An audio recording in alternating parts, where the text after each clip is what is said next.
This is With All My Heart, Book 2 in the Discerning God's Best series, written by Heidi Gray McGill and narrated by Amy Lilly. Chapter 1, March 15th, 1860. Pete Manning's cabin. Early rays of sunlight touched Pete's face with the faintest caress as he drank his coffee on the front porch of his modest cabin. His eyes watered from the biting air while the coffee burned his dry, chapped lips before warming his insides. He looked forward to the warmth of spring after being cooped up for so long. He'd busied himself during the cold winter months by making 2 decent high-backed chairs. A smile formed as he remembered the goading his best friend and nearest neighbor, Clint Shankle, had given him about the stumps he'd been using. Pete's eyes crinkled at the corners as he remembered how starstruck Clint had been over Rachel Trexler the moment he'd seen her. He sobered when he remembered his own contemplations of being in love with her as well. After Rachel's husband, Melvin, had died, Pete had thought he and Rachel would make a good match. He would have enjoyed being a father to Thomas and Cecilia, Melvin's children from his first marriage. He still felt close to Rachel's brother, Charlie, and knew they would have gotten along well in the same household. God obviously had other plans. Living in Missouri was challenging, but he'd made it through the worst of winter. There could still be snow, but he needed to get busy breaking up the land for the spring planting. Pete tossed the dregs of coffee onto the ground, the liquid cracking the frosted edges of the puddle where he'd thrown his wash water earlier. Thwack! He slapped his leg before standing. Sometimes it was just too quiet out here. Even the birds hushed their musical conversations at the unnatural sound. Well, nobody's going to do it for you. Pete placed the tin cup on the kitchen table. Pulling his gloves from his pocket, he removed the rifle from above the doorframe, did a quick check, and headed out to the barn to start his monotonous routine. His days were the same. Get up, tend the animals, work the land, choke down nearly inedible food, clear the dishes, read his Bible, go to bed, repeat. Winter evenings had been the hardest, but he'd kept his promise to Widow Brooks and read his Bible after sundown each evening. Grammy, as everyone had affectionately called her, had treated him like a son and loved him as such. He'd last seen her 2 Christmases ago. She'd died at peace in her sleep the following morning. Pete felt a pang of remorse. He needed to write to his own mother.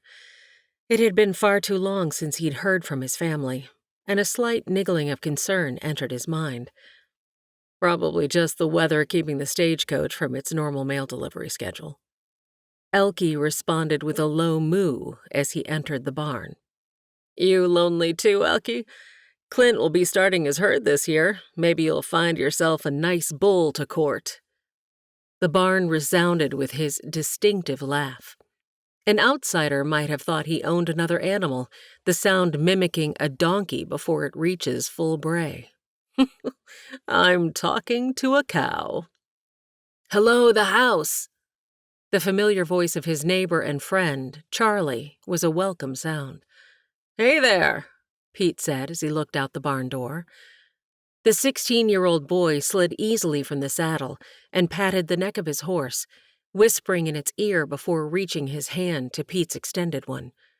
How's the hardest working man in these parts? How's Rachel? Pete asked. I'm great, thanks for asking. Rachel's tired.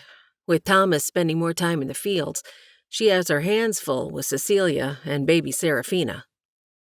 Pete shook his head.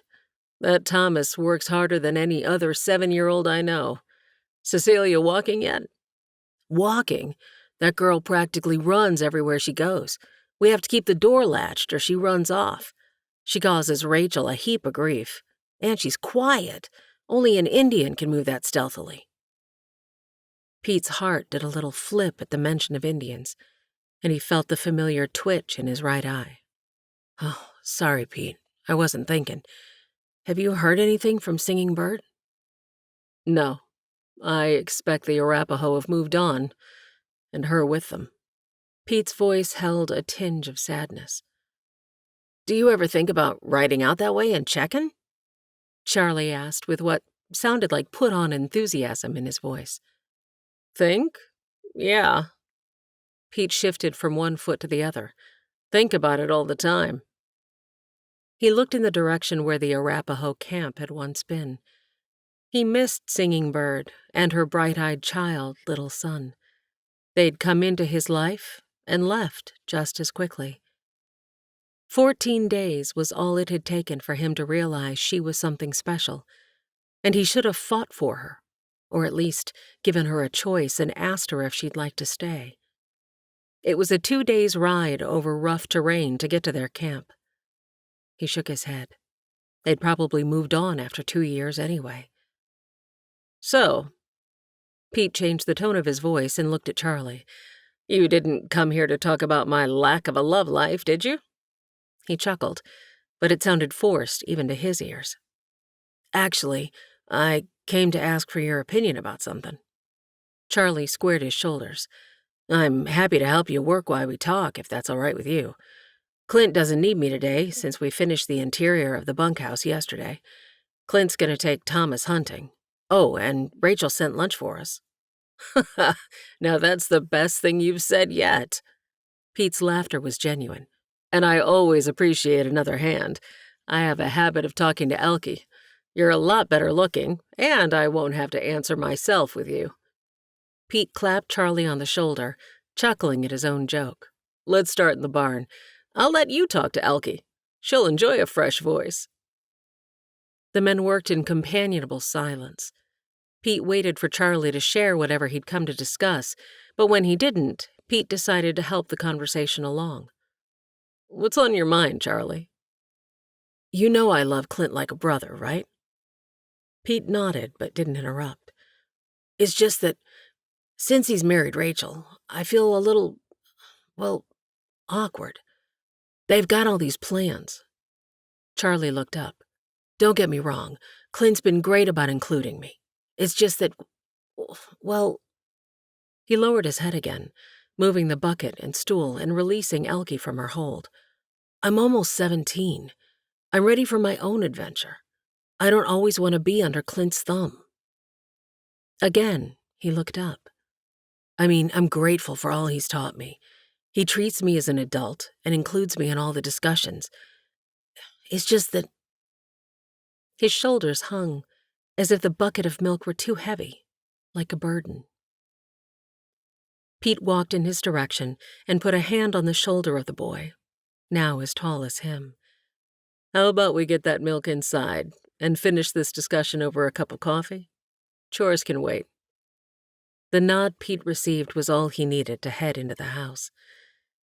Milk was stored, coffee was poured, and the cookies Rachel had sent for lunch were set on the table before the men. "Lord, help me here." "Then ask me." Pete's heart quickened when he felt more than heard the response. "Mind if we pray before we start?" Pete suggested.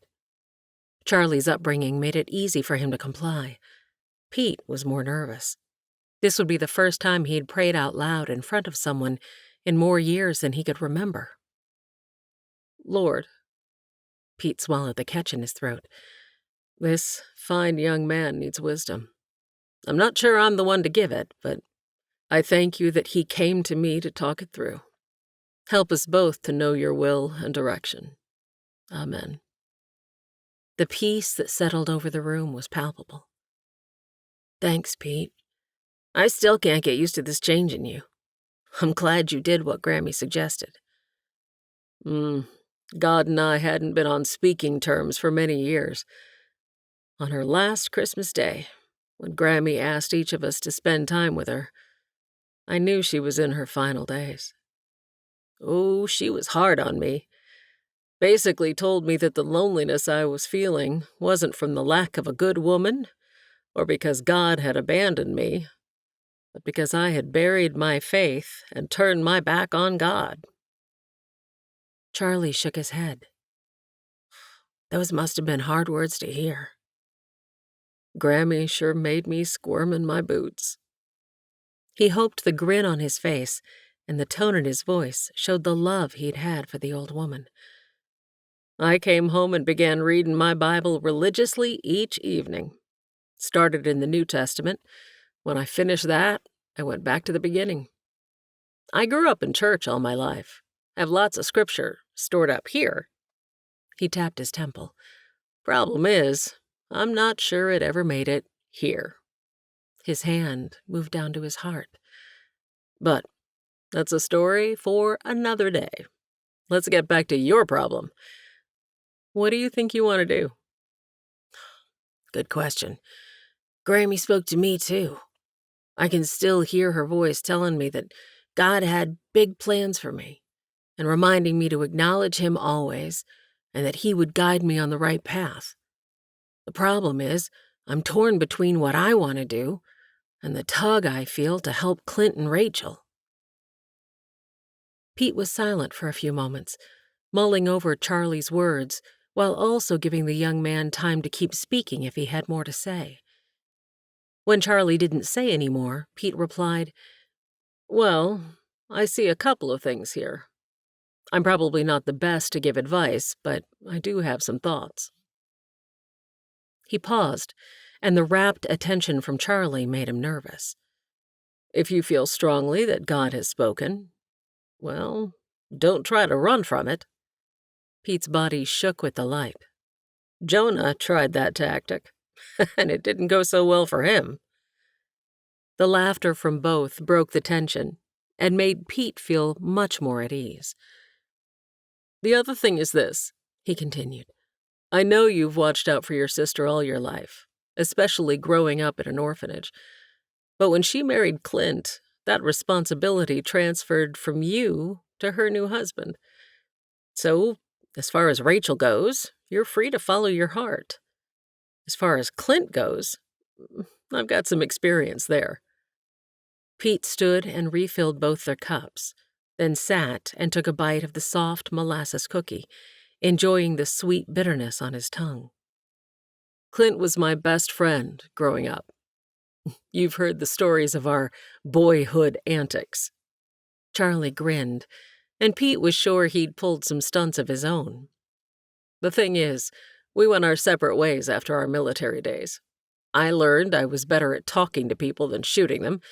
He determined he was better at catching them first, which sometimes meant shooting and then talking to them." Pete's snort made Charlie choke on the bite he was chewing. "Yeah, that's Clint." Charlie almost choked again on his own laughter. "At least he takes the time to get all the facts. I thought a few times he was going to tan my hide. 16's a bit old for a switchin'." Pete agreed, but knew Clint was always more concerned about what was just and right than he was about propriety. "Clint was an outstanding U.S. Marshal, with one of the best reputations around, before he decided on a change of lifestyle. I took a job as a land surveyor after my military days. Kept me out in the open and allowed me to see the land. Met lots of, his eyebrows went up as he drew out the word, interesting people, and enjoyed doing the calculations that went with the job." He sipped his coffee. "The problem is, I was too trusting. Got myself mixed up with some pretty bad businessmen." When Pete didn't continue, Charlie asked, "What happened?" Pete jerked a little at Charlie's voice as he came back to the present. Rehashing the past was difficult. "For a very long time, I was on the run. I'd been accused of altering boundary lines. Greed will make people do crazy things. At first, I thought I'd just made an error here or there, which is always possible, but not every time. When I went back to review, I knew it couldn't be me, as I never erased when I made a mistake. I always crossed through with a single line. When I got wind they thought I'd falsified records, I knew I was facing prison time. They set me up, and I never saw it coming." The hand that rubbed the back of his neck pushed out the deep breath that followed. Clint got to the bottom of things, thankfully. He smiled before continuing. I tell you all that for 2 reasons. First, I didn't face my fears. I ran from everything, including God. Lost over a year of my life hiding, and nearly lost my best friend. Second, Clint believed in me. When he caught up with me, he listened fully to my side and set out to find the truth. When he did, I felt like I owed him something. I kept trying to do things for him, just about wore myself ragged, keeping up with my farm and helping him with his. He finally sat me down one day and asked me why I was doing it. Pete set his now empty cup on the table and relaxed against the back of his chair. It was difficult to answer. I wasn't sure why I was doing it. I told him I guessed I felt obligated because I could never repay the debt, and I didn't deserve what he'd done for me. His response surprised me. Pete cleared his throat, which had become thick with emotion. He said, "You're right. You don't deserve it." Charlie's shocked expression turned to confusion. I don't understand. Charlie was leaning forward now, his forearms resting on the table. In Romans, the Bible tells us that while we were still sinners, Christ died for us. Pete's voice became louder and more animated, his back no longer touching the chair. While we were still sinners, Charlie, when we least deserved it, when we were not worthy by any earthly standard, that's when Christ made the ultimate sacrifice, the greatest act of love in all history. But, Charlie began to question, when Clint told me I didn't deserve his help, he followed it up with, but I freely did it anyway. You see, that's how God is.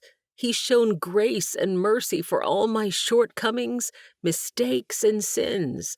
I certainly didn't do anything to deserve it, but God, in His infinite love for us, wants us to accept the gift He offers. He used Clint to show me His love and to help me understand my need for him. Pete watched as the light of understanding came into Charlie's eyes.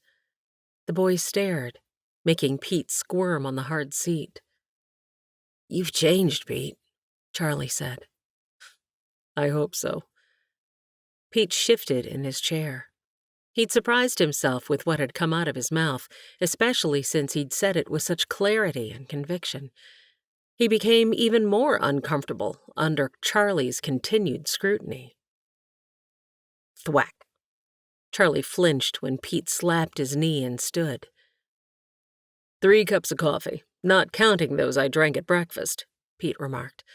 How about we do some real work this morning and burn off all this energy?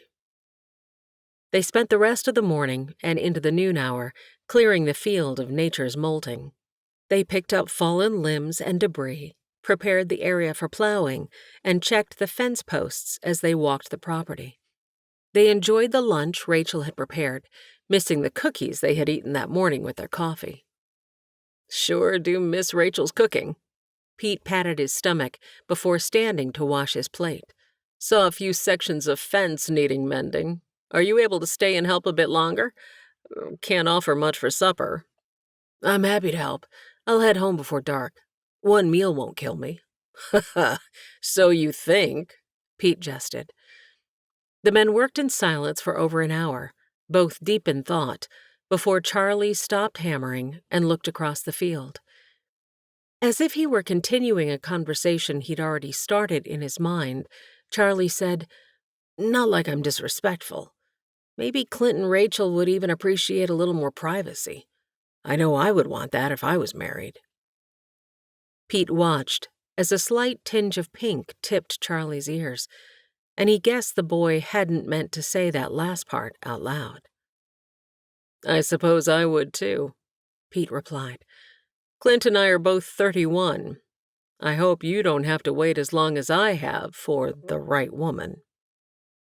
As if pulled by an unseen force, his gaze drifted in the direction of the Arapaho camp. Charlie enjoyed the leisurely ride back home after a hard day at Pete's. The soreness of his muscles gave him a sense of fulfillment, yet his mind was still unsettled. He spoke to the wind as he processed aloud. "I'm ready for adventure." The statement prompted another. "I'm old enough to make my own decisions. Pete said I no longer should consider Rachel my responsibility and should do what I want." He knew that wasn't exactly right, yet something about speaking the words out loud justified his internal turmoil, turning it into purpose. "Why am I even arguing with myself over this? I should go, make my own way." He cringed at the haughty words and couldn't ignore the idea that his distorted thoughts were not right. Even so, he held on to his feelings. He was at Melvin's grave at the edge of their property now, so he dismounted. He'd loved this man who had adopted him after marrying Rachel. Melvin had been the only father he'd known. Charlie stood over the stones, hands on his hips, and breathed in the heady scent of the honeysuckle lovingly planted by Thomas. "Dad, what would you do? You left your family, your inheritance, your home, and struck out on your own. Would you tell me to do the same?" He didn't get a response, nor did he feel the peace he'd been hoping for. The wind blew in the leaves above Charlie's head, and he lifted his face to the moon peeking through the branches. He listened intently, searching the night sounds for anything that might be God's response. Hearing nothing, he turned, his horse following behind him. That's when it dawned on him. He hadn't been talking with God, just mulling things over in his mind. He knew it was not the same thing. Chapter 2. April 5th, 1860. Manning Farm. Pete sat on his porch, this morning's coffee doing nothing to alter his somber mood. It had been 3 weeks of clear weather, crisp air, and lonely nights. "I could use a change. Maybe I'll head over to Clint and Rachel's today to see if they need anything from town." He had to stop talking to himself. This was getting ridiculous. He didn't have to announce his presence when he pulled onto the Trexler farm. No, Schenkel farm now. Charlie, always at the ready with a gun nearby, spotted him. They lifted hands in greeting across the distance. Pete pointed to the house and saw Charlie nod in understanding. "Well, look what the cat dragged in." The lilt in Clint's teasing voice brought a smile to Pete's face. "You got a cat?" "Ever the jokester. Come on in. Rachel has coffee on. You're just in time for lunch." "I was hoping so," Pete replied. The shake of Clint's head, the gentle movement of his shoulders, and the smile on his lips brought color to Pete's face. Clint didn't need to call out to Charlie and Thomas in the field. They were already headed toward the house. "Put your horse up, and I'll let Rachel know we have company," Clint said. The chaos of lunch was like a soothing salve on Pete's parched emotions. He soaked in the noise, conversation, laughter, and good food. "Did Charlie put in a good day's work for you the other week?" Clint asked. Clint and Pete looked at Charlie at the same time. Pete detected the slight twitch and knew Charlie had not yet talked to Clint. "That man right there," Pete pointed with his fork, "saved me several days' work. Hope you realize how blessed you are." Pete winked at Charlie, who grinned and relaxed. "Don't I know it? I can't imagine how we'd do without him." Clint leaned and elbowed the smaller boy beside him. "Or this fine young man either." Pete watched as Thomas beamed, sitting up taller in his chair. "Well, that's the reason I'm here," Pete said. "Thought I'd return the favor. On my way to town. I'd be happy to pick up some things for you if you have a need. Weather's been good, so travel won't be difficult." "Oh!" Rachel exclaimed. She stood abruptly, bumping the table, causing Clint to reach for the container of milk in the center before it toppled. Her expression showed her embarrassment at the outburst, but she didn't skip a beat. "I have a list already made. Clint, would it be all right if he took our buckboard? Pete, would you be willing?" She returned with the list. Clint's eyebrows raised, the subtle inward turn of his lips restricting a laugh that made Pete have to do the same. "Rachel, I figured that would be the case," Pete responded, then looked to Clint. "Since I'll need some extra time for travel using the buckboard, I wondered if Charlie could watch my place for a few days." He looked from Clint to Charlie, who looked eager to oblige. After a moment of thought, Clint replied, "That sounds like a fine idea. When do you plan on leaving?" "I figured first light tomorrow. Maybe Charlie could drive the buckboard over this evening and spend the night so I could get an early start." "Perfect," Rachel interjected. "That gives me time to prepare some food for your travel. I'm sure you're mighty tired of your elk jerky by now." Pete shook his head. "You have no idea." April 7th, 1860. Shumard Oak Bend. "Well, if it isn't Pete Manning," Magistrate Marley said in greeting, as he slowly descended the bank stairs, struggling to see the steps beyond his girth. John Sneed, the owner of the bank, reached Pete first. "Good to see you, Pete." Pete stepped down from the wagon, the action reminding him he had been sitting on the unyielding buckboard for far too long. "Gentlemen, nice to see you both." Pete shook each man's hand in turn. "What brings you to town?" the magistrate asked. Pete recognized Bill Marley's attempt at getting information. The man always wanted to know the details of everyone's business. "No harm." Pete was happy to share. "Mostly boredom," he answered. "But I need some supplies, and the weather was agreeable. Rachel and Clint need a few things as well, so I borrowed their rig and horses." "I thought I recognized that fine horseflesh. Is Clint ready to get the cattle he plans on raising?" The magistrate got right to the point. Pete tapped his jacket pocket. "Got a letter right here. Plan to send it off today." "What about you? Are you still thinking of raising horses? Mine seems to have developed a swayback. I believe I need one a little sturdier." "Poor horse." Pete reined in his facial expression. "Bill, who cares about horses and cattle?" Mr. Sneed gave a disapproving look to his best friend before returning his attention to Pete. "How are those sweet Schenkel children?" "Make the same mistake often myself," Pete said. "Easy to do, since we all knew Rachel by her Trexler name first. Cecilia's not a baby anymore, getting into everything, just about to turn 2. Little Serafina is already 6 months old. They've taken to calling her Sarah, since that's all Cecilia can handle." "It's hard to believe they're that old already. What about Thomas?"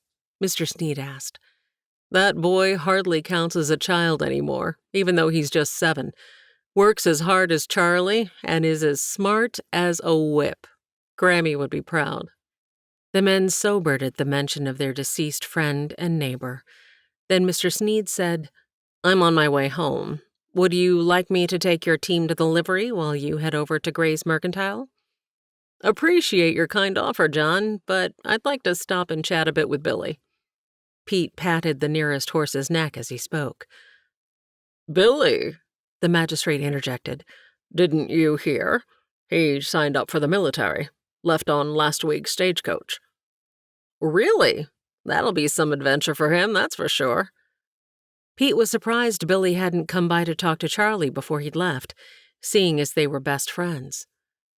"With all the talk of moving the Indians to reservations, I'm guessing he'll have some stories to tell," Bill Marley added. The magistrate sometimes didn't have a clue, even though he liked to know everything going on. He obviously didn't catch Pete's change of posture, nor the glare he was once again receiving from the banker. "You know, John, since Billy's gone, I believe I'll take you up on your offer. Appreciate the help." Pete grabbed his old military knapsack, slinging it over his shoulder. Mr. Sneed clapped Pete on the back. Enjoy your stay. Ideen is still fixing the best meals in town." He tipped his head and said in a conspiratorial whisper, "Just don't tell my wife." Pete Manning, what a sight for sore eyes. Elizabeth Gray, the older of the two sisters, came from behind the counter and reached her aged hands out to Pete. Ooh! She exclaimed when Pete lifted her right off her feet and swung her around. Setting her down, he kissed her forehead. "How's the loveliest widow in town?"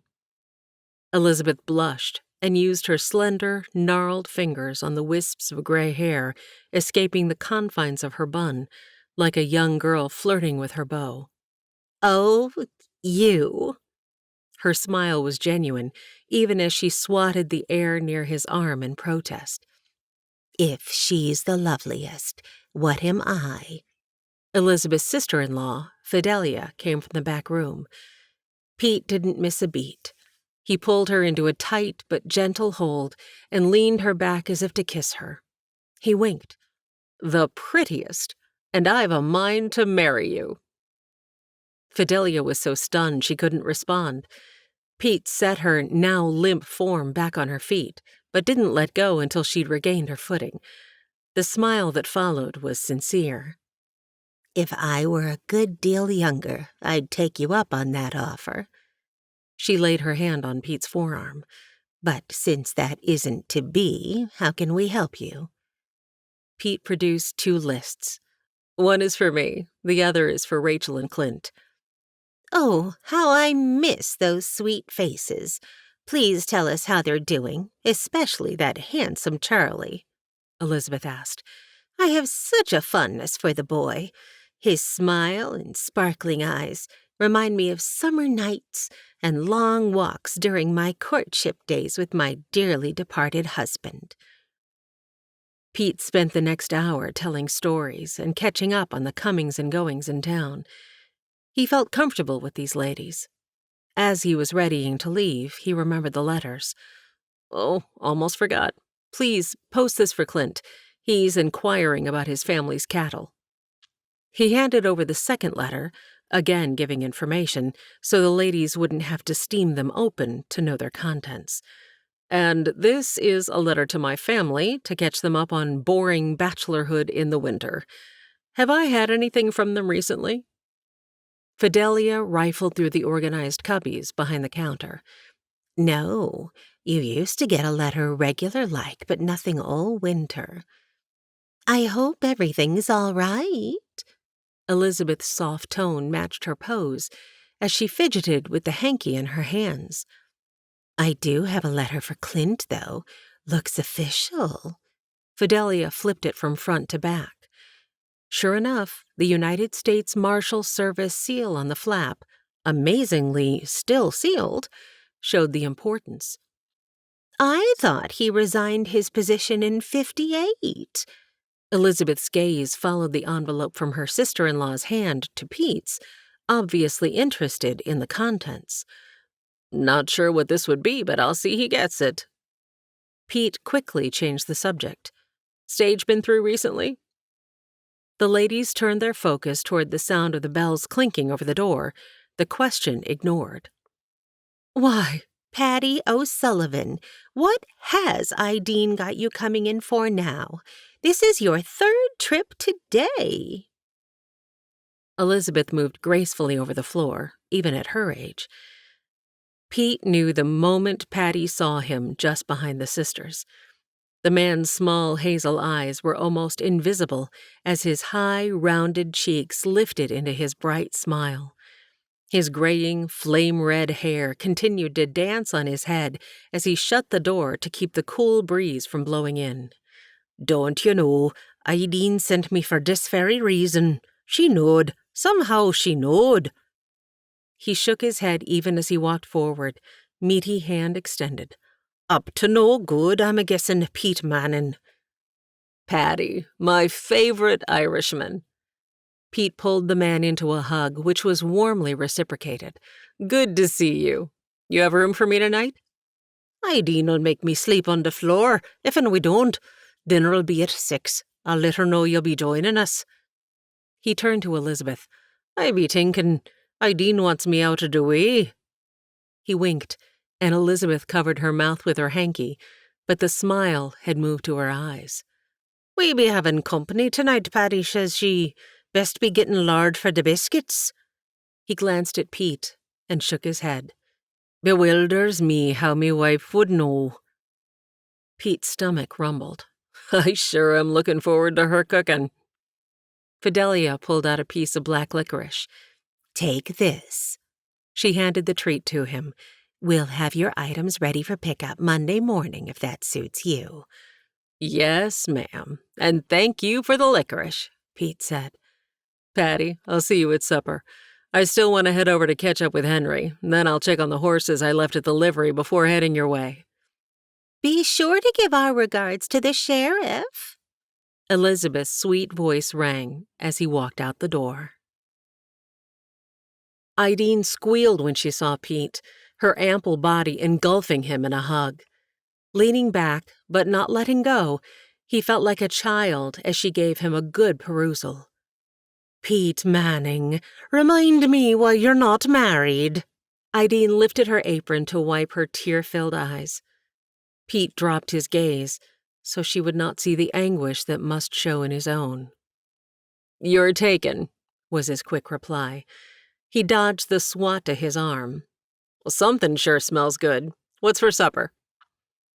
Over their evening meal, Patty and Ideen listened as Pete told of the Shankles. Then it was his turn to listen as the couple filled him in on all that had been transpiring in Shumard Oak Bend. He didn't mind hearing some news again. The Gray sisters had been very thorough. "After Widow Brooks passed, you know she left her house to us, don't you?" Ideen ran a finger under her eye. Pete nodded. Grammy had given everything she owned to those she loved. "Since Martha no longer had to care for her aunt and married Henry, we moved into the downstairs rooms that had been theirs. God has blessed us." Ideen used her napkin this time to wipe her tears. Paddy continued where his wife left off. "Been travellers near every night. Thankful for a washing, a soft bed, and full bellies, they say. In stayed full most of the winter." Paddy reached over and laid his hand on top of Ideen's, the gesture making Pete's full stomach twist. Pete laid his napkin on the table. "I'm only here for 2 nights, but this one meal should last me a week." He patted his stomach. "Thank you." "Your usual room is ready." Ideen glanced at Patty. "Breakfast is promptly at 6, with devotions after." She stood.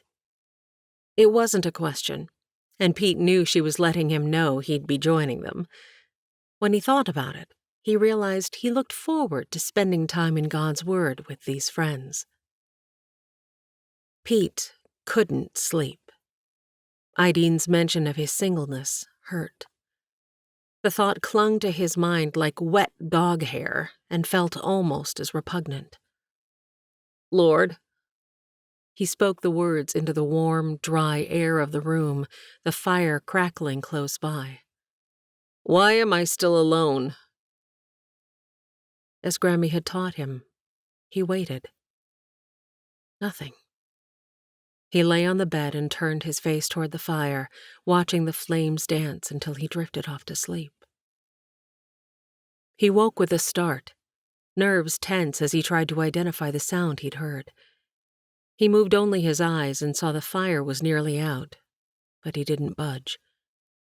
He shifted his eyes in the other direction and was barely able to make out the moon through the frost-covered window. When he didn't hear anything, he figured he'd snored loudly enough to wake himself. "Maybe that's why I'm not married. She'd never get any sleep," he muttered, as he stepped from the bed and added another small log to the fire, blowing on it to breathe life back into the flame. Still on his haunches, he watched the bark of the log catch and knew it would soon be warm in his room again. Rather than get back under the covers, he wrapped the quilt from the end of the bed around his shoulders and sat in the rocker in the corner facing the window. He was careful to hold still so as not to make the floor creak and wake his hosts. It was too dark to read his Bible, but the words he'd read from the Psalms before bed came back to him. Wait on the Lord. Be of good courage, and he shall strengthen thine heart. Wait, I say, on the Lord. I've waited a long time, Lord. I'm ready for a wife and family. Nothing but silence.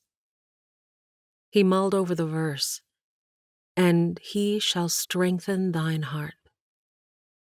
It was as if the Lord had spoken verbally. You're trying to work in my heart, aren't you, Lord? I'm focused on a family, and you are focused on me. Pete dropped to his knees, the quilt slipping from his shoulders. Lord, I'm so sorry. He choked on his own words. I don't even know how to list all my sins against you.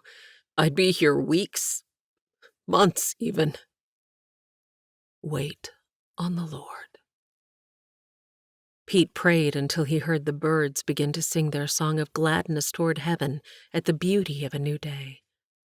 His heart wasn't entirely at peace, but he and God had connected.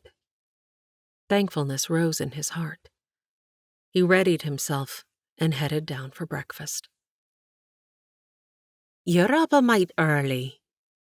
Ideen slid the biscuits into the oven. Be another few minutes before we eat, but coffee's ready. Paddy should be in.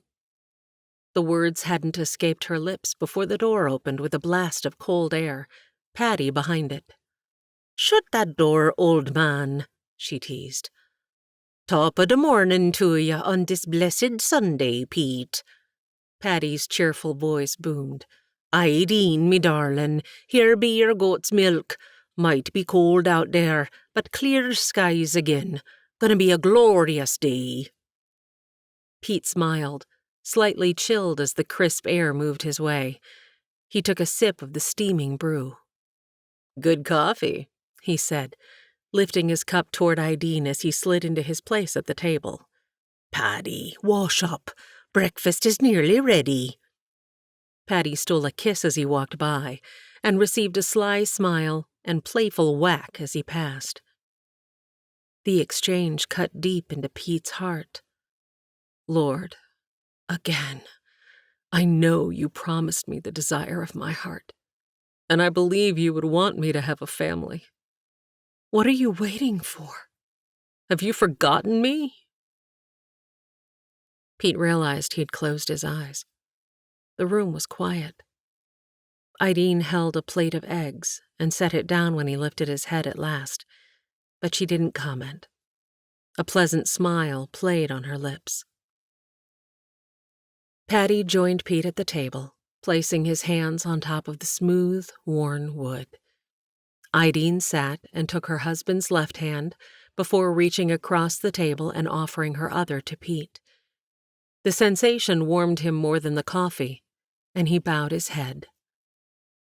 Bless, O Lord, this food we're about to eat, Ideen began, and we pray ye, O God, that it may be good for our body and soul. Amen. Amen. The three chatted amicably as they ate, until Pete once again felt overly full. He leaned back, placing his napkin on the table.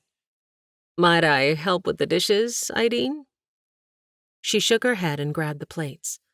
You refill the coffee. Paddy will get the Bible. Pete had almost forgotten, yet his heart felt ready to listen this morning. Maybe God would speak through the O'Sullivans, if he wasn't going to talk to him. Paddy handed the Bible to Pete. Would you do the honor? Pete only hesitated for a moment. A delicately tatted cross marked 2 Peter. Chapter 3. Paddy pointed. The man may not have learned to read, but he knew his numbers and God's word. Pete read. When he finished verse 9, he stopped. Mind if I read that again? He didn't wait for a response. The Lord is not slack concerning his promise, as some men count slackness, but is long-suffering toward us, not willing that any should perish, but that all should come to repentance." Pete brushed his fingers across the page, smoothing non-existent wrinkles. He stared at the verse before him and started when Patty touched his forearm. "I'm a guessing you be thinking about God never being late." The older man paused before adding, "But the important part of verse 9 be the end. He don't want anyone to be destroyed, but be wanting everyone to repent." "I have repented, and, well, I don't think God hears." "Me boy, if you've repented, then God has forgiven you." Idine's soft voice was soothing to his aching heart. "Maybe the problem is that you haven't forgiven yourself." Patty nodded. "We all be sinners needing a saviour, and can only be saved by God's grace. Why he be wanting a poor bloke like me, I'll never know, but I be mighty thankful." The silence that followed settled heavily on Pete. His friends waited patiently while he nursed his coffee and processed the murmurings in his heart. He would wait on the Lord. He just hoped that there would be a beautiful, black-eyed beauty named Singing Bird at the end of all that waiting. Chapter 3. April 9th, 1860. Pete's cabin. "This is the life," Charlie said, as he placed another log on the fire in Pete's cabin. "I could get used to living on my own." He patted his full stomach, thankful for the food Rachel had sent. He removed his boots and stretched his feet out before him. His eyes began to water, and he blinked back the sting. "Whoa! Oh, maybe those boots need to stay on." He gagged at the smell, but, in typical fashion, soon grew accustomed to it. He stretched again, stopping mid-air at a sound. Had it been the chair creaking? No, that was outside. Pete shouldn't be back yet. He stuck his feet back into his boots before removing his rifle from above Pete's door. The oiled paper in the windows might allow light, but not a view. The peace and calm of moments before evaporated into the room like the steam of his coffee. Charlie waited. No one called, but the still night made it possible for him to hear the crunch of the frozen ground under a horse's hooves coming toward the cabin. He decided to step out before the rider got any closer. He noticed the horse first. What a beauty! Dark chestnut gleamed as the last rays of sunlight settled over the trees. He then focused his attention on the one atop the animal. His voice firm, gun at the ready, he lifted his chin in the rider's direction. "Nice stallion you got there." The horse remained still, well-defined muscles twitching slightly in the cool night air. Either the rider had excellent handling skills, or this horse was in a class all its own. The trespasser remained seated, back straight, arms relaxed. Charlie didn't miss the gun tied to the thigh, nor the rifle sticking out of its holder near the saddlebag. He moved with wariness to the edge of the porch, gun still at the ready. "You got business nearby?" "I'm looking for my uncle, Pete Manning." The few words sounded forced, as if the rider's throat were tight. He must be half frozen. "This here's his place, but he's not home. I'm taking care of things while he's gone. You're welcome to bunk with me for the night." Charlie read body language well, but couldn't figure out the slight change of posture. His gut told him something was off, but not dangerous. "I'll stay in the barn until Uncle Pete returns." Charlie hesitated only a moment before responding. "He'd have my hide if I didn't invite his family in. Just drop your bedroll by the fire. Speaking of which, I'll go put on another log and make some coffee. You'll find everything you need in the barn for your horse. Make yourself at home." Charlie was about to pour coffee when he heard the clomp of boots on the steps and slight scraping. He wipes his boots. Huh.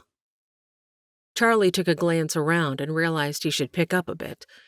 The door opened before he had the opportunity. "Hang your coat there." He pointed to the hooks by the door. "Didn't catch your name." The word caught in his throat as long, wheat-colored hair fell from the removed cap. "Lizzie." She turned, and her work-worn but petite hand reached out to take the cup Charlie held. He just stared. "You always this talkative?" She teased. "You're a girl." "Last time I checked.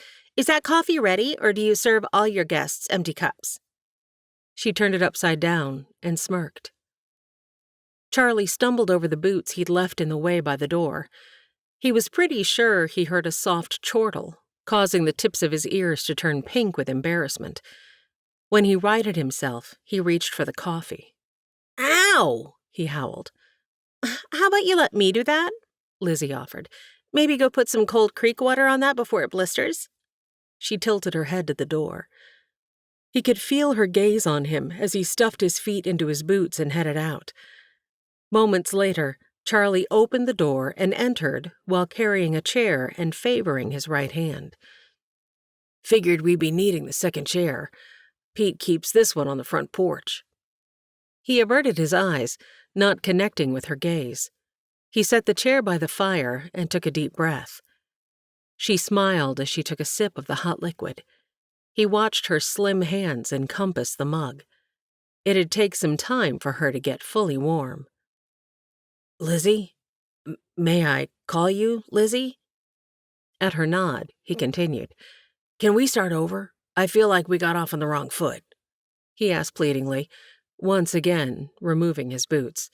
The stench filled the cabin. "I'm pretty sure those feet are all yours. No right foot about it." Charlie blushed. She's probably referring to the smell. "But yes, let's start again." She moved her coffee to her left hand and extended her right. "Elizabeth Manning, Pete's oldest brother Paul's daughter. That fine horse you admired earlier is Maestro, the best cutting horse west of the Mississippi. He can make one cow sing or make an entire orchestra of cattle do his bidding." Charlie took the offered hand, electricity shooting up his arm at the touch. He struggled to speak, but finally managed, "He's quite a horse. Not sure I've seen a cutter before." The questioning in Lizzie's eyes and the slight shaking of her head made him realize he'd blundered, immediately talking about the horse rather than introducing himself. Now he wasn't sure how. "And you are?" she encouraged. "Oh," he stuttered. But Charlie," he quickly answered, while looking down at their still connected hands. She leaned her head in, her right ear forward to show she was still listening. "What?" "Oh, Charles Dalton Trexler, Pete's nearest neighbor. My sister and her husband are just a short ride east." He was rambling. "You asked about cutters?" Charlie released her hand as she spoke and picked up a cup of coffee to fill the loss he felt. "A cutting horse, like Maestro, has the innate ability to anticipate or read a cow's intended moves." "Excuse me?" "I'll tone it down a bit until your brain catches up. A well-trained cutter can make a cow do what it wants, like returning it to the herd. Maestro's so good he can stop and turn instantaneously. He can predict a cow's every move. The harder a cow tries to get away from the herd, the more skill Maestro shows. It's an amazing thing to experience." Charlie took a swig of his coffee, burning his lip. He lifted his scorched hand, stopping short before using it. "Here, let me take a look at that." Lizzie reached forward, taking his hand. Charlie obeyed as if she held him in a spell. At her touch, his mouth went dry, and he flinched. Not as bad as I expected. I'm thinking it surprised you more than burned you. Does Pete have any liniment?" I, he stammered. He had to struggle to hear her words, even though he was focused on the lips that spoke them. She reached into her pack, sitting by the door. I'm sure it'll be easier to get mine than find Pete's if he's anything like my father, most unorganized man I know, and that's saying something, as I have 4 uncles and 6 brothers."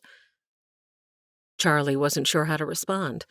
He wasn't sure he'd be able to get the words out even if he could make his muddled mind think of something to say. He chose to listen.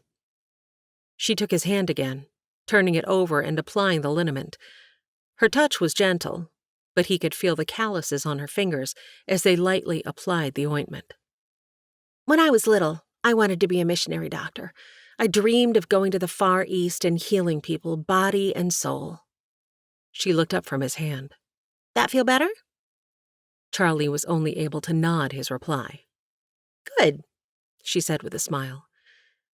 Charlie's gaze followed her as she walked back to her pack and bent over before returning the ointment to its proper place. She seemed to glide as she walked, and he resisted the thoughts arising in his mind. He watched each movement as she picked up her coffee cup in one hand and grabbed the quilt from the rack by the hearth in the other. She tucked her leg underneath her before sitting in the inside chair and placing the quilt over her lap. She gestured to the now wet chair, the cold having seeped out as the snow had thawed by the fire. Charlie sat, not noticing the moisture soaking into his pant legs as her flowing words continued. "Then I saw the birth of my first calf. That was something." Her faraway gaze made her eyes sparkle, the firelight reflecting in their depths. He couldn't decide their color, but they glittered like the gold men pulled out of the hills farther west. "Nothing like seeing a calf born and watching it take its first steps only moments after." She took a sip. "Babies take forever to walk. I'm not that patient. You don't talk much, do you?" Charlie simply shook his head. "Well, that's fine, because I haven't had anyone to talk to for over a week." In surprise, he blurted, "You've been traveling for a week?" He thought about the cold nights they'd had, even though the days had been mild for April. "I left home April 1st, April Fool's Day, so 9 days to be exact. I figured my family would think I was pulling a joke by not showing up for supper, which would give me a good day's lead should they follow me. We made good time, even with all the stops we made. We skirted all the towns and stuck to God's country. Maestro has an uncanny ability to maneuver in the dark. There were days when we enjoyed an adventure, and a few nights we rode by the light of the moon." Charlie stood and used his left hand to top off their coffees. "I forgot to ask if you needed milk or sugar." "I'm good with black. This is good." She lifted her cup, and her face feigned surprise. "Thanks." "Thanks? Really? Is that the best you can do?" Lizzie didn't seem to notice his discomfiture. She just kept talking. "I didn't become an animal doctor either, as I'm sure you guessed." He hadn't, but he raised his eyebrows and figured she'd explain more. "There were already too many skilled ranch hands to compete with." She took a short breath before continuing. "Anyway, after the calf, I helped birth a dozen other animals before I assisted with the foaling of my first colt. I got to name him, called him Maestro." She tilted her head in the direction of the barn before taking another sip. "My father let me train him, too. Is the horse in the barn yours or Pete's?" She changed focus so quickly, it took a moment for Charlie's brain to catch up. She cocked her head again, as if straining to hear his response. "Pete's," he replied. "He took our buckboard and horses to town." At least this time I spoke a complete sentence. "Figured. I thought I recognized her as one of my family's string." For the next couple of hours, Charlie listened and watched. Lizzie was animated and used her hands while talking.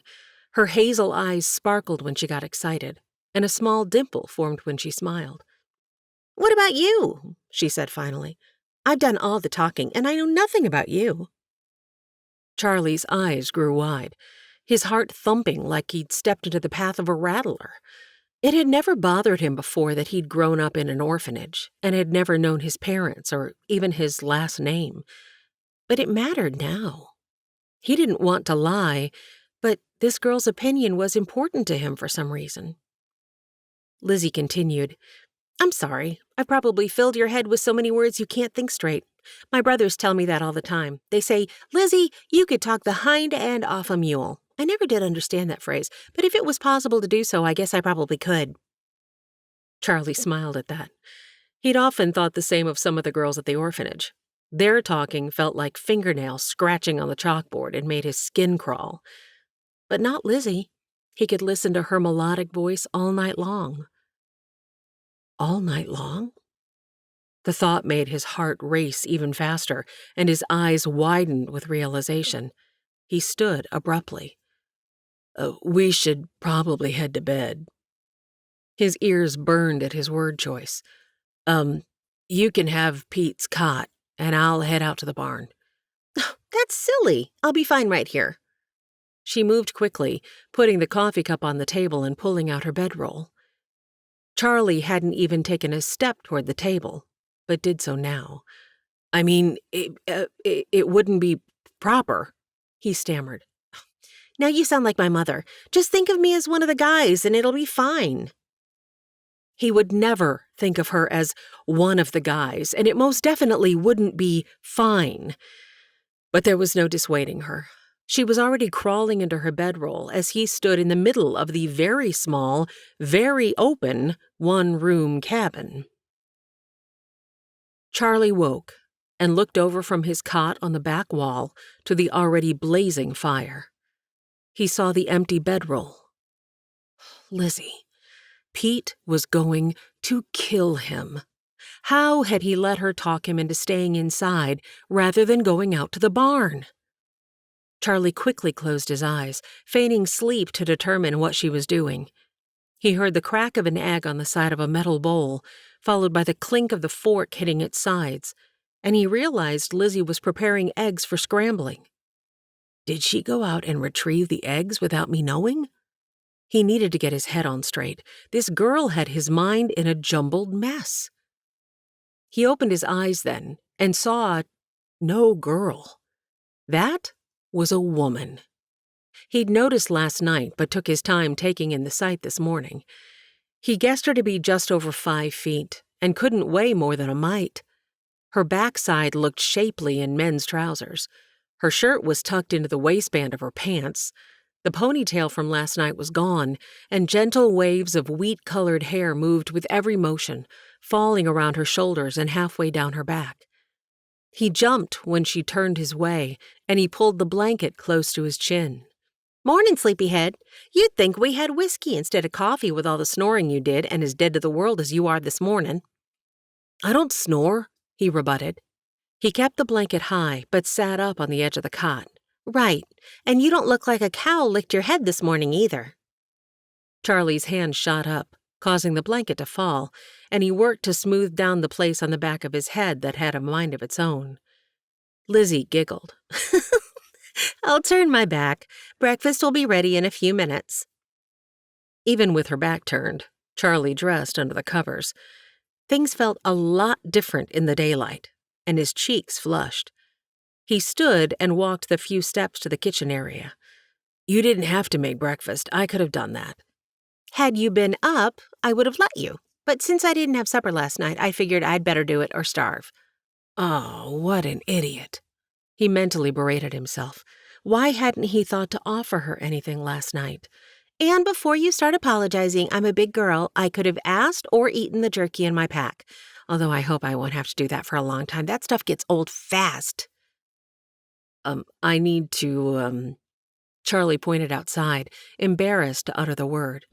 I already took care of business, fed the animals, gathered the eggs, and milked the cow. Oh, such a sweet cow. What's her name? Charlie had to think hard to keep up with the barrage of words coming at him, especially before coffee. She must have sensed this.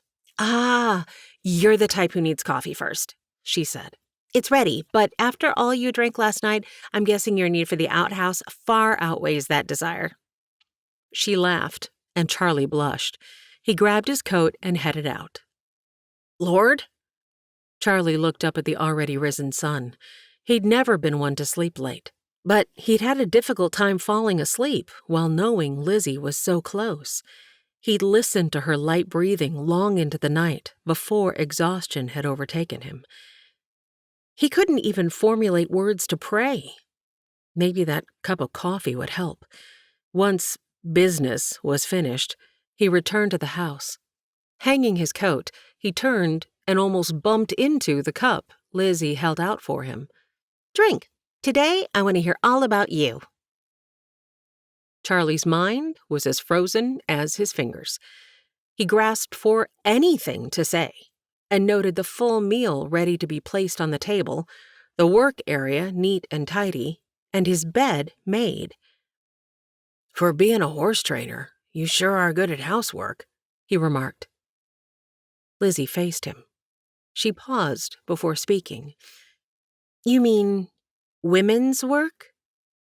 The raised eyebrows and ready stance were clear indicators that she could hold her own in a fight, especially with all those brothers, and was prepared for one if he didn't answer to her liking.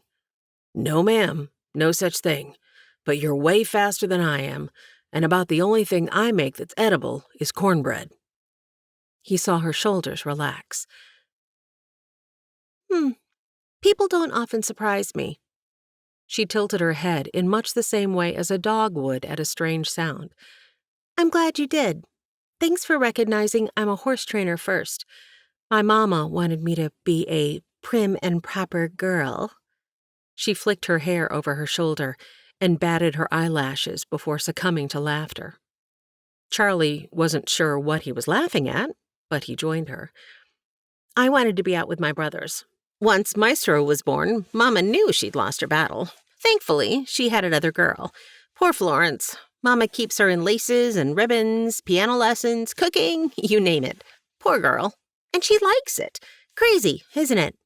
Who taught you?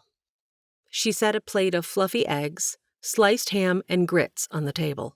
Sorry we don't have biscuits. I couldn't find the baking powder. Before he could answer her question, she reached over and grabbed the hand that had picked up the fork. Would you say the blessing, or should I? She asked. His mouth tasted like dust, and air escaped, but no words. Oh, that's fine. I haven't even asked yet if you're a God-fearing man. I'll pray. Charlie didn't hear a word she said. He looked down at her fingers wrapped around his. The feeling of her gently squeezing his hand before releasing registered, and he offered a quiet, "Amen." Who taught you? She repeated. Charlie needed to figure out how to keep up with her train of thought. His brain was tired. He mentally replayed the conversation before the prayer, chewing slowly to give himself time to think. Oh, yeah, women's work. Necessity, I guess, he said finally. My sister's first husband, Melvin, always told us to chip in. When he died, Rachel took ill, and there wasn't much choice. We all helped however we could. And Nan Ideen. Who's that? She interrupted. Charlie's slight pause caused Lizzie's brows to furrow slightly. Coffee not kicked in yet? Your brain's moving a bit slow. A family friend, really more like a grandmother, he replied. She and her husband, Patty, came to help us when Rachel was at her worst. He hadn't lied.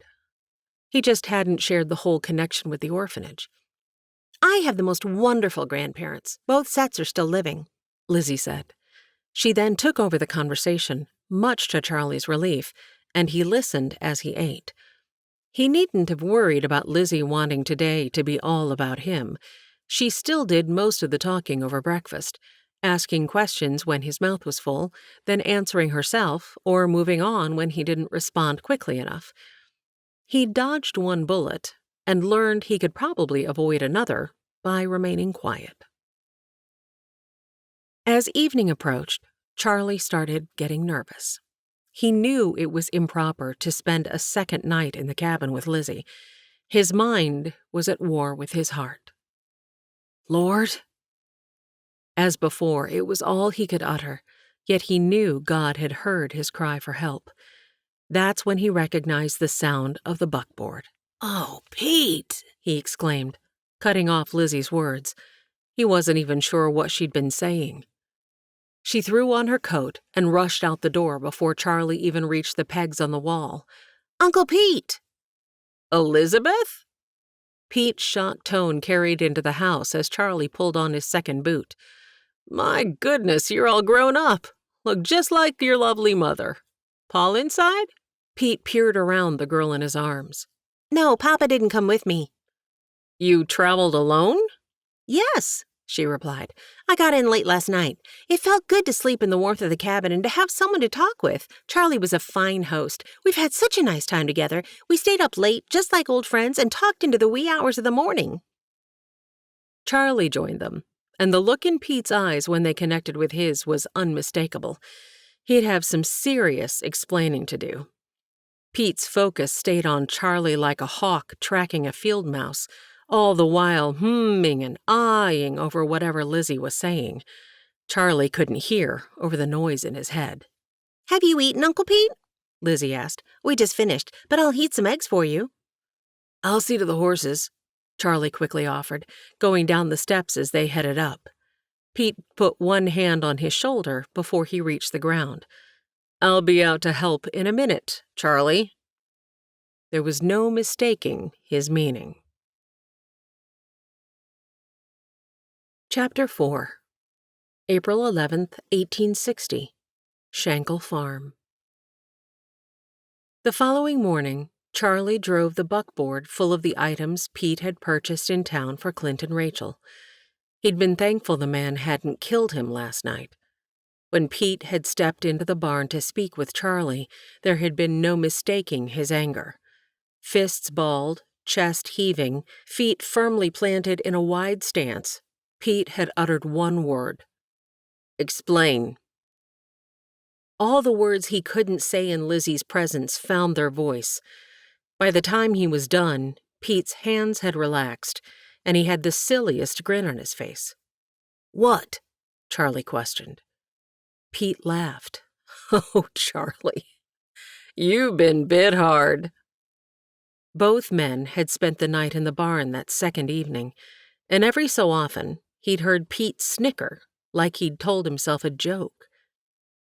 Charlie hadn't immediately understood what Pete had meant, but now realization dawned on him as he traveled toward home.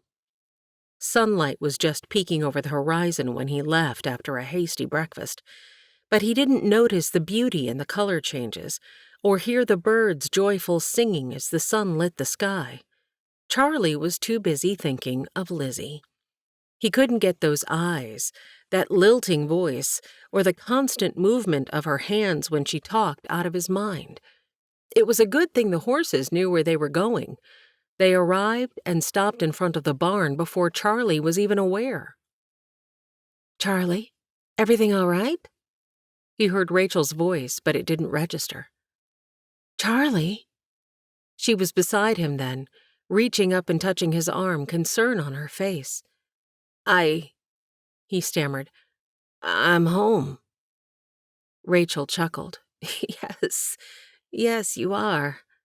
Come on, let's get this stuff unloaded. Clint needs you in the field. Charlie looked out and saw Thomas doing his best to lead the horse, while Clint walked behind. It was still a little early in the season for planting, but the fields had to be readied, hard ground or not. Right. What in the world's got into that boy? He's all thumbs and left feet today.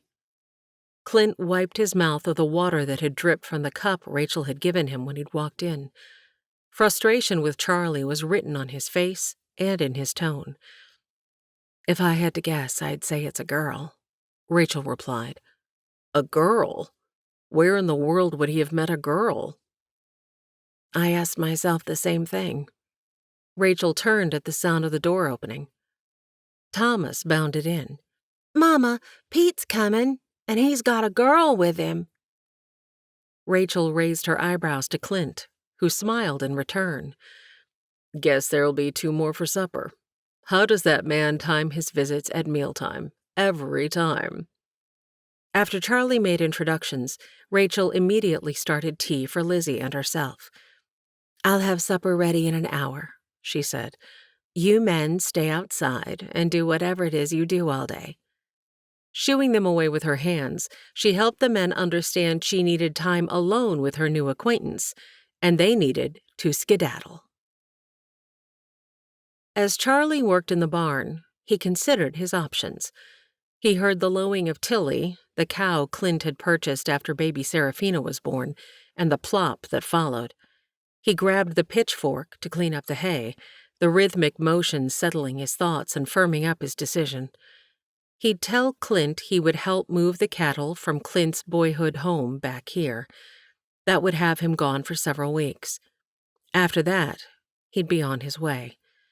He didn't know how long Lizzie planned to stay, but he didn't want to be around if she did. That girl was a distraction. He wouldn't be running, exactly. More like fulfilling his desire for adventure. Desire. Probably not the best word choice for this situation.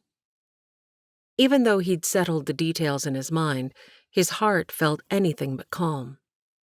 He was milking Naomi, their goat, when Clint slipped into the barn. "Charlie, everything all right?"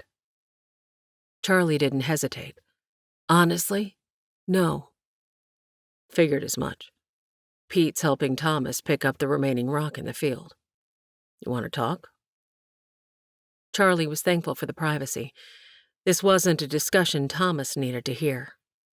"First, I need to tell you what happened at Pete's."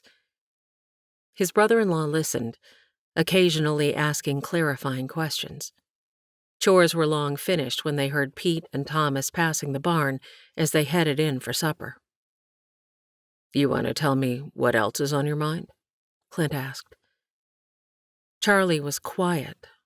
Clint rubbed his face and waited. "Nah. Sounds like supper's ready. How about we head on in?" Charlie suggested. "All right." Clint hesitated. "Thank you for sharing with me about what happened at Pete's. I think you made a decent decision under the circumstances." "Thanks. I knew you'd hear me out, but Rachel's gonna hit the roof." Clint chuckled. "She might, but I'll remind her of our own unusual beginnings and she'll see the light." Charlie looked a bit confused. "The O'Sullivans set me up," Clint explained. "I thought I was headed to town to take care of some business and to bring Thomas back from Grammy's. You were supposed to be saddling Jasper for me, but when I came out, you had hitched your team to the wagon, and the O'Sullivans had Rachel ready to go before I could say no. Do you remember that?" Charlie chuckled. He'd been in on the plan and recalled the surprised look on Clint's face. "We drove to town together, meaning we had to spend the night at the halfway point," Clint continued. "We slept close enough to each other that she held my hand all night long." Charlie's eyes grew wide. "Don't act so surprised," Clint said with a grin. "Out here in the West, the same rules as polite society don't always apply. Safety is more important than propriety, and she was pretty vulnerable back then." Charlie nodded in understanding. During those long, dark weeks, he'd wondered if his sister would ever come out on the other side of her grief. "At the beginning of our conversation, you said, 'first,'" Clint reminded him. "Are you sure you don't want to share what else is on your mind?" "No, sir." Charlie lowered his eyes, hoping Clint wouldn't see the war going on behind them. He wasn't ready. Not yet. Dinner was lively, Lizzie was delightful, and Pete enjoyed every moment of the evening. "Nope, didn't know she was coming," he answered Clint. "I was as surprised as Charlie at my niece's arrival. Although I chose to sleep in the barn." He glanced at Charlie. "You couldn't have known because I didn't tell anyone. I left a note on Papa's desk and headed out," Lizzie offered. Pete shook his head, having heard her story already. The rest of the group sat wide-eyed. "She's a Manning, that's for sure," Clint said to break the silence. "Yeah." Pete reached over and lightly punched Lizzie's shoulder. "Sorry, kid." Lizzie smiled and returned the punch, only she wasn't so gentle. Pete rubbed his arm in mock pain. "Lizzie, won't your parents be concerned?" Rachel asked. "I certainly would be if Charlie ever did something so rash." "Maybe, but seeing as Papa's back east buying new horses, and there's no way to reach him for a few days, he probably hasn't found out yet. Mama thinks I'm at my best friend Essie's house for the week, and Essie's sworn to secrecy." "We did the same thing, Rach," Charlie finally joined the conversation. We left in the middle of the night and never looked back. But we didn't have anyone to leave behind, Charlie, Rachel pointed out. No one at the orphanage cared. Charlie redirected the conversation and turned to Lizzie. How long are you thinking of staying? Pete was curious as well. Who says I'm leaving? Lizzie replied. What's eating at you, Charlie? Rachel asked. You've been silent since Pete and Lizzie left, and you didn't finish your dinner. Was the meal not to your liking tonight? Charlie knew Rachel was trying to pull him out of his musings. He sipped his warm milk with cinnamon and vanilla as he sat before the fire. He'd probably hurt her feelings. He used to share most everything with her. No. Yes, it was delicious, Rach. His lips moved into a small smile. Are you getting used to the new cook stove? The joke wasn't lost on Clint, who chuckled and winked at Charlie. I guess Thomas is the only man getting dessert tomorrow. Rachel's words wiped the smiles right off the men's faces. Aw, Rach, you know I'm just giving you a hard time, Charlie said. Mm-hmm. And what is your excuse, Clint Shankle? Eyebrow raised, she waited for a response that never came. She burst into laughter. Oh, goodness. You two and your sweets. Her laughter followed her as she carried their coffee mugs to the sink. Rach, I know we usually sit and chat, but I'm going to head out to the bunkhouse now, Charlie said. Of course. Oh, dear. I've woken Sarah with my laughter. She'll wake Cecilia. Good night, she whispered over her shoulder as she headed to the girls' room. Ready to talk? Clint asked. Thanks, Clint, Charlie said. Not quite yet. It might do you some good to pray about whatever is eating at you. Yes, sir. Good night. Charlie was thankful they had built the bunkhouse well before the arrival of the hands that would accompany the cattle Clint was acquiring. He'd liked having his own space over the past few weeks. The moment they'd enclosed the walls, he'd moved out of the house, giving Thomas the loft where Charlie had stayed when they'd first arrived at their new home. It was hard to believe that had been just 2 years ago. Cecilia and baby Sarah now slept in Thomas's old room, so they'd be close to Rachel. Charlie lit the lamp, pulled his Bible from the shelf underneath, and turned to Proverbs. There, in familiar handwriting, was December 25th, 1858, and his name, along with Grammy's shaky signature. He knew the passage by heart, but read it again. Trust in the Lord with all thine heart, and lean not unto thine own understanding. In all thy ways acknowledge him, and he shall direct thy paths. He reread the words. As Clint and Rachel had discussed the passage during family prayer time, he'd listened but not commented. He replayed the conversation between the two in his mind.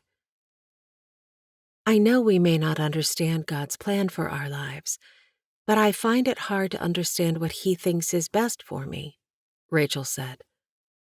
I agree, Rachel, her husband replied. Each of us needs to ask God whether or not the plans and dreams we have are his will for our lives, or things we've conjured up in our minds and justified to think of as God's voice. Jeremiah 29:11 says God has plans for each of us. Those plans are to prosper us, not harm us, and those plans will give us a hope and a future. I understand that, but sometimes I feel like I get in the way of God's plan for me. You know, I think when we make things happen on our own, we miss opportunities to grow with Christ. God's plan is so much bigger than ours. Clint's words sounded like he'd had experience with this. Charlie's internal war had him pressing the palms of his hands to his stinging eyes. No wonder he hadn't heard from the Lord as he'd traveled from Pete's. He was telling God what he wanted, rather than asking God to show him his will. Charlie's desire to leave and run away from his stupidity was strong. His guilt for not doing the right thing and sleeping in the barn when Lizzie had shown up at Pete's caused his heart to ache. Neither Pete nor Clint seemed as upset as Charlie had expected after he'd explained himself. The confusion in his mind made it hard to think. He still had to tell Rachel. He knew Clint would leave that chore up to him. He needed to do it soon. He could see the hurt she carried by being left out. Lord, I've never been here before. I feel like I should be doing penance for my wrongdoing, yet Pete and Clint have quickly forgiven me. Do you forgive me too? He sat, the words on the page open before him blurring. He remembered Grammy telling him the importance of getting everything off your heart, even if that meant telling God details you didn't necessarily want to share or thought God wouldn't want to hear. She'd reminded him that God was big enough to handle the words, even if they were laced with anger. Charlie placed the Bible on his cot, then dropped to his knees in a posture of contrition before the Lord. He wasn't sure how long he stayed that way. He told God about the orphanage, some of the appalling things that had occurred, and some of the things he had caused or participated in. He inwardly shook his fist at God for never letting him know his birth father and for taking his second father, Melvin, much too soon. His body trembled with the force of the anger he hadn't realized was raging within him. Taking deep breaths to calm himself, Charlie began to release the inner turmoil with each exhale until he felt exhausted and spent. He tenderly closed the Bible, turned down the lamp, and crawled into bed. Before succumbing to sleep, he uttered, "I'm so sorry, Lord. Forgive me." "You are forgiven," stayed in his heart and mind as he fell into a sound sleep. The new day dawned with clouds full of impending rain. Charlie dressed quickly and headed out to take care of business before starting his day. With the clouds heavily blanketing the sky, he couldn't tell the time. Through the darkness, he saw light coming from the kitchen of the cabin. Rachel was already up, fixing breakfast. Charlie jerked to a stop when he heard what sounded like a child's scream. He was ready to run to the house, only to realize it was coming from the other direction. He knew it wasn't the scream of a child, but what was it? Bobcat? Coyote? Running back to the barn, he grabbed his gun. He knew a coyote would be more aggressive and dangerous than a bobcat, and he wasn't taking any chances.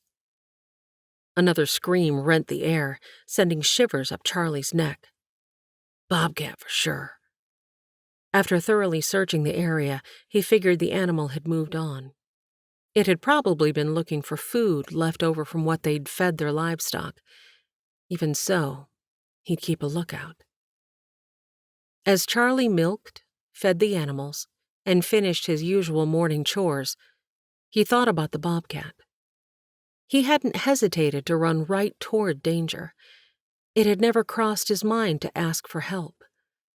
He knew he wasn't one to run from things, but this situation, this desire for change, felt unfamiliar. He'd never had a dream of his own. Now he did, and his conscience battled between loyalty to Clint and the pull of adventure. Throw Lizzie into the mix, and he was flat out dumbfounded. Clint stuck his head in the barn door opening, pulling Charlie out of his thoughts. "Got the eggs? Rachel's ready for breakfast as soon as she gets those fried up." "Oh, sorry," Charlie replied. "Yeah, I got sidetracked. I heard a bobcat this morning, so I'm a little behind." He stood. "Just finished here." He grabbed the basket of eggs he'd collected earlier, and both men walked into the house. Breakfast talk was full of the weather, plans for the day, and Rachel's concern that Cecilia had woken with a little sniffle. Charlie felt a bit lighter after praying last night, but a cloud still hung over his head since he had decided to stick around and wait to hear from the Lord, when all he wanted was to head out on his own. Rach, thanks for breakfast. Charlie took the final swig of his coffee. Rather than responding to him, Rachel said, Thomas, we aren't doing laundry this morning, but I believe your room needs some extra attention. The boy's head drooped a little. Yes, ma'am. I'll make you a deal, she said. You have an hour. Finish that room quickly, and you can use the remainder of your time for reading. The boy's eyes sparkled with excitement. Thanks! He was up the ladder before Rachel could respond. Looks like we all have a busy day ahead of us. Clint placed a kiss on Rachel's forehead, then tapped Charlie's hat, causing it to cover his eyes. Clint worried about Charlie. The air became heavier as the day wore on, and the dark clouds remained, as did Charlie's dark mood. It looked to Clint like Charlie was working harder than usual, if that was even possible. He was trying to give the boy all the time he needed to share his heart, but the rain would start soon, and then they'd be busy with other chores that would include Thomas. Lord, whatever is eating at Charlie, help him to give it to you, Clint prayed. By mid-afternoon, Clint realized Charlie wasn't ready to share whatever was bothering him, even though Clint knew talking it out would help the boy. Pot calling the kettle black, he thought to himself. Clint had spent the morning trying to process his personal problem by himself when what he needed to do was to take his own advice. Once they'd finished their work, Clint walked quietly into the house. Are the girls napping? He asked. Rachel nodded and lifted a finger to her lips. Clint leaned down to whisper in his wife's ear, enjoying her slight shiver in response. I need to head to Pete's. I'll be back for supper. She lifted her head, and he knew she desired additional information, but he touched her cheek before kissing her softly, without offering more. Chapter 5. April 12th, 1860. Manning Farm. Clint enjoyed the solitude on the ride to Pete's. He'd spent most of his adult years alone as a U.S. Marshal and relished the days on end of quiet, coupled with the occasional adrenaline rush of pursuit. When he'd met Rachel, being alone had no longer been critical, and she'd made his blood race. He had gladly traded aloneness for a wife, children, livestock, and a place to call his own. The heavy dampness chilled the air. Still, he enjoyed this time in nature. He needed a break every so often, since his house was blessedly full of children. He wondered when he and Rachel might have another, but at the moment he had more pressing things to consider. Lord, here I am headed to Pete's because I need a friend to talk to. I should have come to you first. As he rode, he talked with God like the friend he was. Rachel's been overly tired lately, which isn't surprising since Cecilia is more active than any other child I've ever known. Not that I know many children. This familiar dialogue with his Heavenly Father soothed his soul. Then there's baby Sarah. I know you're aware she's had bouts of colic, adding to Rachel's exhaustion. If there is something we can do to ease her discomfort, I'd sure appreciate knowing. He listened to the clop-clop of the horse's hooves, breathed deeply of the fresh air, and continued. I can't forget Thomas. The boy is a good worker, but prefers reading a book or tending an injured animal over everything else. Farm life on the frontier is demanding, allowing little time for such things. I don't want to punish him for his love of learning. So, a little wisdom here would be much appreciated as well. And whatever has Charlie's mind muddled these days. He shook his head and realized he was nearly at Pete's. He'd prayed for many things burdening his heart, but he'd not talked to God about what was bothering him most. Clint noticed the muscled horse grazing in the field as he rode into Pete's yard. Hello, the house, he yelled, when he didn't see anyone. He dismounted and took the large envelope with the United States Marshal Service seal from his saddlebag. The barn door opened slowly, and Lizzie came out. Pete instinctively pushed her behind him as he moved in front of her. When he recognized his best friend and neighbor, he relaxed. "Morning, Clint," Pete said. "Put Jasper out to meet Maestro, and I'll put the coffee on." "Will do," the man replied. Pete turned to the girl. "Elizabeth," he started, but was interrupted. "Lizzie." She put her hands on her hips and gave Pete a look that made Clint laugh. "You look just like your father, Lizzie." Clint emphasized the girl's name and glanced Pete's way. Pete turned in defeat. Clint listened to Pete as they sat drinking coffee at the table. The man talked more than a bunch of women at a quilting bee. Lizzie came in and interrupted their conversation. Lizzie, want a cup of coffee?" Pete offered. "No, thank you. Between the tension and the testosterone, I'm taking Maestro for a ride. I'll be back in a couple of hours." "Be careful," Pete said, a little louder than necessary. Lizzie rolled her eyes and grabbed her rifle from over the door before walking out. Pete dropped his head into his hands and ran his fingers through his hair. "She'll be the death of me, Clint." Clint just laughed, leaned forward, and slapped his best friend on the shoulder. "She seems all you said she is. I haven't even talked to her this morning, and I'm exhausted after listening to all you've had to say in the last few minutes. She seriously just left a note and headed out?" "Yep, Paul's gonna have a fit. I've got to get word to him if he isn't already on the way." "I'll send Charlie to town in the morning, if you get a letter ready," Clint offered. Pete finally sat back in the chair, using his right hand to try to smooth out his hair. "That'd be helpful." His forced, exhaled breath spoke to his frustration. He'd get there in time to catch the Saturday stagecoach. Hopefully it'll reach Paul in time. He looked at his friend. "I'm over being mad at Charlie, but he may not want to be around when my brother arrives." "Yeah, I've got 2 girls now, so I completely understand." Clint watched the change in his friend. Pete leaned forward, put his forearms on the table, and wrapped his hands around his now cold coffee, but he didn't speak. "Charlie doesn't realize it, but he's fallen pretty hard for that girl," Clint said. "Don't I know it?" Pete grimaced as he choked down the last gulp. "I hate cold coffee." He stood and offered fresh to Clint. "Thanks." Clint took a sip before continuing. "I know this'll all work out." He paused. "I need to change the subject. The letter I had you take to town for me asked my father for my share of the cattle. I'll need help bringing the herd back, and would rather not hire too large a crew if possible. I'm hoping a few of my father's hands will be interested in moving this way. That's why I built the bunkhouse. I'm happy to pay you for your trouble if you'd be willing to accompany me."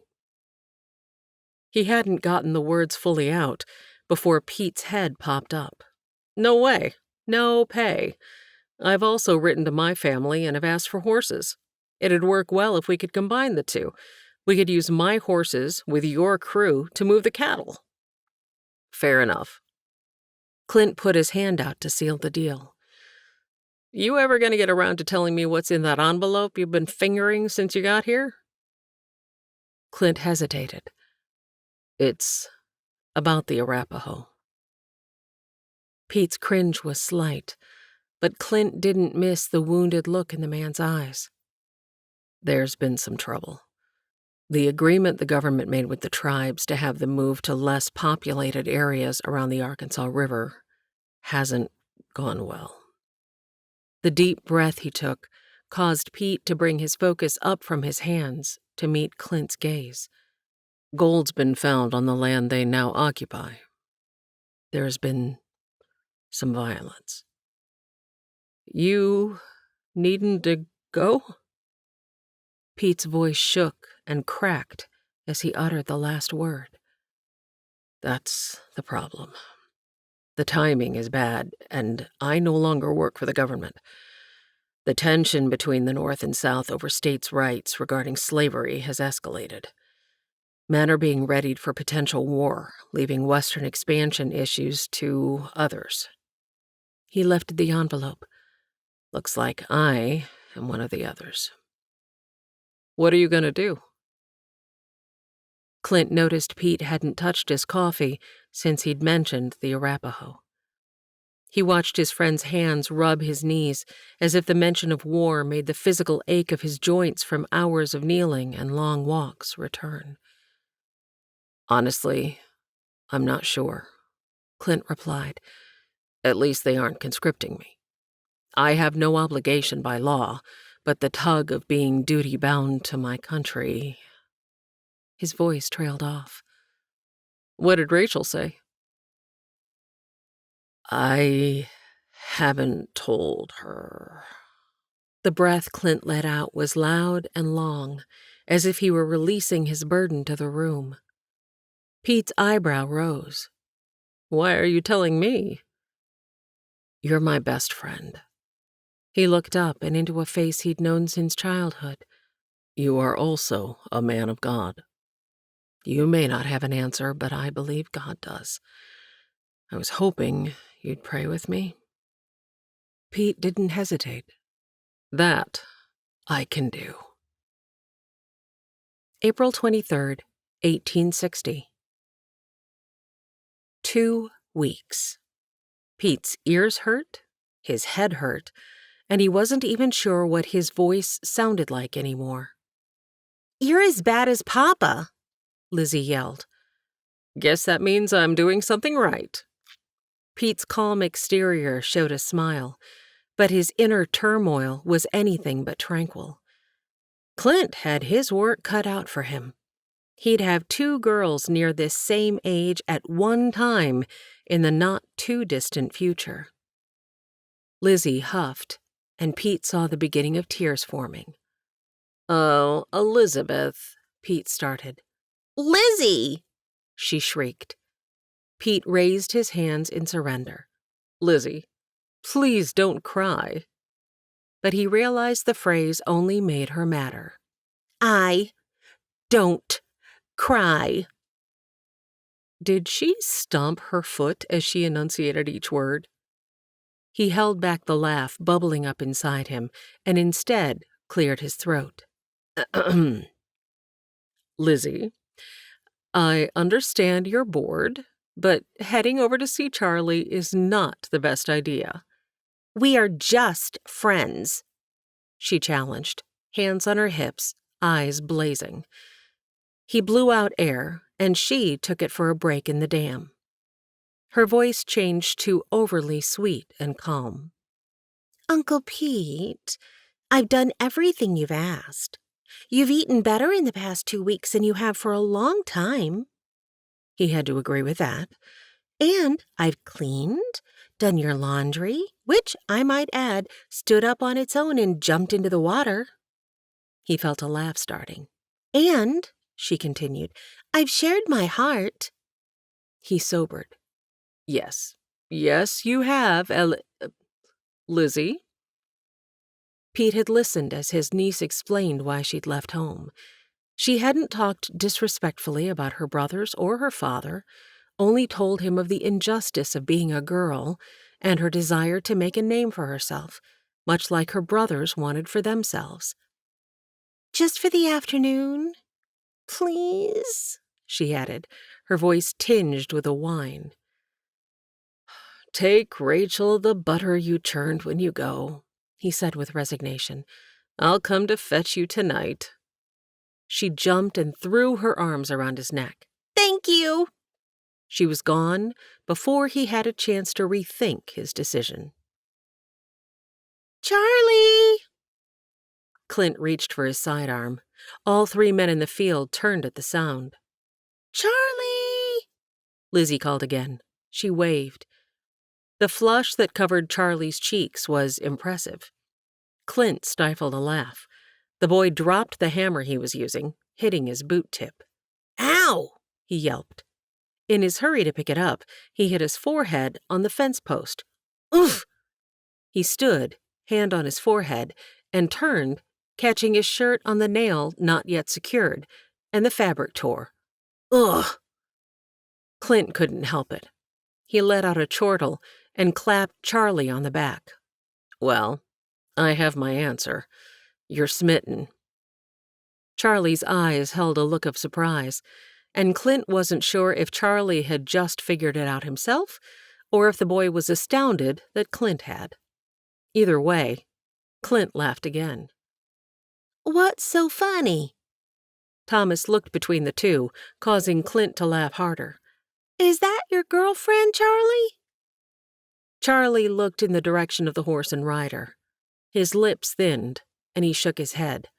Yeah, friend. She just happens to be a girl. He turned his gaze to Clint, and the older man put up both hands in surrender. Clint turned now and got a good look at the horse. Impressive. He'd seen him grazing in the distance at Pete's, but up close, he noticed the fine details of the well-muscled, compact body. The sheen of the smooth, dark chestnut was eye-catching as the sun glinted off the muscled rump. He was controlled, a feature Clint knew was of great import in a cutting horse. The rider was comfortable in the saddle, arms relaxed, allowing the animal to follow instinct when needed. Hey, Charlie, Clint, Thomas, Lizzie greeted. Clint watched as Lizzie stared at the red mark on Charlie's forehead. He looked over and watched redness creep up the boy's neck into his cheeks.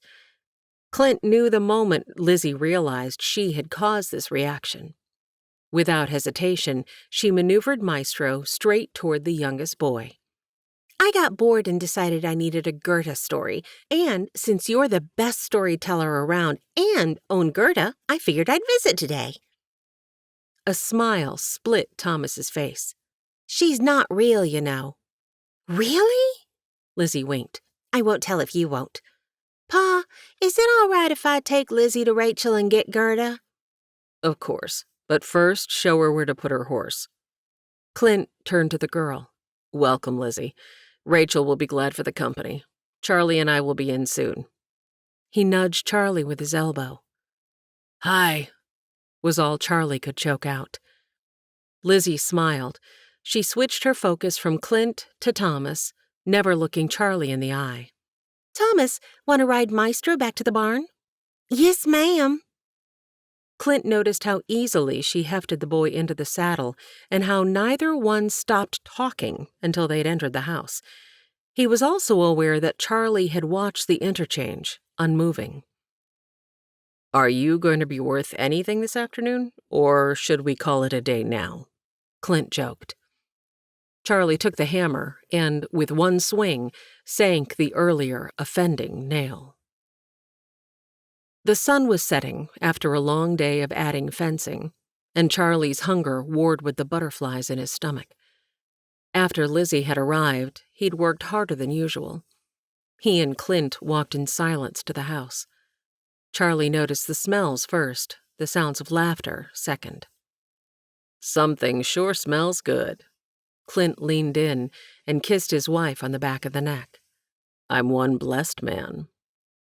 Rachel leaned back, hands full, and rested against her husband's chest. Charlie watched the exchange before his gaze was pulled to the girl beside his sister. He had not forgotten that Lizzie was visiting today. He'd hardly been able to focus on anything else. I hope you're hungry, Charlie. Rachel and I made apple pie. Lizzie pointed to the perfectly crisp top, and Charlie wondered if that meant the apples weren't fully cooked, as had happened many times with Rachel's cooking blunders. His mirth must have been mistaken for pleasure, for Lizzie smiled in response. Is Pete coming for supper? Clint pointed to the extra place setting. I hope you don't mind, Lizzie replied. I'm sure Uncle Pete wanted the quiet today, but I don't think he wants me coming back alone in the dark. He thinks I'm helpless. She rolled her eyes and shook her head. Clint, dear, will you get another chair off the porch, please? Rachel asked. I'd be happy to. When he returned, Pete was behind him. I found him talking to the animals, Clint said. Apparently he talks goat and horse as well as cow. I was simply being neighborly and greeted Naomi, Pete quipped. I prefer to stay on the good side of that goat. Perfect timing as always, Pete. Rachel placed a large platter of roast venison, potatoes, and carrots on the table, alongside some canned beans and sliced beets. Freshly baked bread had to be moved out of Cecilia's reach as she tried to grab a piece before grace was set. The family joined hands around the table. Charlie looked at how perfectly Lizzie's fit into his before glancing up into those hazel eyes, returning his gaze. I can't afford this distraction. He'd made up his mind. Tonight. He'd tell Clint his plans tonight. He pushed down the prick he felt in his spirit to wait on the Lord's plans. Are you sure? Clint looked more concerned than upset, which Charlie had expected. I'm ready for some adventure. You and Pete served, and even Billy joined the military. I don't care to do that, but it's time I quit relying on you and made my own way. Clint took his time responding, brushing his hand over his face and ending the contact by pulling the growing beard he wasn't quite used to. Yes, you're ready in body and spirit, but I'm not sure in heart and mind. What does that mean? Charlie said defensively. You're antsy, itching to go, but you have no plan. Have you prayed about this? I do have a plan. He ignored the part about praying. I just told you I'd help you get the first crops planted and assist with the cattle before heading out.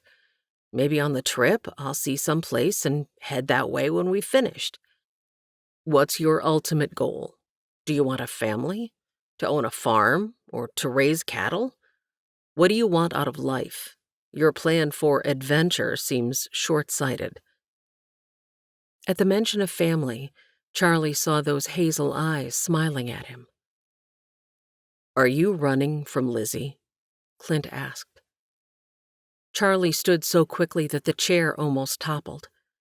He opened his mouth to speak, but nothing came out. He ran his fingers through his hair. Clint, I just don't know. That girl's got me so confused I don't know which way is up. All I know is I need to get away from her to get my head straight. Charlie paced as he spoke. Now we're getting somewhere. Let's table this discussion until the cattle drive is over. See how you feel then. Maybe hearing stories of some of the guys riding with us will help you make a plan of action.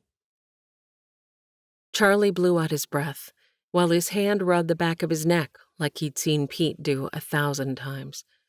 He plopped back into the chair, lowered his head, and placed his hands on his knees before taking a deep breath and sitting up straight. All right, Clint repeated as he stood. He slapped the boy's back, grabbed his hat, and headed out. Chapter 6, April 27th, 1860, Shumard Oak Bend. Pete and Lizzie had settled into a comfortable routine. She'd been there for 5 weeks and had become adept at all of the things small homestead life required. She'd also seemed to shy away from Charlie of late while still visiting Rachel once a week. Pete felt comfortable enough to leave her to take a letter to town. What am I to do with her, Lord? No answer came as he crossed the miles toward town, eventually arriving in front of Gray's Mercantile. Fidelia smiled when she saw him. I guess Lizzie is staying. Well, hello to you, too. Need I get off my horse to understand what you mean by that statement? Pete jested. Silly man. Get down here and give an old woman a kiss. It's the only one I get these days, and I've waited long enough since your last visit. Kissing? Is that Pete? Elizabeth called from just inside the door. Wonderful! We have a letter for you. Come inside. Pete knew the ladies had already reviewed the contents of the letter before he did.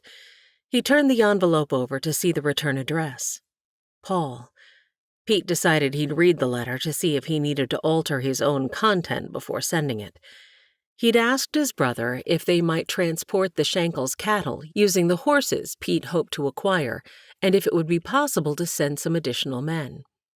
He opened the partially sealed letter, noting how both ladies made themselves busy nearby. Pete, your surprise at having Lizzie show up at your door was probably greater than mine at her leaving. I knew this day was coming. Catherine smothered her, but the girl's got a mind of her own.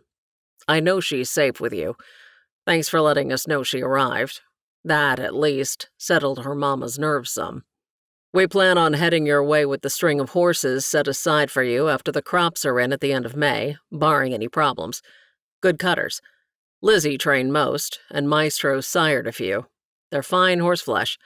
We can talk more when our brothers and I arrive.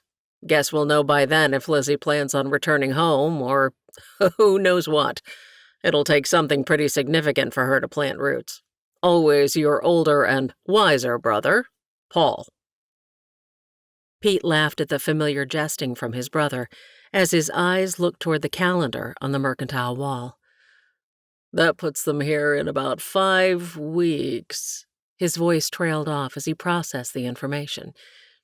He looked to the ladies, who were enjoying being included in this one-sided conversation. Guess Clint, Charlie, and I will need to head out by the 28th to get there in time to assist with the return, he said. May I borrow your pen and ink? Pete added the new information to his letter and handed it to Elizabeth, who stood closer. The stage should be here this afternoon. I'll be sure to seal and post this for you. Elizabeth turned the letter over in her small hands. The sound of the kiss he placed on each lady's cheek was loud in the quiet establishment. Thank you, ladies, he said with a grin. Here's my list. Can you have it ready by morning? Of course, Pete Manning. Fidelia reached for the crumpled piece of paper. I've a hankering for a piece of that black licorice before I head out to make my rounds. He didn't wait for approval as he reached over and grabbed the treat from the glass jar on the counter. Before he could replace the lid, he heard Fidelia. We'll add that to your list, Mr. Manning. Next time, he'd need to bring them flowers. May 14th, 1860. Lizzie was getting restless, and Pete knew it.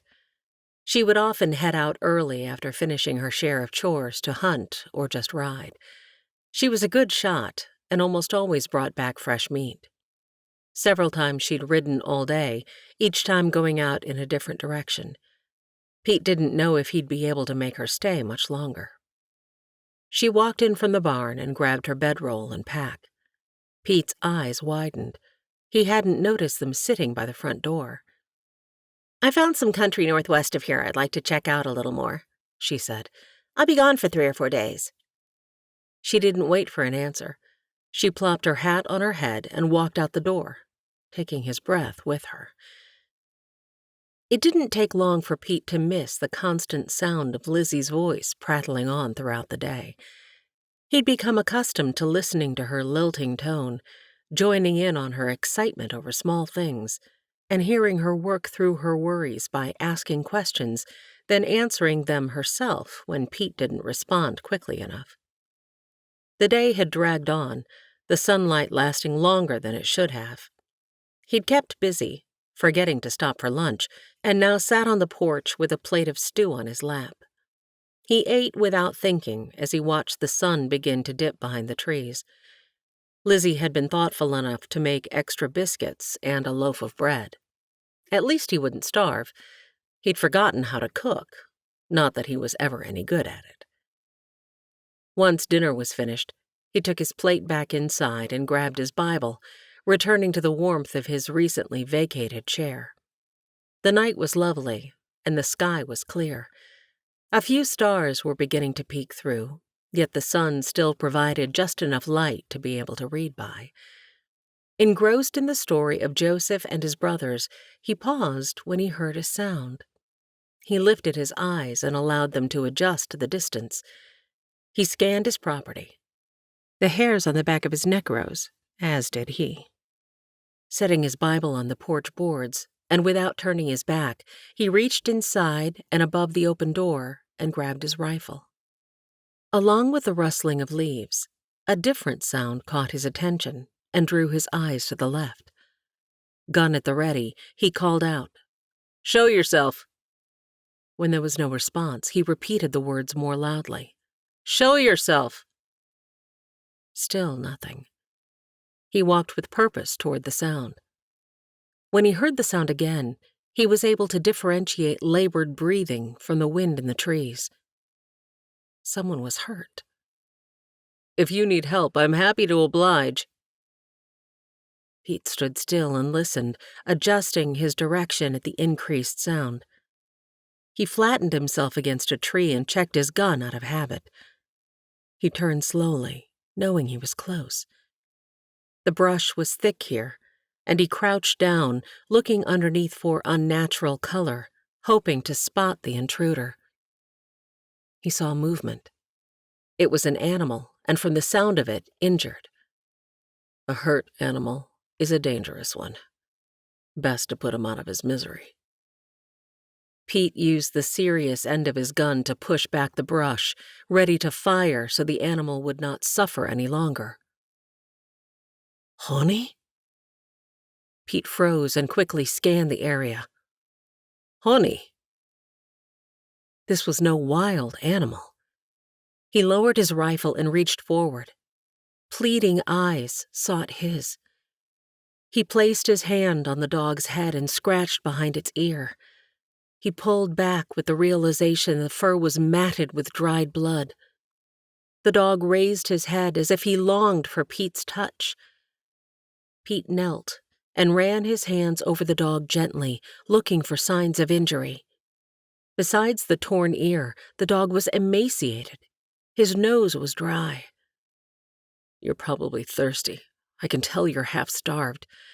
Can I pick you up?" Now I'm talking to a dog. I'm gonna get a reputation. Honey yelped and jerked his head toward Pete when the man picked him up, but he didn't bite. The dog was so light Pete had no trouble grabbing his rifle at the same time.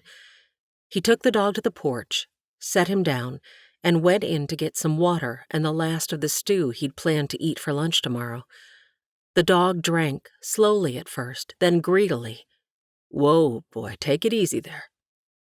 He gave him bites of food, a little at a time, allowing it to settle between swallows and alternating with more water. Pete sat on the first step, Honey's head in his lap, the dog finally resting easily. He'd clean him up tomorrow and see to that ear. Honey lifted his head slightly and whined. "It's all right, boy. I know you came to get me. Nothing I can do in the dark. But pray." May 15th, 1860.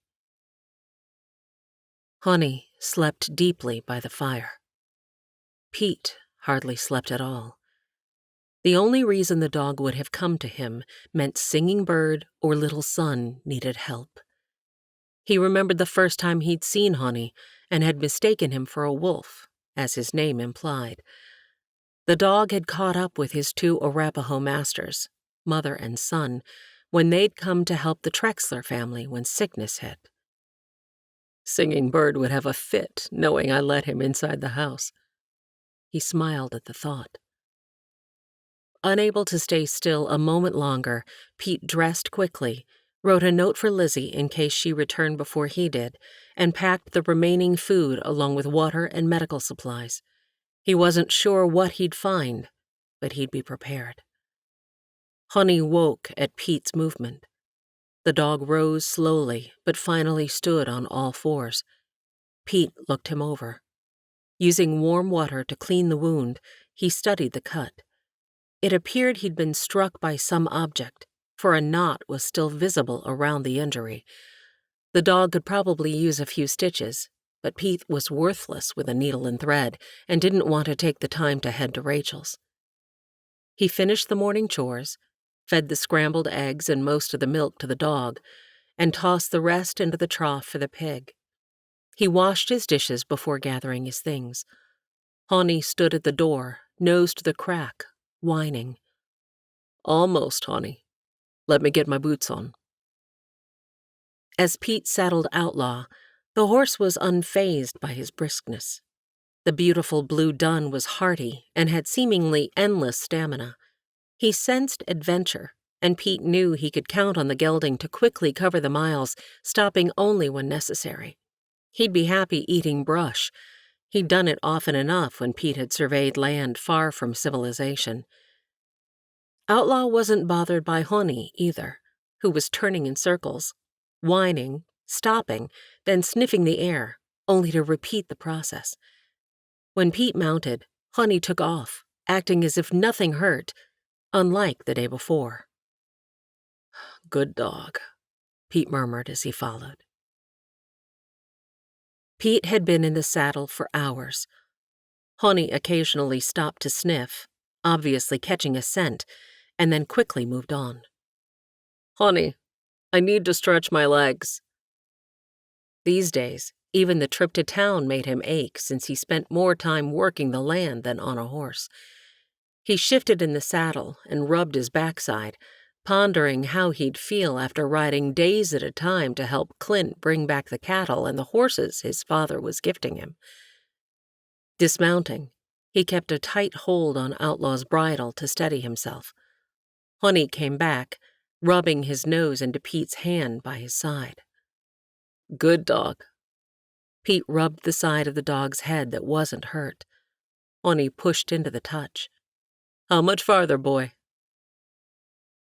Pete took a deep breath and stretched while looking out across the expanse. Not much to see. No place to hide. He wondered how far Honey had traveled to get to him, and how long he had been out here. "You're amazing. You know that, boy? How'd you find me?" He pulled a biscuit and some jerky from his pack and tossed the disc to his friend, who caught it and swallowed it whole. The dog took more time with the jerky, although he ate his much more quickly than Pete, who had to take a swig of water from the canteen to wash it down. He pulled out his cup and filled it with water. Honey accepted with a wag of his tail. "Ready, boy?" Honey turned in a circle and barked, sniffing the air to once again get his bearings before heading off. Pete had to hurry, or he'd lose him in the pockets of low-lying, dense brush surrounded by miles of ever-growing field grass. It was nearing night, and Pete began to search for a place to stop. He now recognized the path they took. He had traveled this way to head to the Arapaho camp 2 years ago. He didn't feel eyes on him like he had that first time when the fierce Indian brave had tracked his every move while not being seen. Looking up, he watched birds dip and rise in a small area to his right, and guessed there was a source of water where they landed. That would be an excellent place to camp for the night. Honey wasn't happy to stop, but obeyed. After Pete had taken care of Outlaw and they'd eaten, Honey curled up to Pete's side, visibly exhausted. Pete looked up into the expanse of stars. "Where are they, boy?" Honey seemed to understand, and his ears perked up until the one caused him pain. "Sorry, boy. I know you want to find Singing Bird and Little Sun, but you and I need some rest." The fire Pete had built began to die down, but still lit the sky, sparks shooting up like fireflies. If there were Indians about, they knew his location, probably had for some time. He'd just have to trust the Lord would keep them both safe. It dawned on him then. He hadn't thought to pray. The old Pete had surfaced, and he'd left his land without consulting God, thinking only of his desire to find Singing Bird. "Lord, I sure could use some help finding—" His voice cracked. He wanted to say, "the woman I love," but couldn't get the words out. "Trust me." "That you, God?" Pete looked up to the heavens, searching. "I'm not sure I'd recognize your voice even if it came like thunder." Crack! Pete flinched at the sound, causing Honey to stand at the ready, growling, hackles raised. Had that been God or dry thunder? He was shaking. I don't think that was a coincidence, God. I'm listening. Trust me.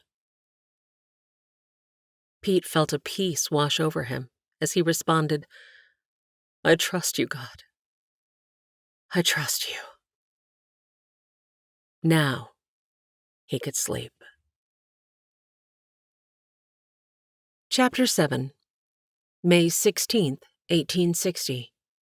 Missouri Wilderness. Honey was barking. It only took a moment for Pete to wake up and remember where he was and why. What is it, boy? Pete listened intently as Honey crouched, creeping along the ground as Pete had done in the military. The dog didn't make a sound as he inched through the underbrush.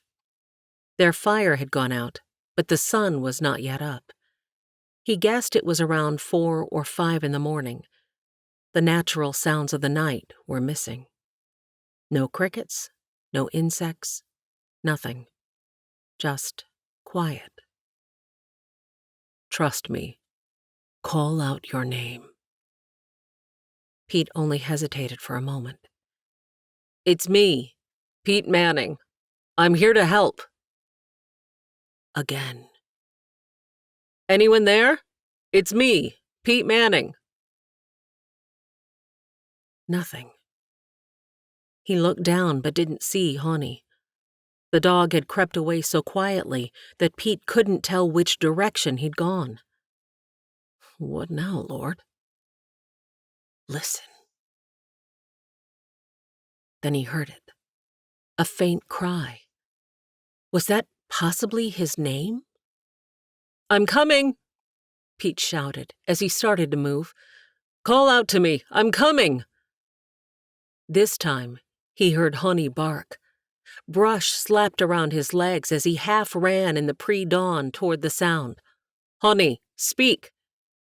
The dog did, and Pete continued moving forward, not caring that some of the taller brambles were tearing at his trousers. His breathing was labored, the adrenaline pumping hard through his veins. He was having trouble hearing over the blood pounding in his ears. He stopped, realizing he hadn't heard a sound in a few moments. Honey? It was quiet again. He stood still, regulating his breathing, straining for any sound. I'm here for you. I've come to help. There it was, a muffled sound followed by Honey's furious bark. He came to a clearing and saw the dog, his incessant barking making Pete move faster. When he got to where Honey stood erect, he didn't see anything until his eyes adjusted. Before him lay an enormous sinkhole. Pete dropped to the ground, making himself flat to distribute his weight. Anybody there? It's Pete Manning. I'm here to help. Mr. Pete? Pete's whole body trembled. Little son? Is that you? Mr. Pete? I'm here. Are you hurt? The quiet that followed scared Pete to death. He called again, but received no answer. He crept back from the hole. He'd need to get his horse and lower himself down. Little son, I'm going to get my horse. Before he'd finished his sentence, Outlaw was behind him, free of his hobble. Oh, thanks, Lord. You still there, Mr. Pete? Yes, son. I'm here. Gotta get my rope and saddlebag. I'll be back as soon as I can. I will wait, Mr. Pete. Are you going to be all right until I return? Yes, sir. Pete worked until the sun was just peeking over the horizon, going back for his pack and ensuring the fire was fully extinguished. He'd need the morning light to help him, but the waiting was excruciating. It bothered him that Little Son hadn't mentioned Singing Bird. He hadn't been able to bring himself to inquire about her. Help me, Lord. He'd never said those words so many times in his entire life, but he meant them. He knew he didn't just need help physically to get little Sun, and he guessed Singing Bird as well, out of the hole. He would need a different kind of support if he found her hurt, or possibly dead. He shook his head to clear the thought. Trust me. Pete tied a rope to the horse's saddle since no tree was near enough to be used as an anchor. He began lowering himself down into what he could now see was a collapsed cave opening. Tentatively, he moved downward, feeling the loose ground at his feet fall to the bottom. From the sound of it, the depth was about 10 feet. Far enough to break a leg, or a neck. He stopped to readjust the rope. Mr. Pete! I'm coming, little son. I'm coming. You hold on. Can you keep talking to me so I can tell where you are? I see you. Keep talking, little son. I'm nearly there. Nina is hurt. Pete's stomach lurched, both from the words and the horse's movement above, causing him to drop the last few feet. He landed with a thud, the breath nearly knocked out of him. I'm here to help you and your mother. Keep talking. My eyes haven't adjusted to the darkness. Over here. Little Son called from behind him, and Pete turned. Hey, buddy. Pete focused first on Little Son, seeing Singing Bird lying still on the ground. Are you hurt? Pete took the boy's dirty, tear-streaked face in his hands. Not much, just thirsty. I did not fall like Nina. Pete took the canteen from his pack and handed it to the boy, who drank greedily. Whoa there, son. You don't want to get sick. Slow down and let those few sips settle. The boy obeyed. How long have you been down here? He listened to the boy as he moved over to where Singing Bird lay. 2 days, I think. The boy continued to talk, but Pete heard little. He now knelt by Singing Bird. He brushed the hair from her high cheekbones, her skin cool and smooth. One eye was swollen, and her lip was in the process of healing from what he could only guess was a previous heavy blow. He felt her breath on his hand and offered a quick thanks to God. She was alive. That is when Honey left.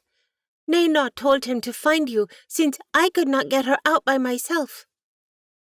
Pete realized he'd missed much of the story, but he'd be sure to hear it again. He looked up, but didn't see Honey peering over the ridge any longer. Let me check over your mother, and then we'll see about getting out of here. He smiled at the boy, who nodded. Pete flushed as he ran his hand behind the raven-black hair still pulled into 2 braids. He moved his hands down her neck, shoulders, and arms. Her ear was torn where there had once been a gold ring, leaving a small V. Singing Bird recoiled slightly, her eyes fluttering at his touch on her left wrist. He guessed it was probably just a sprain, not broken, but he'd be careful when moving her. Her thick animal skin shift made it difficult for him to check her ribs, so he placed his hands underneath, silently asking God's forgiveness for being so forward. Even in the coolness at this depth, her skin felt clammy. No blood. That's good, right? He'd never touched this woman, but she felt much thinner than he expected. He continued down her hips and right leg, this time feeling through the leggings made of soft, tawny hide. He could see the swelling of her ankle inside her moccasin. It was when he started down her left leg that he knew something was very wrong. He lifted her pant leg high enough to check her skin color. No blood, no red streaks that he could see in the dim light, and no heat, but the ugly purple, almost black bruising caused him concern. Oh, God. He spoke into the dim light before realizing his words may scare Little Son. He kept the rest of his murmured prayers to himself.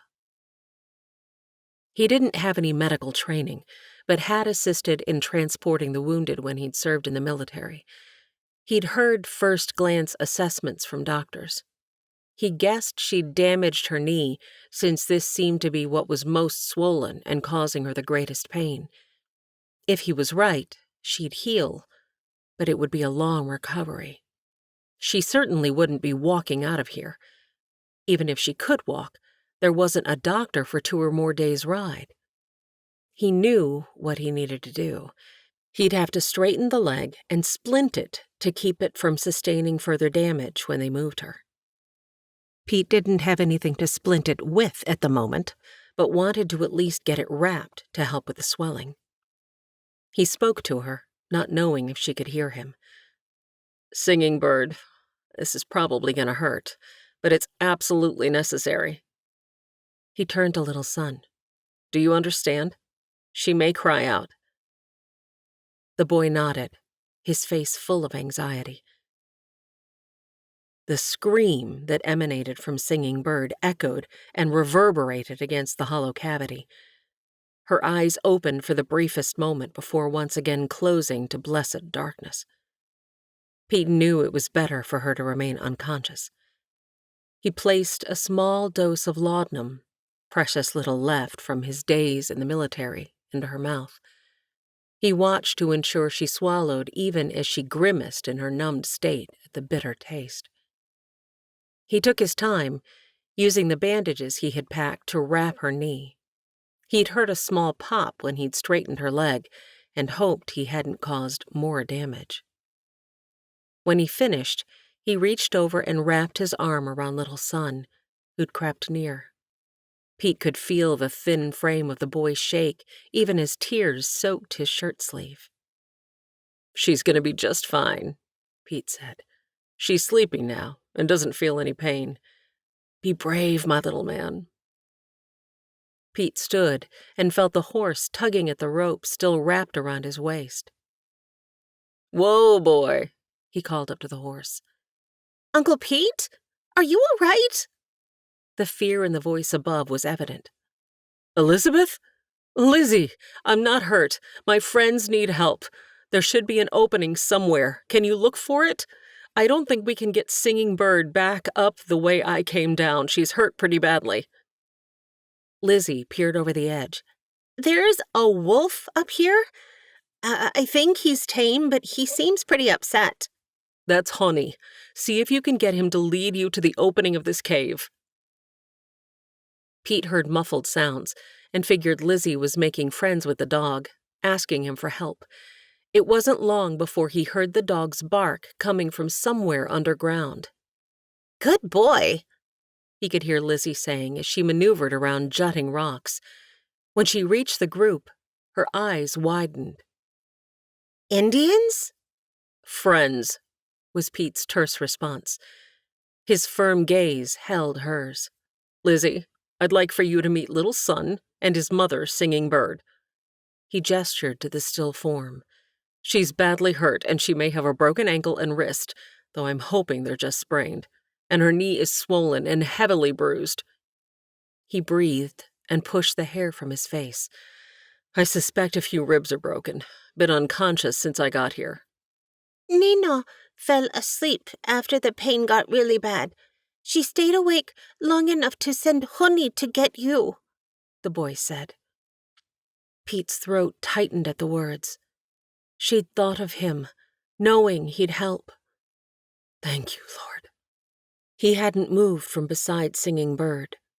He brushed a tear from her face as she slept soundly, though she was still in pain if her pinched face was any indication. Lord, please don't take her. I love her. Please, Lord. "Uncle Pete?" Lizzie's voice roused him from his deep despair. "What do you want me to do?" Her soft voice and few words helped him focus. A sliver of light pierced the darkness as the sun continued to rise, hitting the side of the cave and illuminating the ancient hiding place. "I think it would be best if I stayed here," Pete said. "You head back to get Clint in their wagon. I can't think of any other way to move her." Pete's eyes didn't leave Singing Bird as he spoke, until something caused him to pause. Wait, how'd you find me? I was talking with God and asked him who I could turn to for advice, and I kept hearing your name in the wind. Pete smiled. Being obedient, even though it had seemed an odd request, had led Lizzie right to him. Lizzie hoisted Little Son onto her horse. Indians. She'd never seen one, let alone ridden with one. Her head swam with irrational fears, which she pushed away with every clap of Maestro's hooves. The boy was quiet. He had a slight but muscled frame, and he sat on the horse well, obviously used to riding. What kind of horse is this? The boy turned slightly to see Lizzie's face behind him. She hadn't been sure if he spoke English well enough to carry on a conversation. Quarter horse. He's a cutting horse. Her clipped words didn't deter the boy. Cutting horse? His evident curiosity softened Lizzie's heart. She needed to trust. If this boy was a friend of Pete's, she should treat him with respect and courtesy. She smiled. Have you ever watched Honey chase a rabbit? At the boy's nod, she continued. A rabbit changes paths quickly, zigzagging across the ground. If Honey tried to follow, the rabbit would outrun him. Honey anticipates, thinks ahead to what the rabbit is going to do next. If he chooses correctly, he's got him. That's what Maestro does. Fast moves, quick decisions. His complete focus is on one heifer, and he's got her. With those last emphasized words, her relaxed left arm reached up and tickled Little Son, catching him unawares. The giggle that followed was like music to her ears, and she felt all her previous concerns melt away. He was just a boy, one that happened to be wearing buckskin, but still just a boy. For the next several hours, Lizzie enjoyed the captive audience. The boy's inquisitive nature and genuine interest in the horse were like fuel to a fire as she shared her knowledge and love of cutting horses. Honey is like your horse. He helps me hunt. Little Son pointed at the dog, who had kept pace but was visibly tiring. The dog's ears perked up, and he darted off under the brush. I guess he got tired of us. She winked. Speaking of tired, let's stretch our legs in a bit. I see a glint of water up ahead. We could all use a break. Lizzie looked around at the beautiful landscape before her. Soon, the tall grass prairie would be full of lush grasses and plants, the perfect place to hunt, if you knew how to track. Good dog, Honey, Little Son exclaimed when the dog joined them later. In his mouth was a rabbit, hanging limp. Little Son's smile shone brighter. I told you he was a good hunter. Lizzie watched Little Son lay his head on the sleeping dog's form. They'd need to keep moving to get to the Schenkel farm before nightfall, but she'd allow them a few more minutes to rest. The boy must have been exhausted to be able to fall asleep so quickly with the sun still overhead. They'd enjoyed the meal of rabbit. The boy had eaten like he hadn't eaten in a long time.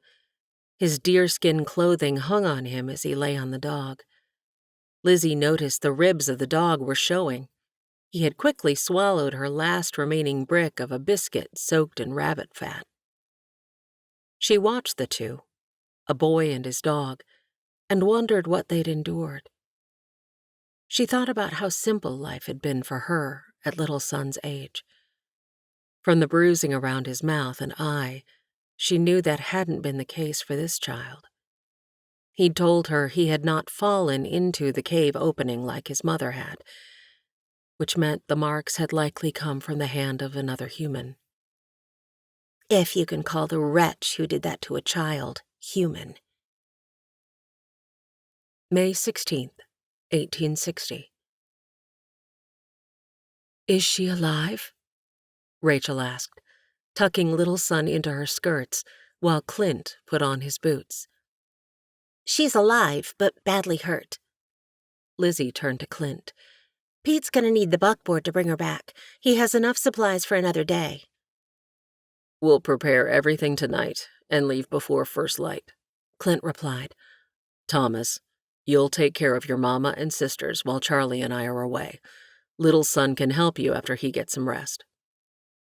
Thomas nodded at his father, and little son beamed. Should you go tonight? Rachel was kneeling now, looking at little son's sunken eyes, bruised face, and cut lip. Clint bent down and kissed Rachel on the forehead.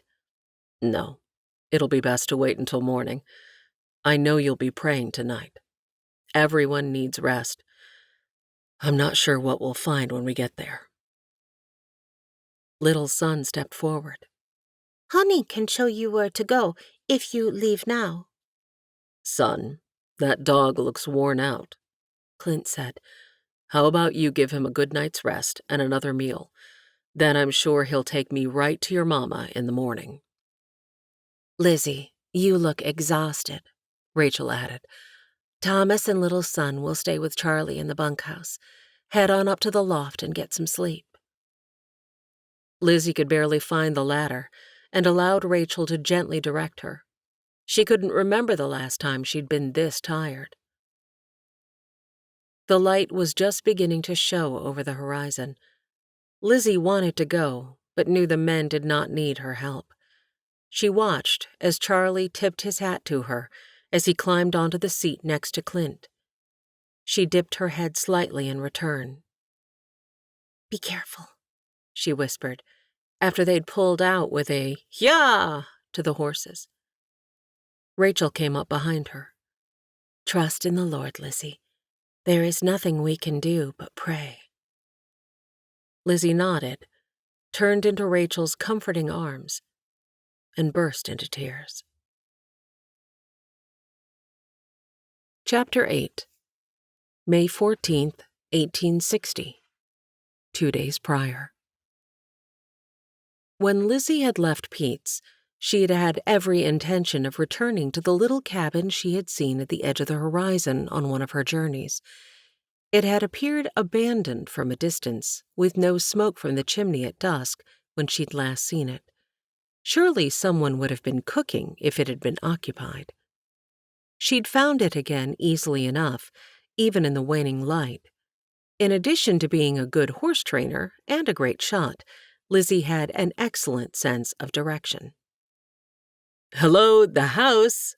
she yelled, making her voice as deep as possible.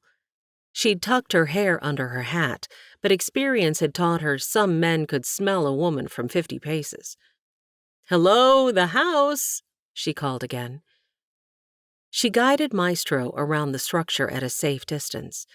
There didn't seem to be any life inside or outside the place.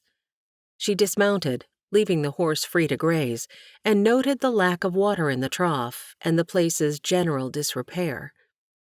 Maybe it is abandoned. Her mind raced with possibilities. She could take care of herself if she stayed out here, couldn't she? It was only a day's ride to Pete's, 3 to town.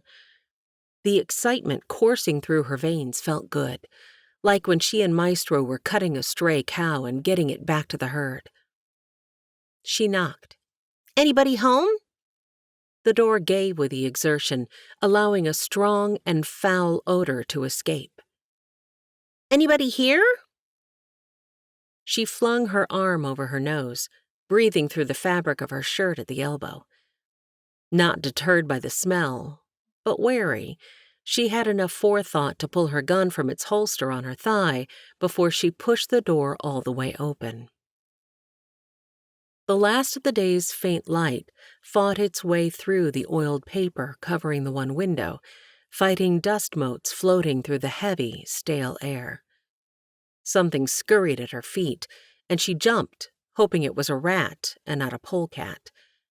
The smell in the cabin was overwhelming, but it wasn't quite the distinct odor of a skunk. Her eyes followed the fleeing furry form to where it disappeared in the inky blackness of the far right corner. As her eyes adjusted, a form took shape. Her eyes strained in the darkness. The unmoving figure appeared to be sitting on a cot against the wall to the right. Lizzie's muscles tensed, her heart working harder to keep the blood flowing to her brain. A body. A dead one. Lizzie hadn't been prepared for that. She whirled around and promptly lost her lunch just outside the door. Stepping away to catch a breath of fresh air, she spoke out loud, her words a jumbled mess as they tumbled from the acrid taste in her mouth. "It's just a dead body. He can't hurt you. You're fine." She repeated the phrase until she got her breathing under control. Muscles tense, hands shaking, she worked to square her shoulders while taking in deep, cleansing breaths. "Go back in there and see if there's anything to help identify the man, Lizzie. The sheriff in town will want to know details if there's been foul play." The words she had spoken aloud sent a new wave of nausea through her. The hair on the back of her neck rose, and she scanned the horizon to ensure she was still alone. Still shaking, she forced herself into action. Covering her mouth and nose with a bandana this time, she stepped inside and allowed her watering eyes to adjust before moving. The cabin couldn't be more than 12 square feet. It was smaller than Pete's, but well built. Where had the builder gotten the logs? There weren't any tall trees for as far as she could see. The fireplace took up most of the back wall, the stone reaching to the roofline. Lizzie saw a lantern on the wide mantel. Moving gingerly, she tapped her fingers over the rough wood, feeling for matches. She jumped when she touched the small box and had to retrace her fingers along the edge to find it again. Once the lantern was lit, she held it toward the fireplace. Something more alive than dead was growing out of the pot hanging from the swing arm. A built-in table and a single chair jutted out from the wall to the left. Her body rigid, she slowly angled toward the wall on the right, the one with the body on the cot.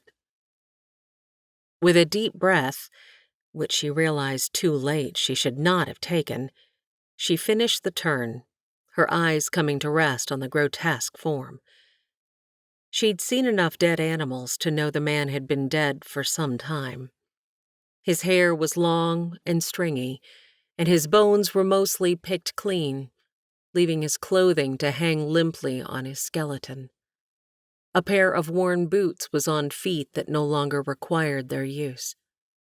She stepped closer, breathing through her mouth to minimize the smell.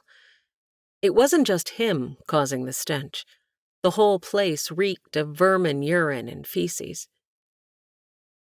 Something on the bed glinted in the dim light, which was trying its best to peek through the glass lamp chimney covered in soot and illuminate the cabin-turned-coffin.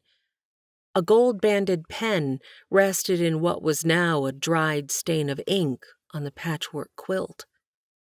Lizzie reached for the paper captured under the still upright ink bottle, gently pulling it from its hold. She held it toward the faint light. Its edges were crisp from age.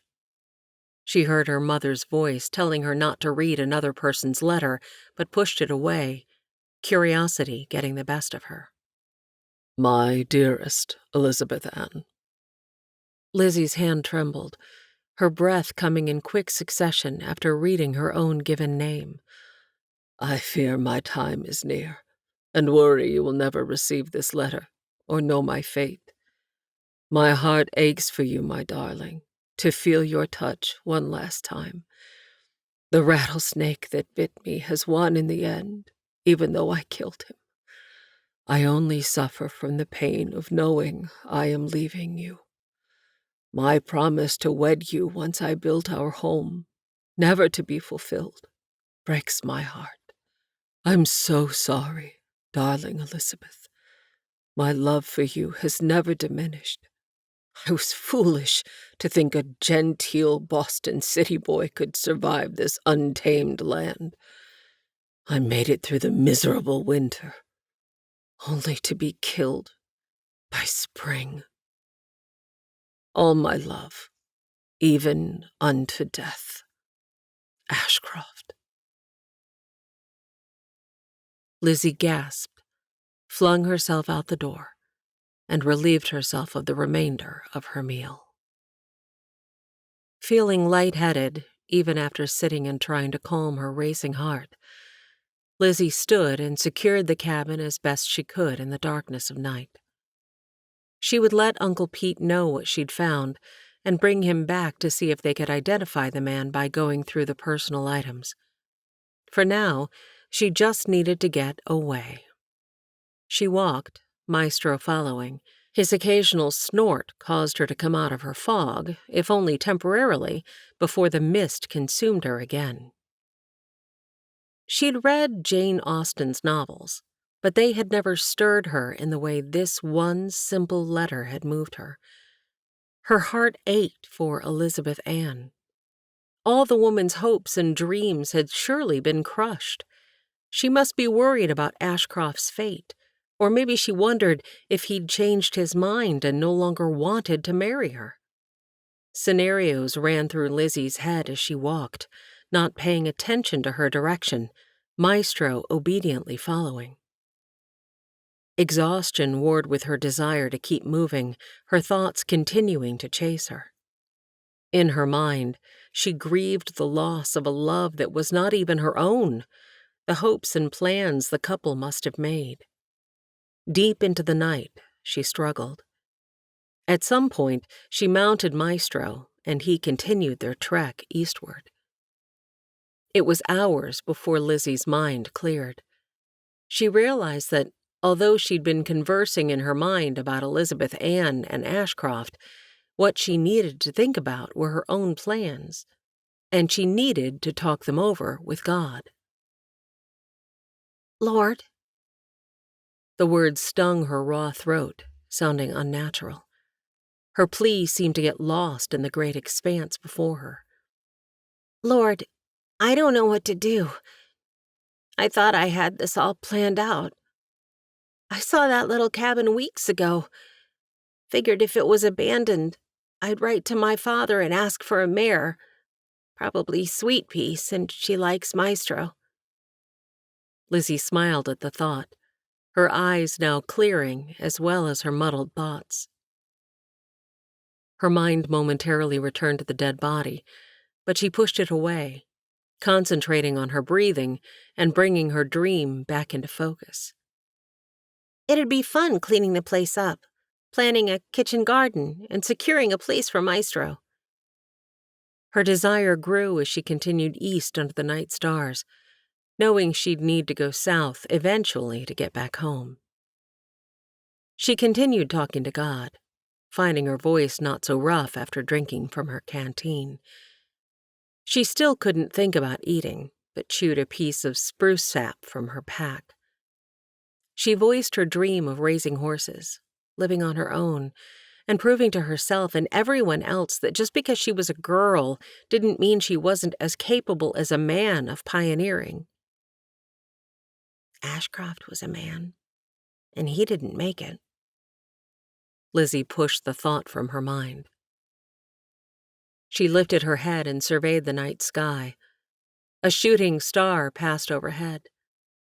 Her mama had said wishing on shooting stars was not of God, but God didn't seem to be answering her prayers at the moment. She'd been talking to him for hours and hadn't heard a single response. What would it hurt to give it a try? She closed her eyes, and Charlie's face swam before her. What kind of wish was that? She opened her eyes and scowled at the missed opportunity. Maestro felt the change in his rider and sidestepped. Her musings' direction transformed as the tall, dark-haired boy with bright blue eyes captured and held her thoughts hostage. She could hardly call him a boy. He was a good bit taller than her and had the build of a man well used to hard labor. Her brothers were muscled for sure, but leaner and lankier from spending their time in the saddle, not working the land as Charlie did. God, I don't want to be tied down by marriage, but I'd sure like to have a friend like Charlie. He and I have lots in common, and we could have interesting conversations if he wouldn't get so tongue-tied. Lizzie laughed as she remembered the first time they'd met. She felt a funny feeling come over her. Not quite like the feeling she got when someone was watching her, but unusual all the same. Lizzie took in her surroundings, realizing she'd not paid much attention to her location over the past few hours. She looked around. Nothing familiar for as far as she could see. She wasn't easily given to panic and calculated how far she might have traveled and when she should turn south to head back to Pete's. But her mind was tired and soon drifted back to Charlie. He was pleasant and all, good-looking too. Not that it mattered if they were just friends, but she didn't want it to be more than that. Do I? Weary, she knew she'd need to stop soon. Her eyelids were heavy, her body exhausted from the adrenaline rush of the previous hours. Lord, what I need is someone I trust, someone I can talk to, she prayed. Pete Manning, I'm here to help, called a voice. Lizzie was no longer sleepy. Maestro stilled, his ears pricked forward. You heard it too, boy? She said to her companion. It's me, Pete Manning. Lizzie knew God worked in mysterious ways, yet she'd never expected him to answer her plea verbally. Once again, she heard the words on the wind. I'm here for you. I've come to help. Lizzie knew she needed to trust that the Lord was answering her pleas in some unusual way, and she most assuredly didn't plan on missing out on whatever it was God had for her. At Lizzie's urging, Maestro soared across the plain toward the sound of the voice as the sun began to peek over the horizon. She heard a dog barking and followed the sound, listening carefully over the horse's pounding hooves. She slowed and dismounted quickly when she saw Pete's horse. The horse stood with a slack rope tied around the saddle and disappearing into a massive hole. Chapter 9. May 17th, 1860. Missouri Wilderness. The sun warmed the cavern only when overhead. Thankfully, Pete had been able to keep the fire going with the wood Lizzie and little son had gathered for him before they'd left. The fire, with smoke trailing up and disappearing in the light of day, crackled, its sounds echoing off the cave walls and creating its own type of music. Lizzie had given Pete her bedroll, which provided additional warmth and some padding from the hard rock. Pete looked around, evaluated Singing Bird's position, and once again considered the best way to get her out of the cave and into the wagon that was hopefully now on its way. The beauty of the interior of the cave was mesmerizing. Pete appreciated God's creation, but had never seen anything like this. It was as if the overhead rock had melted and dripped, forming sharp, tapered mounds that protruded from the floor. He reached out and touched one, the rough rock solid when he pushed against it. He was thankful Singing Bird hadn't fallen a few inches to the left. The jutting rocks would have impaled her. He reclined against the rock, Singing Bird's head resting on his thigh. He could feel the warmth of her breath as he tenderly smoothed her hair from her forehead. She'd stirred a few times, pain etched on her face. He'd given her water, small bites of biscuit, and a small amount of laudanum each time she'd roused from her slumber. He was concerned that she seemed to have no energy left, perhaps even no fight. Mr. Pete. His rapidly beating heart sped up at the sound of his name on her lips. I'm here, he replied. And it's Pete, just Pete. Do you need anything? Little son? He's fine. My niece Lizzie has taken him to Rachel's to get Clint and Charlie. They'll help get you out of here. He wasn't sure she'd heard the last words. Her breathing had fallen back to a steady rhythm. Leaning his head back, he marveled at the darkness of the cave and the brightness of the opening, like a window into the heavens. "Lord, you know how much this woman means to me," he whispered. For most of the day, he dozed, prayed, and saw to the needs of Singing Bird when those beautiful black eyes searched for his. He checked her leg for swelling and heat and felt her face for fever, but she remained cool and clammy to his touch. Her rest was most peaceful when Pete talked, so he spoke all his thoughts aloud until his voice grew hoarse. When he cleared his throat, Singing Bird moved a little and opened her eyes. "Thank you," she whispered. "For what?" "For coming for me." "Of course." He ran his fingers gently over the bruise along her jawline. "Feel up to telling me what happened?" He thought she might have already fallen back asleep until he heard her deep sigh of resignation. Her voice carried in the cave, thankfully, since she spoke barely above a whisper. "One full moon ago, Ahika tried to take me as his wife.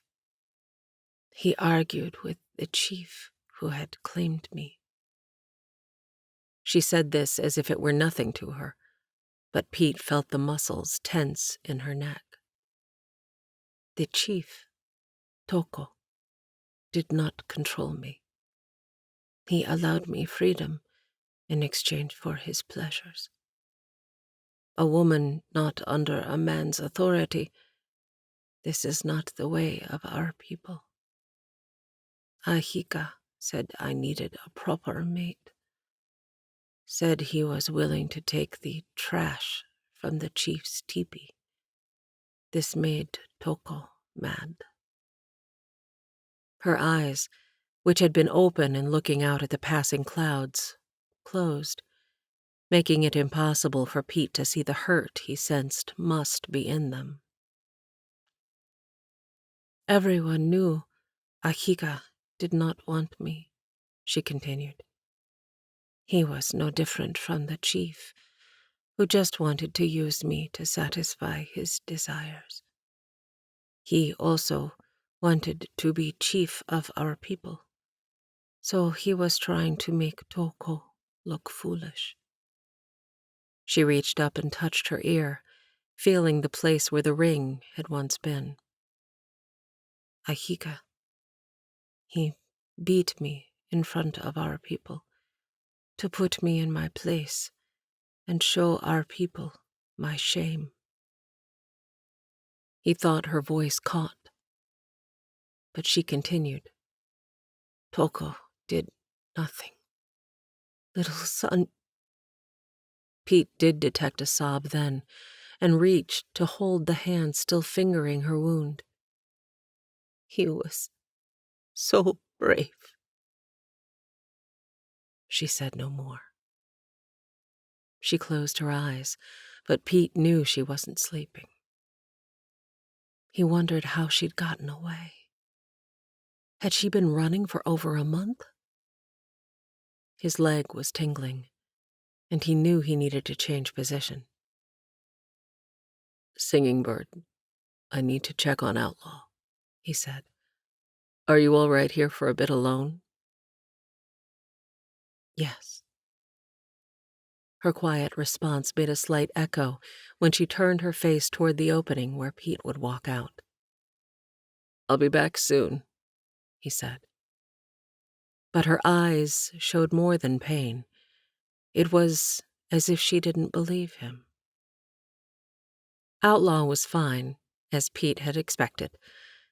He patted the horse's neck and marveled at the blessing of having such a fine animal. The saddlebags Lizzie had thrown things into haphazardly the night before needed repacking. He walked to the pool of water where they'd stayed the previous night and filled the canteen. He warmed himself in the rays of sunlight reaching down, offering their comfort. He figured Charlie and Clint would be here in a few hours. He had a few more things to discuss with Singing Bird before they arrived, and decided it was now, or possibly never. Pete was quiet as he walked through the opening to where he saw the still form of Singing Bird.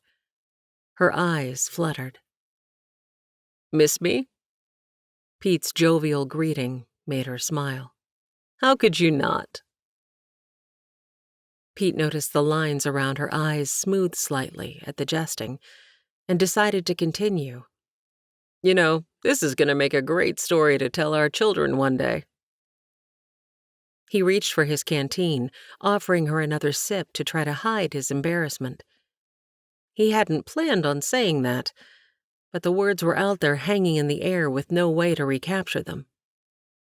He'd meant them. He'd only wanted to broach the subject with a little more care. Eyebrows raised, Singing Bird's big black eyes shone with curiosity and confusion. "You know, I've been thinking, for about 2 years, that we make a pretty good match." He watched as those pools of black ink turned to disbelief. "I mean, it looks to me like you need a place to live, and I need a wife, so maybe we should be a family?" He was going about this all wrong, and he knew it. Singing Bird's eyes narrowed, her mouth forming a thin line. "Pete Manning, do you want me as a wife or as your woman? There is a difference." Pete was taken aback by her comment, and honestly, he wasn't sure he could answer. For 2 years, he'd dreamed of her, but was it for the right reasons? Or was he just like Toko and Ahiga? He questioned his motives. He could tell she had more to say. She grabbed her side and worked to slow her breathing. The wrinkled brow above those deep pools of black that threatened to drown him had him befuddled. "Oh, for crying out loud," he exclaimed. "Listen, before Clint and Charlie get here, I have some things to say, and I'm just going to say them."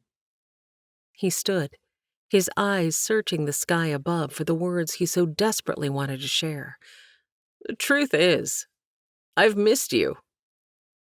He looked at her, and surprise now showed in those beautiful eyes. He couldn't resist kneeling and taking her hand in his. "I've thought of you every day since you left."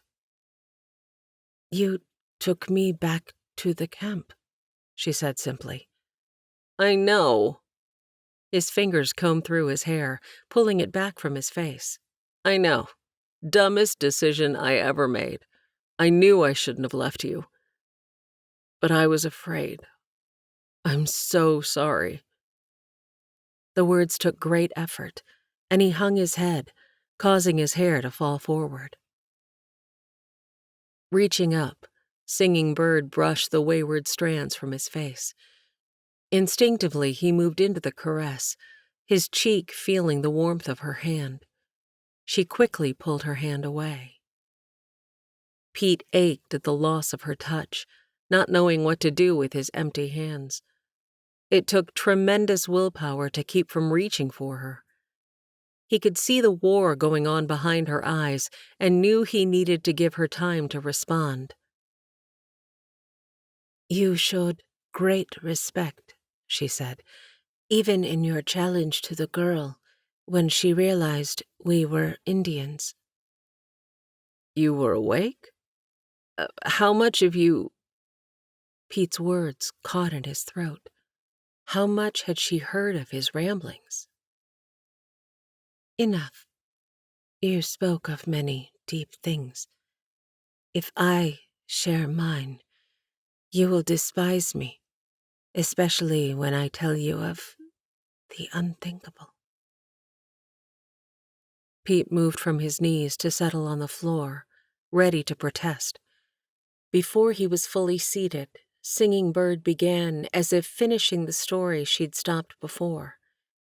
Pete shifted and listened. "Toko, may not have tried to stop Ahika, but he was not willing to let him have me either. He made Ahika leave our tribe, making angry many who believed Ahika should be our chief. It was not a wise decision, but the chief was not well and was tired from months of pain. When Toko took to his bed, he ordered me to care for him. His wife was no help. At this, Pete thought she might have spit on the ground if she could. She scrunched up her forehead. Mad about me? Do you mean jealous of you? Yes, jealous. She nodded her thanks. She could not do many things because her hands were twisted and bumpy. Her feet, too, made it hard for her to walk. I had to do her woman's work. That put a lot of responsibility on you. Honey and little son took on the duty of hunting. If they did not bring enough back for all of us, the chief and his wife ate. We did not. Singing Bird reached for the canteen before continuing, her eyes never meeting Pete's. He handed it to her and helped hold her head up as she sipped before continuing. There was much talk that Ahika should become our next chief. I knew this would be the end of our tribe. He is an angry man, full of rage against the white man. He would lead us to our deaths in war. Even his name, Ahika, means he fights. He had a woman, Awanita, Little Fawn. Even though we were not allowed to see Ahika, I knew she had been sneaking out, taking food to him. Singing Bird turned her head as if ashamed. I told the girl that the chief needed black morel mushrooms to help his heart. I knew she wouldn't know the difference between a black morel and a false morel mushroom. So I sent her to look where I knew the poisonous fungi grew. She did just as I knew she would, and gave some of the mushrooms to Ahika, thinking it would make him strong. She looked at Pete then, but he couldn't distinguish what he saw in her eyes. It should have killed him. It was meant to kill him. Singing Bird did not release his gaze. Myriad thoughts ran through his mind, but he didn't know which was the most appropriate response. Thankfully, she didn't give him time to speak. When Toko finally gave up his spirit, he no longer needed me. No one wanted me. With the people busy arguing over who would be chief, I knew I needed to leave. She was quick with her next words, as if balancing the scales of her previous actions. I took only what belonged to me. I left my horse, as it had been a gift from Toko, and I wanted no remembrance of the man. Singing Bird's body shook, and Pete wondered if she was cold. He felt her forehead, but it was not warm. She brushed him away, acting agitated, as if she wanted this story to be over. In my hurry to get away, I had not thought Ahika might still be watching for us instead of trying to become chief. She shivered again. The rage burning in Ahika's eyes as he stepped into our path. Pete could see her body tense. I pushed little son behind me and faced the man. Fury and too much drinking are a dangerous combination. I thought I might be able to outwit him in his drunken state. She took a slow, steadying breath before continuing her story. Pete watched her pallid skin blanch even more. He was there, waiting. It took only 2 swift blows before I knew I would never win this fight. I cared only for little son's safety and tried to rise. Her voice took on a higher pitch. I heard Honey growl, and then let out a sharp whine before he went silent. Tears were coursing down her face, and Pete wiped them away with the pad of his thumb. I tried to call out to little son, but choked on my own blood. Her hand moved to her mouth as if to see if the moisture was still there. Pete ached to soothe her pain. I wanted to get up, to fight this monster, to save my son. The sob that escaped caused her to grimace and grab at her side. Her broken ribs. She'd likely received those from the fight, not the fall. Pete bristled, his heart racing. He needed to put a stop to this madness before he did something rash. Singing Bird, shh. Pete tried to calm her. We can talk more this later. No. Her clipped word, spoken through gritted teeth, was full of force and determination. Pete quieted. Still, I tried to stand. I was on my hands and knees when something pushed me back to the ground, making my lungs burn. I could not breathe. I still hear the... She made a twirling motion with her finger near her ear and mimicked a whirring sound. In my head, my brain craved oxygen. I thought I was dying. I struggled to breathe, to keep life in me. I could not move for the heaviness on top of me. My heart ached for my son. It took tremendous effort for Pete to stay where he was. I cried out to your God, Pete. She looked at him, anguish in her eyes. I did not know if he could hear my thoughts, but I begged him to help little son. The words came out on a sob. Pete could stand it no longer, and he pulled her closer. He brushed the now damp hair from her face.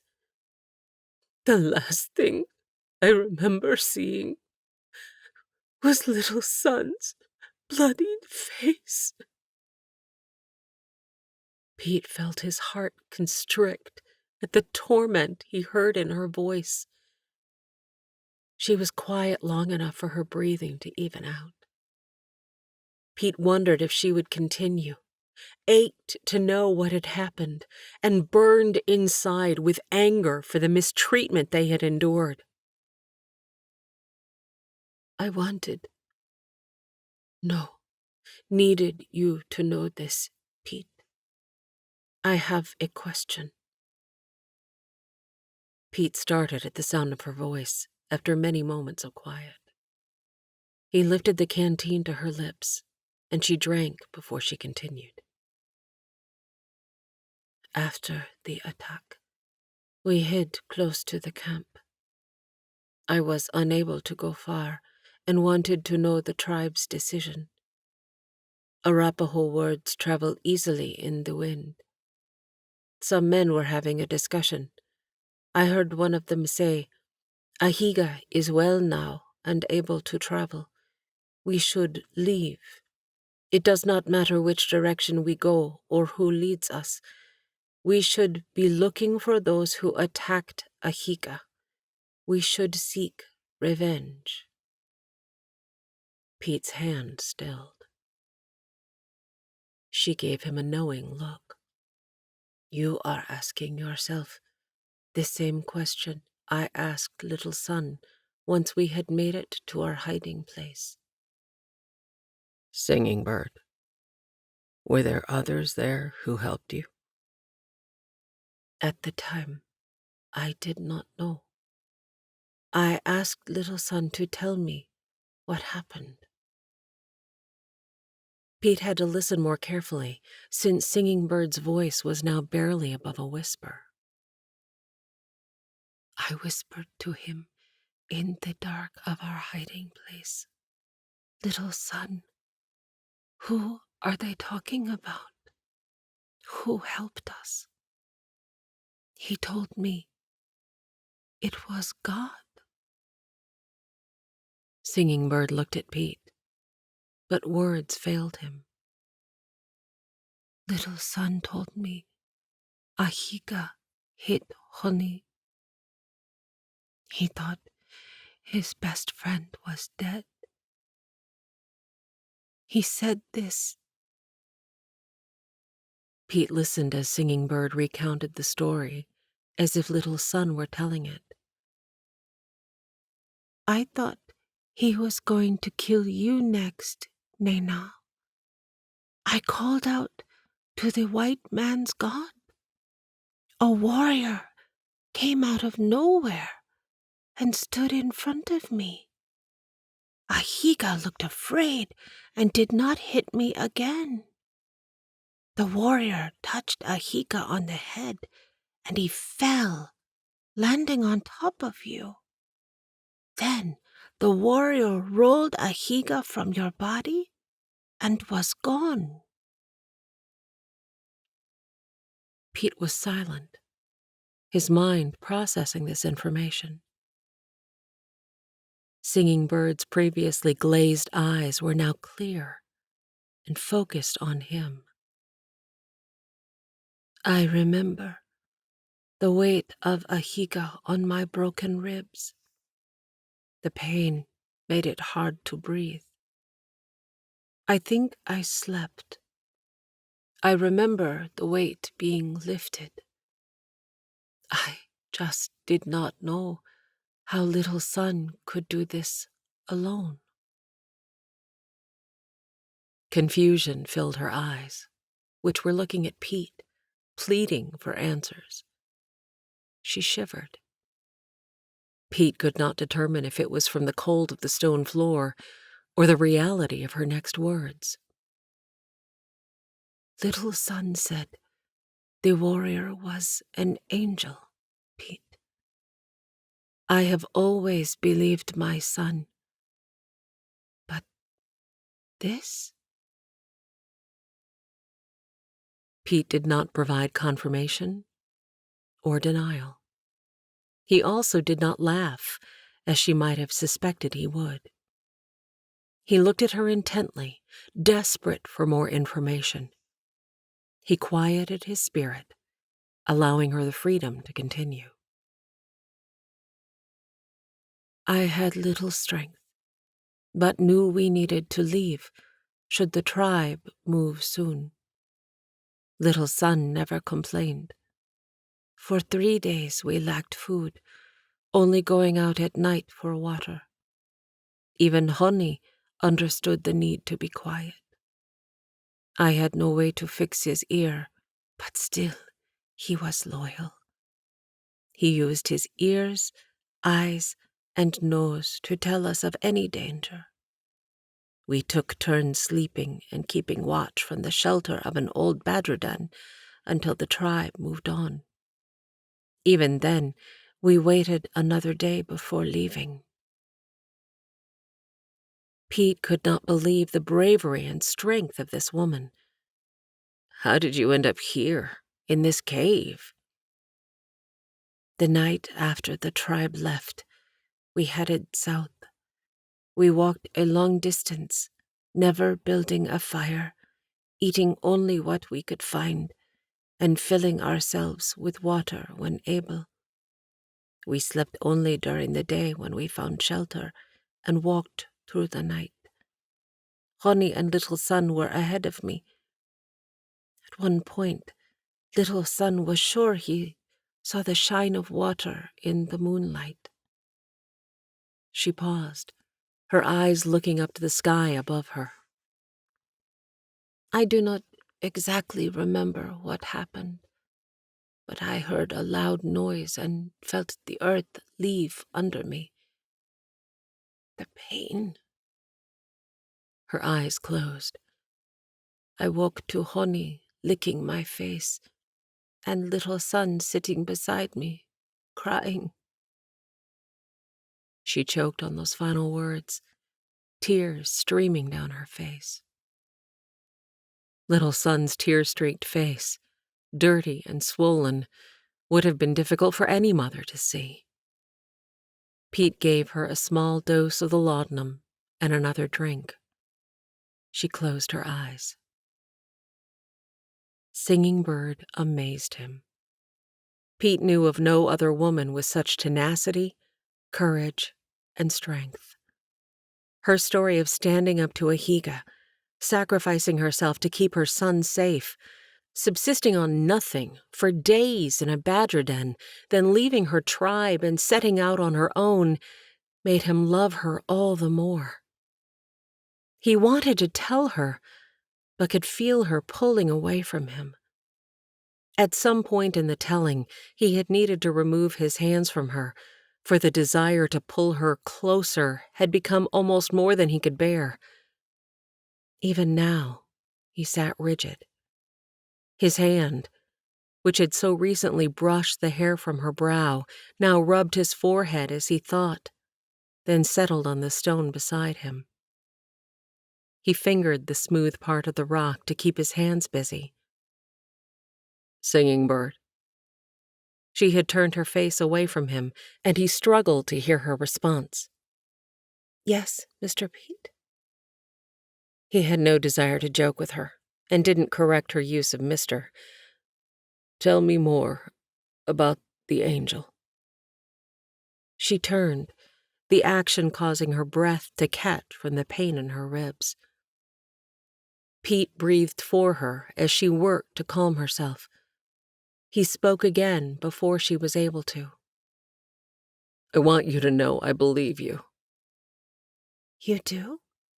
Yes, I do. She sighed. I hoped for those words, but had not believed I would hear them. Singing Bird. God does not care about the color of our skin. He loves us all. He could see the disbelief in her eyes. He cares so much for you that I believe he provided an opportunity for you to see, physically see, how much. He sent an angel to protect you. He allowed the quiet that followed, and wasn't sure she would be able to accept what he'd said. I did not see the angel, she said finally. Little Sun said it looked like a fire that was not hot, and he was fierce like our warriors, ready for battle, yet peaceful, and did not cause him to fear. You told me you called out to God in your mind, and Little Sun called out at what sounds like about the same time. When she nodded, he continued, The Bible tells us about angels. In fact, in Hebrews, it calls them ministering spirits sent forth to minister to those who shall be heirs of salvation. I do not understand. His laugh was genuine, and it felt cleansing. Most of the time, I don't either. But I'll do my best to explain. In the Bible, God used angels as messengers, warriors, comforters. He was losing her, if the glazed expression were an indicator. God doesn't always answer in such a dramatic fashion as you've experienced, but He is able, and if He chooses to, He can. The visible confusion in her eyes bothered him.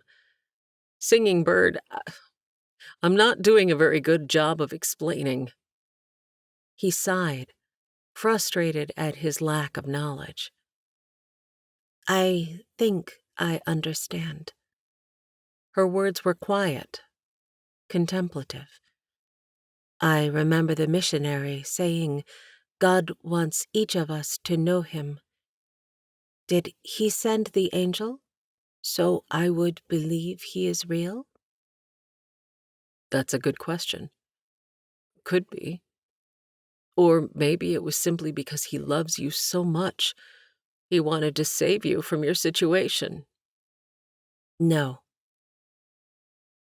Pete was surprised at the strength of her voice. Maybe the medicine had already relieved some of her pain. That is not the reason, she said. Why should God love me? My own people rejected me. Even my mother spat at my feet. No. Pete realized how her past was clouding the reality of God's love for her. She may not be able to accept this in her heart, but he surmised she desperately wanted it to be true. Pete, you down there? I'm here, Clint, Pete replied, just as the man's head came into view. How bad is she? She's alive, but she's only come to for short periods. Long enough for me to give her water and more laudanum. And to tell me her story. Is Honey with you? Pete asked. Yes, he showed us the way. That's one amazing and loyal animal. You got that right. He'll lead you to the opening of the cave. Is Charlie with you? It's going to take more than the two of us to get her out of here.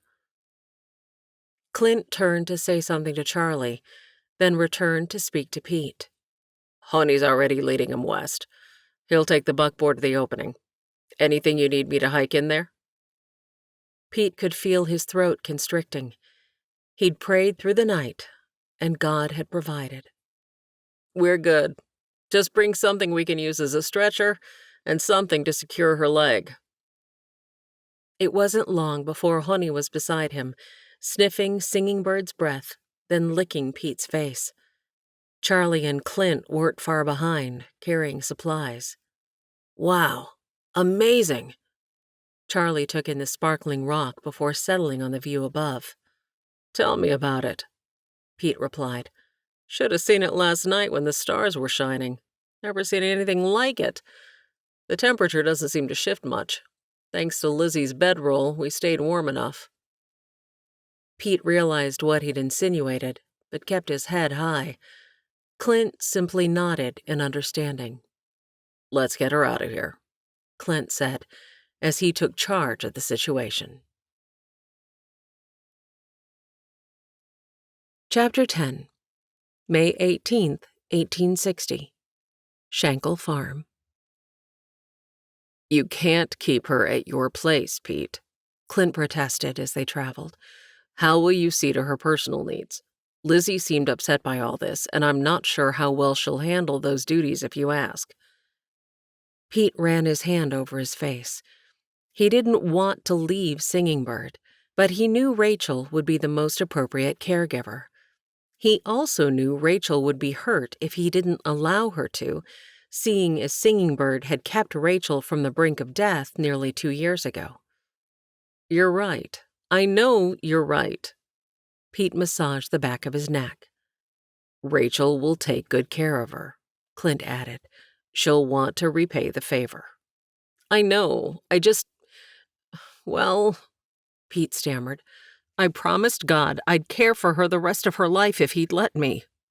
If she'll let me. Neither Clint nor Charlie acted surprised at what seemed to be a revelation to Pete. For the next week, Singing Bird allowed Rachel to care for her. The woman wrapped her ribs, wrist, ankle, and knee. It appeared that nothing was broken, aside from her ribs, meaning time would be the best medicine. She tried to get out of bed just once. It only took Clint's fierce look and strong voice, as well as her pain, to convince her she would be staying put a while longer. The two little girls had been moved into Rachel and Clint's room, allowing Singing Bird the quiet she needed to rest. Cecilia had begged to be allowed to climb the ladder to the loft to stay with Thomas and little son. Singing Bird laughed, grabbing at her side when she did. The once placid child would now likely be jumping from the loft area just to see if she could fly. Singing Bird answered questions directed at her, thanked Rachel for caring for her, and listened to Goethe stories retold by little son when he visited each day, but she rarely said more than necessary. Her thoughts frequently revisited the tender touches Pete had given her. Yet, when he had pulled away after she had shared her heart, she knew he had made his decision. He could never want a woman like her. Shame covered her like a blanket, smothering her in its folds. With Lizzie at Pete's place, Pete visited every day, but Singing Bird turned her yellowing face away from him. He never stayed more than a moment, and rarely spoke beyond updating her with the mundane going on beyond her 4 prison walls. She ached for him to touch her, to hold her hand, but she knew this could never be. She had told him everything, and now she made him sick. The pain she felt in her body did not compare to the pain in her heart. Pete didn't think her eyes were as vacant as Rachel's had been 2 years ago, but Singing Bird had a duller and more lifeless look. Pete thought back to his lonely winters. The one thing that had gotten him through those lonely months was God's word. "Hey, Rachel?" he asked, as he went out to replenish Singing Bird's water. "Is she going to be all right? Should I find a doctor?" "Her wounds will heal, Pete. I'm afraid it's her heart that's going to require more than I can give her. The Lord is the only healer who can take care of her now." "May I borrow your Bible? Thought I'd read to her this afternoon," he whispered, as his head tilted toward the bedroom door. Thomas's head popped up. She can have mine. "Oh, Thomas, that was a special gift from Grammy. Are you sure?" Pete watched Rachel's fingers brush the area over her heart. Oh, not that one, Thomas corrected. I'm not sure I could part with it. Grammy wrote my name beside so many scriptures that it's like she's still with me sometimes. No, I mean the one Ma left me. Pete watched the exchange and couldn't decipher Rachel's thoughts. Sheepishly, the boy lowered his head. I found it in the trunk at the end of my bed. Sometimes when I was supposed to be napping, I'd spend time reading it. Thomas lifted his head to Rachel. I hope you aren't mad. "Thomas, how could I be mad at you for reading God's word?" the woman said. I meant about not telling you I snooped. "Those items are rightfully yours. I simply wanted you to understand their importance before giving them to you.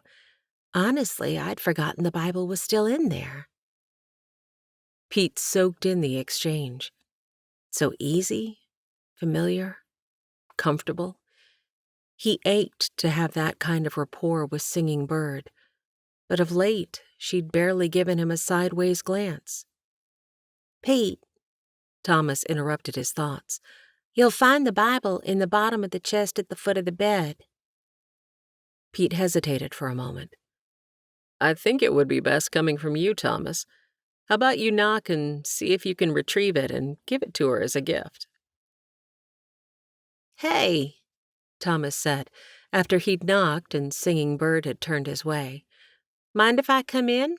I'd like to look for something in the chest. Singing Bird's slight nod gave Thomas the permission he'd requested. He removed the extra quilts from the top, stacking them on the end of the bed. She watched in wonder as he carefully pulled out his mother's dresses, permanently creased at their folds, and placed them carefully on the quilts.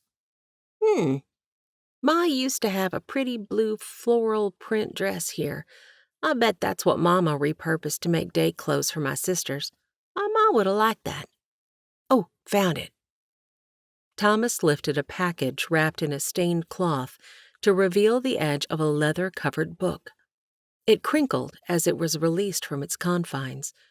He took more care and showed her the bundle not yet unwrapped. Let me get these items put back. He took his time, smoothing wrinkles as he tenderly placed the treasures into the chest. It was the most suspense she'd experienced in days. Her curiosity was piqued, and she followed his every agonizingly slow movement. Mind if I sit? He pointed to the chair next to the bed. Singing Bird only nodded in the direction of the chair, then turned her face away. She desperately wanted to see what was in the package, but Rachel had given her a hand mirror. She didn't want to scare the boy, even though she was healing. Her bruises made her usually glowing brown skin a sickening yellow. The puffiness from the blows was now gone, and her split lip was nearly healed. You're gonna want to see this, the boy said. She shifted, turning his direction as he sat. She winced. Outwardly, she was healing, but her ribs still gave her discomfort. This here was my mother's. He tapped the package. Did you ever hear that story? She didn't answer, but hoped her confused look expressed that she had not. Rachel and Clint adopted me. The smile and contentment on his face were evidence that this had been a good thing. My dad, my birth dad, and Ma left South Carolina in 1857. I was 4 years old. It was a long journey. Singing Bird watched the look in Thomas's eyes grow distant. He must have an excellent memory to recall what he could from 3 years ago. I remember my ma was the best storyteller, the boy said. She filled Dad's and my heads with visions of what life would be like when we reached our new home. When she wasn't telling stories, she read. Singing Bird watched as Thomas's palm stretched over the book beneath the wrapping. The words of this book right here became as real to me as the people in it. He cocked his head. In a way, I guess there are distant relatives. His childish laughter filled the room. You can see it's been sitting in that chest unread and unloved for far too long. I figured you might like to read it while you rest and recover. Keep your mind busy. He sat there, unmoving. Was he waiting for her response? She wanted to reach out, but only nodded, unsure what else to do. It must have been the correct response, for he handed the package to her. Thank you. She couldn't tell if the strain in her voice was because she had reached out or because the offering moved her. She slowly unwrapped the package to reveal a well-worn Bible. Her throat tightened, and she clenched her teeth. Tears threatened, but she swallowed them back. She was deeply moved that Thomas would give her such a prized possession. No matter her thoughts on religion or the white man's God, she would accept this gift and honor the boy's thoughtfulness. Can you get Rachel to help me sit up? I think I would like to read for a bit. Rachel and Thomas helped her adjust in the bed. The beads of perspiration on her forehead were an indication of her pain, but she did not cry out. Rachel placed rolled-up linen under her still swollen knee. Comfortable? Rachel's eyes held concern. I will be. Singing Bird glanced toward the cup of water, but did not speak. Here. Rachel reached for the cup and handed it to her. You're probably thirsty. Would you like something to eat? I baked fresh bread this morning, and there's cheese and butter. Perhaps later. Thank you, Rachel. Singing Bird never lifted her eyes from the book in front of her. Well, I'll leave you to some quiet reading. Singing Bird's stomach growled when Rachel brought in the evening meal. She ate it slowly, and the food tasted surprisingly good. She hated being a bother and not helping. She knew she needed to regain her strength so she could be on her way soon and not take advantage of this family's pity any longer than necessary. She had read the book Thomas had given her and was surprised at how much she enjoyed the stories the Bible held. She'd only heard a few from the missionaries, but they weren't the ones about a great fish, a shipwreck, or a boy fighting a giant. She'd enjoyed her hours of quiet, engrossed in something other than self-pity and pain. As she listened from the bed where she now sat in the girls' room, the sounds of the family gathering near the fire after supper caused a deep longing within her for what she knew she did not deserve to have. Her heart ached as she listened to their chatter, happiness evident in their voices. Little Son was a precious gift, but now that they could no longer return to their tribe, she had nowhere to go. She had no family and no Arapaho heritage. She remembered Thomas saying the Bible characters were like family to him, and she wondered at this. Clint's voice, deep and resonant, broke into her thoughts and crept into her heart as he read from the Bible. She enjoyed this family ritual, even though she was not a part, and pictured them sitting near the fire. When the missionaries who had come to her village before they'd been taken with fever and died had read the Bible, it had felt as if their God had made laws he expected them to obey. She had no trouble with the rules the white man's God set. Except for the sin she had been forced to commit with her body for survival, she followed them. She had no trouble believing God was the maker of heaven and earth, but she couldn't understand how this God would allow such atrocities as she had experienced since turning 13. Her father, a fierce warrior, had been killed by a disease that had racked his body, making him a shell of the man he had once been. Her mother had blamed her for some reason. One day, in a fit of rage, her mother spat at her feet and told her to care for herself or find a warrior who would take her out of pity. At 13, Singing Bird had been considered a grown woman. Her mother had washed her hands of her only child. The sting of those words and actions remained, even after all these years. Singing Bird's mind felt trapped in that time. She could see the two trappers who had met up with her tribe as they had journeyed while following the buffalo. They had filled her people's heads with stories, the women's with fear, and the braves with hatred, as they'd told how the government wanted to send the southern Arapaho to a reservation in Oklahoma along the Arkansas River. She had been foolish, thinking her thoughts and ideas better than the chief's plan to fight back. When the trappers had left in the morning, she'd followed them. When she'd finally revealed herself to them, she'd offered to earn her keep by cooking. They'd had other ideas for ways she could satisfy their hungers. For 2 years, she'd been subjected to things no girl should ever endure. The current physical pain in her leg and ribs was nothing compared to the knot that sat in the pit of her stomach. She'd chosen her path. She deserved her fate.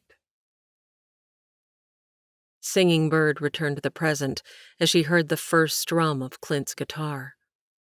Focused on her musings, she'd missed the scripture reading and the family discussion that always followed. The music was soothing, and she listened intently to the words. My faith looks up to thee, thou Lamb of Calvary, Savior divine. Now hear me while I pray. take all my guilt away. Oh, let me from this day be wholly thine. Guilt. That was a word she knew well. After existing with the trappers for 2 horrible years, she'd seen signs that the tribe had been nearby. She'd tracked the tribe, but had not known what to do. As the missionaries had taught her, she'd called out to the God she did not know and asked for help. When he had not answered, she'd done what she'd known. She'd run. All through the night she'd run, vomiting with the exertion and fear coursing through her body. She had taken nothing when she'd left, but since the men had come to rely on her, she'd feared they would follow her and lay claim. She'd continued running. Her breathing labored at the effort to push forward. She'd thought surely her people would fight for her if the trappers made chase. Perhaps her mother had come to her senses and had forgiven Singing Bird and would welcome her into her tent. Hope had pushed her forward through the fear and exhaustion that had consumed her. But that hadn't happened. One look from her mother, and she'd known she would never be welcome. Her stomach had lurched as she'd watched her mother physically turn her back on her, calling her unspeakable names, all of which were true. Guilt. How could the God Clint sang about take all her guilt away? She listened with rapt attention, seeking answers. While life's dark maze I tread, and griefs around me spread, be thou my guide. Singing Bird soaked in the words, for they mimicked her feelings. She'd been in a dark maze for 9 years. She hadn't known she was pregnant when she returned to her people at 15. And even though they had allowed her to stay in the safety of their tribe, they were not family. Little Sun had been the only light in her darkness in those early days of motherhood. For a while, she hadn't had the duties of caring for a man, and had been able to focus on caring for her son and keeping them both fed. That was until the chief had taken notice of her. Little Sun hadn't been the only good thing to come out of her years of misery. She learned to read and speak English well when she'd been with the trappers. She was thankful for that. It had been advantageous, giving her some value in her tribe, even though she had still not been welcomed or liked. The tribe had continued their travels, taking her farther from the trappers, and her fear of them finding her had lessened with each day. As they'd neared Fort Leavenworth to discuss agreements with the government, she'd realized she could use her English skills in her favor. The chief had recognized that he'd needed her, even if he hadn't wanted her. "Who will speak for you?" The lieutenant spoke to the chief. "The girl." His words dripped with disdain. They'd camped outside the fort. She had not enjoyed the white men's stares, but felt safe by Toko's side. He may have been old, but he could make the white men tremble in their dirty boots when he glared at them. That feeling of safety hadn't lasted long. Once Toko had tasted the white man's poison, he'd spent his evenings drinking with the tribal men. He may have been present in body at the discussions, but his mind was unclear. Singing Bird had found it challenging to pay attention, translate, listen to the chief's grumblings, and then respond in English to the lieutenant and his men. Thankfully, the meetings had required more listening and translating than responding or participating in the discussions. She had not enjoyed the hours with these white men who had looked at her without the respect she had earned. She had not feared them, though. None of them could have been considered a warrior. They had been a pitiful, undisciplined bunch. The lieutenant certainly had not ruled as chief. His soft-spoken words, unruly hair, and soft middle had given her an indication of his gentle, yielding nature. His gray eyes had been the only part that had spoken of his inner strength. She'd not missed the fire in them when one of his men had entered the room without permission. She recalled her final day. Alone in his office, where he was making notes on one of the papers strewn over his desk, Singing Bird stood quietly at the door, waiting for him to invite her in. "Singing Bird, please come in and have a seat." He put down his quill and gestured to the chair opposite his desk, his gray eyes emanating kindness as he spoke. "You have been most helpful. We are prepared to provide your tribe with some provisions, but I'm guessing you won't receive your share. Am I right?" She nodded. "That's what I thought.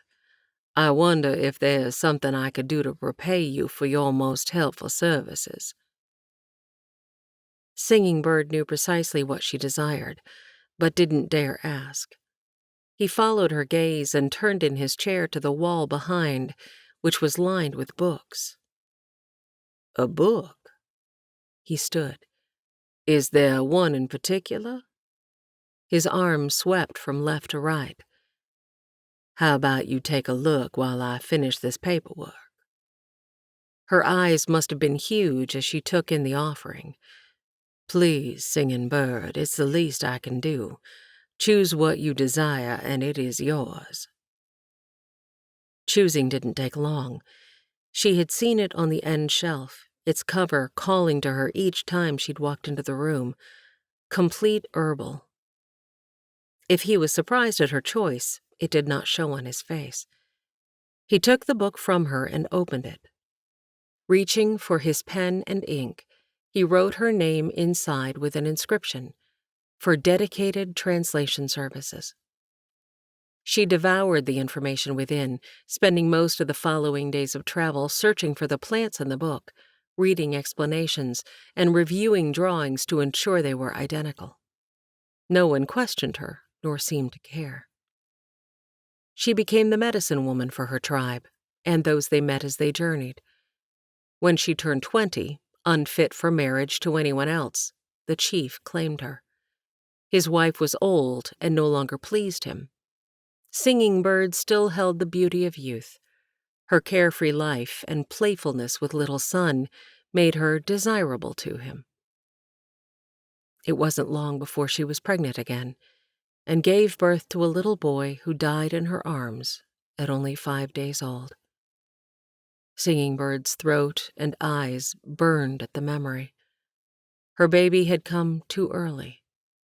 His small, perfectly formed body had fought valiantly until the end. That was the day she'd met Pete Manning. Chapter 11. May 26, 1860. Shankle Farm. "Good morning, neighbor. You're here a little earlier than usual. Is everything all right?" Clint watched as Pete dismounted. "Morning, Clint. Had trouble sleeping. Figured I might as well head on over. Lizzie can handle the chores on her own." Pete knew his friend would ask questions later with the look he received. "We're just finishing up here. Have you eaten?" Pete knew it was a rhetorical question.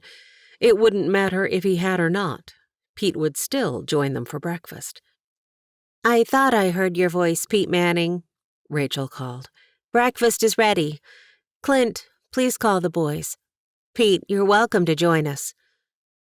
"Grab the chair on your way in. I'll call the boys." Clint headed toward the barn, where the 3 boys were finishing chores. Cecilia ran toward Pete the moment he removed his hat and coat. "Unky!" "Hey there, sweet girl." He lifted the child and swung her around, her tiny feet tangled in her dress. The giggles and "More! More!" that followed melted his heart when he put her down. He bent over. "Gotta take these boots off before your mama sees." Rachel's raised eyebrows showed she'd already noticed. At this lower level, he saw 8-month-old Sarah headed his way, her arms and legs working in rhythm as she crawled across the floor. She moved to sit, but toppled. Pete scooped her up, tossing her gently into the air and catching her, which changed her tears to sweet laughter. He sneaked a quick kiss on her soft cheek before the drool coming from her mouth spread to the spot. Rachel balanced plates of eggs, grits, and biscuits. "Put her in her chair, would you, Pete?" He secured both girls in their chairs before breaking off a small piece of biscuit and popping it into his mouth. He put his forefinger to his lips with a sly, conspiratorial wink to Cecilia. "I saw that, Pete Manning." Rachel's words made him blush and Cecilia giggle. "Never try to pull the wool over your mother's eyes, girls," Pete said. "She's got 'em in the back of her head." He turned to see her grin. "Anything else I can do to help, Rachel?" Before she could answer, the door opened. Clint, Charlie, Thomas, and little son were obviously hungry, if the way they rushed to their seats was any indication. It didn't take long to consume the meal. Lots of chewing, sprinkled with discussion about the day's chores, had Pete's head spinning. Rachel wiped the jam from the girls' faces when they'd finished. "Boys, you head on out. I'll be there in a few minutes." Clint lifted his coffee cup. "Pete and I are going to share another cup of coffee." Whether or not the boys understood Clint's unsaid words, they obediently headed out the door. "Race you to the barn," Thomas said. "They are eager to get started." Clint sipped his coffee. "I promised they could go fishing later if they finished their chores early." Rachel scooped Sarah up, her free hand taking Cecilia's before the child could grab the coffee cup Pete had left too close to the table's edge. "You men enjoy your coffee. The girls and I will spend a few moments with Singing Bird in her room." Her emphasis on "a few moments" was not lost on Pete. "Those girls are too rambunctious to be sequestered for long," he said. "I'll get right to the point." "I figured there was something on your mind." Clint swiped at the crumbs, brushing them to the center of the table. "We need to leave to get the cattle and horses in 3 days." Pete stated the obvious, and Clint nodded. "Problem is—" Pete sat back, ran his fingers through his hair, then rubbed the back of his neck. "Out with it," Clint said. "I'm counting on your horses to get my cattle moved. Is there an issue?" "No. You'll have your horses. The problem is, I can't leave." There. He'd said it. Clint was silent. Pete watched his friend swirl his coffee in his cup before taking a sip, then set the cup on the table. "Can you expound on that bit of news?" "I can't leave her, Clint." "By her, do you mean Lizzie or Singing Bird?" Pete's eyes shot up. "Singing Bird. I can't leave her." "Can't? Or won't?" Pete didn't appreciate Clint using the skills he'd learned from years of obtaining the truth from people to determine their innocence or guilt.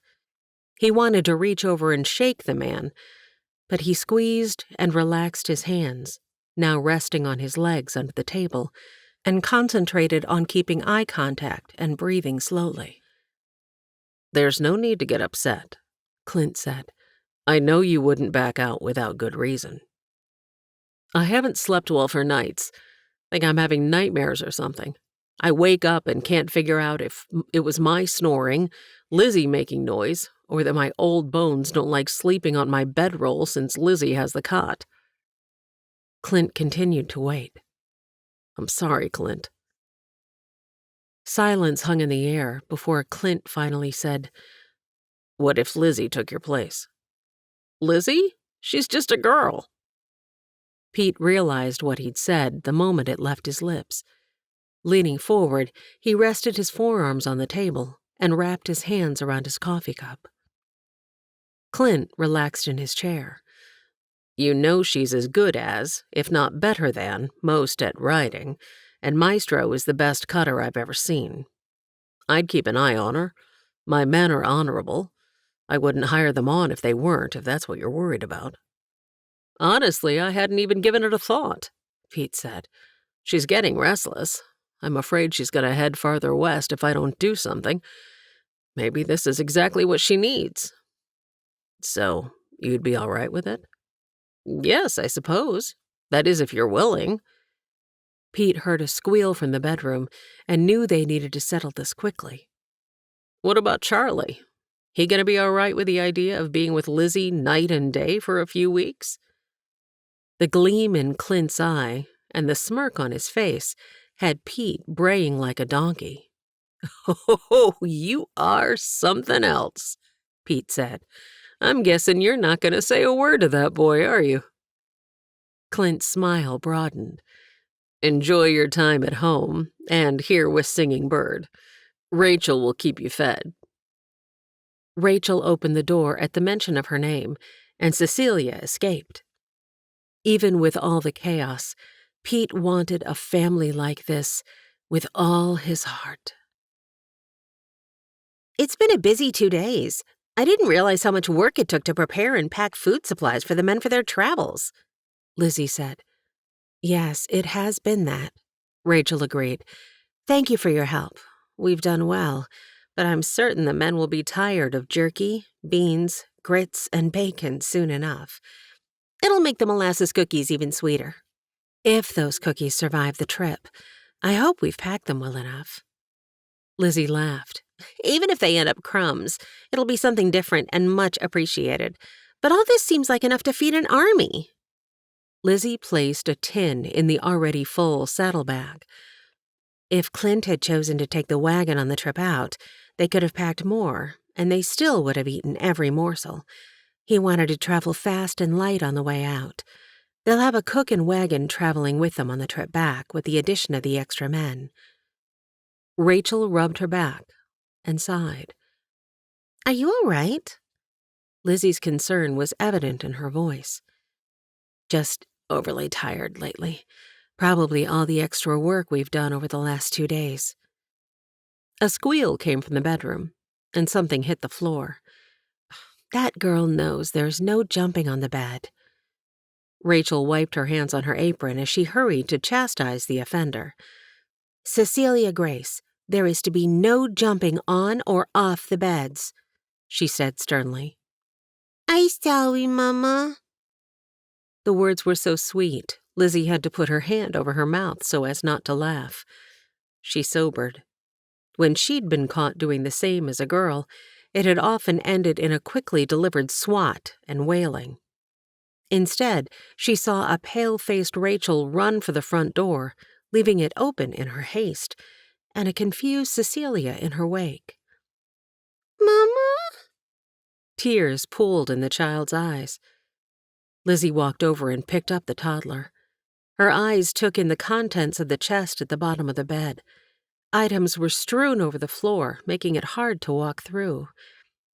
Let's get this cleaned up, shall we? Lizzie bent and picked up the first item. Lizzie was surprised Rachel would be so upset over something so easily fixed that she'd run and not handle the situation. Cecilia, you need to help pick up. You made this mess, remember? Lizzie hadn't been in this room before. It was crowded with Clint's and Rachel's bed, a dresser, and 2 chests, one of which was currently being put to rights. As she helped, she uncovered Cecilia's bedroll and the small crate that served as Sarah's crib. Sorry about that. Rachel leaned against the doorframe, looking more tired than ever. We got this, Rachel. The girls are helping to clean up, aren't you? Lizzie smiled and began making a game of it by having the items march to the chest and jump in. Please don't mention this to Clint. Lizzie looked up, wondering if Rachel's husband would be upset with her for the outburst. She certainly didn't want to cause problems. She'd been known to have fits of exaggerated responses occasionally herself. No. No. Comrades stick together. The smile she received warmed her heart. She was thankful for this friend. I had a good day today, Lizzie said, as she and Pete returned home under clear skies. You know, we still haven't made it to the cabin I told you about. Lizzie hesitated and glanced at Pete. I'm not sure when we'll have time now, with you all leaving in the morning. Pete's silence didn't seem rude, just unusual. Lizzie realized her one-sided conversation wasn't helping Pete process whatever was on his mind. They rode the next mile in silence, Lizzie thinking about how she could care for Pete's animals and get to the little cabin again while he was gone. She was ready for him to go. She'd enjoy not having him hovering over her all the time. Lizzie's voice broke the silence. I guess you'll be packing when you get home. Been meaning to talk to you about that. Pete never looked her way but continued.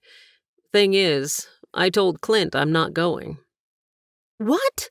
Uncle Pete, you have to. How can you abandon your best friend when he needs you? Her voice grew louder and higher pitched with each word. Hold on there a minute.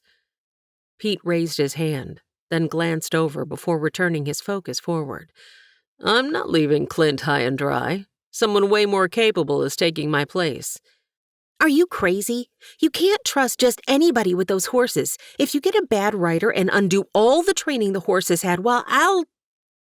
Pete's laughter stopped Lizzie's rant. Her hot anger turned to confusion. Uncle Pete, this is no laughing matter, she said. Who's taking your place? You are. Lizzie could hardly contain her excitement as she packed her gear, cleaned her gun and rifle, and put biscuits to baking for Pete, even though he'd said he'd manage just fine without them. She readied her saddle, checking all the fittings for wear. Even though she kept her tack in excellent shape, it wouldn't do to leave on such a journey without a proper look-over. Hey, boy, we're headed back home to get your friends tomorrow, she said to her horse. The rhythm of the brush over Maestro's sleek hair matched her breathing. Her mind replayed Pete's words. Someone way more capable is taking my place. No one had ever complimented her in a more meaningful way. She could do without the accolades of pretty, smart, or good at dancing. She would cherish these few words from her uncle forever. She finished and packed the brush, curry comb, and hoof pick into the saddlebag.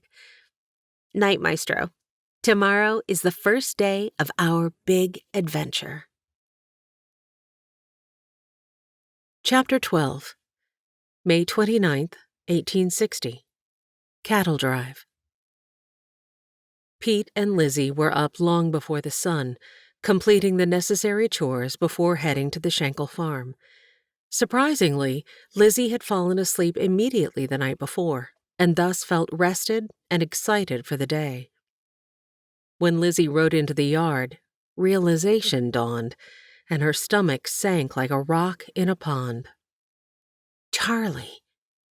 It hadn't even crossed her mind that Charlie would be on this trip. By the look on his face, he was as surprised as she was. She guessed Clint had not informed him she was taking Pete's place. She guessed this when she noticed him straining to look around her for Pete, who'd had to turn back to get the letter he'd left on the kitchen table. "Where's Pete?" Charlie asked. "Oh, he's coming. He left a letter for my father on the table. He'll be along shortly." She held her mirth in check. "Well, he'd better hurry. We're ready to head out." Lizzie watched as Charlie mounted his horse when he saw Clint step out onto the front porch.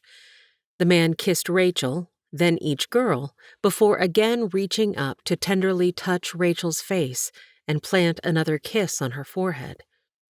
Clint tipped his hat in greeting. Good morning, Lizzie. You ready? "Yes, sir," was her militant reply. Well then, let's get a move on. Pete seeing you off? "Yes, sir. He'll catch up. He had to go back to get a letter he left behind." Lizzie could hardly contain herself. Charlie was visibly confused. She followed his gaze as he took in her horse, gear, and chaps. Pete galloped into the clearing. Sorry, slept a little too well last night and my brain's a mite foggy. Rachel's got coffee on, Pete, Clint said. You can have a cup in a minute. Charlie's expression went from confused to panicked. Pete, you're not going? Me? No. Pete shook his head. Sending a much more capable rider in my place. Lizzie caught the wink he sent her way, and her heart nearly burst with pride at having Pete say this in the presence of her friends. But Charlie's words sounded stuck. Since we're all here, I think a prayer for safety is in order, Clint said. He reached for Rachel's hand and placed his other on Thomas's head. From whence shall come my help? My help comes from the Lord, the maker of heaven and earth. Clint spoke the words from Psalms with conviction. We trust you, Father, to watch over us as we travel, and those we leave behind in your watchful care. Amen, the group added. Take care, boys. Clint made eye contact with Thomas and little son. I appreciate you two keeping the ladies safe and caring for whatever's needed while I'm gone. I know I can trust you. Thomas beamed. Thanks, Pa. Have a good trip. How long do you expect it to take us, Mr. Schenkel? Lizzie asked. Lizzie, you can call me Clint. Lizzie heard a humph and an unintelligible grumble come from Charlie. She worked hard to hold her tongue. We should be there in 4 days if we make good time, Clint said. It'll take longer to return with the cattle, horses, and chuck wagon, but we'll have a few days to give our legs a chance to stretch before we have to start back. 4 days. That was a long time not to know where she stood. Lizzie needed to establish herself as an equal. If Clint gave her a chance, she could prove herself in 4 days. Pete Manning, why are you here? You are supposed to be on the cattle drive. The anger in Singing Bird's eyes matched her tone. He'd missed this side of her. She'd been sullen since he'd retrieved her. He'd take mad over quiet any time. Her words made him smile, which only aggravated her more. Lizzie took my place. He reached down, picked up moccasins from the floor, and held them out. Today, we start walking. A faint look of surprise flitted across her face before the stony look returned. I am not ready. You've been itching to get out of that bed, and suddenly you aren't ready. Not buying that line. When she didn't reach out to take the shoes, he put them on the floor. To put them on, she only needed to swing her legs from a lounging position to a seated position on the edge of the bed. I made a crutch for you. Let me know if you need help. He struggled not to laugh aloud at the face she made. He'd hit the right nerve and knew she'd never ask for his help if possible. She'd figure it out. I'll give you a moment. Rachel has breakfast on the table for you, and it's getting cold, he added as he stepped out of the room, no longer able to hide the wide smile spreading across his face. Singing Bird felt like she'd been chased by a bear and lost. The few steps Pete made her walk around the cabin had been more painful than she could have imagined. He encouraged her each step of the way, and then, sensing she'd had enough, helped her back to her room with a cheery, "See you tomorrow. Have a pleasant afternoon." Back in her bed, Singing Bird rested her head on the quilts behind her. I am not weak, and this lying around will not do, she scolded. What had happened to her? She had a responsibility to her son. She needed to pull her weight to help this family. She needed to get strong so she and her son could leave. She had no business lying here feeling sorry for herself. Rachel stuck her head in the open doorway. The girls are down for their nap. Do you feel up to joining me for a late lunch? I can bring it in here if you're too tired. No! Rachel flinched at the harsh tone. No, Singing Bird said in a softer tone.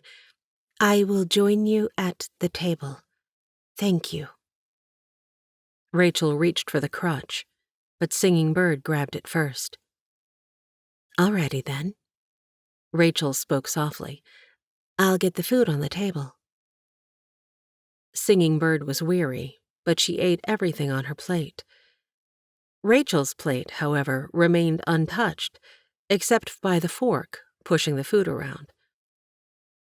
I see you wear the necklace I gave you for your birthday, Singing Bird remarked. Rachel reached up and touched the treasured possession that rested in the hollow of her throat. Oh, yes, I have very few things which hold such meaning.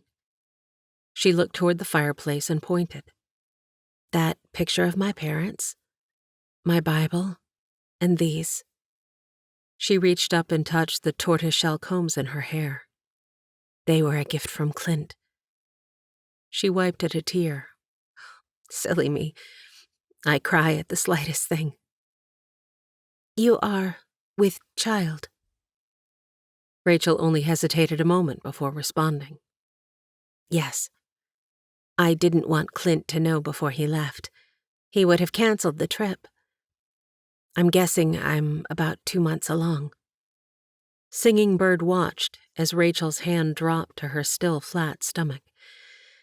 If I'm right, Sarah and this little one will be 15 or so months apart.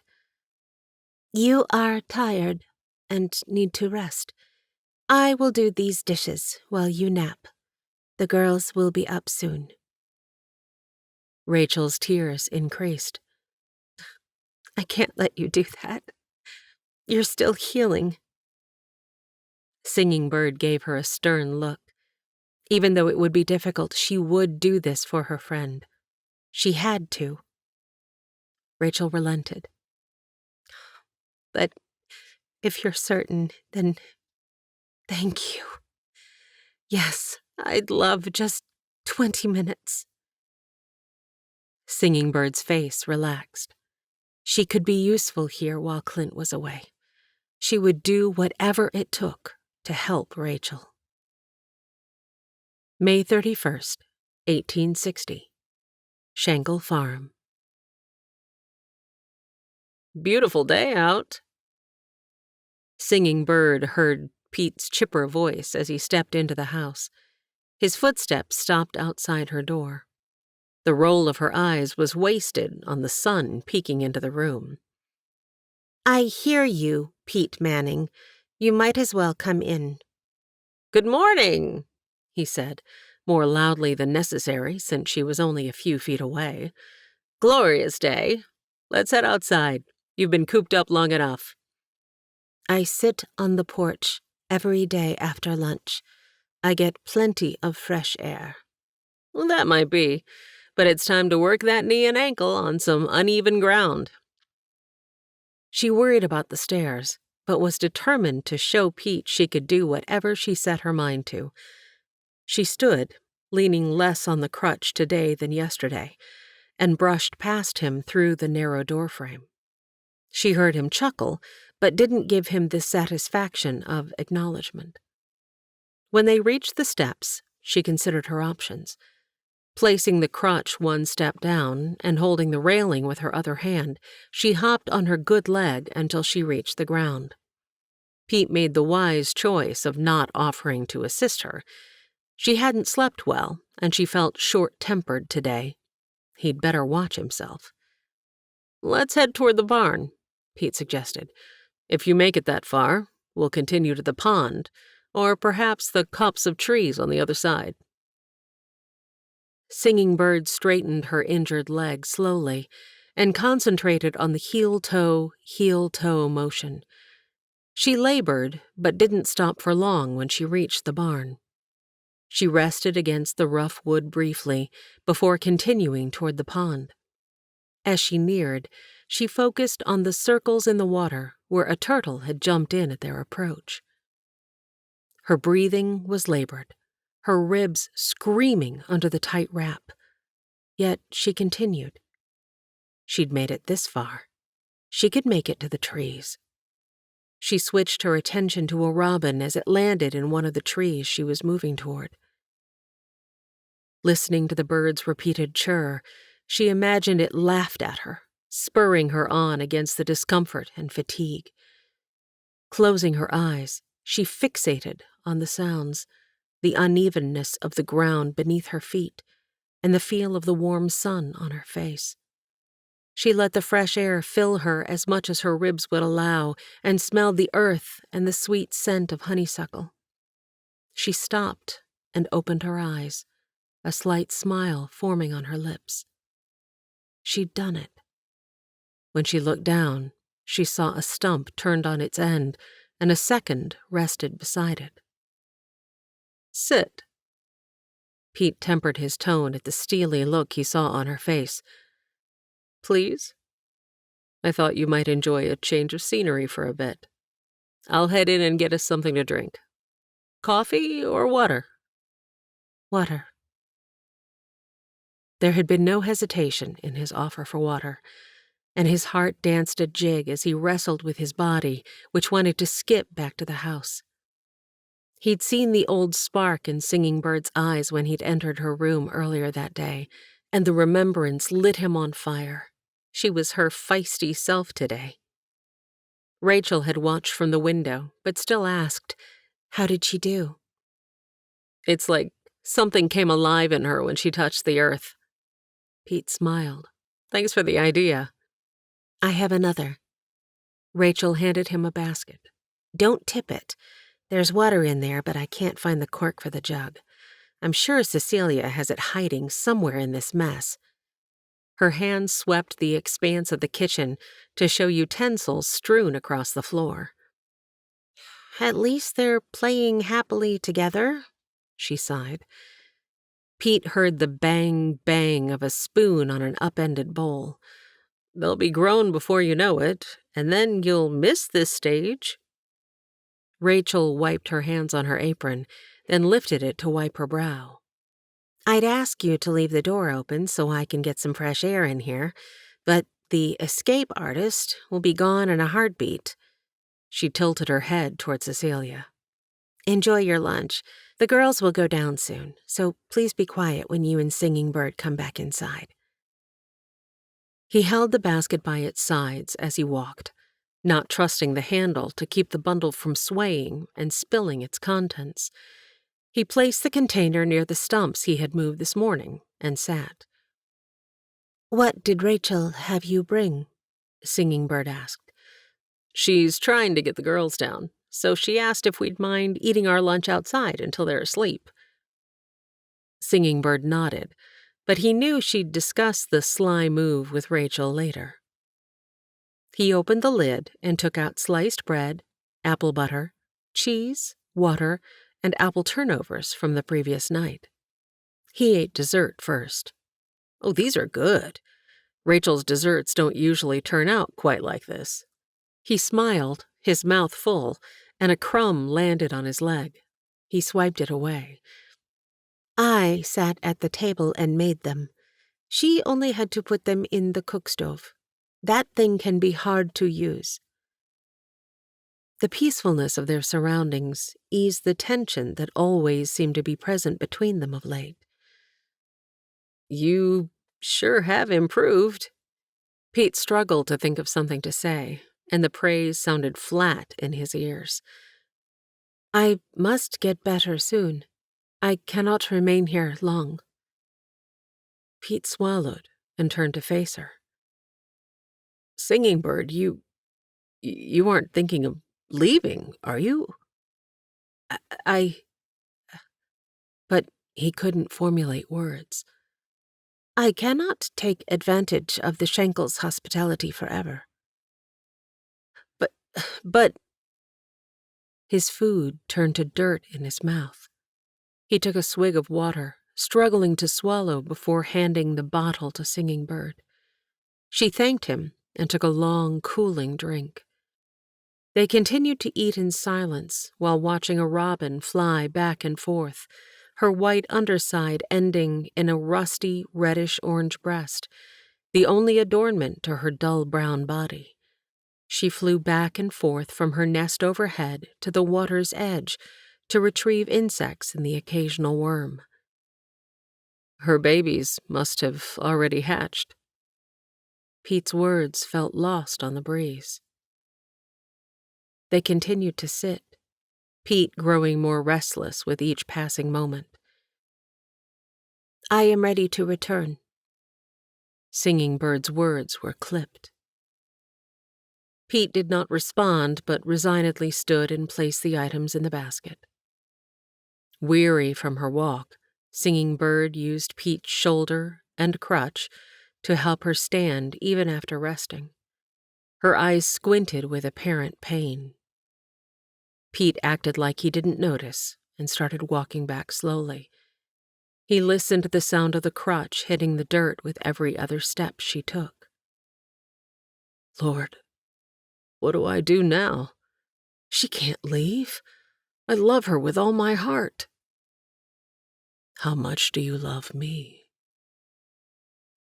The realization that he had put his growing love for Singing Bird before his passion for God made his heart physically ache. He mentally repeated a verse from Matthew's Gospel.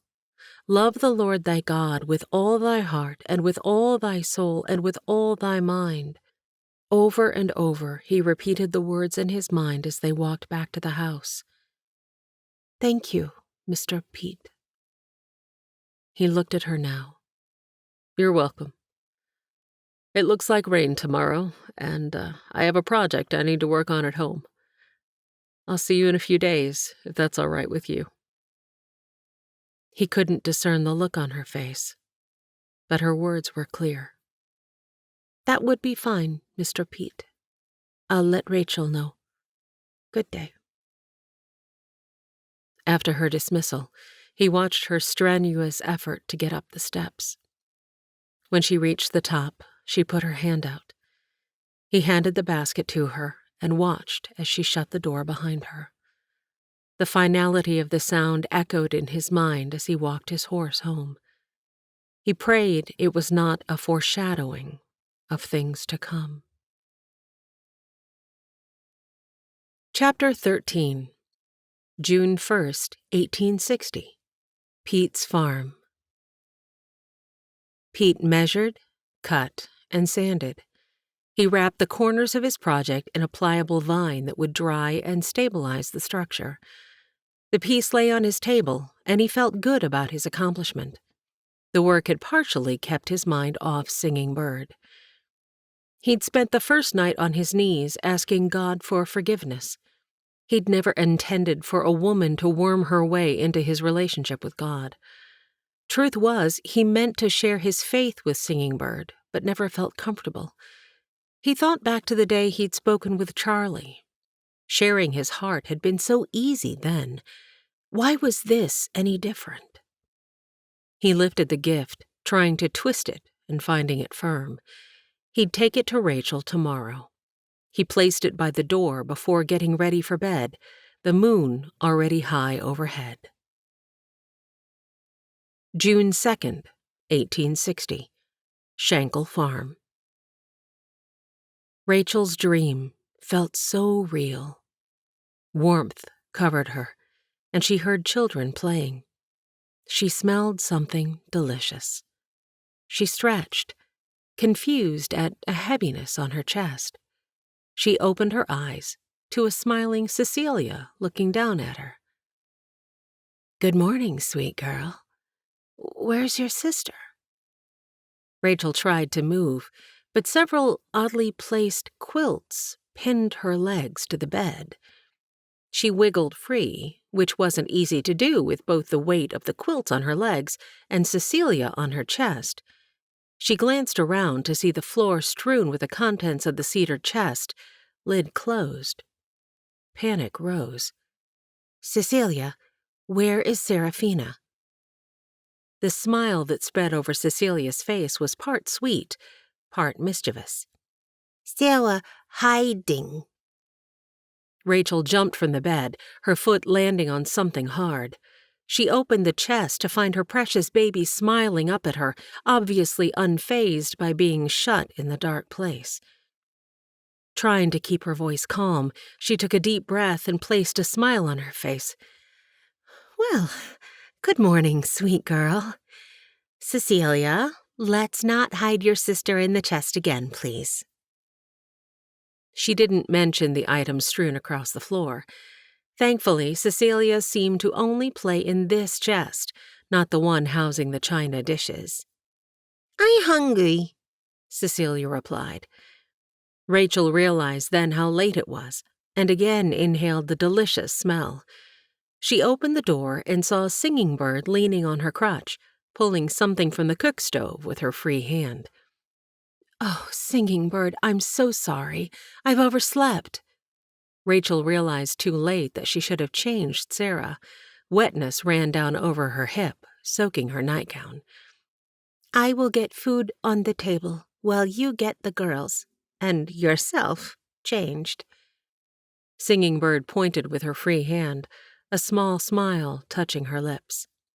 "Thank you," was all Rachel could manage as she stepped back into the room, catching Cecilia, who had already climbed back on the bed, ready to jump. She returned moments later, very ready for something to settle her stomach. "I'm so thankful for your help this morning, Singing Bird. I apologize for sleeping so late. Breakfast was wonderful." Singing Bird only nodded as she sat on the porch, leaning over the washtub and scrubbing the never-ending pile of diapers. Rachel walked back and forth between her friend, the pot of boiling water, and the clothesline as Singing Bird used the washboard and bucket for the first scrub. Then Rachel gave the items a second scrubbing before rinsing each piece in the boiling water, giving it a good wringing before hanging it on the clothesline. This morning, the breeze held the fragrance of honeysuckle and freshly turned earth, and would help the clothes dry quickly and leave them with a lovely scent. She noticed Singing Bird stretching her back as she remained seated. Rachel did the same, placing hands on the waist she knew would soon expand. She was thankful she wouldn't have to spend time making clothes for later in her pregnancy. Ideen had made her 2 practical day dresses while pregnant with Sarah. They would do just fine. She smiled and lovingly placed her hand on her stomach. "Hello, the house." Pete scanned the yard, his eyes settling on Singing Bird on the front porch. Rachel turned and waved. "Morning, Pete." He dropped the item he was carrying before dismounting. He chanced a glance at Singing Bird, but the woman didn't return the look. "Thought you might enjoy this." He pointed to the unusual assembly. Pete Manning, what in the world is that? Rachel said with genuine interest. "A gift. A thank you for all the times you've kept me from starvation." Rachel returned his broad smile with a still puzzled look. I notice you're much later today than usual. We've planned something light for lunch since we've been busy with laundry all morning. You're welcome to join us in exchange for a favor. Rachel knew he'd do whatever she asked.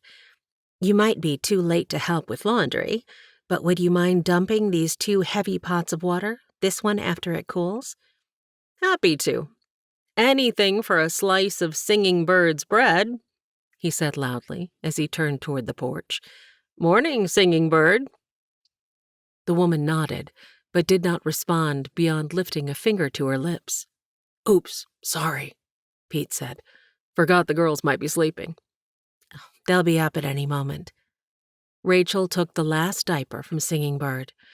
Oh, feels good to have that chore done. Feels good to have that chore done for at least a day. Singing Bird smiled at her joke.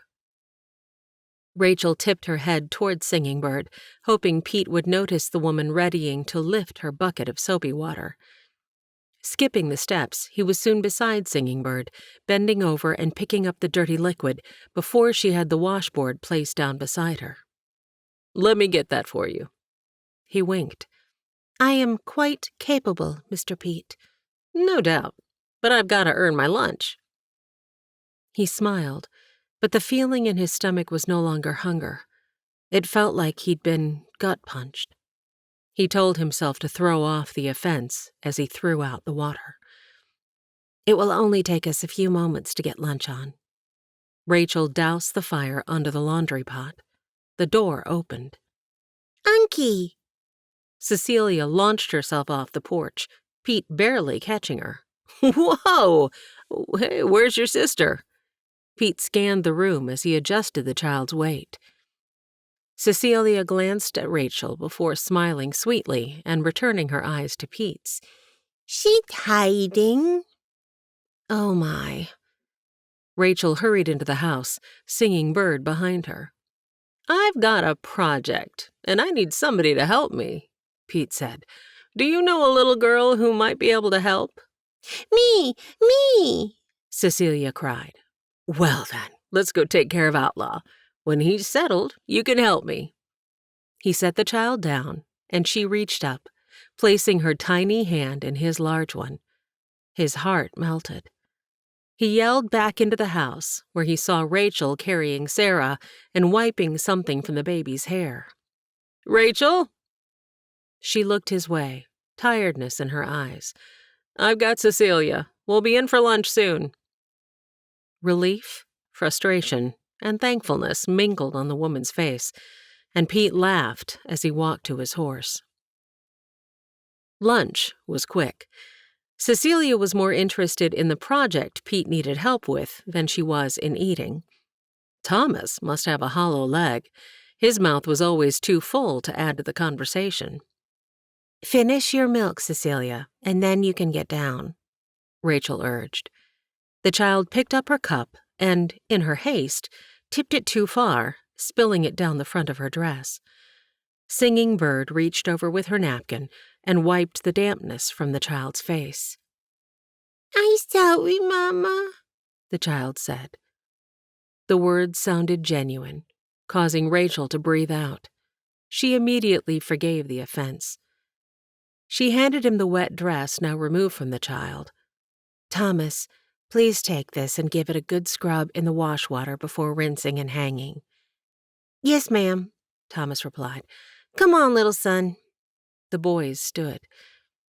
And help Pete dump the water before you head off on your adventures, Rachel called as they headed out the door.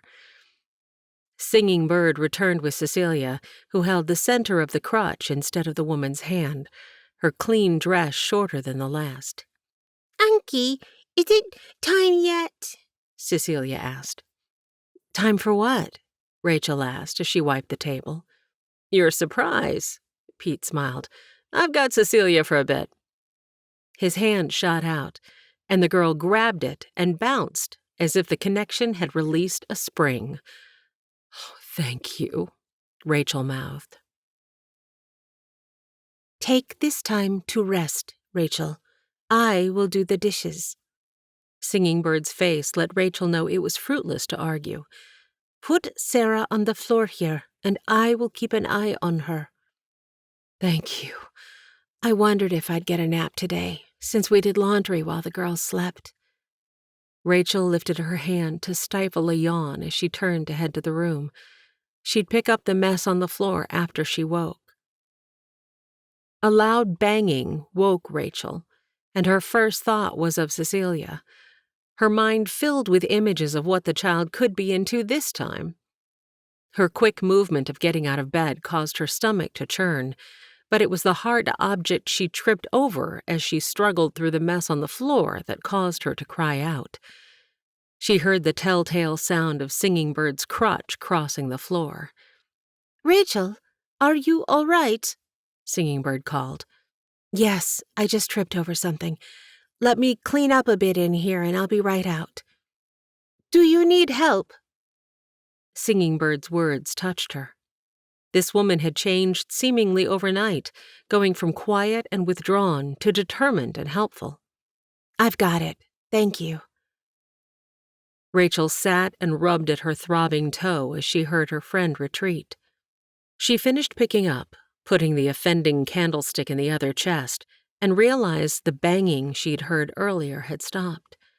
She'd forgotten to ask what Cecilia was doing. Steeling herself for another mess on the other side of the door, she took a deep breath and walked out. "Surprise! Surprise!" the toddler said. Rachel was confused, not understanding the word Cecilia repeated. It was challenging to decipher, with Cecilia jumping up and down as she repeated the unknown word. "Surprise," Pete whispered. He gestured to the open door, the top half showing the sky, while vertical slats covered the bottom portion of the opening. Rachel's confusion intensified.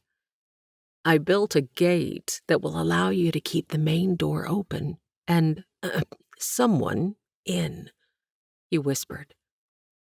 Rachel's hands went to her face. "This is wonderful. What a good idea. Oh, thank you." "The up and down slats will make it difficult for you-know-who to climb, and are close enough they'll keep arms and legs from squeezing through, while still allowing ample airflow." "Oh, you amaze me." "There's a latch over here. If it isn't closed correctly, it won't keep little ones in, but I hope it lets in enough air and light for the coming warmer days." "Oh, Pete, how very ingenious of you. What a thoughtful gift." She glanced at Singing Bird, who stood expressionless. "Did you know about this?" "No. Mr. Pete thought of this on his own." Her reply held a bit of wonder. "What's this?" Thomas tried to pull on the gate. "Hold on there, Thomas. Let me show you how to unlatch it from the outside." Pete headed out and showed the boys, explaining the importance of keeping the gate fastened so little ones didn't escape. Singing Bird and Rachel listened as Pete patiently explained the importance of the cross slats and corner wrappings that would keep the door from warping. Rachel guessed one of the boys asked what warping meant, since Pete expounded. "He's something, isn't he?" Rachel's question made Singing Bird's eyebrows come together, causing her forehead's smooth skin to wrinkle. "Pete," Rachel clarified. "He has a big heart." "Yes, he has a big heart." Her reply was curt, but Rachel chose to ignore it. "He seems to get along well with little son." Rachel stole a glance at her friend, who was looking up between the slats in the gate. "He'd make a good father." That got the other woman's attention. Her head turned quickly, causing her braids to sway, but Singing Bird did not speak. "He'd also make a good husband to the right woman," Rachel added. "I am not that woman," Singing Bird said. Rachel sat in the chair across the table from her, but remained silent. "He deserves better than me." The choice of words caused Rachel to cringe, but she covered her surprise by reaching for Sarah, who had crawled over and pulled on her skirt. The moment allowed Singing Bird to continue. "Pete." Rachel didn't miss the fact that Singing Bird had dropped the word Mr. "Is a good man. He told me when we were in the cave that he needs a wife." Singing Bird's words caused Rachel to stop bouncing Sarah. "Oh, that's wonderful." Rachel's voice was full of excitement and pleasure. "Did he ask you to marry him?" "No, and I will not marry him." Rachel managed a quiet, "Why?" Not yelling the word required tremendous control. Instead, it came out with a hint of frustration. Singing Bird didn't respond with words. She only hung her head. They heard Pete and the boys' friendly banter and knew their discussion was over. For now. "Ladies?" Pete dipped his head slightly as he entered. "Wondered if I might take the boys to the larger lake to fish for a few hours." He picked up a wriggling Cecilia. The two boys standing behind Pete looked like puppy dogs, their entire bodies shaking in excitement. "That's fine with me," Rachel said. Is that all right with you, Singing Bird? Yes, of course. She said something in her native language to her son, who responded with an expressionless nod. I go, Cecilia demanded from Pete's arms. Not this time, little one. He set the teary child down. But we will do our best to bring back fish for your supper. Cecilia stood there, hands on her hips, mimicking her mother's actions. Oh, dear me. I'll have to watch not to do that in the future. Rachel giggled. Thank you for keeping her for a bit, Pete.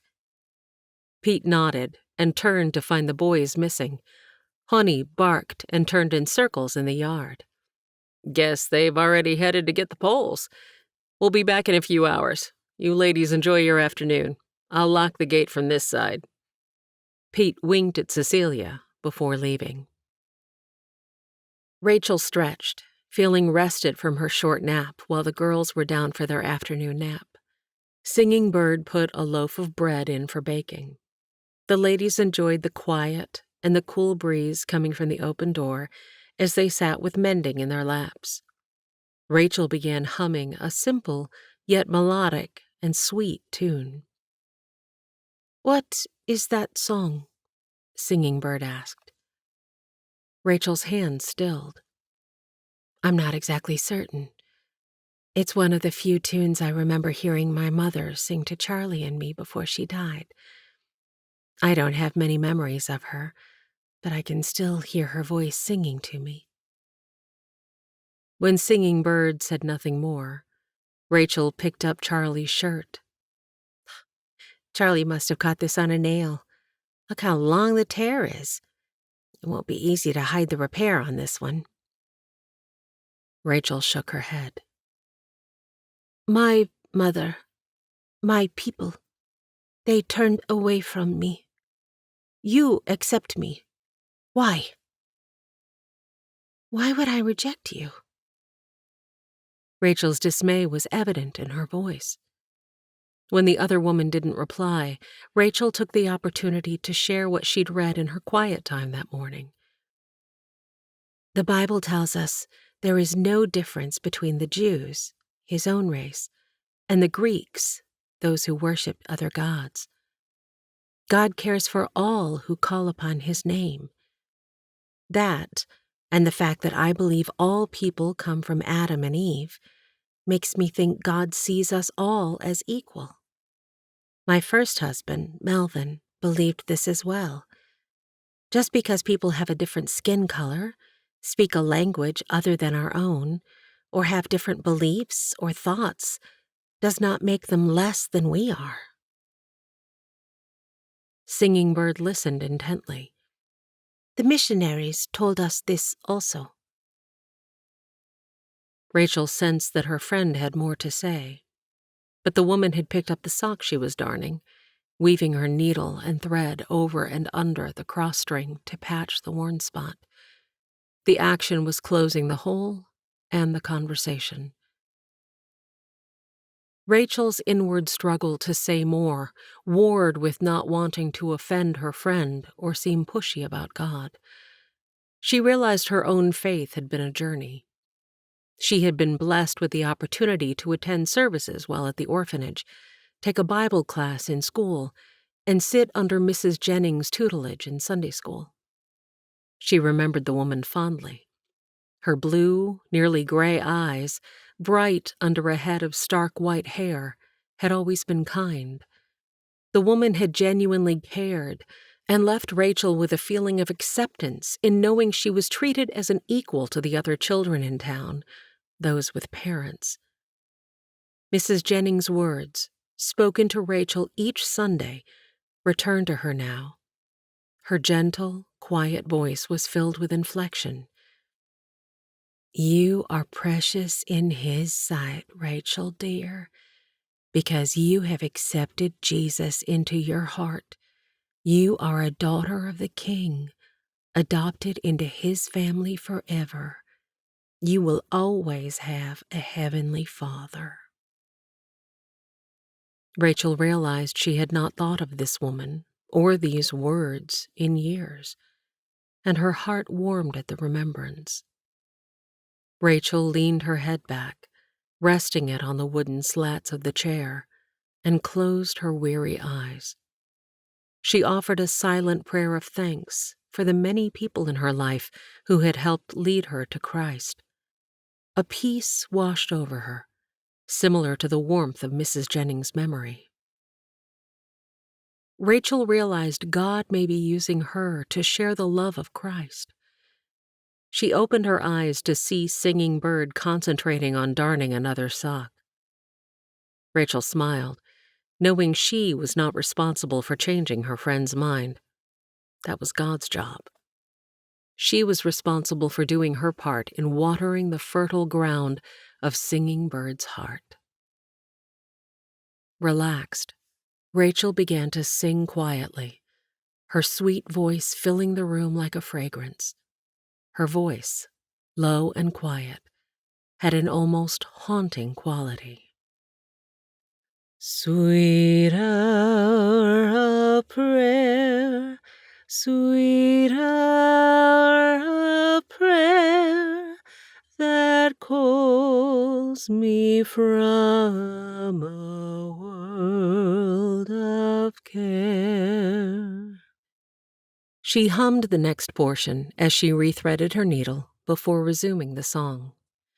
In seasons of distress and grief, my soul has often found relief, and oft escaped the tempter's snare by thy return, sweet hour of prayer. This time, when she looked up, she saw a single tear fall over Singing Bird's high, smooth cheekbone and drop onto the back of the woman's hand. Singing Bird stared at the tear as if it were unfamiliar to her. The darning egg, with the sock still over it, fell to the ground. Singing Bird wrapped her arms around her torso and leaned forward as if ill. In an instant, Rachel dropped to her knees in front of her. "What is it, Singing Bird?" Rachel wasn't sure what to do. When she saw the torrent of tears, she knew the pain was not physical. Her own eyes watered. "God, my friend is hurting. Her soul desperately needs relief. Only you can help her through this season of grief and uncertainty. Please, God, please heal my friend's heart." Singing Bird never reached out, never removed her arms that were still clinging to herself, but her tears finally subsided. Rachel stood and stepped back, giving Singing Bird space and privacy. She wiped her eyes with her apron and moved out into the fingers of the warm sun's rays covering the porch. Of their own volition, her feet propelled her to Melvin's grave. She didn't speak to Melvin, knowing it was only his body in the ground. She smiled when she realized she felt comfort in knowing he was with God and that her heart no longer ached from the pain and grief of his death. She had healed. She heard the chirr of a robin and looked up as it landed in its nest. The faintest sound of the bird's babies asking for food filled her ears. She smiled at this visual from God. Rachel didn't need to force Singing Bird to fly and seek food alone. Rachel needed to bring it to her and nourish her friend. It was a big task, but Rachel knew this was what God would have her do. She smoothed her skirt fabric as she sat on the logs under the tree. Smiling, she watched the robin once again leave her babies in search of food. Thank you, Lord, for painting this beautiful picture, this visual reminder of what you'd have me do. Please help me do it well. She had a fleeting thought to ask God where the father bird was, but she'd leave that question and possible lesson for another day. Chapter 14. 3 days prior. Yeah! Clint heard the booming voice of his wrangler, Moses, whose primary job on this journey was to drive the chuck wagon and fix the meals, even though there wasn't much this large black man couldn't do, except maybe read. Moses' knowledge had come from listening carefully, practicing everything he learned, and taking advantage of any opportunity given him. He hadn't hesitated when offered the prospect of starting something new. He'd quickly agreed to join the crew, even if it meant days on an unforgiving buckboard seat, followed by cooking 3 meals daily. The man knew an opportunity when he saw it. Clint rode point on this cattle drive, an honor he'd never before received. So far, they had experienced few challenges on the trip, and they'd not lost a single head thanks to Lizzie and Juan. Charlie was a fast learner, but Lizzie had needed to chase down more than one cow that had escaped Charlie. She and Juan kept the herd together in their swing rider positions, always watching for any heifers who tried to break away. Charlie and Lee, a small Asian man with myriad skills, cutting not being one of them, rode flank. They worked to keep the cattle bunched, preventing the herd from fanning out too far. Juan, Clint yelled to the Hispanic cattle driver. Take point. Yes, boss. The vaquero tipped his hat as he passed. Clint felt odd having the older man call him boss. Juan had been a hand on his father's ranch for as long as he could remember. The Mexican had taught him the finer aspects of raising cattle, and Clint appreciated that Juan had been the first to sign on for the move. Clint had placed him in charge, knowing Juan could be trusted and would use sound judgment when choosing the men who would be allowed to make a fresh start on Clint's land. That new start required 5 years of service. At the end of their employment, the men could stay on or buy out and homestead at the edge of Clint's property. They'd have to save their wages to do so, but he hoped the lure of owning land would keep them from town and the things it offered that ate away at a man's savings and soul. Clint and his horse Jasper stood off to the side and watched the 100 head move as one mass. They were his. His father had given him more than he'd expected, saying the previous years had been profitable. His brothers had received either land or cattle each year, and this equaled their share. He watched as 2 of Pete's younger brothers herded the remuda.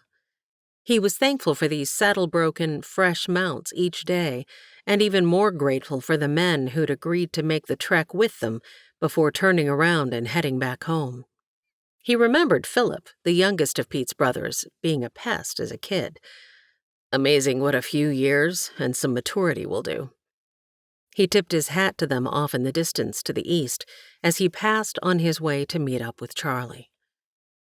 Clint caught Charlie's gaze as the young man came close. You and I are giving Connor and Yoan a break from drag. Clint had to yell to be heard, then lifted his bandana over his mouth. Charlie tipped his hat in understanding. Clint noticed Charlie's eyes moving as if he were having a conversation in his mind, but it was no use trying to discuss it with all this noise.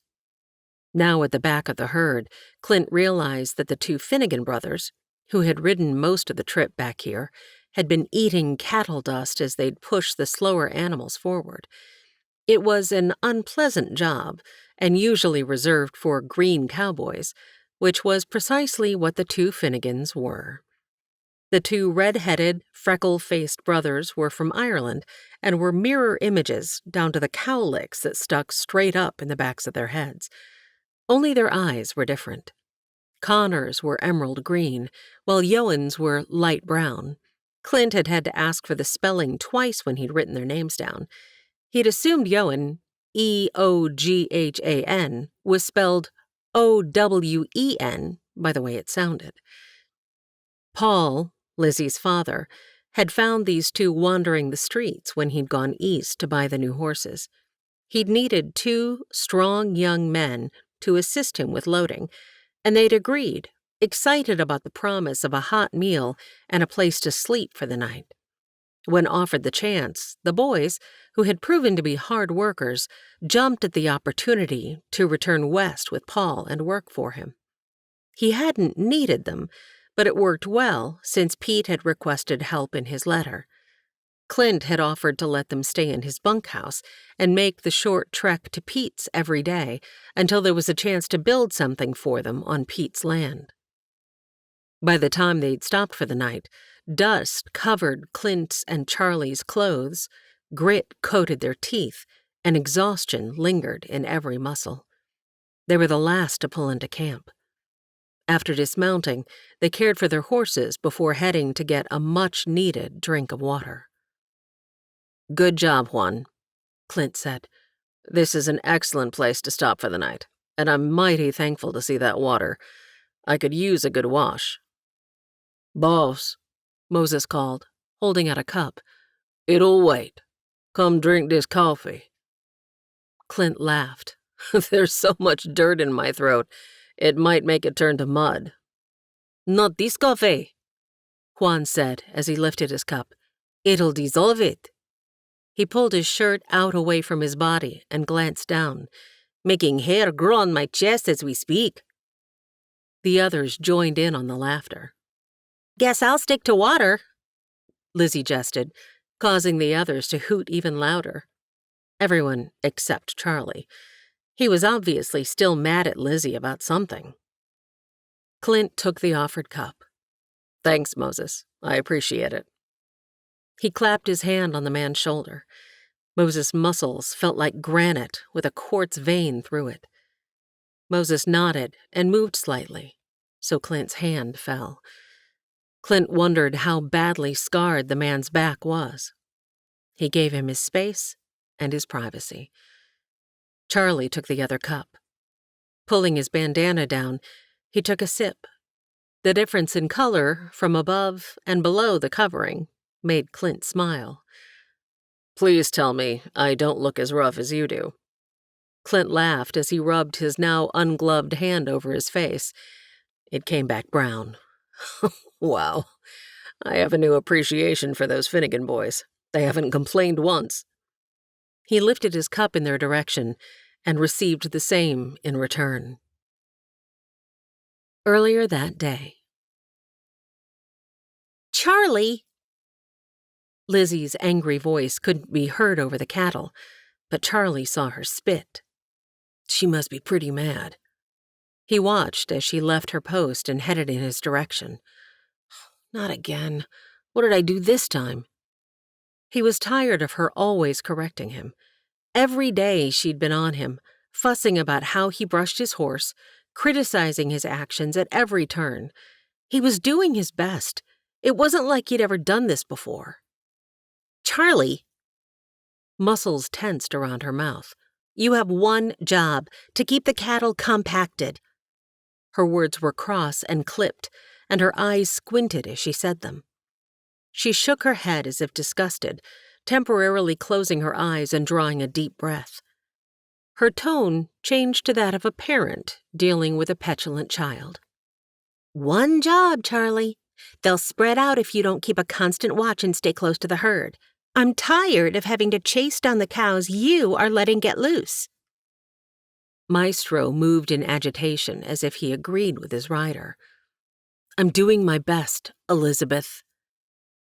Charlie's intentional use of Lizzie's given name had the blood rising to the girl's cheeks. He smiled inwardly, knowing he'd upset her. "Charles Schenkel, if that is your best, you have no business on that horse. I'll suggest to Clint that you need a change of position." He didn't have time to respond before she turned and resumed her work. Who does she think she is, queen of the cattle? Even in his anger, he thought that was funny, but he didn't laugh. He was too mad. One thing he knew for sure. When this was over, he was getting away from Elizabeth Manning. Clint enjoyed relaxing as the group chatted amicably while Juan took his turn keeping watch. The peacefulness was shattered when he heard Juan shout. Clint was on his feet, gun at the ready. Lizzie was mounted and moving before the others reached their horses. Clint holstered his weapon. He couldn't afford a stampede. "Positions!" he yelled, as the group instinctively surrounded the herd, keeping them moving in a slow, circular motion. He strained to hear over the lowing of the cattle. Time slowed as he controlled his horse's movements, making his way around the outside edge and nearing the area where he expected to find Juan and Lizzie. "All clear!" Clint breathed a sigh of relief at hearing Juan's voice and moved in his direction. They'd skirted a possible disaster. He watched Juan gesture to Lizzie, who soon galloped off to the north. "What was it?" Clint asked once he reached Juan. "Dog, domestic," the man replied. "I thought it was a coyote or wolf, but he was alone. I tried to scare him away before he got too close to the cattle. Sorry for the alarm." Juan had dismounted and had the animal by the scruff of the neck. "Seems harmless enough, but sure is a skinny little thing." Clint looked north. "Where's Lizzie headed?" "Well, that's the part I didn't want to tell you, boss." Juan looked sheepishly at Clint. "Girl's got a mind of her own. The dog came with this tied around his neck." "What is it?" Clint asked, even as he fingered the soft cloth. "From the looks of it, a baby's gown." "Where did Lizzie go, Clint?" Charlie had one eye on the cattle and the other on Clint. The dog that approached Juan had a baby's gown tied around its neck. He came from the north, so Lizzie's headed that direction. "Alone?" The force with which Charlie said the word surprised even him. "She's a capable rider as well as a great shot, and we all know Maestro sees as well in the dark as he does in the day." "Still, Clint," Charlie said. His horse sidestepped under him. "If you'd like to follow her, go on." Clint didn't have to say more. Charlie moved away from the herd before galloping, as Lizzie had done moments before. Anger still raged within him, but it was different now. What was that girl thinking, going off on her own? Charlie didn't have much to follow, but continued in the direction Clint had pointed. In a few moments, he saw something ahead and slowed. As he neared, he recognized it as a covered wagon. He saw Maestro nosing a horse nearby. "Lizzie?" He approached slowly, his rifle at the ready. "Lizzie!" "Charlie! Oh, thank God!" Lizzie peeked out of the back of the wagon before ducking back inside. He thought her voice sounded strained, and he moved quickly toward her. "Is everything all right?" Lizzie emerged again, a bundle in her hands. "Go get Moses, please, Charlie. Mrs. Rogers needs help." When he didn't respond, she spoke more sternly. "Charlie, please, go get Moses." Without questioning her further, Charlie headed back. He was relieved that Lizzie was fine. "Why was I worried about Lizzie? She's bossing me now like she's done all day. I'm not my brother's keeper." The words from the Bible stung. He realized he had been genuinely concerned about her safety and did care what happened to her. He didn't want to feel that way. But deep down, he knew his heart was in trouble. "What you need, Miss Lizzie?" Moses dismounted and unhooked his pack even as he spoke. "Moses, Mrs. Rogers isn't well," she replied. "I gave the baby water since that's all I could find. She says her milk's gone dry." Charlie was embarrassed at the talk, but Moses and Lizzie spoke as if they were discussing what they were having for supper. "I got this, Miss Lizzie," Moses said. "You and that baby step out so's I can get in. Where's her man?" "She said they camped here several days ago. He took one of the horses and went to find food and replenish their water. He hasn't returned." Moses and Charlie exchanged glances before the big man returned his attention to the wagon. "Miss Rogers, my name be Moses. If you be willing, I'm happy to see if I can help you."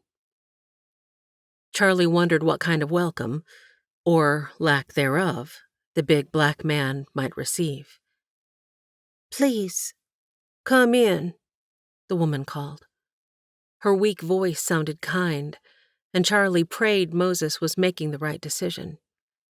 He remembered Clint telling him things out west didn't always follow society's standards. Normally, a black man wouldn't be alone with a white woman, but if this was a fever, Charlie didn't need Lizzie getting sick too. The wagon creaked and moaned under the big man's weight. Lizzie and Charlie stood side by side. Charlie couldn't decide if Lizzie was gently bouncing the baby or if she was shaking. "Are you all right?" Charlie brushed his shoulder to hers and felt her shudder. I will be. I thought she was dead. During their evenings together on the trail, Lizzie had told Charlie all about her experience at the cabin, and he understood how finding this woman dead would have been another shock. All his anger forgotten, he reached his arm around her and hugged her gently, being careful not to disturb the child. His heart raced when he felt her lean slightly into him. They heard low tones but could not distinguish the words. "What do you think it is?" Charlie removed his arm and shifted from one foot to the other, unsure if he should say more. I'm not sure, but if I had to guess, I'd say she hasn't eaten for several days. She doesn't even have tears, though I thought she was crying when I told her the dog had found us. "Is the baby sick too?" I don't think so. The little tyke drank well, so I don't think he, or maybe she, is sick. It felt like hours before they heard the wagon creaking and saw Moses emerge. "I think she'll be fine," the man said. "We best let the others know we'll need to search for her husband at first light. Charlie, think you can hook your horse and hers to the wagon? Her husband has the other." They exchanged a knowing look. Something terrible had most likely happened to the man. It didn't take Charlie long to realize the wagon wasn't going anywhere. The wheel on the far side was cracked. He suspected that was why they'd camped here. He explained the situation to Moses, who shook his head. "She's too weak to sit on a horse on her own." Moses only hesitated for a moment. "I'll carry her if you can take the babe, Miss Lizzie." Of course. Lizzie handed the child to Charlie. Charlie's eyes widened as a vision of Lizzie holding their child materialized in his mind. He blinked, trying to clear his thoughts as Lizzie mounted Maestro. She reached down, and he handed the bundle back up to her. Charlie. Lizzie's voice pulled him out of his musings. I figured they'd be coming back with us, so I packed a few things at the request of Mrs. Rogers. There's a crate at the end of the wagon with the baby's necessities. Would you please bring that back with you? He nodded, but couldn't speak. Lizzie's tone was so sweet, nothing like the one she'd used on him earlier today. He now saw a woman, not a bossy cowhand. Charlie turned to Moses as Lizzie gently walked Maestro back to camp. "Moses, how can I help you?" Moses buckled his pack and smiled at the young man. "Thank you, Massa Charlie." "Moses, we've been over this. It's Charlie. Just Charlie." "Yes, sir, just Charlie." The big man smiled again. "You help me get Miss Rogers to my horse, then hand her up. Can't guess she weighs but a mite." The two men worked with care. The woman didn't appear hurt, but lacked the strength to help them. Moses was right. She weighed next to nothing. The big man tucked her onto his lap. "You got the crate?" Moses asked. "Yes, that and the horse. Head on back to camp and I'll be there shortly." Charlie used the lantern to recheck the wagon, turned down the wick, and then walked over to the remaining horse. He tied the beast to the back of his own, hefted the crate, and secured it before mounting Starry Night and heading back to camp. Charlie arrived just as Clint was gathering everyone together and giving directions for the morning search. He instructed Lizzie, Moses, and Pete's brothers to remain behind with Mrs. Rogers and the animals. Juan, would you mind offering prayer for this family, our search tomorrow, and our continued safe travels? I fear we've got rain coming, and I'd like to get home before it hits. When Juan finished the prayer, each man uttered a sober Amen before moving to his bedroll. Clint nodded to Lizzie, who still held the infant in her arms. Lizzie, thank you for your willingness to care for Mrs. Rogers and the infant tonight. Be sure to get some rest when they do. Lizzie nodded. Thank you for not chastising me for taking off without discussing it with you first. Lizzie lowered her head. Charlie watched Clint's jaw move, but the man simply placed a hand on Lizzie's shoulder for a brief moment, then walked away. Are you going to be all right, Lizzie? Charlie asked. He walked beside her to the chuck wagon, which the men had cleared out for sleeping quarters for the 2 women and infant. Just then the infant yawned, her sweet little mouth forming a perfect O that melted Charlie's heart. He watched Lizzie run the back of her finger onto the baby's chin. Yes, Charlie, I believe I'll be just fine. Morning dawned early for Lizzie. It took a moment to remember that she had slept in the chuck wagon. The baby had drunk well from the offered bottle in the night, but hadn't had a wet diaper until just before dawn. She'd lain the little one on her chest as she'd slept beside the infant's exhausted mother, the warmth helping the child stay asleep. Wetness now covered her shirt. Well, little one, she whispered as the baby smiled and played with the braid dangling down from Lizzie's head. You sure are a sweet one. The child's creamy skin tightened from the cold as Lizzie removed the soiled gown and diaper. What's your name, little girl? Mary Ellen, came the quiet reply. Oh, I'm so sorry to wake you. Lizzie's eyes moved to where the woman stirred. No, I haven't slept that well in quite a few nights. Thank you for staying with us. Of course. My husband? The woman's eyes were full of anxiety. The men are just about to go look for him now. I'm sure. Lizzie didn't finish her statement. I don't expect they'll find him alive. The woman's voice broke. He would never abandon us. Not after all we've been through. I'm sure we'll know something soon. Lizzie handed the now clean Mary Ellen to her mother. Are you hungry? I am. She snuggled the child. Lizzie opened the covering and stepped from the warmth into a chilly, damp morning. Clint was right about impending rain. Moses had obviously been up early, preparing coffee and biscuits. He smiled and stood, the fire dancing behind him. How are Miss Rogers and the babe this morning? His eyes searched hers. Hungry. That's good. Real good. His broad smile showed white teeth against dark skin.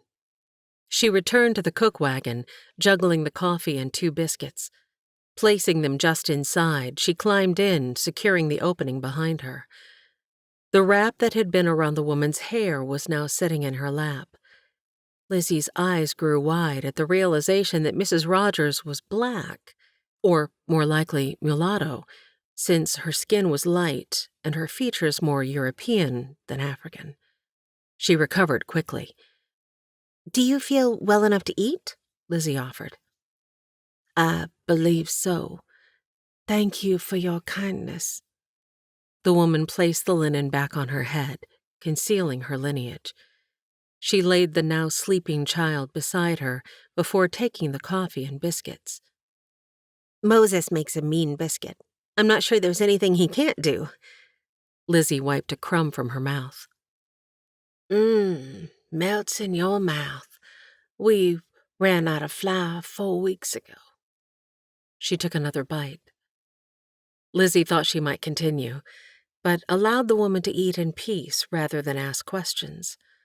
The one burning in her mind being, are you free or slave? Over here, Clint called. He and the Finnegan brothers had gone east, spread out 200 yards apart, and found the lone horse within the hour. Clint was the first to see what he'd most dreaded. The two other men joined him, looking down at the body at the base of the tree. I'll fire 2 shots to alert the others. Connor moved swiftly. Clint dismounted, approached the body, and turned him over. He'd been dead for some time.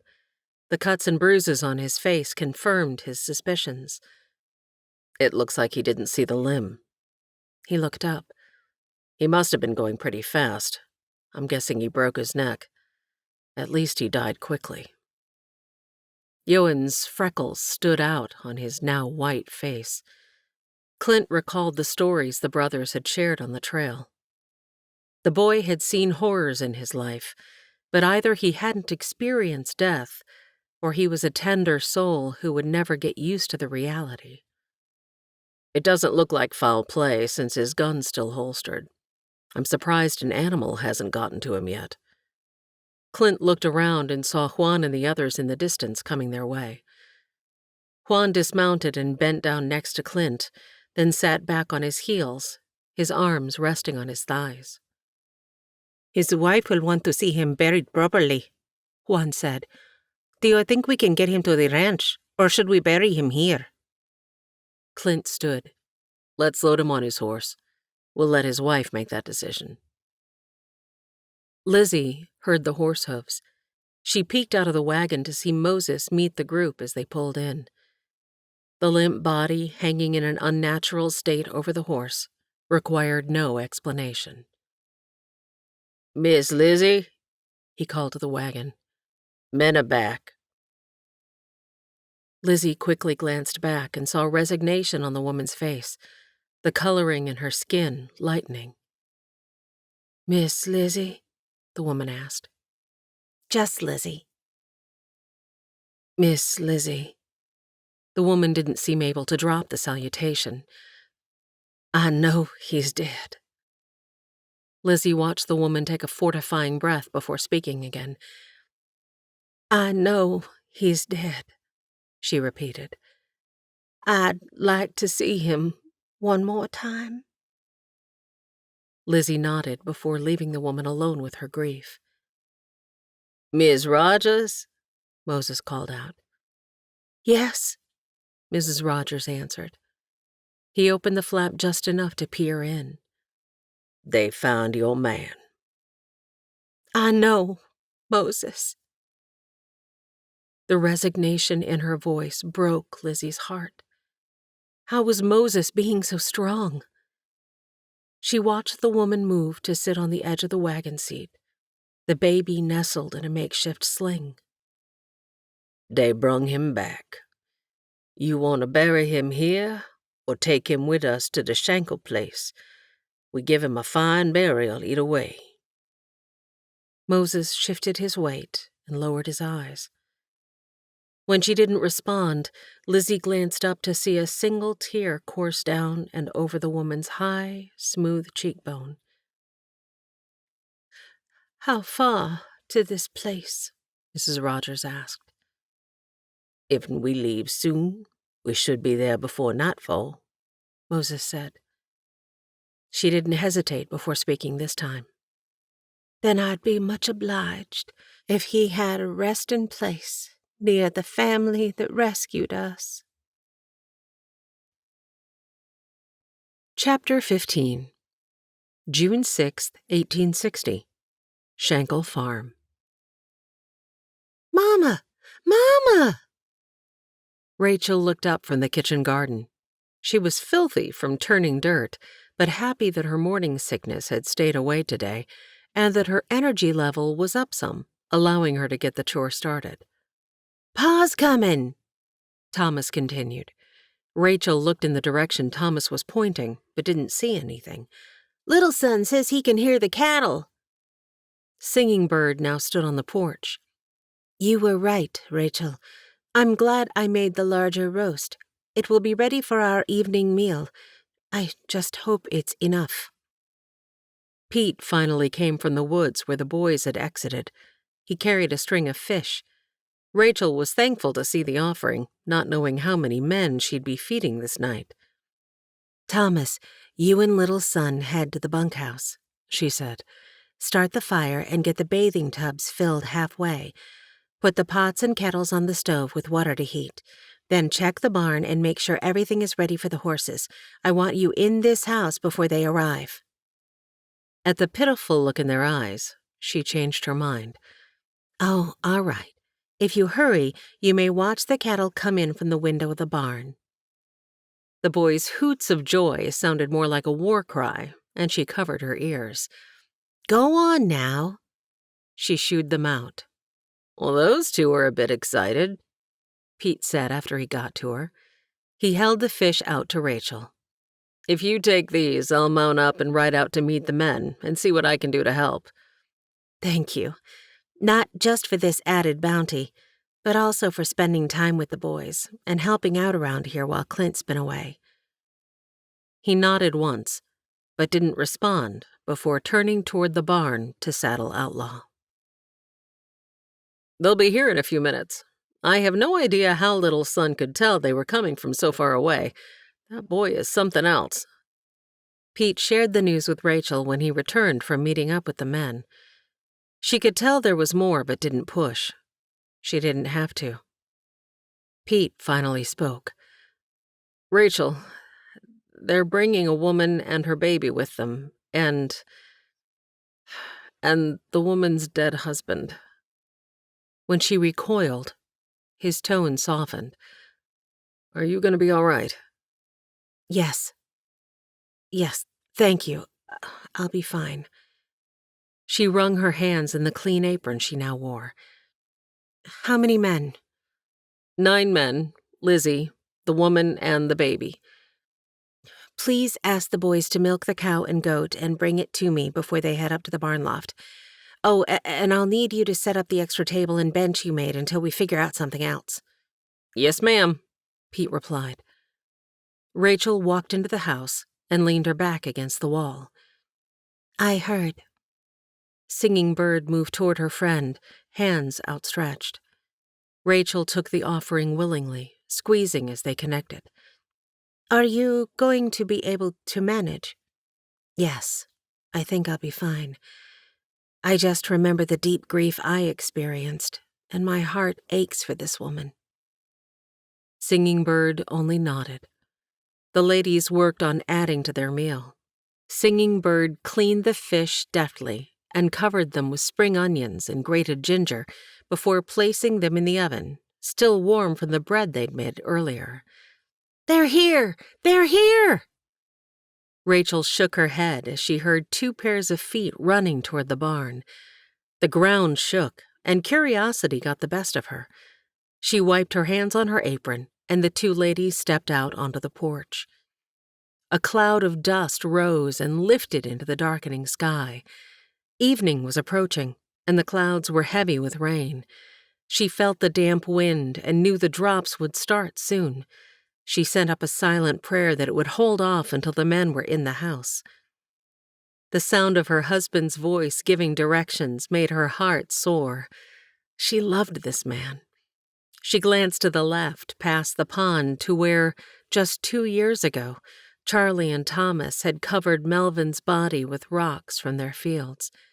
Her first husband had rescued her and Charlie from the orphanage and a life of undeniable sorrow. Her gaze moved to focus on her friend. Singing Bird had rescued both her and her baby, Cecilia, from near death. Rachel took a deep breath. Now it was her turn to provide the same for this grieving widow. The rain hit hard after they'd laid the man to rest next to Melvin. It had been a quiet and hurried affair, the first drops starting the moment after they'd placed the final rock on the grave. The men raced to the house to keep their dirt-filled clothes from creating more of a mess on Rachel's floor than they already were. The crew ate everything, leaving only fat and gravy scraps to pour over the two dogs' supper. The noise reminded Rachel of a traveling musical group she had once heard warming up. The noise was musical but jarring as each member talked over the other, each telling something unique about the trip. Thomas and little son struggled to stay seated on the fireplace hearth. They wanted to be a part of everything, but there was not enough room at the table for all the mouths needing to be fed. Mrs. Shangle, Connor started, thank ye for a fine supper. He dipped his head as he stood. Can I take my dishes somewhere to wash? Thank you, Connor. No, you leave those right there. Singing Bird and I will take care of everything. She saw the smile on Clint's face and knew he was pleased. Anyone else care for more coffee? The men declined and slowly stood. They slid the long bench neatly under the table and out of the way. Thomas and little son headed out to the barn quickly, likely hoping to keep from having to do dishes. Rachel let them go. Trying to get them to do anything would be like herding cats. Lizzie, take these leftovers I purposely didn't put on the table. I'm not sure what you'll find when you get to Pete's, Rachel offered. Hey now, I've got elk jerky, Pete said. Rachel heard the girl moan. Thank you, Rachel, Lizzie said. Clint, I'll be here at first light. No need, Lizzie, the man replied. I'll send the Finnegans with the horses to your place in the morning, after we get the cattle properly settled. Thank you. I have a feeling I'll have housework and laundry to catch up on, if the weather cooperates. Rachel shut the door behind them and turned to her husband. It's good to have you home. She led him to the table and poured a cup of coffee. It's good to be home. He gave her a proper hello as he took the steaming brew. I know you'll tell me more later, but are you happy with the cattle and the men your father sent? Absolutely. We didn't lose a single head, and this is some of the finest from his stock. He also gave me the best of his crew. The men worked well with Pete's two brothers, who were invaluable keeping the horses fresh. They head back in a day or two. What I'm most pleased with are the three who joined us. Juan, Moses, and Lee all have unique skills and will be a wonderful addition to the farm. The two Finnegan brothers will be working for Pete. I can hardly believe those two offered to check on the herd through the night. Those boys were worth their weight in gold. Pete'll be thankful for their help. Rachel heard Singing Bird's muttered Arapaho words coming from the loft. From the sound of it, the boys must not have kept the room picked up. Maybe those brothers can rub off on them. Where's everyone sleeping? I know you hadn't planned on extra guests. Are you doing all right? Clint whispered. Thank you, I am. She was a blessed woman. Mrs. Rogers and her little one will take the second bedroom. Singing Bird is quite recovered and will stay in the loft, if the boys ever get it clean to her satisfaction. The boys will sleep on bedrolls by the fire. Rachel smiled at her full home. Such a blessing, even though she would have enjoyed privacy and quiet with her husband this evening. She looked forward to him warming her bed tonight. I need to head out, but I'll be back, he said. Had he read her mind? She lifted her face to receive a kiss, then shut the door behind him. Mrs. Shangle, I got Mary Ellen down, Mrs. Rogers said. What can I do to help? Sit, Rachel answered. It was a firm command, and, by the looks of Mrs. Rogers, a much-needed one. The woman didn't hesitate, plopping down into the kitchen chair. I mean to help, ma'am. Mrs. Rogers, Rachel started. Please, call me Delphina. Her sweet smile changed Rachel's tone. Thank you, Delphina, and I'd be honored if you'd call me Rachel. She continued with her previous thought. Back to you helping. First, you are a guest in my home.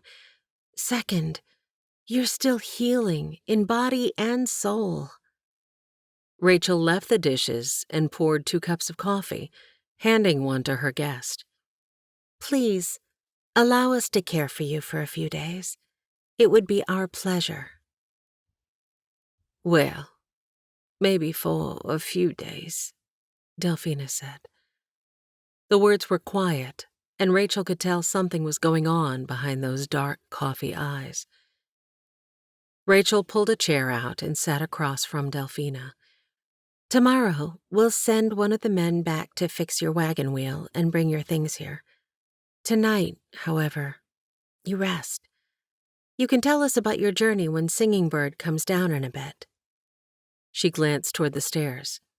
It sounds like she's having to do a little cleaning before she can head to bed herself. I'd feel better if we worked while we talked. Delphina used her coffee cup to gesture to the kitchen where the dishes waited. Rachel understood the need to keep her hands busy and agreed. That sounds like a fine idea. Perhaps in a few minutes. Let's sit and enjoy this coffee while it's still hot. Rachel enjoyed the sounds of creaking coming from the floor overhead.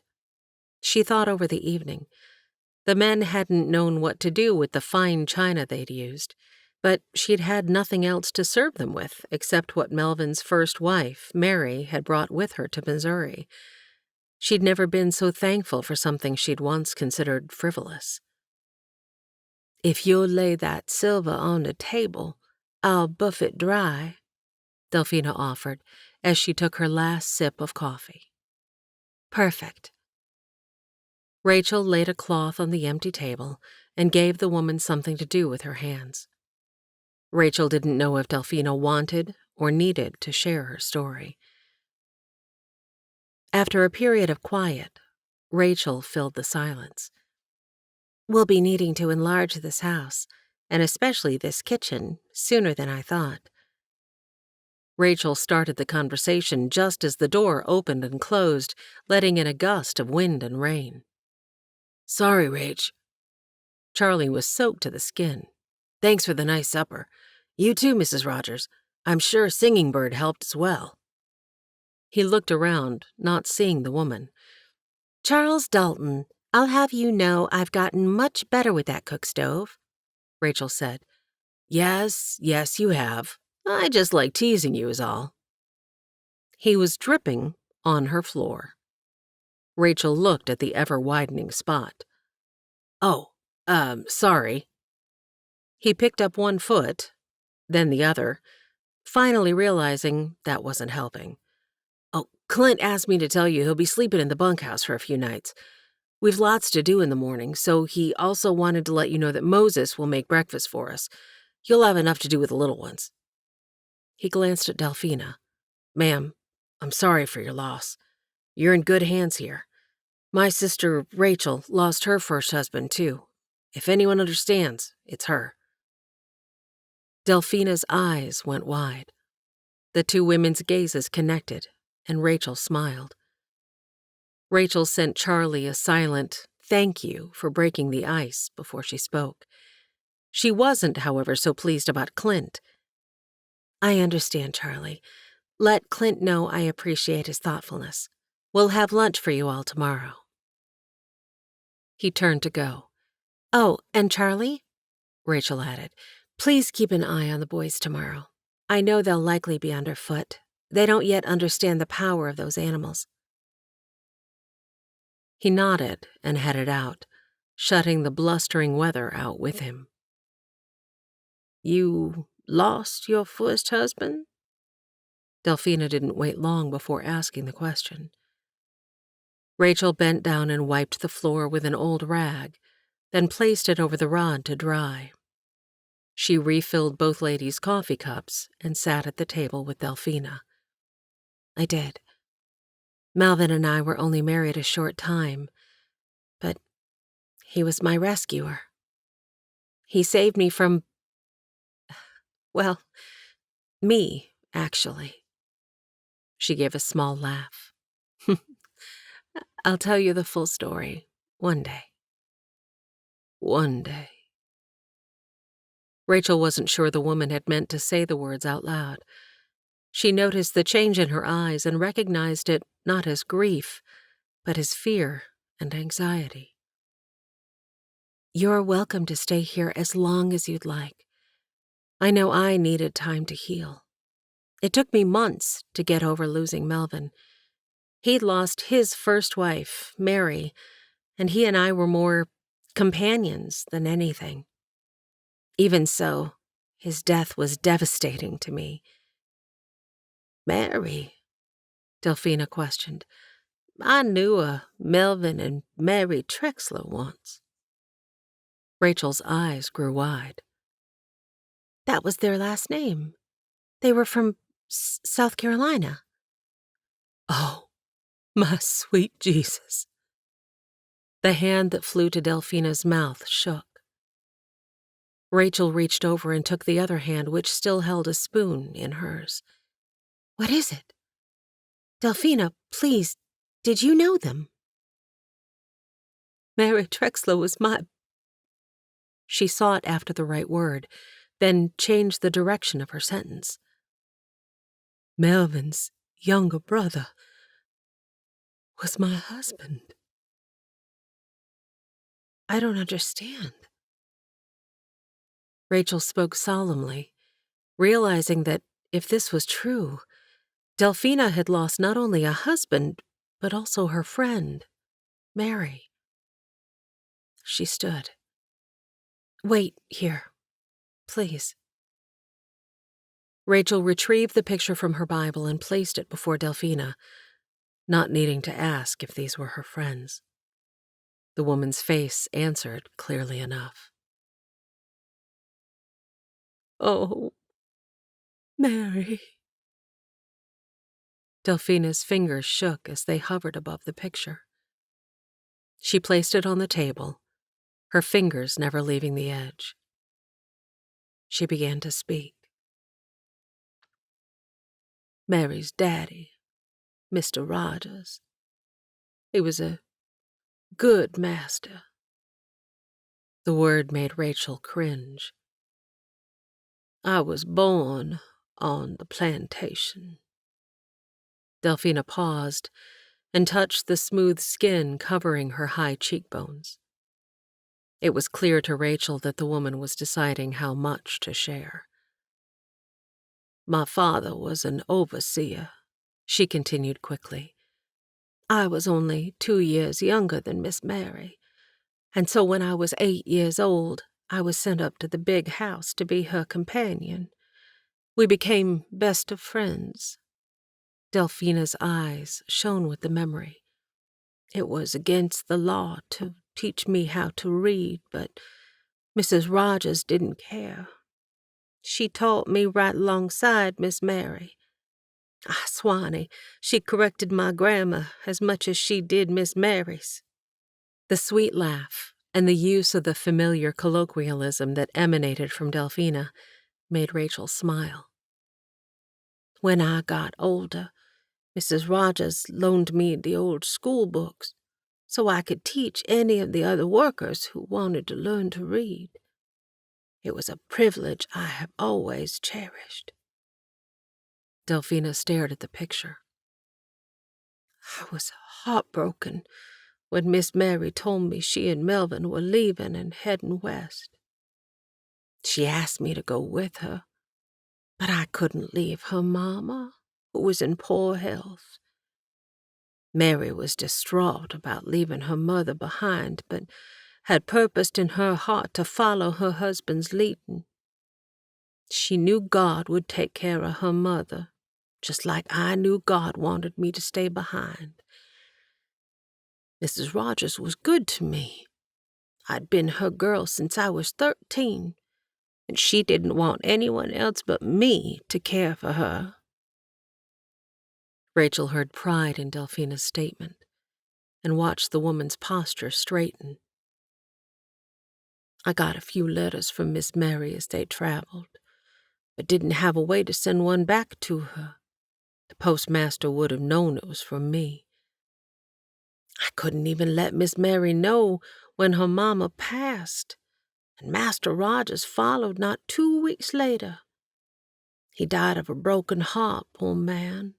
Mm-hmm.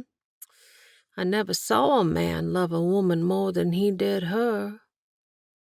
She took a sip of her coffee, her voice faltering with obvious exhaustion. "You can tell me more tomorrow, Delphina. I'm sure you're tired." The woman ignored Rachel and continued with her story.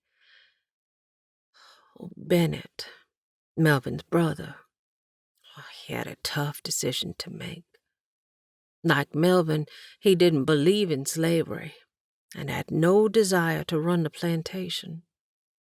A few at a time, he sent his daddy's slaves north, giving them what supplies he could. He prayed they found their way through the Underground Railroad. Eventually, there were only a few left who were too old or not willing to make the journey. He hated to leave them behind, but didn't know what else to do. "What about you?" As soon as the words were out of her mouth, Rachel felt the heat rise in her face. Me? He asked me to marry him. A slight smile crept over Delphina's features, her eyes brightening even when a sheen of moisture threatened to spill over. Looking down at her hands clasped tightly around her coffee mug as if it might get away from her, Delphina breathed out slowly. "I know it's against the law for a white man to marry a black woman. So we aren't married by law." "Weren't," she corrected herself. She lifted her head, her soulful eyes holding Rachel's in a challenge. "But we were married in God's eyes. Bennett said that was all that mattered, and he gave me his last name." "But you said your last name was Rogers, not Trexler." "I guess I hadn't had much chance to practice. I've been Rogers all my life. It just came out." Rachel reached over and gently touched the woman's forearm in understanding. "He loved me." Delphina's voice broke, and the tears she had not yet shed spilled over in abundance. At the mournful sound, Singing Bird descended the ladder and joined the ladies at the kitchen table. They sat in silence, drinking their coffee, listening to the rain hitting the glass panes and the wind whistling between the spaces around the door. The fire crackled, and one of the babies made a soft noise in her sleep. Both ladies helped the still sobbing woman to her room and bed, tucking her in even as her tears continued to flow. "Rest," Rachel murmured as she shut the door. Singing Bird looked around the kitchen. She quickly tidied the space, then dipped her head in silent acknowledgement, and once again headed up to the loft, one rung at a time. It was a challenge, but she did not complain. Rachel sat back down at the table, eyeing the Bible across from her. Slowly, she turned it over and opened it to the back page. Replacing Melvin and his first family's picture, she vowed to ask Delphina what had happened to the infant in Mary's arms when the woman was ready. Fresh grief spread over Rachel after hearing Delphina's story. She looked at the picture again and saw smiling faces. "God," she whispered into the night, "you certainly orchestrated this one. There is no way this woman could have made it halfway across the country otherwise." Rachel spent the next few moments counting her blessings and thanking God for his provisions. June 7th, 1860. Rachel was thankful Moses was making breakfast this morning. Cecilia had more energy than Rachel knew what to do with, and since Cecilia wasn't able to go outside, The child was running through the house, playing some game that required her to screech every time she rounded the now extended table. Enough! Rachel's raised voice surprised her as much as the girls. Sarah began to cry, and Cecilia stood as if frozen in motion. Please, she said more quietly as she reached for Sarah. Mama needs you to play a quiet game. The older child's lower lip began to quiver, her damp lashes blinking as tears formed. Rachel's heart sank, and she started toward the precious girl. Mama's sorry, Cecilia. Singing Bird came in with the eggs and milk, bringing the damp air with her. She surveyed the destruction that had occurred in the short time she'd been gone. Eyebrows raised, she looked to Rachel. I need another set of hands, Rachel sighed. I'll help. Delphina appeared at the door to her room, eyes puffy but bright. One thing I know is babies. She extended her arms to Sarah, who, surprisingly, reached her pudgy ones out to her. Thank you, Rachel mouthed. Cecilia, Miss Delphina is going to play a quiet game with you. She watched the child's mouth form a smile. Cecilia had already forgotten that Rachel had raised her voice. Chapter 16. June 10th, 1860. Shankle Farm. Rachel sat before the fire, Bible in hand. Clint had yet to sleep in the house, which meant Rachel hadn't told him she was pregnant. She missed Bible time by the fire each evening. She had done her best to continue the tradition with the ladies, but they were all so tired each evening that they barely got a short passage read before heading to bed, not long after the children were down. Her two friends were busy, Singing Bird with mending, and Delphina with nursing Mary Ellen. The soft noises of the child made Rachel's heart ache to share her news with her husband. As if on cue, Clint walked through the door. I left my boots outside. I'm not sure I'll ever get all that mud off. He was grinning, as if the mud were a prized ribbon. He took in the scene before him. Delphina threw a cloth over her shoulder, and he averted his eyes. Got any coffee for a tired cowhand? Rachel was up in an instant, her pleasure at being able to serve him coursing through her. I saved 2 cookies, just in case you came in tonight. He kissed her before sitting down at the table, his back to the others. Thank you kindly, Mrs. Shankle, he said with a wink. You are most welcome, Mr. Shankle. Rachel dipped in a mock curtsy. He grabbed her hand and pulled her into his lap. She swatted at him and whispered, more loudly than intended, We have guests. They're busy. Rachel thought she heard soft laughter from one of the ladies. Clint kissed Rachel before helping her stand, never letting go of her hand. Tell me how it's going. I've missed you. Rachel got a cup of water and sat with Clint at the table. It's been hard working in the rain for 3 straight days, and all the men are tired, but they're staying busy and focused, learning their new jobs and each other.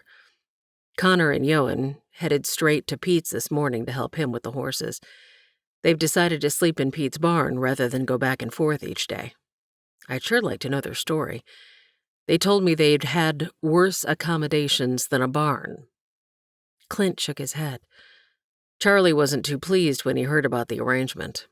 I'm wondering if the brothers are sweet on Lizzie, and I'm guessing Charlie is probably wondering the same.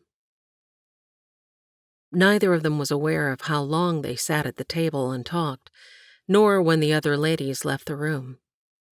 Rachel listened to the excitement and pride in her husband's voice as he told her what had transpired, from the unexpected gift of extra cattle to Juan signing on and the crew that had followed. He barely breathed between sentences. I sure am thankful I saved my money all those years in the military and as a marshal. Add that to the bounties I earned, and, well, with 600 acres, 100 head from my father, 3 additional ranch hands. His voice trailed off as he cupped her cheek, then lifted her chin before he stole a quick kiss. I still can't believe it. He shook his head and took a swig of his now cold coffee. God has certainly blessed me beyond my wildest dreams. What else could I ask for? He took Rachel's hand as if to stand. Oh, I can think of something. Rachel enjoyed the confused look on Clint's face at her teasing. She took the hand holding hers and placed it on her stomach. She knew he immediately understood and welcomed his embrace as he pulled her close for a kiss. When? How long? Are you feeling all right? His words made her laugh. Sometime this winter, she replied. Probably about 2 months now, and yes, I'm fine. A little tired, but my morning sickness only lasted a short time. At the mention of being tired, he stood and scooped her into his arms.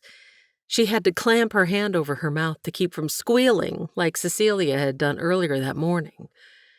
Mrs. Schenkel, I am taking you to bed. She laughed as his eyebrows wiggled up and down. He pulled her closer and walked across the floor to their room. Just don't wake the children, she said. I think I hear a challenge in those words. Clint's sly smile made Rachel blush. Delphina listened to the muted noises outside her door. Clint and Rachel still sat at the table, so engaged in each other they hadn't even realized when she and Singing Bird had gone to bed. Thankfully, Charlie had invited the boys to play checkers and sleep in the bunkhouse tonight. She realized Clint had probably orchestrated those happenings. She'd cried herself out nights ago. She'd never love another like she'd loved Bennett. But in her heart, she knew they would have faced trials every day for the rest of their married lives. She thanked God for the time they'd had together and for the blessing of Mary Ellen. Oh, how she loved that child. She was enjoying her time with Rachel, slowly getting accustomed to Singing Bird's quirks and feeling most useful when caring for the children. She realized she had sighed out loud when Mary Ellen made a slight noise. She reached over and rubbed circles on the little one's back, soothing her to sleep. The question of what she was going to do played over and over in her mind. She couldn't stay here forever. Even though Rachel acted like she'd become part of the family, she hadn't. She needed to provide for herself and her daughter. She had nothing. No papers, no marriage certificate, no money, which put her at the mercy of these people.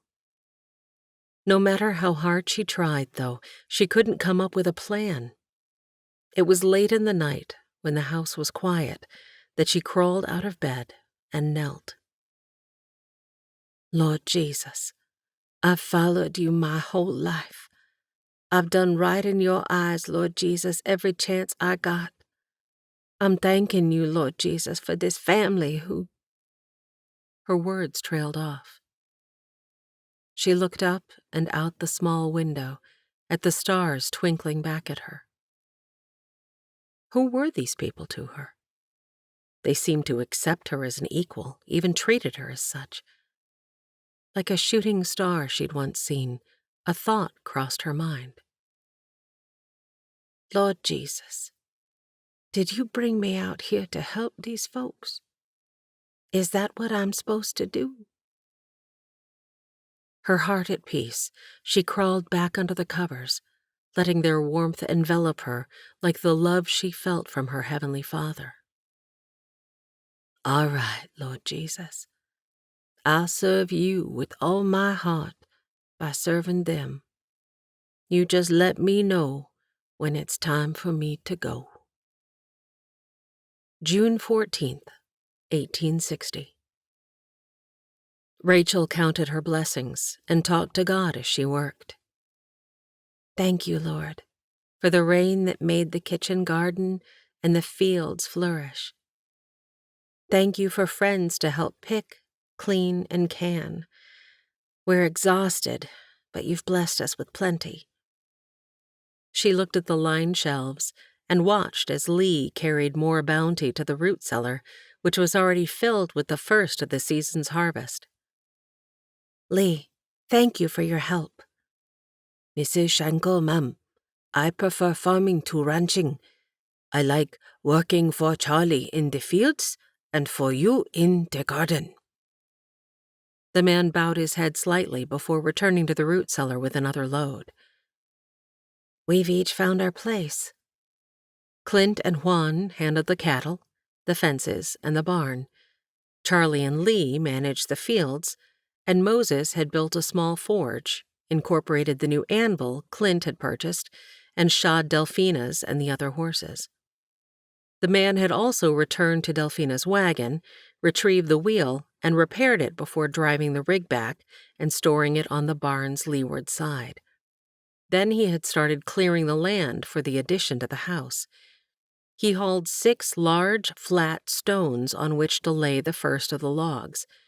He chopped, hauled, sawed, and debarked dozens of trees. Rachel was thankful that he kept Thomas and little son engaged and away from the hooves of the new cattle. How big of a house does he think we need?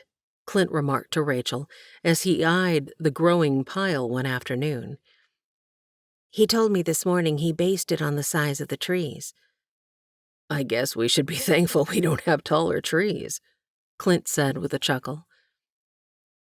No one talked about Delphina leaving, acting like she was a part of this eclectic family group. She did everything joyfully, often with a song on her lips. Rachel was amazed at how the woman managed the children with ease and then pitched in to help with the household duties while the children napped. The woman could do as much work as Rachel and Singing Bird put together. Everyone seemed to be content, or so Rachel had thought. Until today. Singing Bird stood beside her, measuring ingredients for a healing salve she was making from the herbs she had collected. It is time for me to go. Rachel turned, the wooden spoon dripping mutton tallow onto the top of the cook stove. When the smell of burning fat hit her nostrils, she snapped from her stupor and quickly used a damp rag to wipe up the mess. What? Why? Rachel stammered. You do not need me, and I am healed. Singing Bird never looked up, pine sap sticking between her fingers as she placed a small ball of it into the hot pot on the cook stove. Singing Bird, I thought... Rachel wasn't sure what she thought, but it wasn't this. Her mind worked to think of something to say. Have you told Pete? Her friend turned quickly, her face stern, lips tight as she spoke. I have no reason to tell him. Rachel was shocked, and had she not been so surprised, would not have blurted out her next words. But he loves you. He loves the thought of me warming his bed. Rachel was taken aback by her friend's coarse words, but not deterred. She knew she needed to correct this thinking. Singing Bird, he loves you. She spoke gently this time, doing her best to calm her racing heart. He said so. Do you not feel the same way toward him? Rachel watched Singing Bird's features morph from anger to confusion to resolve as the woman considered her answer. Rachel set the spoon on a plate and watched the now bubbling concoction. She sensed a war going on in her friend's mind. She prayed silently, unsure what to ask of God, but wanting to keep this precious friend from running away from happiness. Singing Bird, what is bothering you? When Singing Bird spoke, her words were quiet. You once told me, God does not see the color of our skin. That's right, was Rachel's quick response. Do you? Rachel's brow furrowed, and the pained sound that came out of her mouth caused Singing Bird to flinch. I hope not, Rachel replied quietly. I believe we are all created in the image of God. My tribe rejected me. I have no father, no husband. I do not even know your God. Singing Bird measured the final spices and added them to the mixture Rachel was stirring, acting as if what she had said meant nothing. Rachel moved the now blended salve to the back of the stove, wiped her hands, and handed the cloth to Singing Bird. Please, sit with me for a moment, Rachel said. The other woman complied.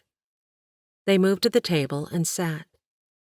They could hear Delphina's southern accent through the closed door as she read a story to the girls before nap time. Do you remember when I told you God saw no difference between Jew and Greek? Rachel said. Well, there's another verse I want you to read. Let's turn over to Genesis 1:27.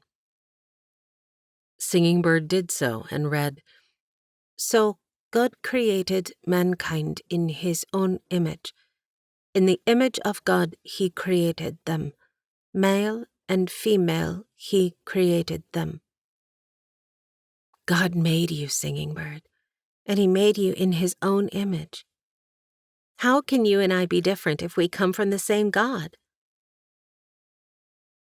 Singing Bird reread the words, soaking them in before speaking. This God, your God, cannot love someone like me. For all have sinned and fall short of the glory of God. That's in Romans. Rachel saw Singing Bird nod, yet it wasn't in acceptance, likely only in remembrance of their devotions a few nights ago. Singing Bird, please look at me. Rachel laid her hand flat on the table, just shy of her friend's arm. I know you've been treated poorly, abused, and had unspeakable things done to you. Those are not your fault. How you use the lessons from your past is your choice. Singing Bird's eyes dropped back to the table. Rachel tried to pull her back in. Let's turn back to Romans 10:9 and begin reading, please. That if thou shalt confess with thy mouth the Lord Jesus, and shalt believe in thine heart that God hath raised him from the dead, thou shalt be saved. Do you believe this? Rachel asked. Yes. I believe Jesus is the Son of God, and that he came back to life. Very good. Now read verse 11. Singing Bird moved the Bible closer so she could see better. For the scripture saith, Whosoever believeth on him shall not be ashamed. Verse 13 says that if you call on the name of the Lord, you will be saved. You don't have to be ashamed any longer, Singing Bird. Singing Bird watched little son help the big man. He ran back and forth doing whatever Moses asked, a smile perpetually on his face. She longed for the joy this child of hers felt. Singing Bird had been hopeful until she'd read those final words this morning. The verse said if she believed in Jesus, she no longer needed to be ashamed. Then why had shame enveloped her like a morning fog? Maybe it wasn't shame. Maybe it was a deep loneliness. She ached to feel Pete's hands on her as they had been in the cave, even though he had only been checking for injuries. She would be forever grateful to him for rescuing her and little son. She missed his voice and how he teased her. Yes, she did miss him, she realized. It had been several days since he had visited, and even then he had been busy with the men. He'd not had time to say more than a few words to her, although she had sensed him looking at her and caught his eye a few times when she'd glanced his way. But were longing and gratitude the same as love? A wave washed over her and dug its fingers in deep, fighting hard to keep hold of this self-doubt she struggled with. "God," she called into the wind, "are you who you say you are?" Another crashing wave of unbelief covered her, threatening to drown out the Holy Spirit's voice. But she heard it in the wind. She felt a warmth surround her. But like Pete's warmth in the cave, she knew she did not deserve it, was not worthy to accept it. Her heart ached. She could only hope that one day her heart would mend, and this desire she had for Pete would dissipate. Chapter 17, June 19th, 1860, Shangle Farm. As Singing Bird weeded the kitchen garden, she listened to the men working, her son and Thomas doing their best to help. She couldn't get away from the words she had read a few short days ago. Rachel had given her time to think, but hadn't pushed. But thinking wasn't working. The voices in her head kept telling her she was not like the others in this family. They reminded her of the tremendous guilt she carried for her past. The burden weighed on her and won over Rachel's insistence that God loved her. Nino? She hadn't heard her son approach. Yes, little son? She attempted to smile at the boy. His blue eyes and wavy hair fell on his light caramel skin, another reminder that his white father had been one more sin on her list. Thomas and I were wondering if we could camp out in the woods tonight. The weather is nice and the ground is dry. She hesitated for only a moment. Little son was getting too close to this family, treating Thomas like a brother. She made a snap decision. No, little son. She straightened, her expression leaving no room for argument. She saw the surprise on the boy's face, but ignored the skip of her heartbeat. You may not speak to anyone of this, but we are leaving in the morning. Be ready to go after breakfast. She almost retracted her words when she saw the absolute devastation on his face. His smile faded. She had crushed his spirit. He did not respond, but small pools began gathering in his eyes. He wiped them away with the back of his hand before clenching his fists and running toward the barn, not saying a word in reply.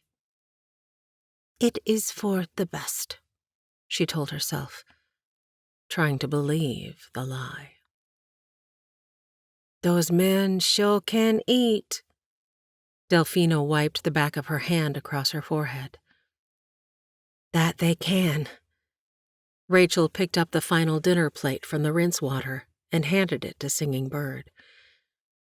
While Singing Bird had sunk deeper into herself, Delphina had blossomed. Rachel adored this woman and could not imagine life without her vibrant energy and bubbly personality. I think Lee has hollow legs. I don't know where that little body puts all that food. Rachel laughed. How many of those flat tortillas did he eat? I lost count, Delphina said. I'm just glad I got one before they were all gone. I'm also glad Juan showed us how to make them. It'll make for a nice change in our meals. Delphina handed the stack of now dry dishes to Singing Bird, who quietly placed them on the shelf behind her. Delphina nudged Rachel and gave her a questioning look. Rachel returned the unspoken question with a slight shake of her head and shrug of her shoulders. Singing Bird, would you like to make some hot cocoa? I think that might be a nice treat this evening. Rachel smiled, but the gesture was not returned. Thomas and Little Sun lifted their heads. Hot chocolate? Singing Bird gave one look, and the boys quieted. Yes, I will do that. Rachel noted Singing Bird's usually bright eyes appeared dull this evening. Delphina stole a look at Rachel. Both ladies had no idea what was going on, but something was bothering their friend. Thomas asked, Mama, can Little Sun and I head out to the bunkhouse for checkers again? Not tonight, Rachel replied. But you boys are welcome to set up a game near the fire after... She drew out the word, halting the boys' forward motion toward the game. You do your reading. You're both getting behind. Yes, ma'am, they said in unison. Rachel had to turn her face to keep the boys from seeing the laughter in her eyes. Such dejection in their voices. Usually she couldn't stop Thomas from reading, but lately the boys had become very close, wanting to do everything together, often competing to see who was best, challenging each other with every game. They acted like brothers, and it made Rachel smile. What a blessing it was for Thomas to have Little Sun in his life. The boys used the fire's light to play one more game of checkers, making sure they were quiet. Singing Bird seemed to hear everything, and they didn't want to get into trouble. Thomas, Little Sun whispered, you are my best friend. Thomas's usual response would have been to tease and say, I'm your only friend. But he knew something was wrong and chose to remain quiet. Little Sun looked up toward the loft, then leaned closer, whispering even more quietly than before. Nino says we are leaving tomorrow. I do not want to go. Thomas's near outburst had Little Sun raising a finger to his lips. Leaving? Where? Thomas asked. I do not know. Nino only said I could not tell anyone, so I need you to keep it a secret. He spat onto his hand and thrust it at Thomas. I won't let anyone know you told me. Thomas spat on his own hand, then squeezed his friend's before letting it slump to the floor with a quiet thud. Thomas finally spoke. I don't understand. And I do not understand. I think it is about Mr. Pete. Do you think he knows? Thomas's head jerked up. I bet he could keep her from leaving. How? You know, they're always stealing glances, trying to act like neither one saw the other. Stupid stuff like that. I think they like each other. Maybe. Little Sun didn't act convinced. I bet if we went to Pete and told him, he'd help us. How can we do that? You know how early Nino gets up. She would hear us. Not if we're just going to the outhouse tonight, Thomas said. Isn't that lying? Boys! Singing Bird's forced whisper carried down the stairs. Sorry, Singing Bird, Thomas called up. I need to use the outhouse and was asking Little Sun to go with me. He felt guilty for the lie, but also excited about getting away with something so sneaky that might make it possible for his friend to stay. Shut the door, quickly. Her tired voice was barely audible as it carried down the stairs. Let's go, Thomas said. We'll open and close the door twice so she thinks we came back inside.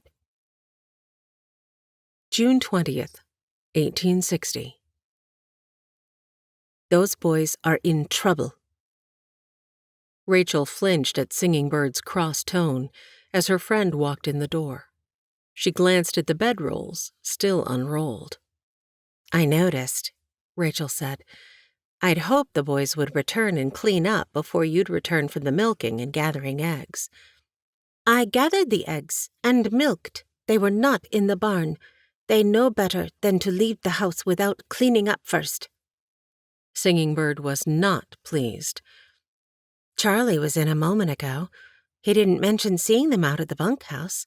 So they weren't in the barn? No. Here. Singing Bird thrust the eggs at Rachel. I will check the barn loft. This is no day for hiding.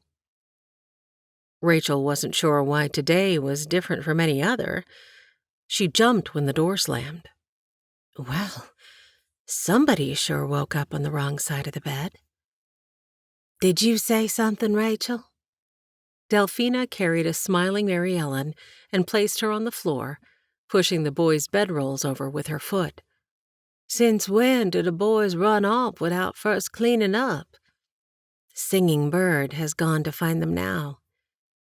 She wanted to add that the other woman was in a mood this morning, but knew that would be gossiping.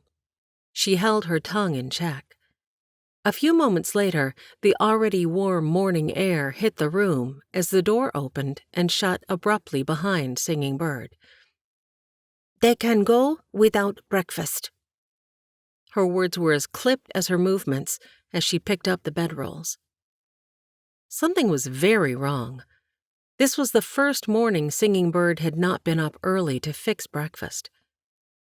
Rachel stirred the oatmeal and pulled down the jar of dried currants, placing it on the table with the butter. She strained the milk Singing Bird had brought in with the eggs and put it on the table as well. I will help, Singing Bird said. Singing Bird moved swiftly, turning the bacon to ensure it was crispy before laying it on a plate. She easily lifted the heavy frying pan to drain most of the bacon grease into the tin at the side of the stove. Rachel handed her the whisked eggs. The two worked in silence while Delphina changed Rachel's children into their day dresses. Breakfast wasn't quite ready when the men piled in, squeezing themselves around the too small table. Rachel smiled when Clint was the last to sit and had to use the slightly crooked stump for his chair. He spread his legs wide to steady himself, kicking Charlie in the process. Rachel watched as the two acted like boys, jockeying for space. "Where are the boys?" Clint asked, sending a silent, "sorry," Charlie's way, as Rachel set the bacon in the center of the table. Clint turned to the hearth where the boys usually took their meals, then shot a questioning look at Rachel. We are wondering the same thing. Her eyes darted in the direction of Singing Bird, and she knew Clint caught her meaning. Something was up. They can skip breakfast. Singing Bird's terse words were unnatural, and Clint looked again at Rachel, who only lifted her eyebrows, giving him an "I told you so" look. "Well then, let's pray and eat while everything is still hot," Clint said. "Looks wonderful, ladies." Delphina came out of the room with the girls just as the Amen was said. After placing them in their chairs, she fixed a plate for each girl. "I'll check the barn after I finish eating, Rach," Charlie offered. Thank you, Charlie. They can't have gone far. But as the words left Rachel's mouth, she had a sinking feeling something might have happened. Pete's farm.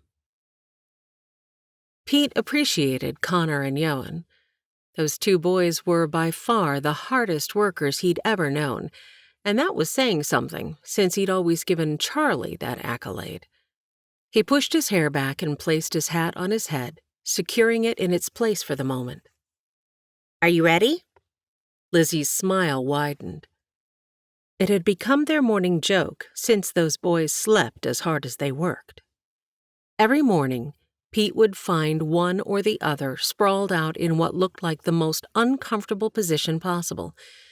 He'd learned to start whistling before he even opened the door. The first time he'd popped in, his hearty "good morning" had scared Connor so badly the boy had reached for his gun, which, thank the Lord, had not been on him. Another time, Pete had watched in horror as Johan had fallen from the loft, thankfully landing on a pile of hay that was, unfortunately, in the not-yet-cleaned stall. Makes waking up and heading to the barn feel like Christmas, Pete said. Never know what to expect. He shook his head and headed out the door. Pete slowed when he noticed the barn door slightly ajar. He stopped and looked at the ground for unusual activity before lifting his gaze to the pasture and counting his horses. Nothing seemed amiss, but it wasn't like the brothers to leave the door open. They were usually more careful. Pete felt the hair on the back of his neck raise when he went inside. Something wasn't right. He quietly closed the door and stood in the darkness until his eyes adjusted. There, in the far corner on top of a pile of hay, lay two small bodies. It only took a moment before he recognized Thomas and little son. The latter boy's eyes popped open, but he didn't speak. Care to explain what you're doing in my barn? Bang! Ow! Muttered a voice. Pete had a hard time keeping the sternness in his facial features when he realized Connor had just banged his head on the rafter of the loft. He choked back a chuckle, returned his gaze to little son, and raised his eyebrows in question. Mr. Pete, was all the boy could get out. Thomas's bleary eyes cleared quickly when he saw Pete standing over them. You boys head inside, Pete said. We'll talk after I've finished the chores. Yes, sir. They couldn't move fast enough. They'd eaten in silence. The Finnegans and Lizzie had left the quiet boys with Pete, who now sat across the table from them with a stern look on his face. So, are you going to tell me what this is about? Pete said. Thomas tilted his head at little son. I promised I wouldn't say anything. Mr. Pete, Nana said we are leaving this morning, little son blurted out. Of all the things he'd thought of that might have had the boys running away from home, that one had never crossed his mind. Rachel could hardly speak. She watched the showdown between Clint and Singing Bird as the three sat drinking coffee. What were you thinking? Clint's annoyed tone did nothing to calm the situation.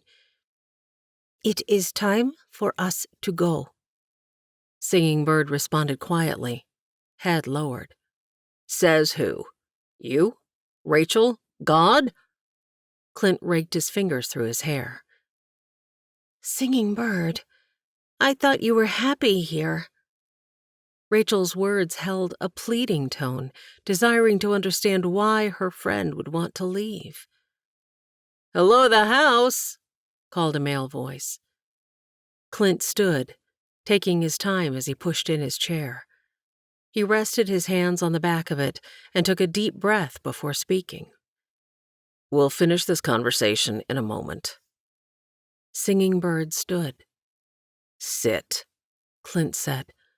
Let me see what Pete has to say, and I'll be back in a minute. Rachel had never seen her friend look so dejected as she dropped back into the chair. Rachel saw something flash in Singing Bird's eyes that she didn't recognize until it turned to resignation.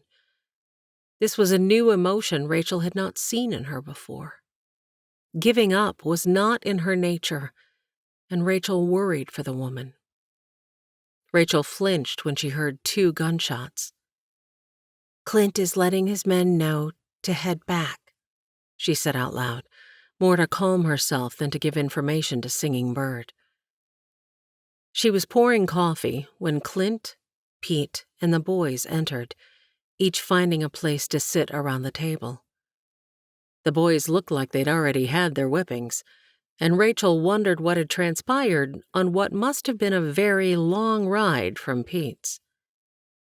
The quiet was deafening. Clint's voice broke the silence like unexpected thunder. Thomas, how about you and I head on out and meet up with the men when they return? Everyone's out looking for you two, and they'll want to know you're safe. Thomas walked beside Clint. Rachel knew Clint was upset, but still, he tenderly placed his hand on the boy's shoulder, pulling him close as they walked out the door. "If you'll excuse me, I need to start the water for laundry," Rachel said. Rachel slipped away and hoped Delfino would stay put with the girls in their room, at least for a while longer. I am sorry, Nino. Little Son's voice shook as he spoke. I do not want to leave here. The sob that emanated from him caused Pete's throat to constrict. Thomas is my best friend. I cannot leave him. Please, Nina. The boy was openly weeping now, not caring that Pete saw his tears.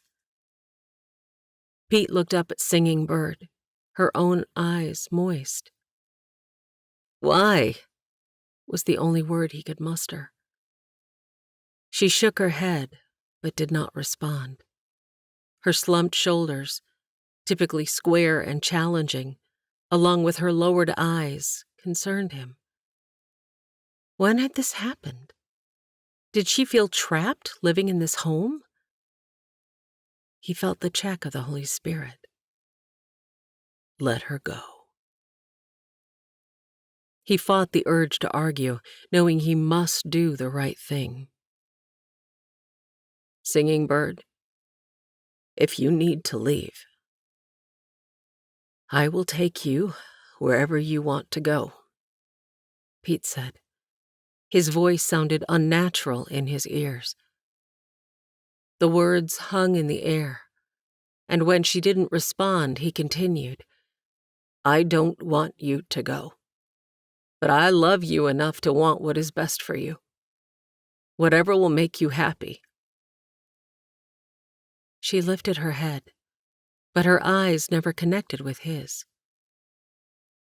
You love Nino? The confusion in Little Son's voice made Pete smile. Yes, son. I love your mother.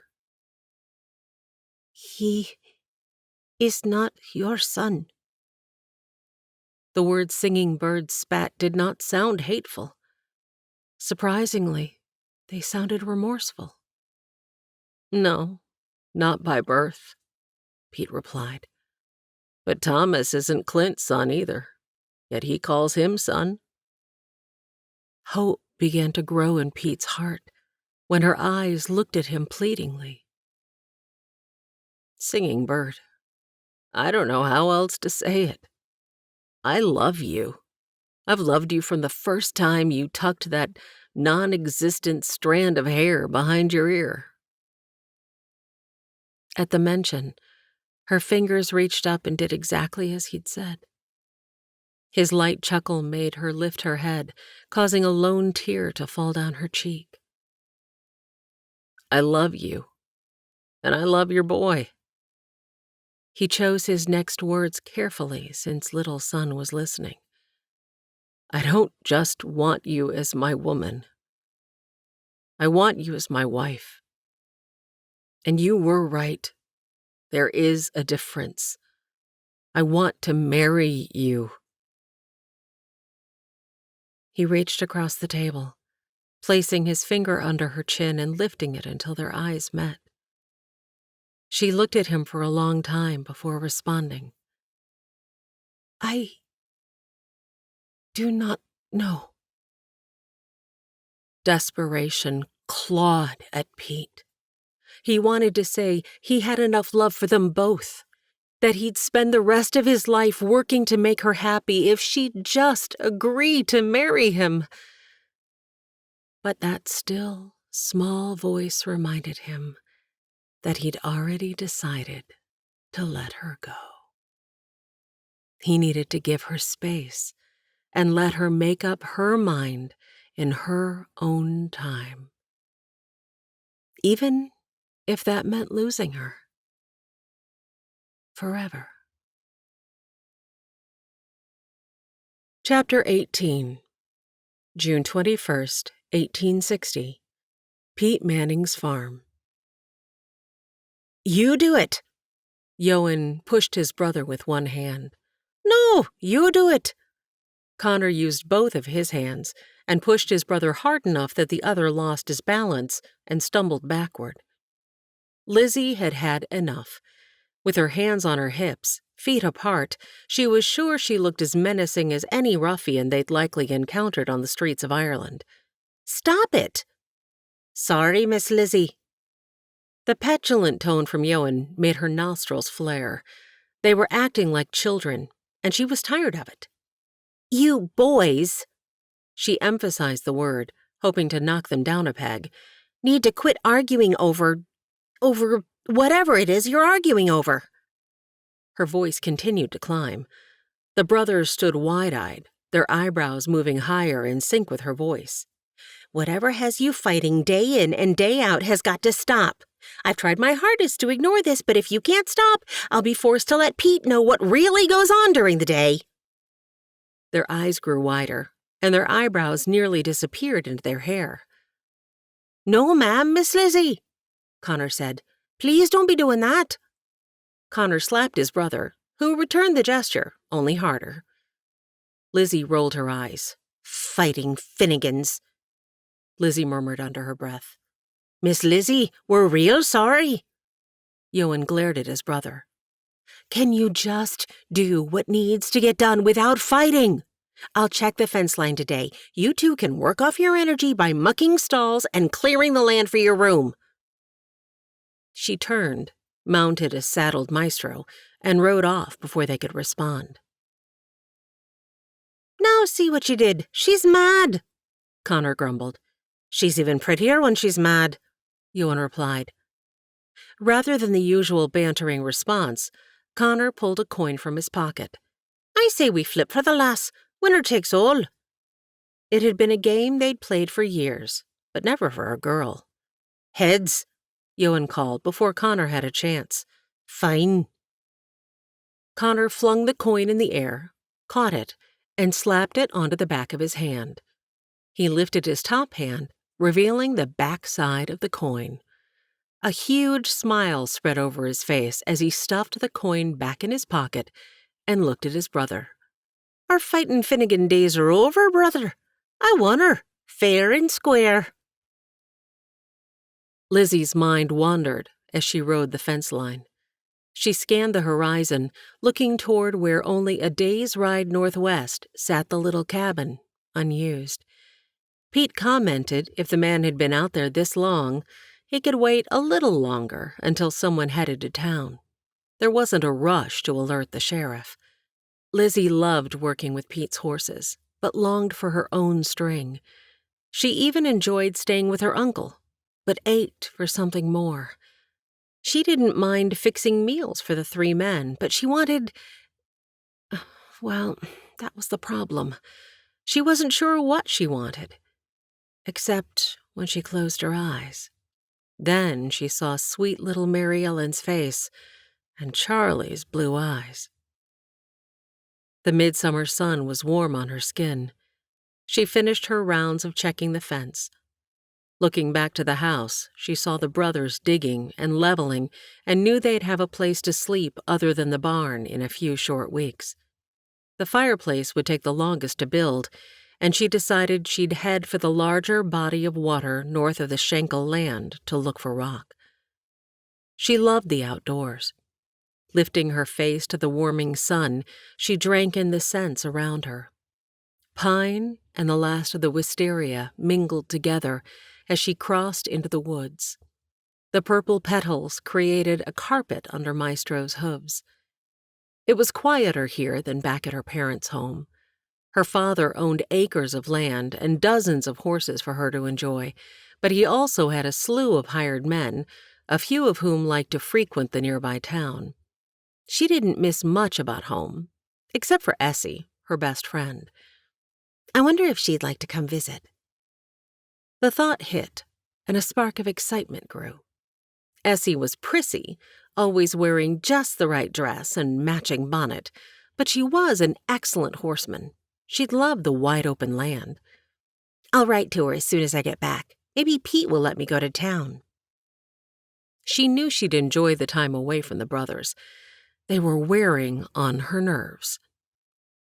Lizzie let Maestro graze as she walked the water's edge and picked up rocks to be used to build the fireplace for the Irish brothers' small bunkhouse. Today, she'd stack them. She'd return later with the Shangles wagon. She marveled at the rock's roundness and smoothness and figured this area must have once contained a river, and this body of water had been left behind when the waters had receded. Her stomach growled. Rushing off without a plan hadn't been the best idea. She knew better. Her father would have given her the "what if" lecture. Lizzie smiled. It had been good seeing him again when they'd rode east for the cattle.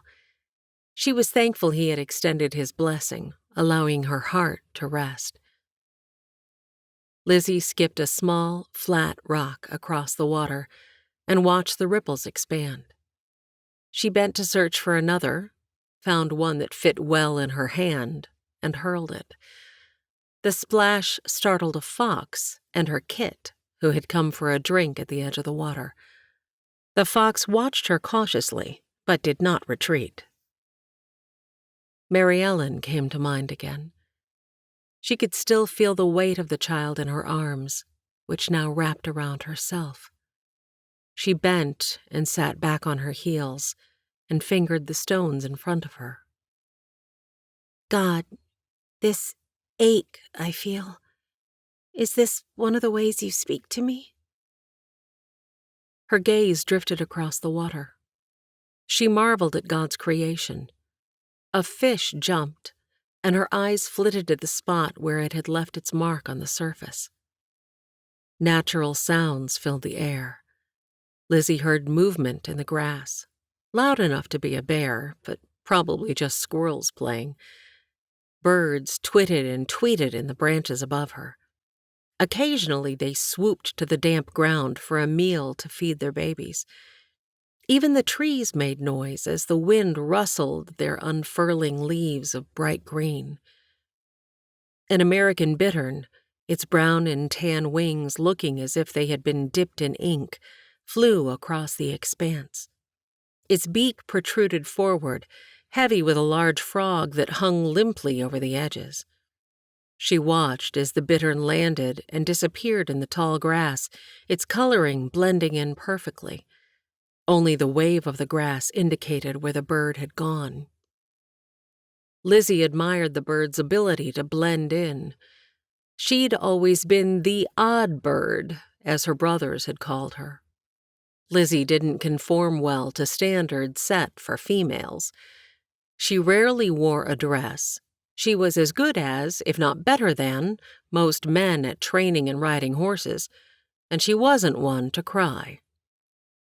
Her quiet laugh sounded loud across the water. She was given to hysterics occasionally and talked up a storm, but then she knew plenty of men who were the same way. They just used foul language with their hysterics and usually required spirits to loosen their tongues. Lizzie had always been happy and fulfilled, until now. The desire for a child had grown each day since she'd held Mary Ellen that first time. It had been instantaneous, like shattered glass, never to be put back like before. She heard her mother's voice. "Lizzie, the highest honor for a woman is to be a wife and mother. Neither of those things will happen for you if you keep besting all the boys. They'll grow up and not want anything to do with you." She missed her mother, but didn't miss how she'd tried to change Lizzie into the person she wanted her to be. Lizzie didn't like the endless dinner parties or being relegated to the house to do womanly chores, and she hated the constant bowing to a man. She could hear her mother's words, the frustration and resignation intense. "Lizzie, please, wear a dress just this once. And for pity's sake, do something with that hair."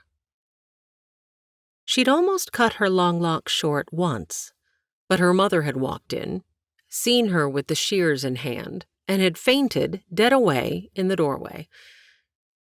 Lizzie laughed out loud, this time startling a turtle who scuttled into the water from the fallen tree to her left. The plop sounded funny, and she chuckled. Plopping herself onto the ground, Lizzie drew her knees to her chest, hugged them with maternal fierceness, then dropped her forehead on her grimy pant legs. She wanted a child, but that meant she needed a husband. She just didn't think there was anyone who could accept her for who she was. Lord, I need some help. Her laughter from earlier turned to tears. Well, so I do cry. She allowed herself the indulgence before she pulled herself together. She drew a deep breath and put on a smile. At least some of her mother's training had taken. Then, without thought, she wiped her tears and snotty nose on the knees of her pants. "You all right, Lizzie?" asked a voice. Lizzie was on her feet in an instant, legs spread, gun drawn. "Whoa!" Charlie raised his hands. "It's just me. Put that thing down." Charles Dalton Trexler, I have a mind to shoot you. Lizzie's eyes squinted in anger, their puffiness and the moisture on her lashes making Charlie blurry, but not enough to miss the target before her. Charlie stood still, arms up, a shocked expression on his face. You should know better than to sneak up on me, she added. "I'll be sure to remember that in the future." Charlie slowly lowered his hands, and a smile crept onto his face. So, are you going to just stand there? Or are you going to tell me why you're here? Lizzie asked. She hadn't changed her stance, but had holstered her gun, and now placed her hands on her hips, head slightly cocked, eyebrows raised. "I needed some quiet." Quiet? Lizzie stammered her next words. I was just about done here. I can go. "No, I mean, please don't leave on my account." Charlie breathed in slowly and deeply. He removed his hat and ran his fingers through his hair. I was gathering rock for the bunkhouse fireplace. You want to help? Lizzie reached down, picked up a fist-sized rock, and launched it to the edge of the pile she'd made. "Good throw." Charlie picked up a similar rock. "Bet I can get it just to the left of yours." He aimed and tossed. The rock hit left, but bounced off the rock Lizzie had thrown, causing it to land several inches from hers. Decent, she admitted, but how close can you get without it touching? She lobbed another, and it dropped with a thud just a hair from the first. Charlie took a shot, but again his rock hit and bounced. "How do you do that?" he asked. "It's not as easy as it looks, and I've thrown lots of rocks. Thomas and I made a game of throwing them while clearing the fields." "Well, the trick is to hold your mouth just so." Lizzie stuck her tongue out the side of her mouth, squinted her eyes, and threw another rock. This one fell a little short, but was impressive nonetheless. Charlie hooted when she turned and crossed her eyes at him, tongue still out. "I think I got it." Charlie scrunched up his lips, moved them to the left and right, wiggled his nose, and threw. It soared over the pile and landed with a thud on the other side. Charlie turned to Lizzie. "I don't think the whole mouth thing works." They laughed and continued building the pile, moving farther away in their hunt. "Think you can make the pile from here?" Charlie challenged. Not only will I make it, but I will also set this rock on top of all the others without toppling any of the ones underneath. "No way." Care to wager? "That depends." Charlie took his time. "What's the ante?" A sly smile crept over Lizzie's face. If I do it, when I do it, you will complete my chores for a day. If I don't, which I will. Her cocky smile and his ever-widening eyes gave her more confidence. Then... She hesitated, her eyes looking up to the right in thought. I'll fix you supper. Agreed. Lizzie relaxed her shoulders with a roll, tipped her head side to side, and leaned to stretch her back. She made a big show of cracking her knuckles. Charlie nodded in appreciation, which caught Lizzie off guard and flustered her slightly. Taking in a deep, slow, steady breath, she leaned over and picked up a nearby rock. She examined it and tested the weight in her hands before letting it fly. The rock arched and hit the top of the pile with a gentle clunk, settling in like the spot had been made for it. Whoa, ho! Charlie yelped. That was amazing! Lizzie stood in shocked silence. Not that she'd done it, but at Charlie's response. A slow smile crept its way from her heart to her lips as she followed Charlie's form as he raced over to the pile. Do you see that? He pointed to the rock on top and continued talking with both his mouth and his hands. You bested me for sure. You are amazing. Look at that. Lizzie only heard, You are amazing, echo in her mind. What do you mean you're heading over to Pete's in the morning? Wasn't getting away today enough? Clint asked. Rachel didn't think Clint was angry, but she could see he was genuinely confused. It wasn't like Charlie to shirk his responsibilities, especially 2 days in a row. I made a bet, lost, and I'm keeping my promise. Rachel's head turned quickly, leaving Sarah looking like a bird with her mouth open and the spoon full of food just out of reach. Charlie raised his hands. Now, Rachel, before you go getting all upset, Lizzie and I had a contest and she won. Rachel now turned fully in her seat to face Charlie, suddenly very interested. You and Lizzie? Lee reached over and slapped Charlie on his back. My friend, tell me this secret? He laughed at what he thought was funny. Charlie wasn't laughing, but Rachel bit the inside of her cheek to keep silent. I helped Lizzie gather rocks yesterday at the lake, Charlie explained. Rachel's eyebrows went up. I didn't go there to meet her, Rachel. She just happened to be there when I arrived. He huffed, his voice portraying an indignant tone that changed to resignation. This is not going well. We started throwing rocks, and it became a contest. She's really something. Rachel could hold it in no longer. That she is. She placed another spoonful of food in Sarah's mouth. That she is, Clint repeated, as he lifted his napkin to his mouth. Before Charlie could explain what he meant, Juan said in sing-song Spanish, La chava del Charlie es machetona. Clint must have understood, because he coughed to cover his laugh. Charlie looked as confused as Rachel felt. Anyway, she won, and I lost, Charlie said. Fair and square. I agreed to do her chores for a day, and I'm a man of my word. He stood abruptly. Rachel had again turned back to Sarah, who was pounding on her high chair. So, Thomas interjected, does this mean you like her? The room erupted in laughter. Even Singing Bird smiled. Charlie turned, ears red, and headed out the door. Manning Farm. After getting up before dawn and skipping breakfast, Charlie headed to Pete's. He'd thought about Lizzie all night long. At least the other hands had been kind and left him alone when they'd come in for the night. It irked him that Thomas had always been able to read him, sometimes knowing things even before he did himself. The truth was, he did like Lizzie, and he had known it for some time. No one made him smile like she did. He thought of how she'd encouraged and praised him when he'd roped his first steer. On the other hand, no one made him angrier, either. Charlie's emotions switched in a heartbeat. He'd been madder than a hornet when she'd chastised him for letting a cow get away. Then she'd belittled him in front of Lee, telling both men they were worthless.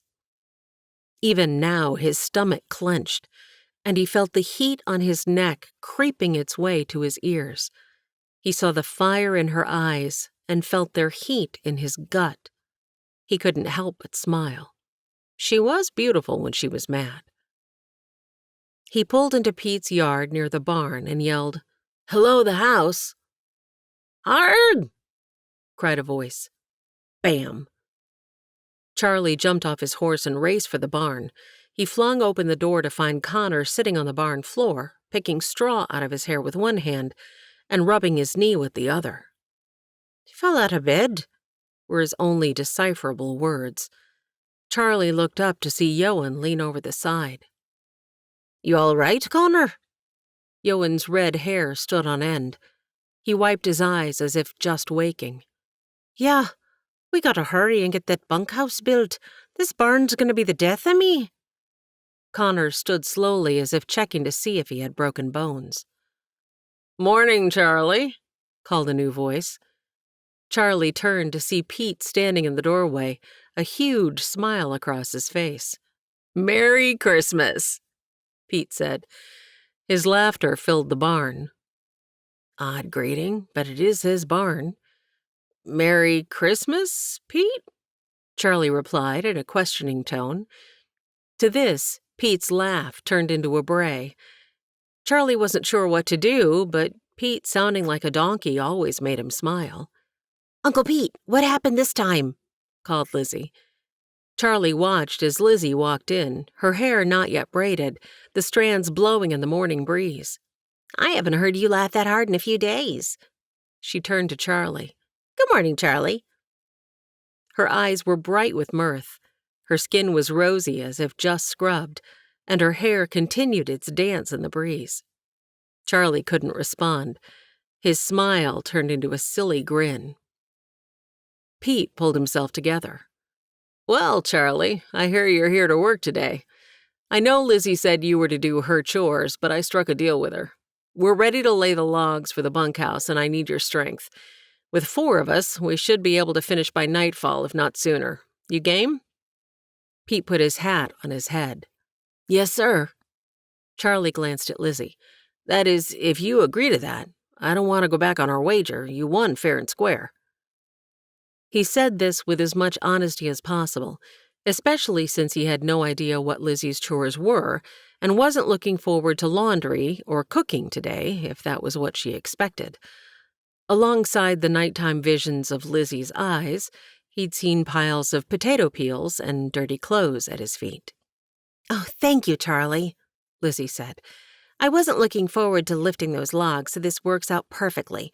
It frees me up to do what I do best. Work with the horses." She turned to Pete. "I grabbed jerky and water. You boys fend for yourselves today." Well, that answered the question about cooking. Chapter 19, June 22nd, 1860. Shankle Farm. "Rachel! Rachel!" called a voice. "Charlie, whatever is the matter?" Rachel hissed. The finger to her lips and stern look should have been enough for Charlie to lower his voice, but he didn't. "It's Pete! He's hurt! Bad!" Charlie was breathing hard. The calm voice of Singing Bird broke the silence. "Take me to him." Singing Bird only took a moment to grab her crossbody bag from the hook on the kitchen wall. "Your cane." Rachel grabbed the stick from beside the door and handed it to Singing Bird, who was already near the steps. "You may need this." Rachel squeezed the woman's hand in the transfer. "Thank you." Rachel watched as Singing Bird focused on their entwined fingers, then said, "I'll send Clint as soon as he and the men come in." "Anything I can do?" Delphina was holding a now awake and groggy Cecilia in her arms. "No, but thank you." Rachel watched as Charlie helped Singing Bird mount Starry Night from the steps. One hand over her stomach, the other covering the hollow of her neck, Rachel watched from the porch until the horse and riders disappeared from view. She took a calming breath. Let's get this mess cleaned up. She turned to the kitchen and saw Cecilia on Delphina's hip. Or I'll get this cleaned up, since you have your hands full. It's a pity you woke her. She'll be fine. I'll sit here and read to her a bit while the babies sleep. Rachel mechanically washed and dried the dishes, giving no thought to order as she put the tomatoes on the shelf next to the other items they'd canned days ago. Her heart still raced from the news of Pete's injury. Lord, please be with Pete. Help Singing Bird know what to do, she prayed as she worked. Was that Charlie I saw a while ago? Clint asked before kissing his wife on the neck. Clint, Pete's been hurt, Rachel said. Singing Bird has gone to see what she can do. I've fixed something for you to take to them for their supper. Would you mind delivering it and bringing back news of Pete? The anguish on Clint's face was unmistakable. Rachel reached up and smoothed his brow with her fingertips. I'll take Juan and Moses. They can help finish the bunkhouse. I'm guessing that's what they were working on today. Clint ran his hand across his forehead. He bent down and kissed her again before taking the basket Delphina offered from behind. Thank you, ladies. I'm sure they'll appreciate this. I'll be back as soon as I can. Manning Farm. Lizzie had been working with a horse all morning and had just returned to the house. She noticed the brothers sitting on the front porch steps. She approached and placed her hands on her hips, ready to give them a piece of her mind for being lazy, when she saw blood on Yoan's hands. What happened? She demanded. Charlie stepped from the house. He's gonna be all right. Who's gonna be all right? What happened? Birds quieted as Lizzie's voice increased as she looked around. Where's Uncle Pete? Let's take a walk and I'll explain, Charlie said. Charles Drexler, I do not, and I repeat, do not want to take a walk. Lizzie's voice continued to increase in volume, her arms alternating between hips and air. With her last grand sweep, she saw Connor flinch. Pete is resting, Miss Lizzie. Singing Bird closed the door behind her. Boys, please start the fire and bring the laundry pot from the barn. Connor and Yoan crashed into each other in their escape. Charlie, Singing Bird continued, would you and Lizzie please bring fresh water to fill it? Charlie touched Lizzie's elbow. She jerked away and opened her mouth to protest, but Singing Bird was quicker. Miss Lizzie. The woman's stoic features and her commanding voice stopped Lizzie's words before a sound left her mouth. If you want to help, you will go get fresh water for the laundry pot. When you return, please enter quietly and put a pot on to boil for me to use. Lizzie nodded, her head remaining low as she watched her feet trod down the 2 steps to the dirt. What happened? Charlie's intake of breath may have been fortifying to him, but it was frightening to Lizzie. He took his time answering, each arm swinging the 4 empty buckets in slow motion. It's all my fault. What? What's your fault? Connor and Yoan were on the east wall. The log didn't quite fit and needed to be sawed just a bit more. I threw the saw up to Connor, but it came up short. He didn't catch it. Pete didn't see it because he was bending down. The teeth went across his back. Charlie choked on his words, but rather than cry, Lizzie watched the veins begin to protrude from his neck as he clenched his jaw. Stupid. It was so stupid of me. His steps quickened, and Lizzie had a hard time keeping up. Why didn't you just climb up and hand it to Connor? Her words weren't unkind, but by the look on Charlie's face, he took them as such. Because I'm an idiot. There, does that make you feel better? He stopped and turned so quickly that Lizzie nearly ran into him. She gasped with shock and disbelief. He turned away and stormed off toward the stream, throwing the buckets in the dirt before stomping to the water bank. Lizzie stood, arms limp at her sides, her jaw still slack. The anger and concern for Pete she had expressed earlier were no longer at the forefront of her mind. Charlie believed he was responsible, and her heart went out to him. She watched him pick up rocks, sticks, and dirt clods near the water's edge and throw each with all the energy left in him before he dropped to his knees. His hands grabbed at his hair, and he rocked back and forth. Lizzie moved closer, then knelt beside him. "You're a jerk," she said. She knew the words were not any he would have expected. Hair fell across his face when he quickly turned to look at her. The lock called to Lizzie to smooth it into place. She balled her fingers even tighter, her nails biting into her palms. She gave a weak smile. "You are a jerk," she repeated in a softer voice. "It was an accident. You might have thrown the saw, but you didn't set out to hurt Pete." She kept her words kind. "If I'm a jerk, you're just a stupid girl." He rose, kicked one of the buckets closer to her in one swift movement, and set off into the woods at a near jog. Lizzie felt hot tears run down her cheeks. In a matter of 2 days, she'd cried twice, more than she could remember doing in the last year. She let them fall. Soft crying turned into deep weeping. Every little thing that had been bothering her for weeks came to mind. She missed her comfortable bed and running water. She missed Essie and her mother, especially her mother. Lizzie hadn't realized how much work her mother did to make their household run so smoothly. How had her mother fixed meals for a husband and 8 children, as well as 10 to 15 hands, with the help of only one cook? She marveled that her mother had schooled her and Florence and the youngest of her brothers most of the year, allowing them to go to class in town only in the short time before planting season and after harvest. And the canning! Lizzie hadn't been able to get out of the dreaded seasonal chore. Then there had been the laundry. Lizzie didn't care if she ever saw another piece of dirty laundry again, yet here she sat, in the mud. She wiped her eyes and nose on her shirt sleeve, the fabric rough on her puffy skin.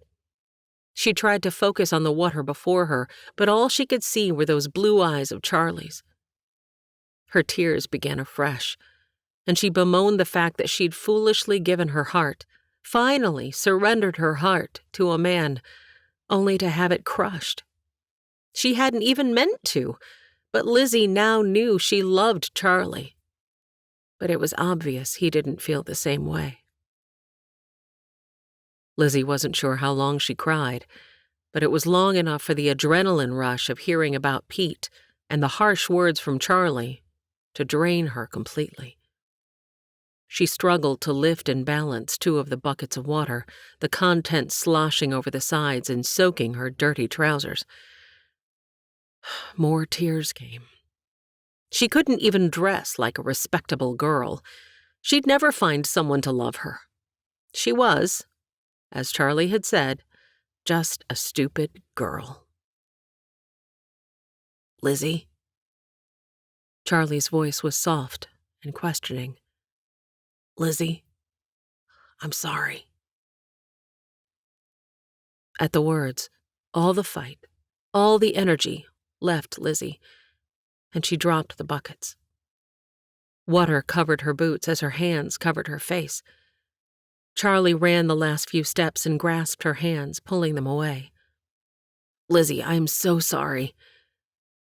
Still holding her hands, he pulled them to his lips. "I am definitely an idiot, but you are anything but a stupid girl." With one finger, he tipped up her chin, still dripping with tears. "I never want to hurt you, Lizzie." Without thought, she wrapped her arms around his neck as if clinging to her last thread of hope. He responded in kind, hugging her with a fierceness she didn't know he possessed. Her body shook, and she wasn't sure if these new tears were a good thing or not. Tears spent, she relaxed and felt Charlie gently lessen his hold, moving his hands to her shoulders. Her trembling hands touched his face. Before she could think twice, she kissed him.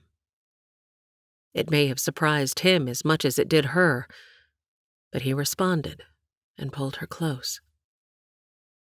Shankle Farm. Rachel ran outside as soon as she heard the horses. How is he? Her hands worked her apron. He's going to be sore, and he looks like a patchwork quilt, but Singing Bird has everything under control. Clint told Rachel the story of what had transpired. Is he movable? Does he need care? I suggested Singing Bird stay for a few days. Rachel watched a sly smile creep over her husband's face, and Rachel finally breathed a sigh of relief. Clint, you do beat all. Clint winked at her. I've still got a few tricks up my sleeve. She did ask for us to bring little son tomorrow. Boss? Moses interrupted. Rachel watched her husband's face change to all business, but still kind, as the men gathered near the stairs. Thank you for your help today, men. Clint tipped his head, first to Moses, then to Juan. Moses, you made the logs look like thin branches today. Rachel watched Moses drop his gaze to the ground, but not before she saw the sparkle in his eyes. So it went well? She asked Clint. We not only finished the sides, but also framed up the roof, thanks to Juan. The brothers should be able to finish work on that tomorrow. I'm sure Pete appreciates having it done. Rachel turned to Moses and Juan. Thank you both for all you do. We are blessed to have you as part of this family. You're most welcome, Miss Shankle. Moses stood tall. Boss, we got the chores tonight. You spend some time with your family. Delphina came to stand behind Rachel. I'll be right out to milk Tilly. You men leave that chore for me to do just as soon as this little one goes down. Mary Ellen reached her small hand up to finger the kerchief ends hanging from the scarf tied around Delphina's hair. Thank you, ma'am, Moses said. Rachel noticed Moses watch the interaction between Delphina and Mary Ellen closely before turning his attention to Clint. We've got the rest of the chores. Be in for supper later. Moses tipped his hat to the ladies and followed Juan to the barn. Delphina listened to Moses' deep voice as he sang while mucking the stalls. She pulled the teats in rhythm to the tune, the milk blending in harmony with the song. She rested her head on Tilly's warm flank. Lord Jesus, I know we agreed that I'd do your will and serve these people, but I'm still scared, Lord Jesus. I know you took on my pain and suffering and have given me a heart of thankfulness and joy. But what comes next? Yes, Lord Jesus, I know I'm not to have a spirit of fear, and I pray now for the power I know only you can give. You all right, Miss Delphina? Moses stood behind her. When she looked up at him, she lifted the brimming bucket. Good timing, Moses. I sure enjoyed that song. What was it? Not right sure, ma'am. Moses, you need to drop that ma'am thing. I know what I am, just as sure as you know what you are. We're equals. Let's be friends. She held out her hand, and with his free one, he helped her stand. Not sure what you mean, Miss Delphina. If you're talking about being a child of God, then I'm agreeing with you. But if you're talking about the color of my skin, well, that don't define who I am. Delphina eyed him with a new appreciation. What exactly is your purpose here, Moses? You swapping one master with another? Her tone was respectful, but she'd hit a nerve with that question. His eyes darkened. No, ma'am. She didn't miss the fact that he didn't call her by her given name. I'm free. Have been nigh under 2 years now. Don't mean much to some, but Mr. Clint, he done give me a chance to own land. I aim to earn it. Delphina realized how harsh her earlier words had sounded. I apologize, Moses. That was very insensitive of me. I wish you the best of luck. She reached for the bucket without making eye contact. Oh, no, you don't. You mean to tell me you ain't free? Both held the bucket handle, and Delphina now felt uncomfortable and quickly removed her hand. I am not. My husband and I were married in the sight of God, but Bennett was unable to secure papers for me before we left South Carolina.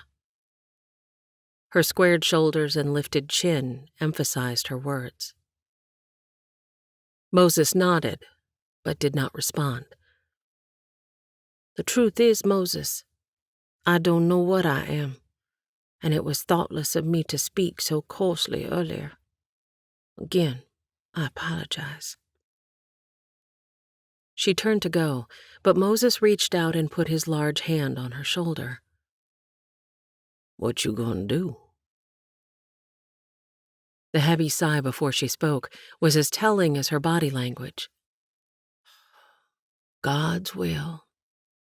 He's told me to serve these people until he lets me know otherwise. She looked up into the big man's dark eyes, so like her own.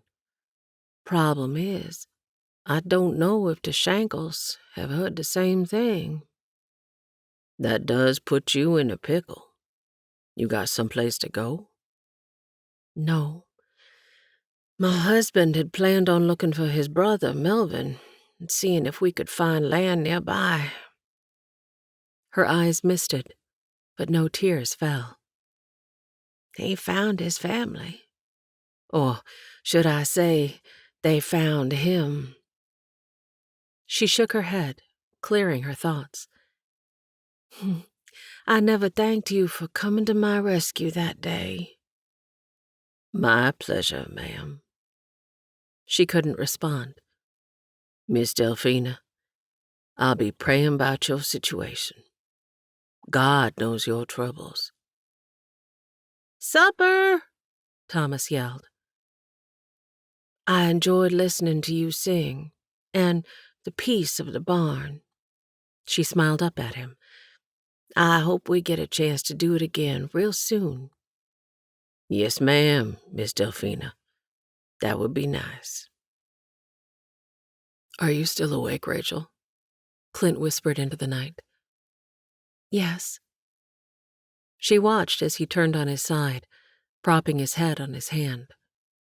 The moonlight from the window made the skin of his shoulder glisten from the summer heat. He reached over and moved a damp tendril from her face. I've been thinking. Rachel smirked at his words. No, really, Rachel.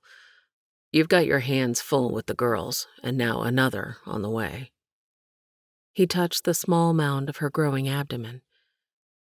If Singing Bird doesn't stay, you're going to be busy making meals for the men. Do you know what Delphina plans on doing? Were they headed someplace from here once they located Melvin and Mary? Rachel turned slightly so she could see him better. She hasn't said, but I know she's worried. Not being married, not having a job, having to care for an infant, that would be more than most women could handle. Add that she's a woman of color and, well...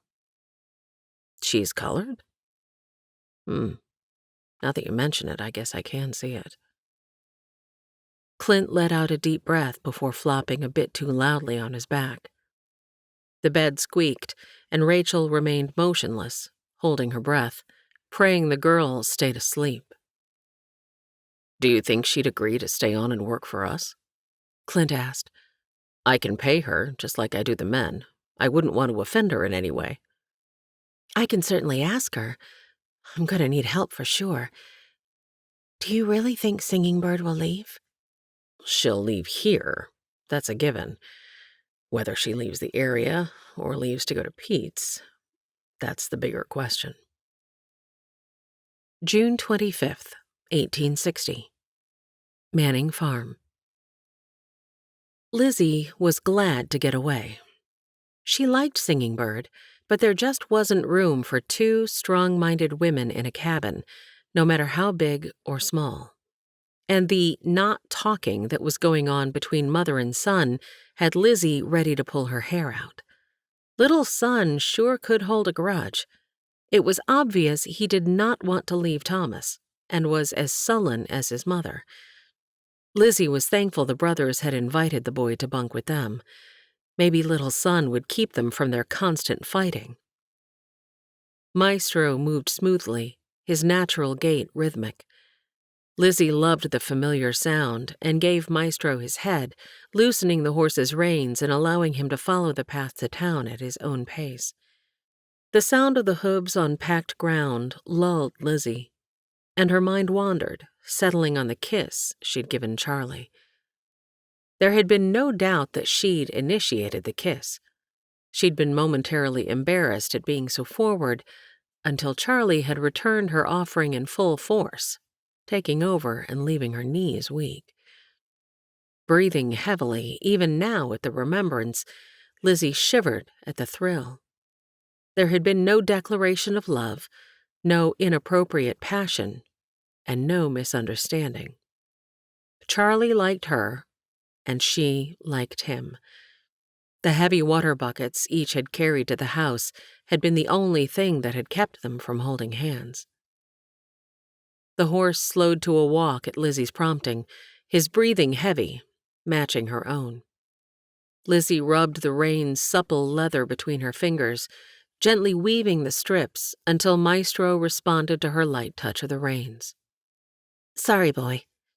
She leaned forward and patted her friend on the neck. Let's stop for a bit. Maestro responded as if he understood her. She dismounted and pulled out a few carrots before allowing him to graze at his leisure. She extended her arms above her head, bending left and right, then walked about to stretch her legs. She untied her canteen and took a big drink, wiping her mouth with the back of her hand. So unladylike. She smiled. Charlie didn't seem to mind. He liked Lizzie just the way she was. Ready to go? She asked the horse. Maestro held steady as Lizzie mounted. If you're up to it, let's enjoy this unusually cool evening and ride through the night. Maestro snorted in agreement. June 25th, 1860. Singing Bird watched as little son played with Honey. Even the dog was a traitor, sneaking off to see Delphina's dog, Tippet, occasionally. She'd told Clint to send little son to her the day after she'd arrived. She'd thought it would do little son good to be away from Thomas, but the boy had spoken little to her, preferring Honey as his companion. He spent less time playing here, instead helping the Finnegan brothers with their chores. Singing Bird? She turned from the never quite large enough counter where she prepared food for breakfast. Pete's cabin was small, so she didn't have to look far. Without answering, she moved toward Pete. He lay on his stomach on the cot, his upper body uncovered, his back and side slathered in the healing salve she and Rachel had made. It did not have a pleasant smell, but it seemed to work well, keeping any infection away and helping the skin around the jagged cuts grow back together. Walking the last 2 steps, she examined the stitches in his back before she helped him sit. She took a few steps back to the counter to get his cup before taking a few more steps to the pot sitting in the banked coals. She was beginning to feel like a caged animal in this too small home. Can we talk? He looked around the room as if checking to see if they were alone. Let me rephrase that. I need to talk. You can listen. He took a sip of the steaming coffee she'd handed to him, and placed the cup on the ground.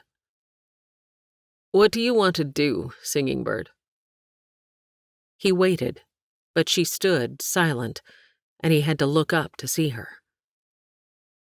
"Could you possibly pull a chair over and sit down?" he asked. A breath of air left her lips as she turned with a sigh of resignation and pushed the chair in front of him, then sat. "Thank you." He ran his fingers through his hair, then rubbed the back of his neck, wincing as the motion stretched his skin before letting out a deep sigh. "Thank you. Thank you for coming so quickly and for taking care of me."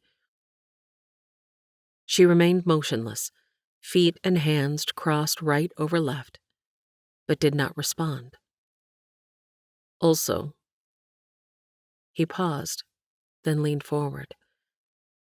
She noticed how slow and careful he was as he made this motion. He placed his elbows on his knees before dropping his head into his hands. She jumped when he slapped his legs and straightened. His voice came out stronger than before. "I'd like to know your reasoning for wanting to go, but I'll give you the silence you want if you so choose." His irritated tone and sharp words affected her, but she did not respond. "Singing Bird, I told you before, and I'll say it again. If you know where you want to go, I'll take you. I'll see you and little son safely settled." Her eyes narrowed, and she watched him squirm.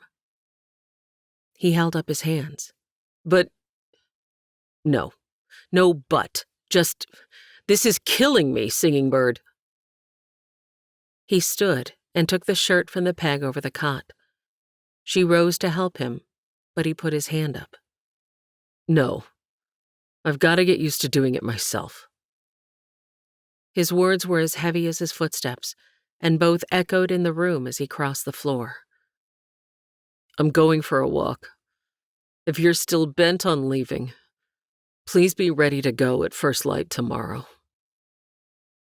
By the time Pete had arrived at the creek on the edge of his property, he was winded and sore. The stream flowed from the larger body of water on Clint's land. Pete sat on the rough bark of a tree that had recently fallen. He'd have to get it taken care of soon.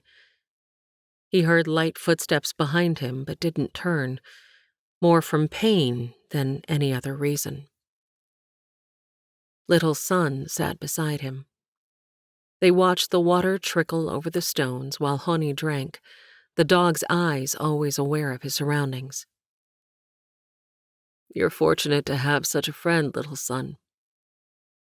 Pete finally spoke, but Little Son didn't respond. "That dog right there is loyal and true."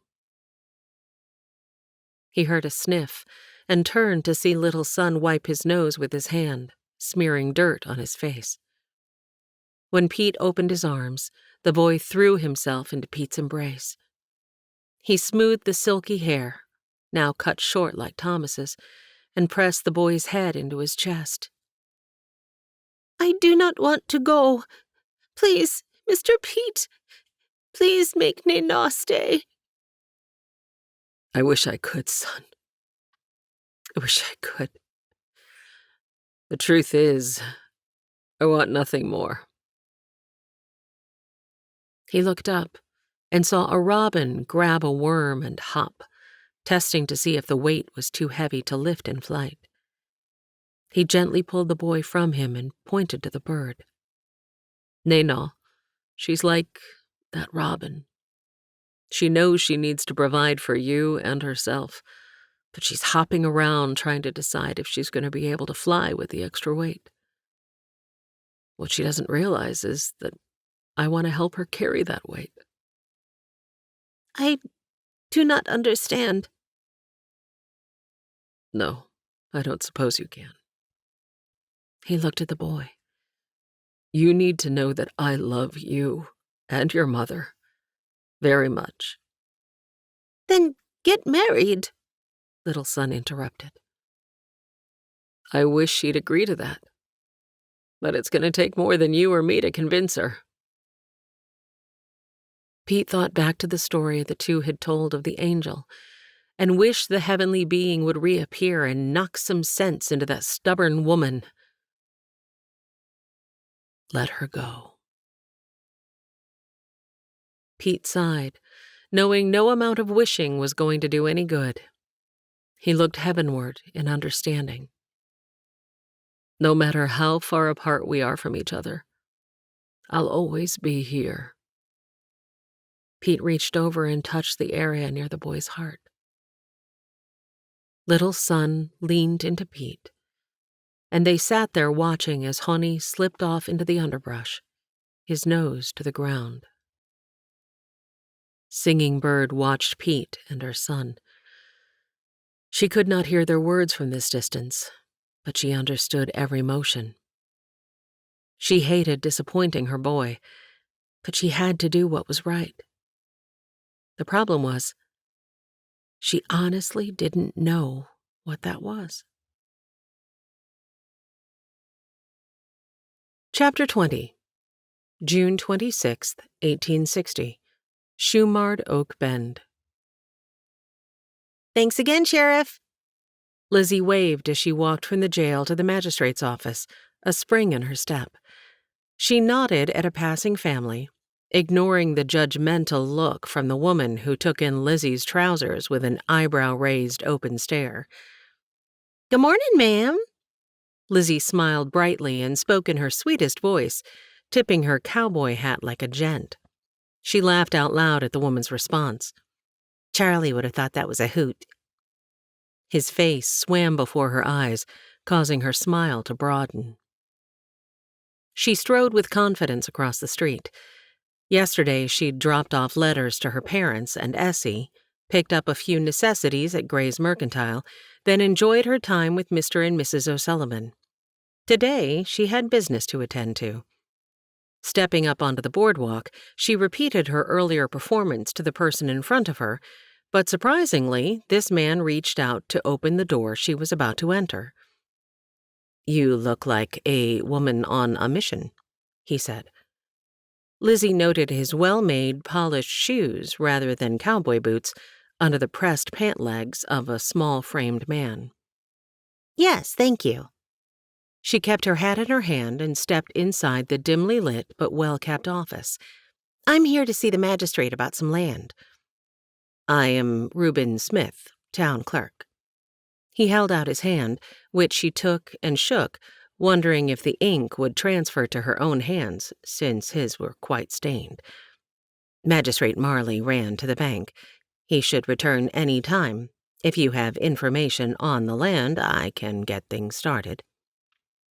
He motioned to a chair in front of his desk, and she sat. Everything on his desk had its place, and, she noted with a cursory glance, each item sat at right angles, nothing askew. My name is Lizzie, Elizabeth Manning, Pete Manning's niece. She placed her hat on her knee and reached to smooth her hair. Yes, I see the resemblance. Your uncle has a good reputation in these parts. What can I do for you? I just returned from seeing Sheriff Atkins. About 6 weeks ago, I found an abandoned cabin a day's ride north of Uncle Pete's. Mr. Smith stood, turned, and opened a drawer behind him. I'm listening, he said, as he ruffled through files before finding the map he was looking for. He opened it on the desk as Lizzie continued. The sheriff confirmed the owner was a Mr. Ashcroft Thayer. That helps. He continued to move his finger across the map. I found his dead body. The man looked up from the map, his face instantly paling before he dropped into his seat. He wiped at the beads of perspiration that moistened his balding forehead with a handkerchief he'd extracted from his shirt pocket. Placing his spectacles on the desk, he repeated the process until some color returned. I apologize. He didn't act the least bit sheepish about the episode. Images like that bring about the same reaction every time. I've always been squeamish. He took a deep breath. Please continue. I found... She hesitated for only a moment. Mr. Thayer, I'd like to know how I might acquire his property. Is Mr. Thayer. He cleared his throat. Still there? Yes, but Sheriff Atkins will take care of that this week. He asked me to see the magistrate about getting information to contact the family back in Boston. His smile held a hint of appreciation. You've done some homework. How do you know so much information already? Lizzie produced the letter, embarrassed to have it on her person, but Mr. Smith held it like a prized possession. He read it. Fascinating stories people have out here. Simply fascinating. He carefully laid the paper on the upper right corner of his desk and smoothed it, shifting it slightly to be even with the desk edges. He placed a paperweight on top. He moved his hand to a spot on the map and pointed. Here's the land in question. Plot number... He jotted letters and numbers down as he mumbled to himself before replacing the ink pen in its proper place. He turned and ruffled through neat files behind him. Here it is. He retrieved the file with a flourish, as if pulling a rabbit from a magician's hat. He placed it on the table and began thumbing through each page. Oh, good, that's in order. The clerk looked up. Should be, since I am the one who processed the paperwork 2 years ago. He suddenly became quite pale again as he fingered the next page. Missouri is not for the faint of heart. Mr. Thayer was so excited about sending for his fiancée. That won't be happening now. The handkerchief reappeared, and the earlier ministrations repeated in nearly exact detail. Reuben, who's our guest? The magistrate left the door open behind him. Warm day today, he stated as he ran his finger around the collar of his shirt. Mr. Smith hurried to stand as his boss entered the room. Magistrate, this is Elizabeth Manning, Pete Manning's niece. Lizzie extended her hand in greeting. The soft, meaty hand in hers was sweaty, and she resisted the urge to wipe her hand on her trousers when he released it. A pleasure, Miss Manning. It is Miss, am I correct? Yes, sir. Pretty as a picture, isn't she, Reuben? Lizzie could see the clerk wasn't sure how to respond. What can I do for you today, Miss Manning? The magistrate asked. Mr. Smith rolled his eyes, and Lizzie knew he was the I who would be doing the helping. If you'll excuse me, I'm going to search for another file. I'll return shortly. The clerk stepped out from behind his desk. Lizzie relayed the entire encounter to the magistrate, who asked a few clarifying questions, wanting to know more detail than was necessary. She understood now why Mr. Smith was still absent. That's quite a story, the magistrate said. I'm genuinely sorry you had to experience coming upon such a tragedy, especially being of the female persuasion. Lizzie blinked, too amazed at the comment to respond. Now, what can I help you with? The clerk returned and checked that his desk was just as he'd left it. Satisfied, he sat quietly. Well, I'm interested in the property, if it's for sale, Lizzie responded. The magistrate's eyebrows rose, but he did not comment. He ran his hand across his trimmed beard and considered her words. You said Henry's headed up there to dispose of the body? The soft whoosh of air beside her had her quickly checking to make sure it was only Mr. Smith's exhaled breath and not him fainting dead away on the floor. She held in her smile. She chose her words with care. Yes, sir. He's been gone for at least a year, by the looks of him. She stole a glance at the clerk, who was again repeating the process of wiping his brow. The magistrate tugged at his too-tight shirt and began nodding his head. You know, according to the 1841 squatters' rights, as established by Henry Clay, I met the man myself before I moved west, quite the attorney. Anyway, squatters' rights allow individuals to buy 160 acres of surveyed public land for just... He turned to the clerk, who responded quickly. That would be $1.25 per acre, sir. Yes, often we can't locate family and the land is sold at auction. Although it looks like Reuben here has what he needs to contact the family. The clerk nodded, so the magistrate asked, How much land did Mr. Thayer own, Reuben? Exactly 160 acres, sir. It is just north of Pete Manning's parcel, the one that adjoins Clint Shakel's new land to the east. Ah, yes. Those two men will have a right good bit of acreage. Good water rights, easy access to the train depot we hope will be coming our way.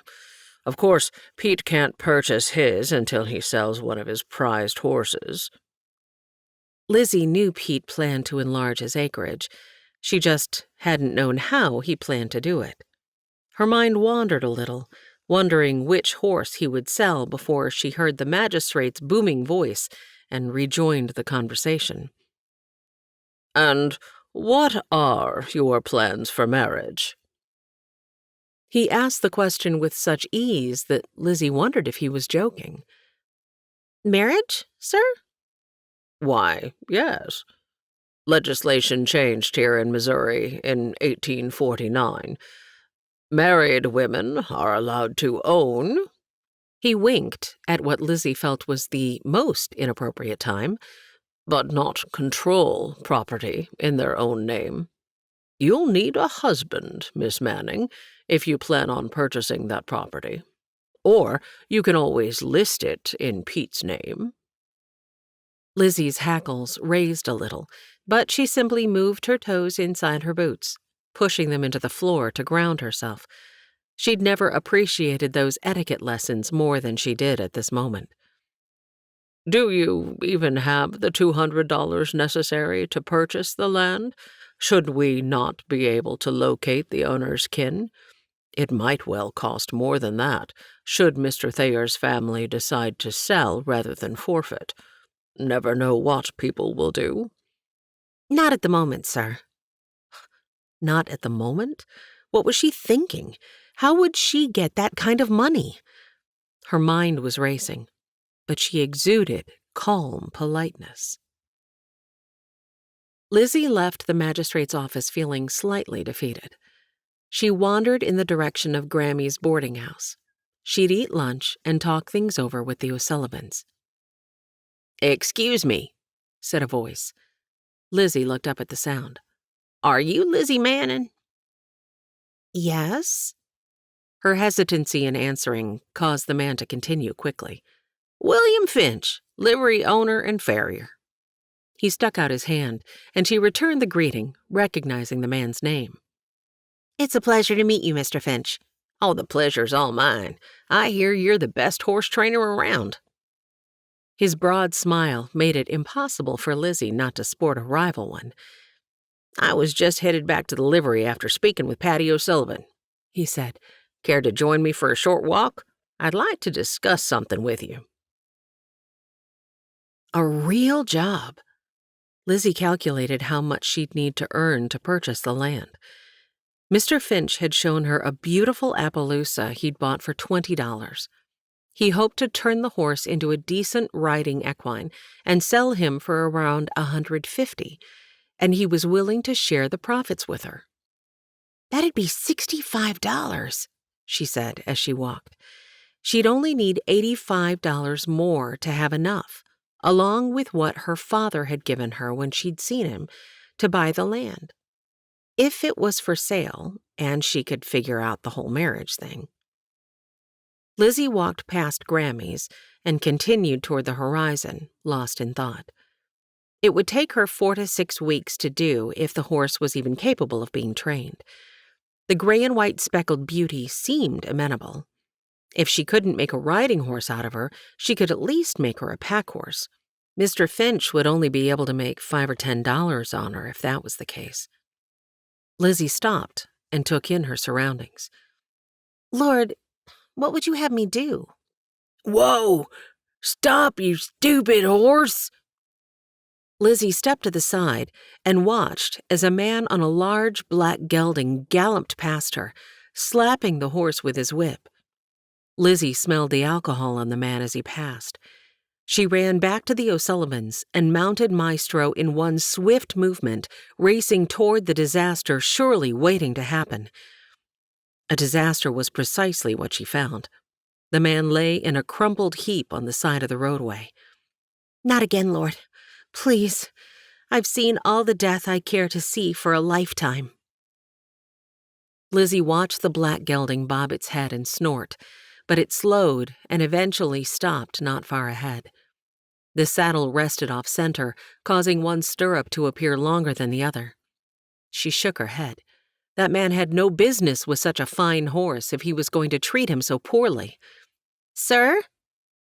Lizzie dismounted Maestro, let the split reins hang down to the ground to signal for the horse to stand still, and strode over to the man who was attempting to rise. He isn't dead. Thank you, Lord. Sir, are you hurt? The string of oaths from the man's mouth shocked Lizzie, but she stood her ground. If you need help, I'm happy to get the sheriff to assist you. She smiled at the dazed expression on the man's dirty face. He continued to try to stand. Ow! More oaths spewed from his mouth, and Lizzie noted several teeth were missing. Even in this oppressive heat, the man wore a long black duster, which now had a more grayish-brown hue. His greasy hair clung to his damp skin, and he rubbed the back of his head with one hand while clutching his leg with the other. Legs busted, most likely, she said. He called the horse a few choice names. Lizzie had heard enough. You stay there. I'll get the sheriff. Not like he had much choice. Lizzie could tell his leg was broken. No! He screamed. The man reached for his gun, but Lizzie was quicker. You might want to think twice before reaching any farther, mister. The man's face changed from rage and pain to pure hatred. You even know how to shoot that thing? His upper lip twitched. Are you willing to find out? Lizzie responded without movement. When she saw him reach, she fired. His broken leg bounced as he screamed. I didn't hit you, if you're wondering, she said. Just took the heel off your boot. Want a matching pair? It wasn't long before Sheriff Adkins showed up. Lizzie's gaze never left the man on the ground. Lizzie, I've got it from here, the sheriff said. You can holster your gun. Lizzie waited until Sheriff Adkins had the man in handcuffs before doing as she'd been instructed. Care to tell me what happened? The sheriff asked. She shot me clean off my horse, the man said. I was minding my own business, and she came out of nowhere. Really? The sheriff turned to look at something behind Lizzie. She followed his action and saw several townspeople gathered, including Patty O'Sullivan. Is that what you saw, Mr. O'Sullivan? No, sir, the man replied. How about you, Reuben? No, sir. The clerk eked out as he leaned on Patty with one arm for support, the other holding the ever-present handkerchief. Mrs. Kilpatrick, are you and your girls all right? Sheriff Adkins asked. Yes, Sheriff, but that man nearly ran my Maddie down with his horse. The woman tucked both of her girls closer, rubbing a hand over their golden hair. Well then, looks like we'll just take this discussion down at the jail and see if we can figure out the truth. He turned back to the man as Patty stepped forward to assist in lifting him from the ground. Miss Manning, are you able to secure that horse and take him to Finch's livery? I'd be happy to, Sheriff. She put on her sweetest face as the man passed, mocking him. Patty and Henry half carried him back through town, his right leg dragging. Hey, boy. Lizzie talked to the horse in a low voice. His ears rapidly swiveled back and forth while his tail swished in a rhythmic motion. She continued speaking in a slow, calm voice, taking steadying breaths herself. An agitated horse could be dangerous. When she'd gotten close enough to reach out, she remained perfectly still, allowing the horse all the time it needed. The horse stomped once, raising and lowering its forefoot. Again, the horse indicated irritation with its forefoot. Lizzie began to hum a lullaby her mama had sung to her as a child. The horse stretched his neck toward Lizzie and raised his head. He curled his upper lip, breathed in deeply, and blew the air back out, causing wisps of hair around Lizzie's face to move. Lizzie allowed her gaze to roam over the horse. The foxtrotter, known for its agility in working livestock, was muscular. If he got a good wash and was fed properly, his coat would shine a blue-black. Slowly, she reached up and took hold of the slack reins in one hand while touching the horse with the other, never stopping her controlled breathing and melodic tune. It appeared she'd made a friend. After a few moments, she pulled on the reins, and the horse immediately obeyed and followed her movement. Lizzie took her first deep breath. Are you always that good with horses? Lizzie turned to see a tall, well-dressed man standing alone in her path back to town. His boots shone in the late afternoon sun. She met his gaze. Yes, I am. It came out confident rather than cocky, and the man gave her an approving look before taking a few steps back and letting her pass. Would you like for me to get your horse for you? He motioned toward Maestro. No, thank you. Maestro will follow. Well, now I know the horse's name. How about yours? Lizzie didn't stop moving forward, walking the gelding at a steady pace, prepared to adjust if the horse again became agitated. She didn't respond. My name's Grayson. Alexander Grayson. She didn't acknowledge him, and he kept perfect pace, speaking in smooth, quiet tones. At least he understands the importance of speaking quietly, even if he isn't catching on that I'm not interested in hearing what he has to say. My friends call me Alex. Lizzie turned then. Mr. Grayson, was it? Although I'd love to have a friendly chat, I'm quite busy at the moment.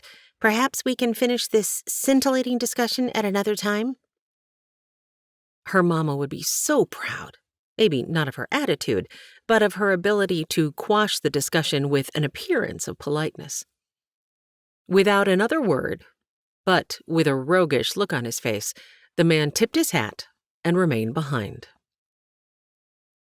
Well, that be some kind of day. Patty O'Sullivan walked into the kitchen where Ideen and Lizzie sat over a plate of cookies and tea. Don't mind if I do, thank ye. He sat without invitation and stole a cookie from the plate before his wife could protest. She stood to pour him a cup of coffee. I was just telling Nan Ideen all about it, Lizzie said. I don't think that horse has been brushed down or properly cared for in some time. Between the ill-fitting saddle, burrs in the blanket, and the treatment he received from that foul man, I can't believe he didn't throw him sooner.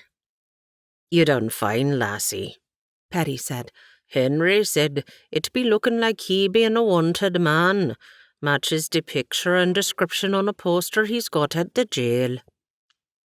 Lizzie could hardly breathe, wondering if there might be a reward for his capture. The opening of the door brought her back to the present.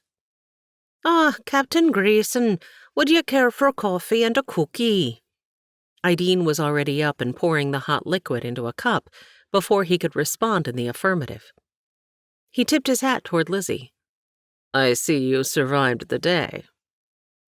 She eyed him critically. He was probably 23 or 24, maybe older. She now noted the clipped movements, squared shoulders, and air of authority. She'd been so focused on the horse, she'd missed those traits earlier. She also hadn't noticed the emerald green eyes that now made her slightly uncomfortable. This young lady, she be the best horse trainer I know. Patty beamed and patted her arm. Lizzie realized she was slouching and sat back, dropping her hands primly into her lap. She may not like it, but she knew how to act the part of a lady, and this appeared to be an excellent time to use her skills. She appears to be a fine shot as well. The captain gave a slight bow in her direction before taking his seat. Thank you, Ideen. He took the cup she offered. Patty slid the plate of oatmeal raisin cookies closer, but the man slightly lifted his hand in objection. Patty grabbed another before Ideen moved the dish out of his reach, a stern but playful smile on her lips. Lizzie plastered her erect spine to the seat back and reached for her teacup in perfect form, taking a small sip before returning it to the saucer without a sound. Although his features didn't change, Lizzie caught the sparkle of amusement in the captain's eyes. There was no fooling him. She blushed. "Captain, when you be heading north?" Patty put the last morsel in his mouth, looking across the table longingly for another. "I'll leave right after breakfast in the morning." The captain turned to Lizzie. "I understand you're heading in my direction as well. I wondered if we might travel together." The cup clattered this time, and Lizzie's eyes widened. She cleared her throat. "Well, I, too, need to leave early as I've completed my business today." She looked to Ideen for guidance, but the lady only beamed with apparent pleasure. "However, I'm headed to my uncle's. There's not much up that way." "How nice for you to have a traveling companion, Lizzie," Ideen said, "and you'll be able to show the captain the way to Clint's." I hadn't planned on stopping. I'd be traveling through the night, same as I did on my way here." Lizzie realized this might be her out and turned toward the captain. "Are you up for that?" The same roguish grin surfaced. "I am," was his only reply. Chapter 21. June 27th, 1860. On the way back to the Schenkel farm. Lizzie's stomach growled, and she was thankful for the provisions Nan Ideen had sent with her for the journey back to Pete's. She was thinking about how far they might get today at the pace they were going, considering they'd left much earlier than she'd anticipated. She should have known a military man would be up and ready before the crack of dawn. Mr. Finch's Appaloosa was tethered to and trailed Maestro, leaving the captain some distance behind. Even so, she heard him over the tweeting birds and rustling leaves when he spoke. "Are you always this quiet?" The captain's voice broke Lizzie's calculations and the silence that had been their companion all morning. "No, honestly, I'm quite the talker, or so they say." She turned so he could hear her response. "And who might they be?" Lizzie didn't need to turn in the saddle to see the smirk on the man's face, but she did out of courtesy when responding. "Well, Charlie, for one. He's my—" A devilish thought crossed her mind and was out of her mouth before she could think better of it. "Beau." As far as the saddle would allow, she turned fully then and watched as the captain gave her a mocking salute. Men. "In my experience, a woman in love constantly talks about her beau." Lizzie hadn't considered this. Except for answering Ideen's questions, she had hardly mentioned Charlie's name. With all the excitement of the land, the job opportunity, and the assistance in capturing a wanted man, Lizzie hadn't thought of Charlie much at all. The path widened at the top of the hill, and the captain pulled up beside her after they'd crested. Tall prairie grass, stately trees, and clumps of dense brush painted a picture of varied greens and browns, with a splash of silver blue in the distance. "We'll just stop over there for a bite and to stretch our legs," Lizzie said. "The water is sweet, and the horses can rest for a bit as well."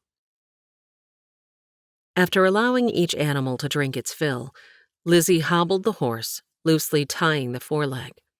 She peeked under Maestro's harness, allegedly checking for rub marks, and saw the captain washing up. He'd removed his jacket.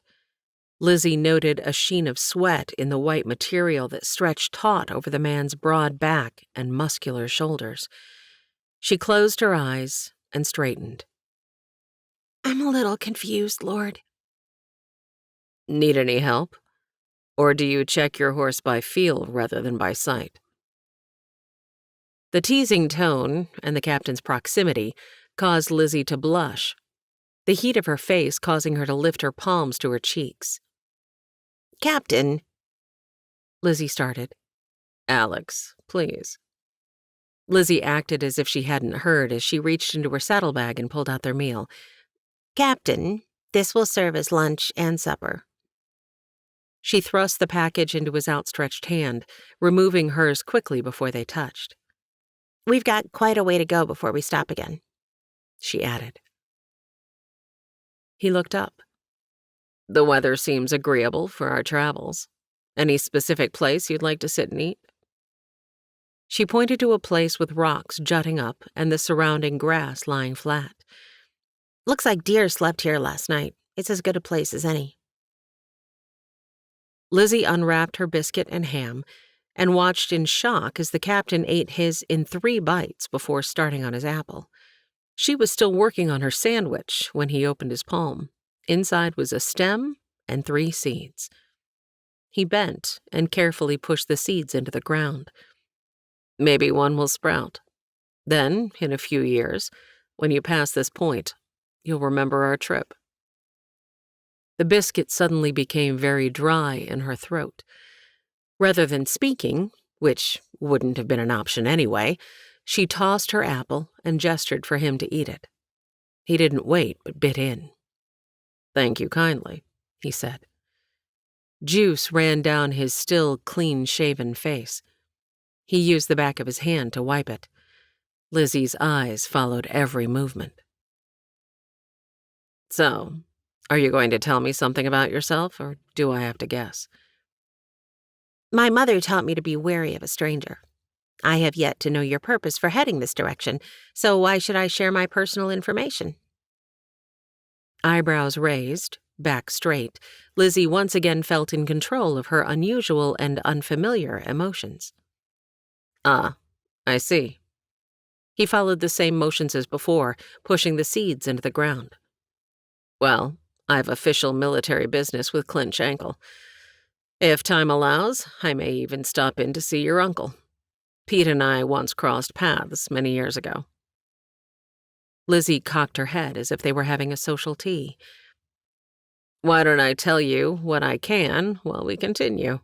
He suggested. Are you finished eating? Yes. Lizzie stood, ignoring the offered outstretched hand. She repacked her bag, refilled her canteen, and walked to ready the horses. I have family a few days' ride from here. I was granted a leave of absence to see my ailing mother, with the agreement I would take care of some official business along the way. They rode side by side now, the path wide and the prairie vast. Is Clint your only business? Lizzie was interested, if not a little bored, after the hours of quiet they'd spent together so far. I've already made a few stops. Clint is my final one before heading home. Then I'll continue to my new post in Oklahoma. I see. Lizzie tried to feign indifference, but her heart wouldn't allow it. After a moment, she looked his way. I'm sorry to hear about your mother. Her words were genuine. Thank you. She's been in failing health for some time. I received word over a month ago that she'd taken a turn for the worse. I'm hoping I make it there in time. I hope so, too. Lizzie's voice was soft. The Appaloosa nickered, helping Lizzie stay focused. Death isn't an easy thing. You seem to have some experience. The captain looked at her as he spoke. Her eyes didn't connect with his, but for the first time since they'd started their travels, she wanted to talk. Alex listened as the miles fell behind them. Lizzie told of the cabin and how she'd found Ashcroft. She was a natural storyteller, and he enjoyed listening to her lilting voice and marveled at how Maestro didn't seem bothered by her hands' constant movement as she spoke. He never once interrupted and wondered if she even remembered he was listening. She spoke as if working through something with her horse. He realized that was precisely the case and smiled but remained perfectly quiet, willing his horse to do the same. And Charlie, what am I supposed to do about him? Boy? She was quiet for a few paces, and Alex wondered if she'd finally used up all her words.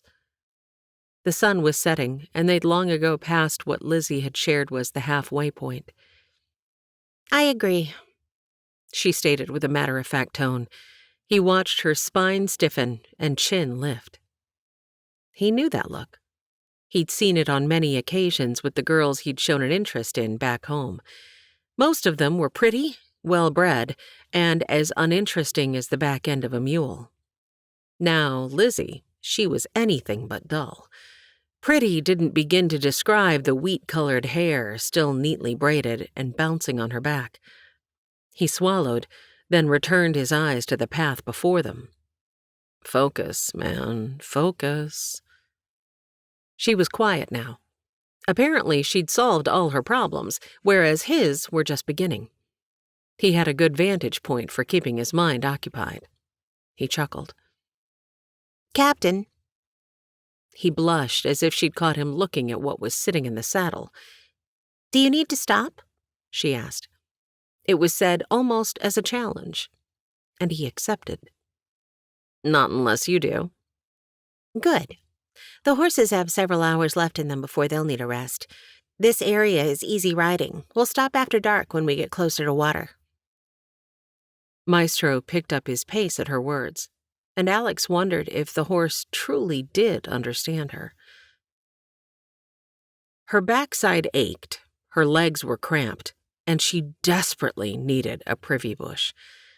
The captain had filled the last few hours, telling stories of when he was a boy, his school years, and some military tales.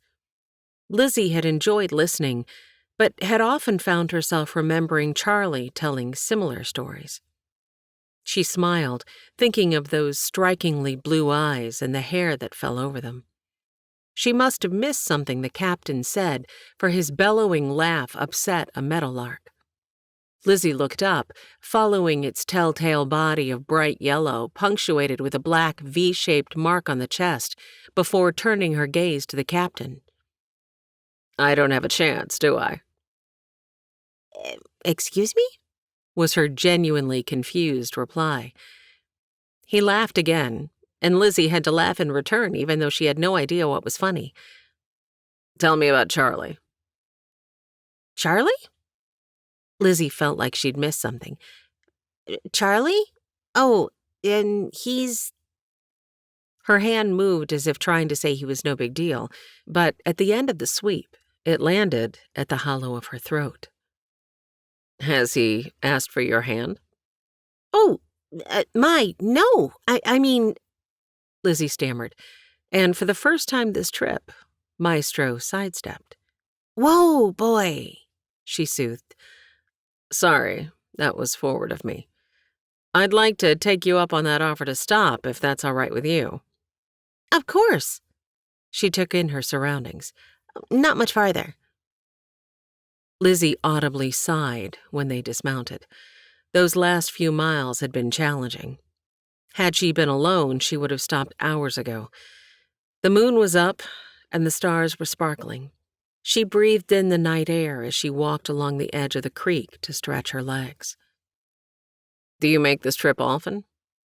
His voice startled her, but she didn't show her surprise. I've only left Uncle Pete's twice since I arrived. This trip and the cattle drive we did. Cattle drive? She couldn't see his eyes, but his tone was unmistakable. She rolled her eyes. Yes, cattle drive. I was the lead swing rider. Maestro's the best cutting horse around. In fact, that little house I told you about is where I hope to start my string of horses. Alex reached down, using the light from the moon glinting off the water to find a stone. The water's surface wasn't wide enough to skip the rock, but he threw it all the same. She watched the rock skip and thought of Charlie and the fact that this man was driving her to distraction. Not cook, not nursemaid, Lead swing rider. Her enunciated words were followed by the stomp of her foot. You and Maestro must make an amazing team. His wisely spoken words calmed Lizzie, who once again began walking. So, is that what you were doing in town? Securing the land? He caught up to her. Partially. She hesitated, not knowing if she wanted to share the rest with this man. He wasn't much of a stranger anymore. Lizzie turned, hands on her hips, her decision made. Did you know that Missouri law does not allow an unmarried woman to own property? She emphasized the point with another foot stomp. And even though a married woman may own property, a woman can't control said property? A very unladylike sound escaped her mouth. What good is that? Well, I guess I don't know. Poof! Lizzie wasn't sure if she was disgusted with his reply or the issue they were discussing. Perhaps both. So, you see, for me to obtain that property, I need to get married. She shouldn't have expected him to say anything, but the quietness unnerved her. Time to get moving. Lizzie turned. He remained a moment longer before she heard the click of his heels as he made a sharp military turn. Shankle Farm. Charlie heard them before they crested the hill. He'd recognize that lilting laugh anywhere, but not the deep, resonant voice of the man on the horse beside his girl. My girl. When had he started thinking of Lizzie that way? For a long time, he realized. He watched as she searched for him, and then smiled broadly when she located him in the far field. Lee, Thomas, he called. I'll be back. Lizzie's returned, and she's brought someone with her. He didn't wait for the two to respond before taking long strides across the field. Hey, Charlie. He smiled at Lizzie, but turned his gaze to the man getting down from his horse. Who's your friend? Charlie's words came out harsher than he expected. Captain, what did you say your name was? Lizzie may not remember mine, but she knows yours. The captain offered his hand to Charlie. Captain Alexander Grayson, United States Army. Captain. Rachel had heard them coming and had stepped out to greet her guests just as introductions were being made. I expect you're here to see my husband? Yes, ma'am. Lizzie here, Miss Manning, served as my guide. Beautiful country you have here. Yes, Captain, it is that. Please, come in for some coffee and something to eat. We've just finished lunch, but it won't be any bother at all to pull something together for you. Rachel turned to Lizzie. Does Pete know you're back yet? No, I thought I'd make sure this greenhorn found his way here. She paused, and Charlie looked up to see her eyes on him. Truth is, I also miss this crazy brother of yours. Lizzie's foot shot out and kicked him squarely in the arm. Ow! He grabbed his arm, but the smile that took over his entire face gave away the fact that he didn't mind. Who's the beauty behind Maestro? Haven't named her yet. I can't wait to tell you all about my trip to town, Charlie. Her excitement was visible, and she spoke as if no one else were around. Charlie finally drew his gaze away from Lizzie. You and the captain grab your saddlebags and head on in and get something to eat. I'll take care of the horses and we can talk later. He turned to the captain. I'll send Thomas to get Clint, sir. He finished respectfully. No rush, the captain said. Let him get in a good day's work. Your girl pushed me hard. I might close my eyes for a few minutes if there's a place I can lay my head. The man turned to Rachel, and Charlie noted how the man's eyes skirted past Lizzie's, whose, thankfully, were still on him. She hadn't missed the captain's word choice, if her silly grin was any indication. You won't have a moment's peace in this house, Delphina chimed in. Rachel, I'll take the girls out to play on the new swing while you feed our guests. Then Captain Grayson can head out to the bunkhouse for a rest. Rachel ushered the two in. Captain Grayson called Lizzie my girl. Chapter 22. June 28th, 1860. Shankle Farm. Thomas says we have a visitor, Clint remarked after greeting his wife with a kiss on her cheek, since she didn't expose her neck to his offering as usual. Clint turned her to meet his gaze. Rachel, darling, we've prayed about this. It's all going to be fine. Is Lizzie still in the barn with Charlie? Her terse reply let him know he hadn't convinced her. Those two were talking all over each other. He tried to soothe the tension with a cheerful tone. She must have had a good trip if her flailing arms are any indication. He flapped his arms with an exaggerated flair. He got the desired reaction. Rachel could hold her laughter in no longer, the action causing the stress of earlier to fade away. Poor Captain Grayson. I bet she talked the entire trip from town, she said. Did I hear my name? Called a voice. There was a slight knock at the slatted door. Clint stood and unlatched it as the captain took in the unique contraption. When he looked up, Clint instinctively saluted while the other man offered his hand. Captain Alexander Grayson. But please, call me Alex. Nice to make your acquaintance, Alex. You've met my wife. Did you get a chance to meet any others of our eclectic crew? I did. Clint offered the man a chair as Rachel set the coffee in front of both. Thank you, Mrs. Shankle. Alex took a sip and returned his focus to Clint. I met those adorable girls of yours and their caregiver, Delphina. Clint realized he'd never considered Delphina a caregiver, but that was precisely what she was, and a good one at that. A niggling of concern crossed his mind. Is the captain here because of Delphina? Cream or sugar, Captain? Rachel placed a plate of cookies on the table. Neither, but thank you, ma'am. These cookies remind me, I was to give you this note from Mrs. O'Sullivan. He handed the slip of paper to Rachel, who took it and placed it to her heart. Thank you. If you gentlemen don't mind, I'd like to read this. She excused herself. I'm not sure how much time we'll have before the girls wake, Clint said. Once they do, Rachel will need to finish supper. After that, the night will be full with the ranch hands joining us for supper, Thomas's studies, and Bible time. So it might be wise to get right down to business. Did you receive the letter requesting your service in moving the Arapaho to Oklahoma?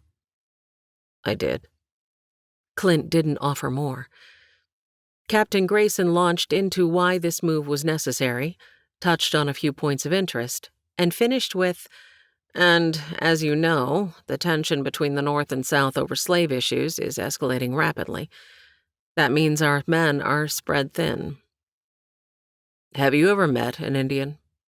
Ever talked to one, Captain? Clint's hands remained firmly around his cup, but he leaned back in his chair. He didn't wait for the man to respond. I know some have caused trouble, but honestly, the government is making a mistake treating them this way. He leaned forward again, and the coffee sloshed when the cup hit the table before he continued. I know you don't make the rules. You're following orders. I also know you have a difficult assignment that isn't going to end anytime soon. He looked into the eyes of the man, who allowed Clint to say his piece. The thing is, I'm no longer in the military, although I will always be a loyal citizen. I hear you, Clint. Yes, to answer your earlier question, I have met and spoken with several Indians of many tribes. It's part of the reason the Army chose me for this assignment. I have great respect for all people, and I'm hoping to garner a team of men who think as I do, so relocating the Arapaho will be as pleasant as possible.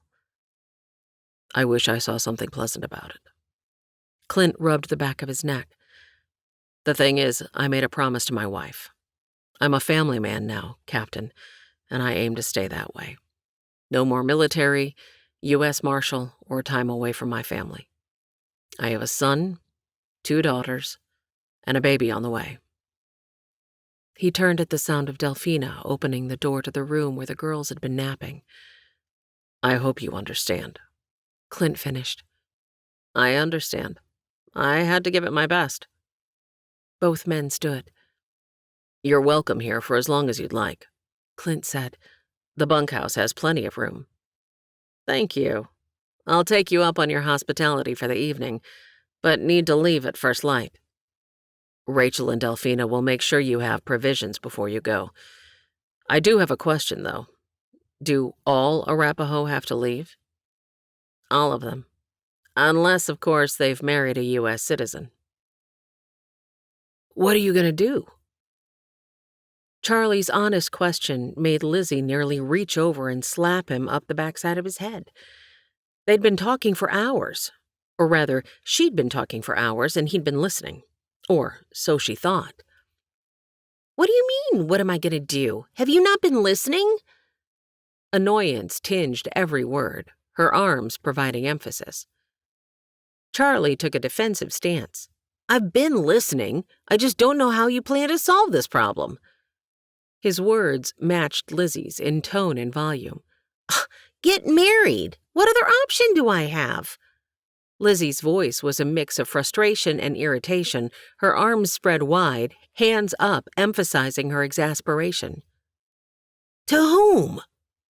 Charlie's hurt expression made Lizzie laugh out loud. To you knucklehead! Lizzie reached over and pushed Charlie. She caught him so off guard he toppled off the upturned bucket and landed squarely behind Tilly. He scrambled to his feet to get out of harm's way. Me? He choked out. For the first time, Lizzie second-guessed her rash decision. Maybe Charlie didn't feel the same way she did. She felt the blood drain from her face, and her arms dropped limply beside her wilting frame. I mean, you want me? Charlie sat down beside her and took her hand in his. But I don't have anything to offer you. I don't even own my horse. Starry Night belongs to Clint.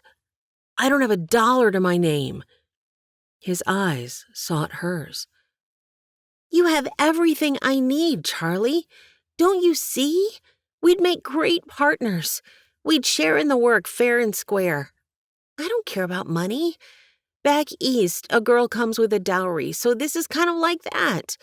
My father gave me some money, and with what I earned from breaking the Appaloosa, we'll have almost enough to buy the property.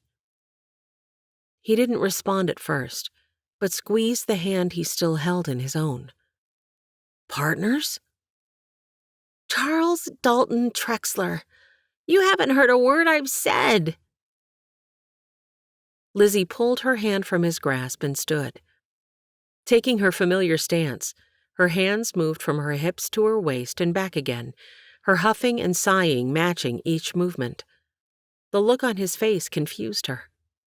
With a final deep breath, she stilled before allowing her hands to drop. I thought you liked me. The quiet words were difficult to say. She tried to keep back the tears that began to form in her eyes. I do. Charlie popped up and reached down, lifting her limp hands to his chest. I do, he said more gently while shaking his head. I like you, Lizzie. You'd make a great partner, but, well, that's not what I want. The tears began to fall. Lizzie tried to pull her hands free to wipe the offending drops, but Charlie held fast. She was mortified. What had she been thinking? Her embarrassment turned to anger. What do you want? In one swift, angry movement, she freed her hands and stepped back. The previous stance repeated. Come on, Charlie. You kissed me. Her voice echoed in the barn. I thought I meant something to you. You do. His voice was hoarse. What do you want? A proposal? Her heart raced as her hastily spoken words registered. As if frozen, Charlie's body became still. Only his eyes moved past her as if searching for an answer. Lizzie took a tentative step forward, dropped to one knee, and took Charlie's cold hand. Marry me. Marry me, Charlie. I love you, and even if you can't say it, I know you love me too. We're good partners, and we'll be even better as husband and wife. What do you say, Charlie? His eyes never dropped to her pleading gaze, because they were focused on something else. Lizzie turned her head to see Rachel standing at the entrance to the barn, hand over her mouth. Chapter 23, June 29th, 1860, Shankle Farm. Thank you, Mrs. Shankle, Miss Delphina, for sending me off so graciously. Can't say I've had such hospitable welcomes before, as I've had both here and with the O'Sullivans. You all are good people, and I thank you for your kindness. Captain Grayson turned and shook the hand Clint offered. Our pleasure, Alex. You're welcome here any time.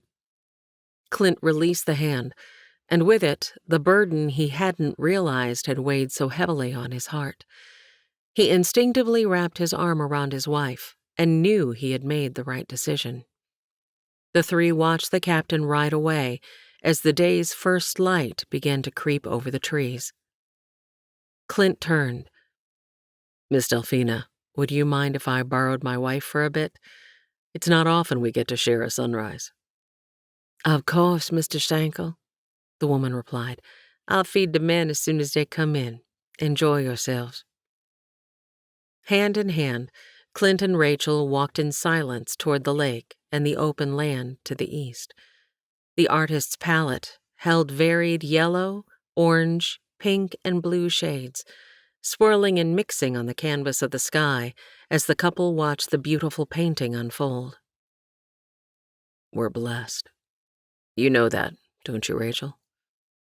Yes. He couldn't tell if her breathy reply was from exertion or the majestic show displayed before them. God certainly blessed me with you. He kissed the top of her head. And our children.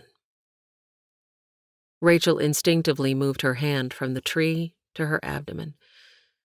He thought he detected a shiver and put his arm around her and pulled her close. We've talked about it before, but I'd like to revisit the conversation. I'm worried about you. You've got your hands full with those 3, soon-to-be 4, blessings, not to mention fixing all the meals and tending the kitchen garden. Have you ever talked to Delphina about staying? I haven't. She tipped up her head to look at him.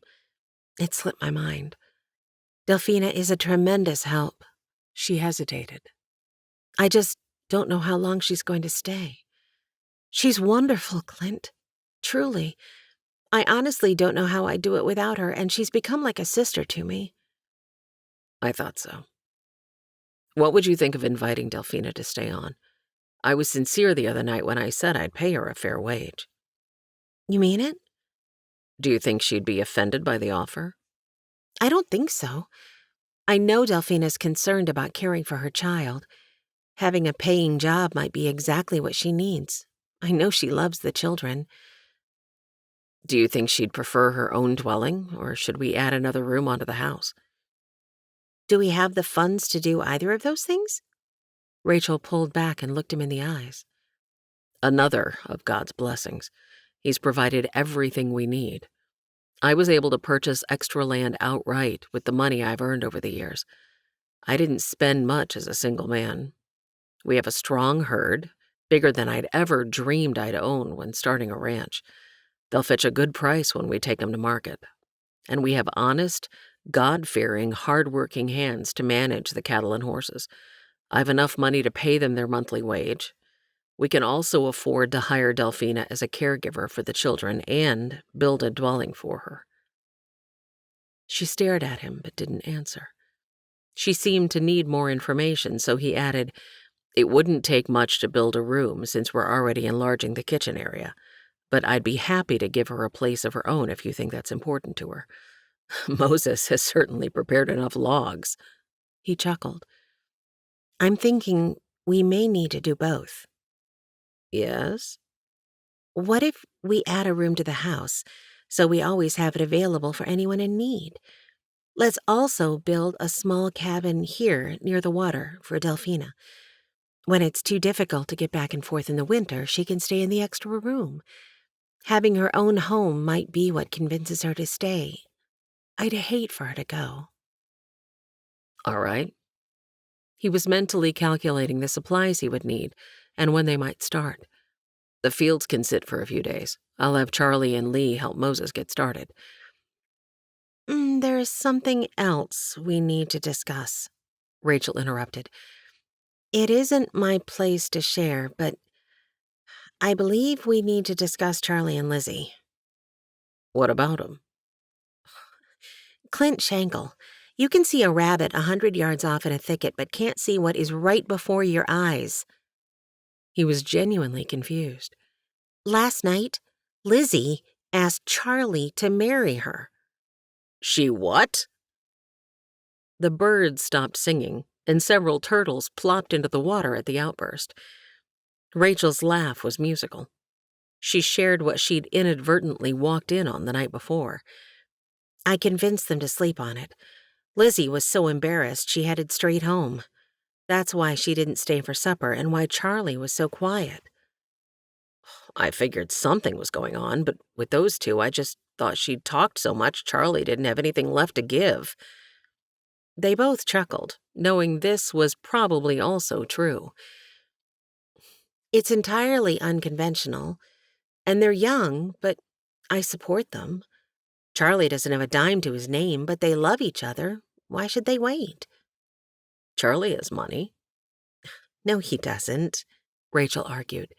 We came from an orphanage without a penny to our names. You know that. Neither of us has money.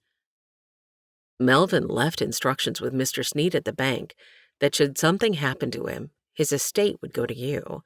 But he added that should you remarry, only the house and property would remain in your name since your husband would care for your needs. Melvin left his money to his children. How much money is there? Her words came out in a whisper. Enough, dear. Enough. Pete felt it before he noticed the change in the wind. He stepped out from the coverage of trees to see dark clouds bumping against each other, fighting for position as they prepared to drop their heavy load on the earth. The air was thick with a greenish-yellow hue. Picking up his pace, he headed toward home.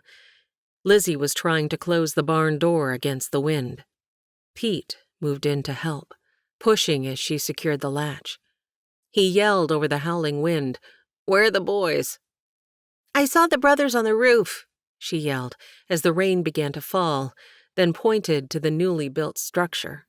It looks like they had enough sense to head inside. We should do the same. Hail began to pelt their backs as they covered their heads. Pete winced with pain, and the memory of 2 years ago blurred his vision as much as the swirling rain before him. He flung open the cabin door, shutting it quickly behind Lizzie. The fire was low, and the bed was neatly made. There was a fresh loaf of bread on the table.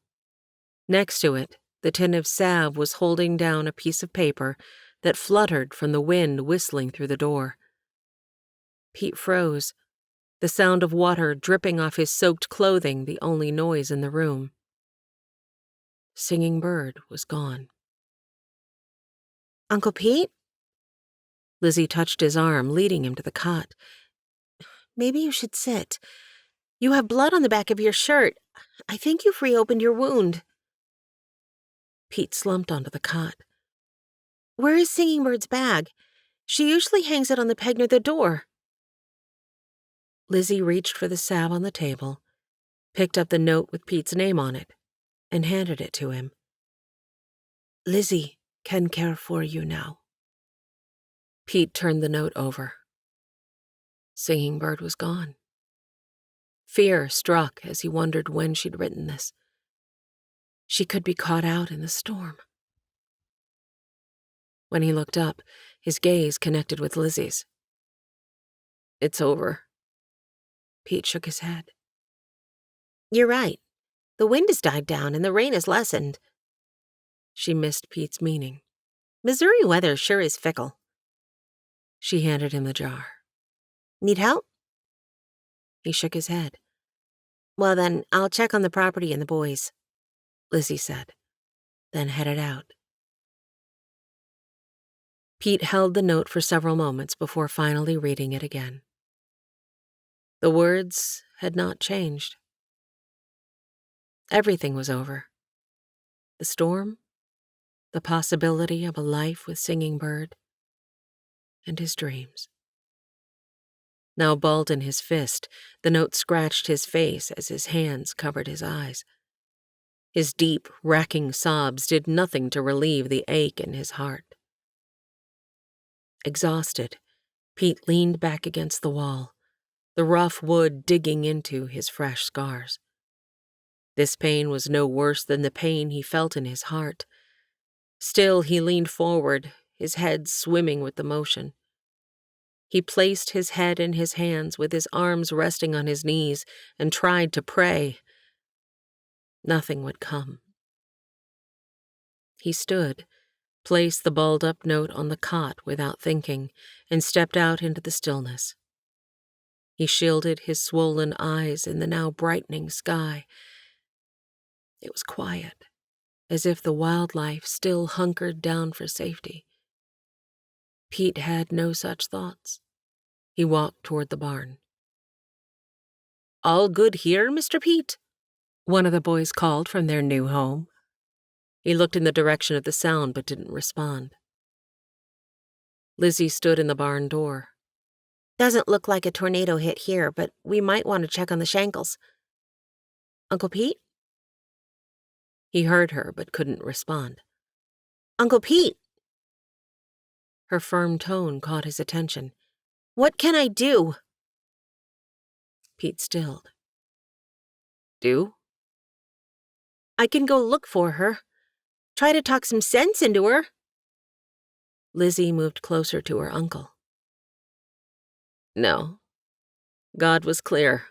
I need to let her go. His voice remained steady. I need to let God handle this. Would you like me to at least send one of the boys to check on the Shankles?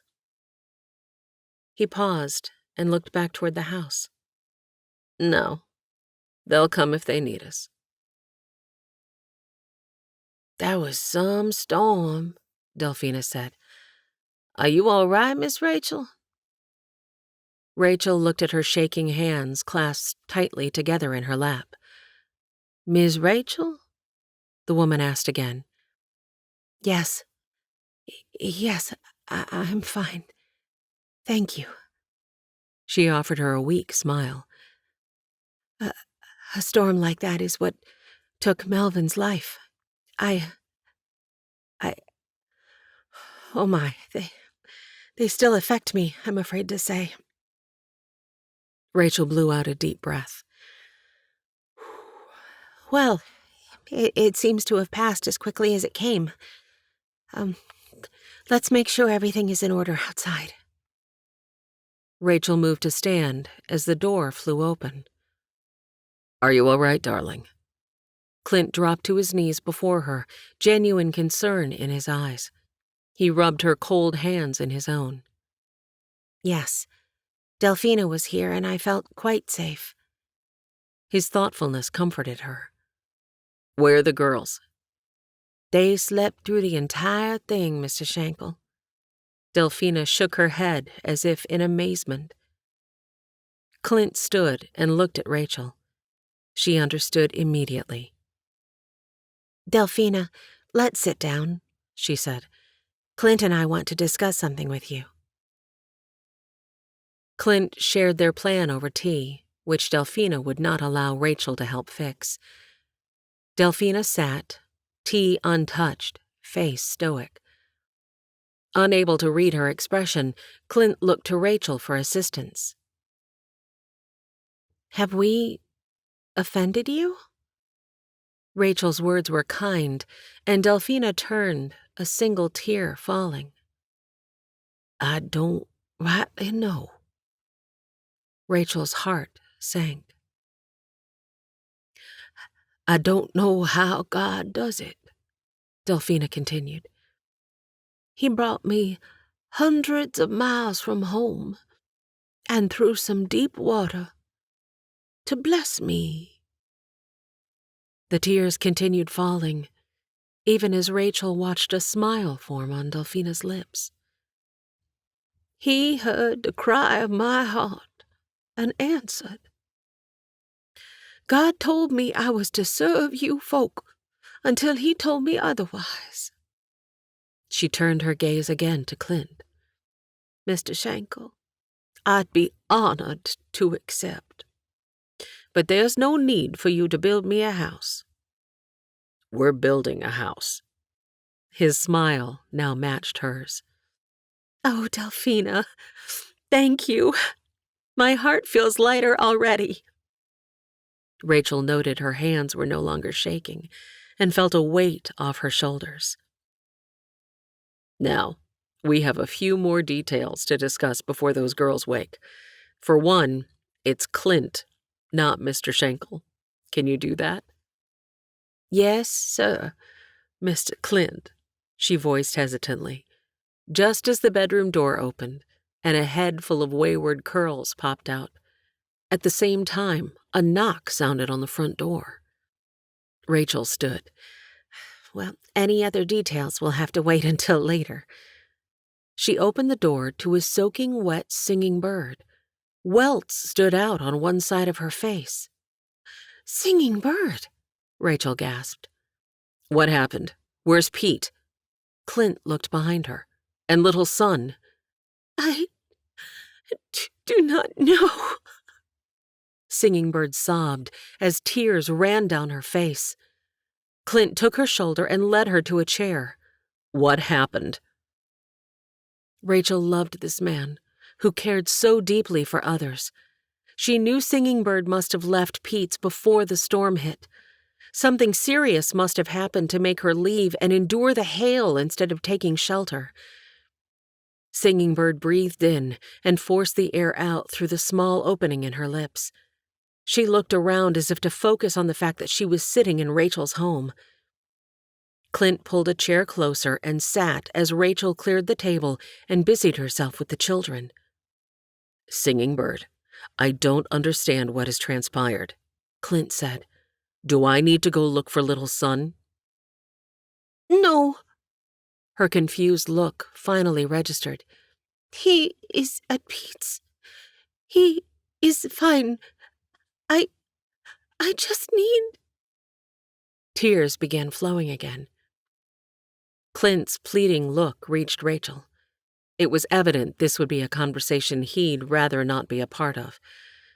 Rachel nodded, and Clint stood, patted Singing Bird on the shoulder, and grabbed his hat. Let me know if you need me, ladies. He dipped his head and walked out. Rachel smoothed her skirts as she sat in the vacated chair. She reached for her friend's hands, and Singing Bird freely gave them. I do not know. I do not know, Singing Bird said. Rachel sat with her, allowing her friend to release whatever was pent up inside. When Delphina corralled Cecilia back into their room, Rachel knew she had precious little time alone with Singing Bird. Let me get you some tea. She patted Singing Bird's hand and stood. Here, this should help you feel better. Slowly, the woman reached for the dainty cup and sipped the hot brew. You know, these are a part of Mary's china, Melvin's first wife, Rachel began. They sat wrapped and unused until I had no choice but to pull them out. When Clint left to get his cattle, I thought we'd taken care of everything in preparation. We'd built the bunkhouse, enlarged the barn, and extended the fence line. We had purchased more land and drawn up plans for where each new homestead might go, so each had good access to water. And then one day the men were here. Remember? We'd put on a big roast and baked all day, anticipating their arrival. Only I hadn't thought about plates and cups. Rachel laughed, the sound pulling Singing Bird's gaze from the china in her hand. I had thought that China was the most wasteful expense, a ridiculous use of money. It irritated me that it took up space in our small room. But it served its purpose, like any other plate, cup, or bowl. She touched Singing Bird's still form.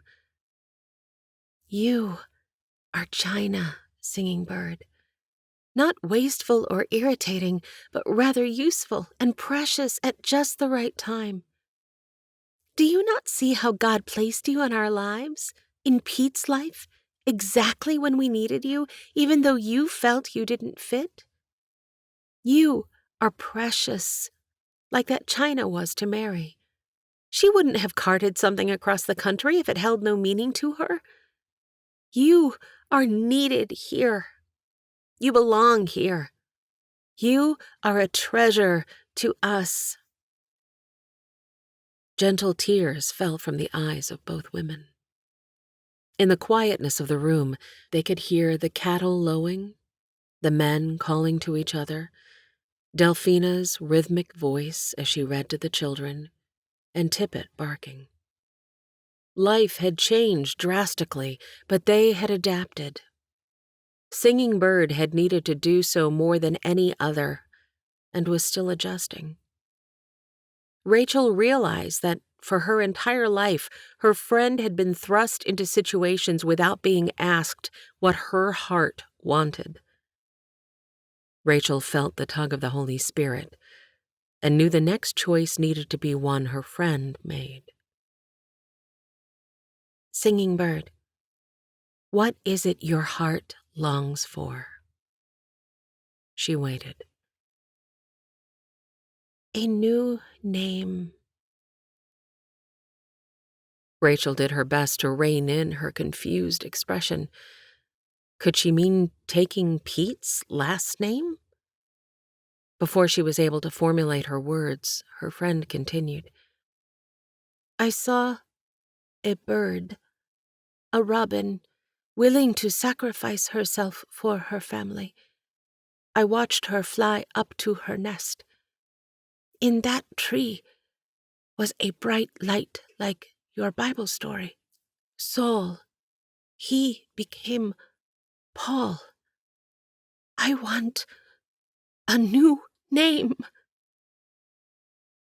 Rachel's heart leaped with excitement. God, I think she's asking to become your child. Help me lead her. Give me the words. Use my words. Rachel retrieved her Bible from the fireplace mantel. Her hand lovingly caressed the cover before turning to Galatians 2:20. She began quoting before she'd reached the well-worn page. I am crucified with Christ. Nevertheless I live. Yet not I, but Christ liveth in me. And the life which I now live in the flesh, I live by the faith of the Son of God, who loved me and gave himself for me. She looked into her friend's eyes, her voice soft and tender as she spoke. When Paul wrote this, he was saying his own desires and goals were no longer his focus. Now Christ directed Paul's life and gave him meaning and purpose. Since Christ gave his life for him, Paul trusted Christ to work in and through him by faith. You see, he gives us new desires. Desires for seeking him, desires for serving, for loving. It's not that we can't sin again. We can, but we don't want to. We are changed. We're given a new name. Robin, this will be my new name. Will you help me talk to God, Rachel? Help me ask him for this new heart. It would be my honor, Singing Bird. I mean, Robin. The sounds they had heard earlier were no longer noticeable. Only Robin's voice, full of yearning and desire, filled the room as she repeated after Rachel, changing some words and making the prayer her own. God, maker of heaven and earth, I choose you as my God. I do not want to be singing bird any longer. I want you to live in me. I am sorry for the sins of my past. I want you to be proud of me. I will follow you with all my heart. Amen. The sky seemed brighter as Robin walked back to Pete's. She saw the hand of God everywhere. Her tribe had trained her to see the surroundings, to notice any slight change. But this was different. It was as if scales had been removed from her eyes, like in the Bible story of Paul. She was seeing life in a new way. She knew now she belonged with Pete. She could accept his love and give hers in return.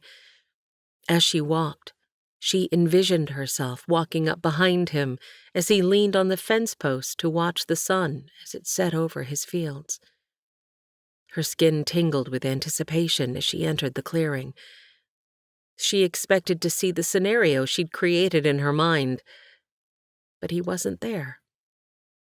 All was quiet. Only a light glowed in the window of Pete's home, beckoning for her to come. She knocked. When there was no response, she knocked harder. He's not there. Lizzie came from the barn, milk bucket in hand. The girl strode past her and into the house.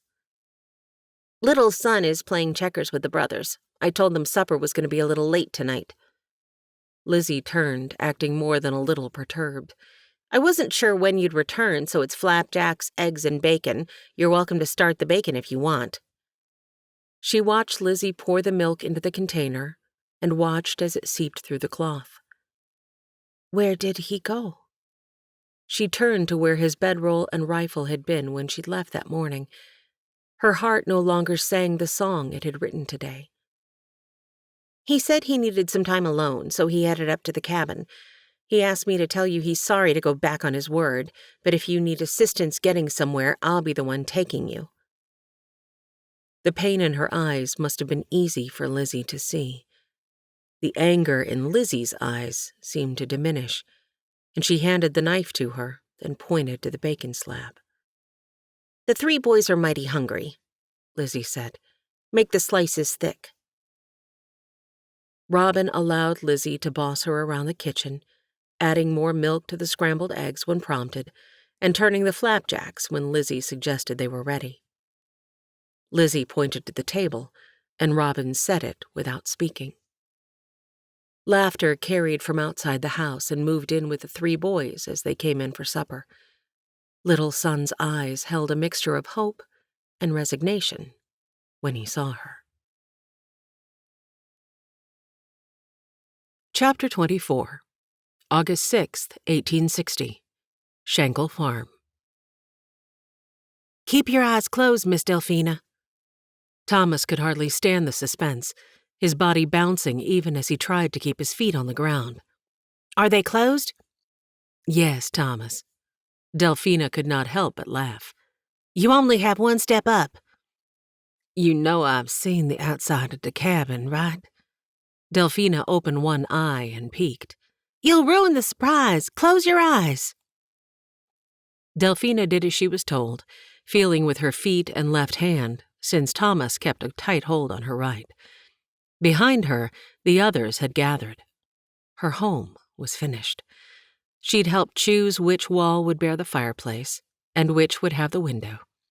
She'd chosen Mary's pale yellow dress to tear apart for curtains and matching napkins for the table, but she hadn't seen the inside of the cabin. You can open your eyes now. Thomas was unable to hold it in any longer and jumped in excitement. Delphina reached for the door, but it opened before her hand connected. Rachel stood on the other side. Welcome to your home, Rachel said. Clint and I hope you'll be happy here. Rachel stepped aside to reveal a small table with 2 chairs off to the right. A vase of flowers sat on the table. Instantly, Delphina was back in South Carolina. Delphina, I'd like you to have this. It was my mother's. You've put fresh flowers in this vase to brighten my days for as long as I can remember. It's yours now. Tears sprang to her eyes as she remembered receiving the gift from Mrs. Rogers, knowing the woman had gone to heaven just days later. It's beautiful, she said.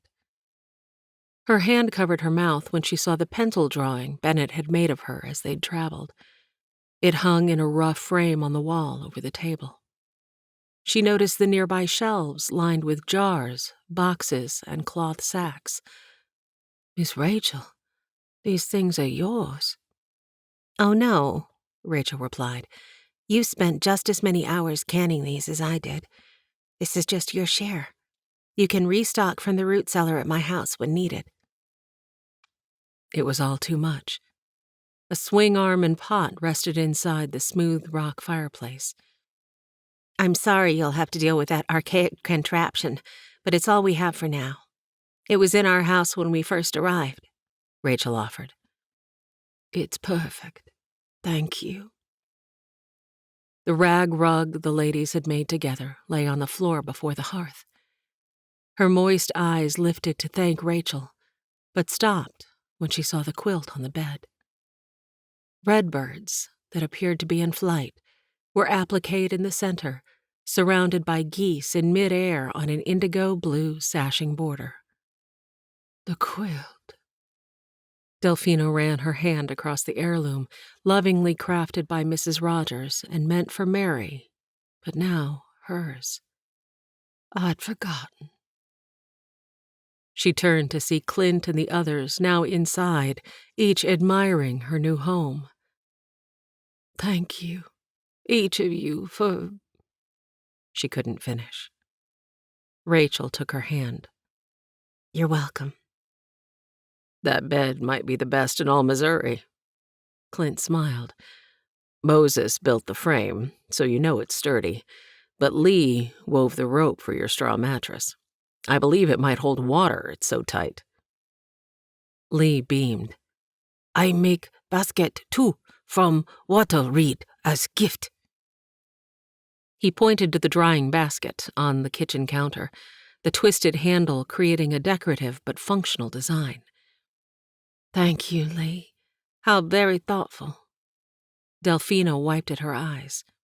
And Moses, I see your handiwork in this table and chairs as well as the bed. Yes, ma'am. I'm not done with the rocking chair yet, but the crib be done this evening. Moses had lowered his head and eyes as she'd thanked him. Now he took one more look around. Best be getting back to work.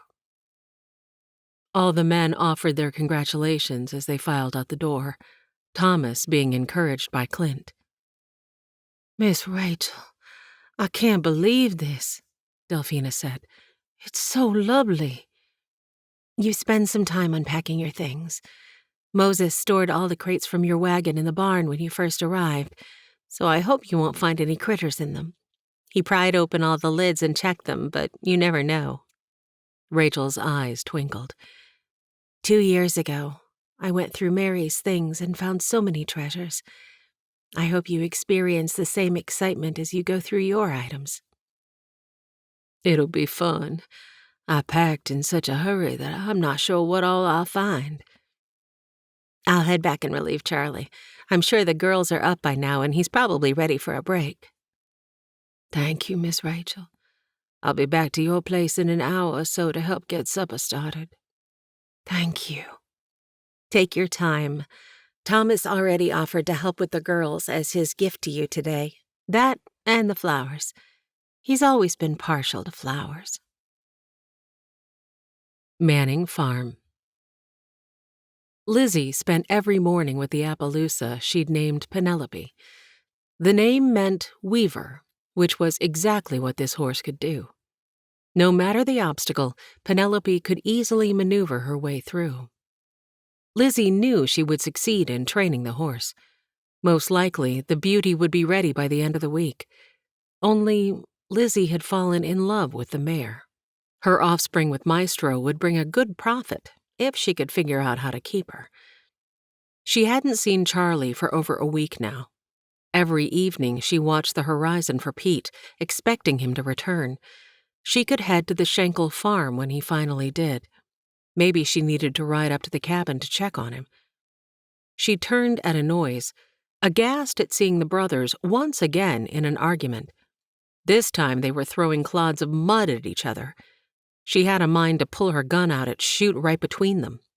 The thought made her laugh. Penelope turned, her ears pointed forward, listening. She nickered softly. Lizzie scanned the horizon and saw a rider approaching from the north. Let's hope it's Pete, girl. Lizzie checked the gun holstered to her thigh, then mounted to head out toward the rider. Pete's horse saw Lizzie and the Appaloosa before he did. He was thankful Outlaw had enough sense to head toward home, since he hadn't paid much attention to his surroundings all day. The work had been difficult. Pete marveled that Lizzie had managed as well as she had when she'd walked in on the body. He'd only had to endure the lingering smell that still permeated the cabin after the sheriff had buried the man. He'd spent his days cleaning. Nothing inside the dwelling was salvageable but the inkwell and pen, the swing arm and pot, and the lantern. He'd taken everything else out and burned it. Thankfully, the weather had been agreeable after the recent storm. However, even after a thorough cleaning, the house wasn't habitable, so he'd slept outside. Each night, he'd watched the stars as he'd lain in the previous owner's wagon bed and thought of his time with Singing Bird in the cave. He ached to feel her head resting on his thigh as a pillow. He missed hearing her voice, the unique way she spoke, smooth yet stilted. He longed to touch her silky hair and brush away her tears. He'd cried out to God, reminding him life was too short. Ashcroft proved that. No one had any guarantee of tomorrow. Why couldn't he spend his with the woman he loved? But she was gone. He'd let her go, and she'd left. He'd been a coward to go back on his word. He'd have to apologize to Lizzie for leaving her to transport Singing Bird to wherever she'd asked to go. That is, if Lizzie had been able to find her, since no one knew in which direction she'd gone. It would probably be best if Lizzie didn't tell him. He waved back when Lizzie was close enough to see him, or, more likely, recognize the horse. Outlaw picked up his pace at seeing his friend. How'd it go? Lizzie yelled across the distance. Good as can be expected. Left the door wide open, boiled the pot and left it out to dry under the lean-to, repaired a few things. You were gone a long time. Not long enough. He hadn't meant to say those words out loud. Lizzie acted as if she'd not heard. Any news at the house? He asked. Oh, you know, the Fighting Finnegans, up to their usual antics. She rolled her eyes. You realize those boys are fighting over you, right? Pete watched as she guided the Appaloosa, making her do exactly what she wanted before turning her around to ride beside Outlaw. She ignored his comment. That's some horse, he said. Don't I know it? Lizzie reached forward and patted Penelope's neck. I'm going to have a hard time giving her up. So don't. I've thought of that. It's just that, well, I can't afford to buy her the property and the supplies we'll need to get started. We? I'm guessing you're referring to Charlie? A sheepish look covered her face. I asked him to marry me. The bray that escaped Pete's mouth startled Outlaw. Penelope's ears flickered back and forth, but she stayed the course. Oh, good girl, Penelope, Lizzie crooned. I shouldn't be surprised. What did he say? Well, nothing yet. Rachel didn't give him a chance, and I haven't seen him since. Well then, what are you waiting for? With his eyebrow raised, he made a shooing motion. Go on. Your soon-to-be fiancé awaits. Lizzie didn't take time to respond. With one swift movement of her legs, Penelope took off. Pete watched them go. He just hoped Charlie had as much sense as that horse. He'd be a fool to say no. Shankle Farm.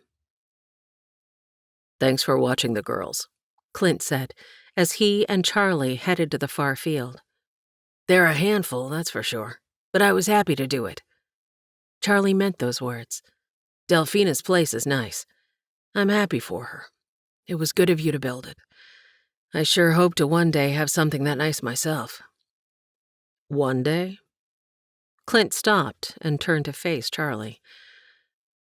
"Rachel probably told you about Lizzie asking me to marry her." Charlie's ears felt hot, as they usually did when he was embarrassed. He looked at Clint, gauging his response. "She did. That sounds just like Lizzie. Is there a problem? A reason you haven't said yes?" The man acted like it wasn't important who had done the asking. Charlie wondered if anything surprised Clint. "It's just that, well, it's one thing for her to ask. It's another when I can't provide for her," Charlie admitted. I see. Are you sure that's all? What else would it be? It seems to me I remember discussing your wanting to head out on a great adventure, Clint said. See a bit of the world. Well, the truth is, I still don't know where I'd go. And honestly, Lizzie is about all the adventure I can handle. You've got that right. She is something else. You're old enough to make your own decisions, and I certainly don't need to give you my permission. But I want you to know you have my blessing. Rachel and I couldn't be happier. Oh, thanks. I appreciate that. But it doesn't solve my dilemma. I have nothing to offer her. Well, that's where you're wrong. You have love, commitment, willingness to work hard, and 2 years of homesteading experience. And you have one more thing. You have a bank account. Charlie's head, which had slowly lowered, shot up. Excuse me? I didn't realize you and Rachel didn't know how Melvin had set up his accounts. Charlie's full attention was on Clint. Clint explained, when you all first arrived in Shumard Oak Bend, Melvin instructed Mr. Sneed at the bank that his estate would go to your sister should something happen to him. When she married me, that all changed. Only the house and property stayed in her name since I would care for her needs. Rachel owns the house, but Melvin left his money to his children, Thomas, Cecilia, and you.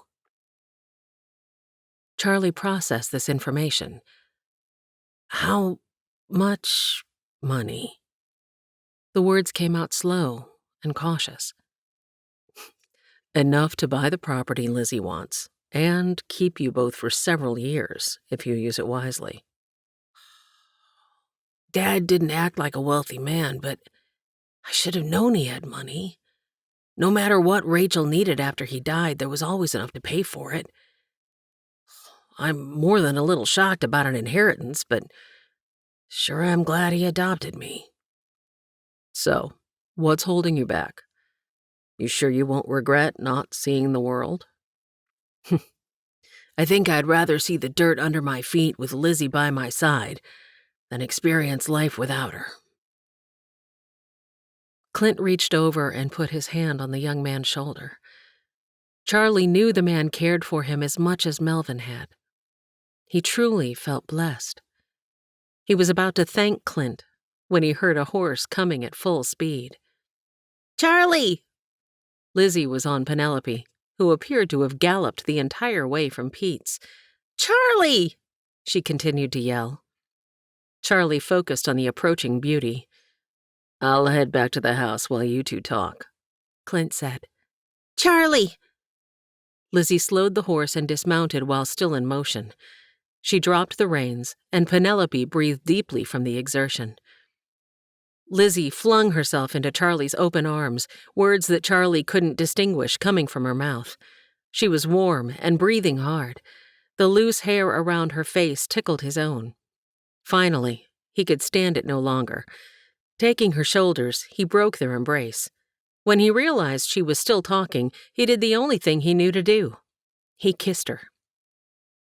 Lizzie's body went soft as she melted into the kiss.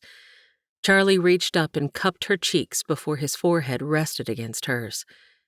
She opened her mouth, but Charlie moved one finger to her lips. No words. I have something to say. His breath came hard, but not from being nervous. Elizabeth Manning. Charlie looked her in the eyes and saw the hint of a fight behind the sheen. You are the most infuriating, adventuresome, talkative, non-conforming, frustrating, beautiful woman in the world. He took a deep breath. You asked me to marry you. This is my answer. Still holding her face, he kissed her gently. Yes. Tenderly, he wiped the tear that fell. Yes, I will marry you. Lizzie started to speak, but Charlie moved his finger over her lips, letting it linger. But only if you'll let me buy the land, he said. Her tears continued to fall. Charlie, it'll take you years to earn enough. He watched as she stomped her foot and stepped back, her body language and face showing every emotion. Have I ever told you you're beautiful when you're angry? Manning Farm. The Finnegan brothers waved as Pete took Outlaw to the barn. Outlaw would need a good brushing down tonight. The horse ate as Pete removed the saddle and blankets. He heard the barn door open. Lizzie's gone to see Charlie. Pete wondered which brother had entered the barn, knowing neither would be happy about that news. Guessing we'll have to fix our own supper tonight. Your supper is ready, said a female voice. Pete stepped out of the stall. His eyes connected with a pair of deep, dark ones. He swallowed as her lashes dipped. Welcome home, she said. Singing bird? His mind whirled in confusion. His mouth felt dry. He blinked to ensure he wasn't imagining this woman standing before him. She dipped her head and took 2 steps back before fully turning. Stop, he said. The word was too loud in his ears, and he knew it had affected her. She obeyed, but did not turn. He walked slowly as if she were a frightened horse, then brushed her shoulder. When she didn't balk under his touch, he touched her upper arm and turned her to face him. Those liquid pools of black swam before him. There was no defiance, no anger, no pity or resentment. He searched those eyes for one thing. When he saw it, he slid his arms around her, pulled her close, and kissed her. Mr. Pete? The small voice in the doorway pulled Pete back to the present.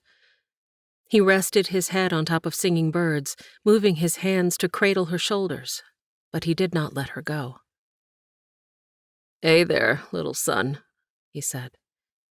Does this mean we're staying? Pete laughed. Hands still on her shoulders, he stepped back and looked at Singing Bird. Is that what this means? That is what this means. But I have something important to tell you. I have much to say. She paused only a moment. I am a new creation. I now follow your God. Pete's heart soared. This was the change he'd hoped for, prayed for, and it opened up the door for his next words, the familiar voice of God letting him know he had waited long enough. I'm so happy for you. I have something to say, too. His eyes searched hers. Marry me. It wasn't a question. His mouth once again found hers, and he knew this was right.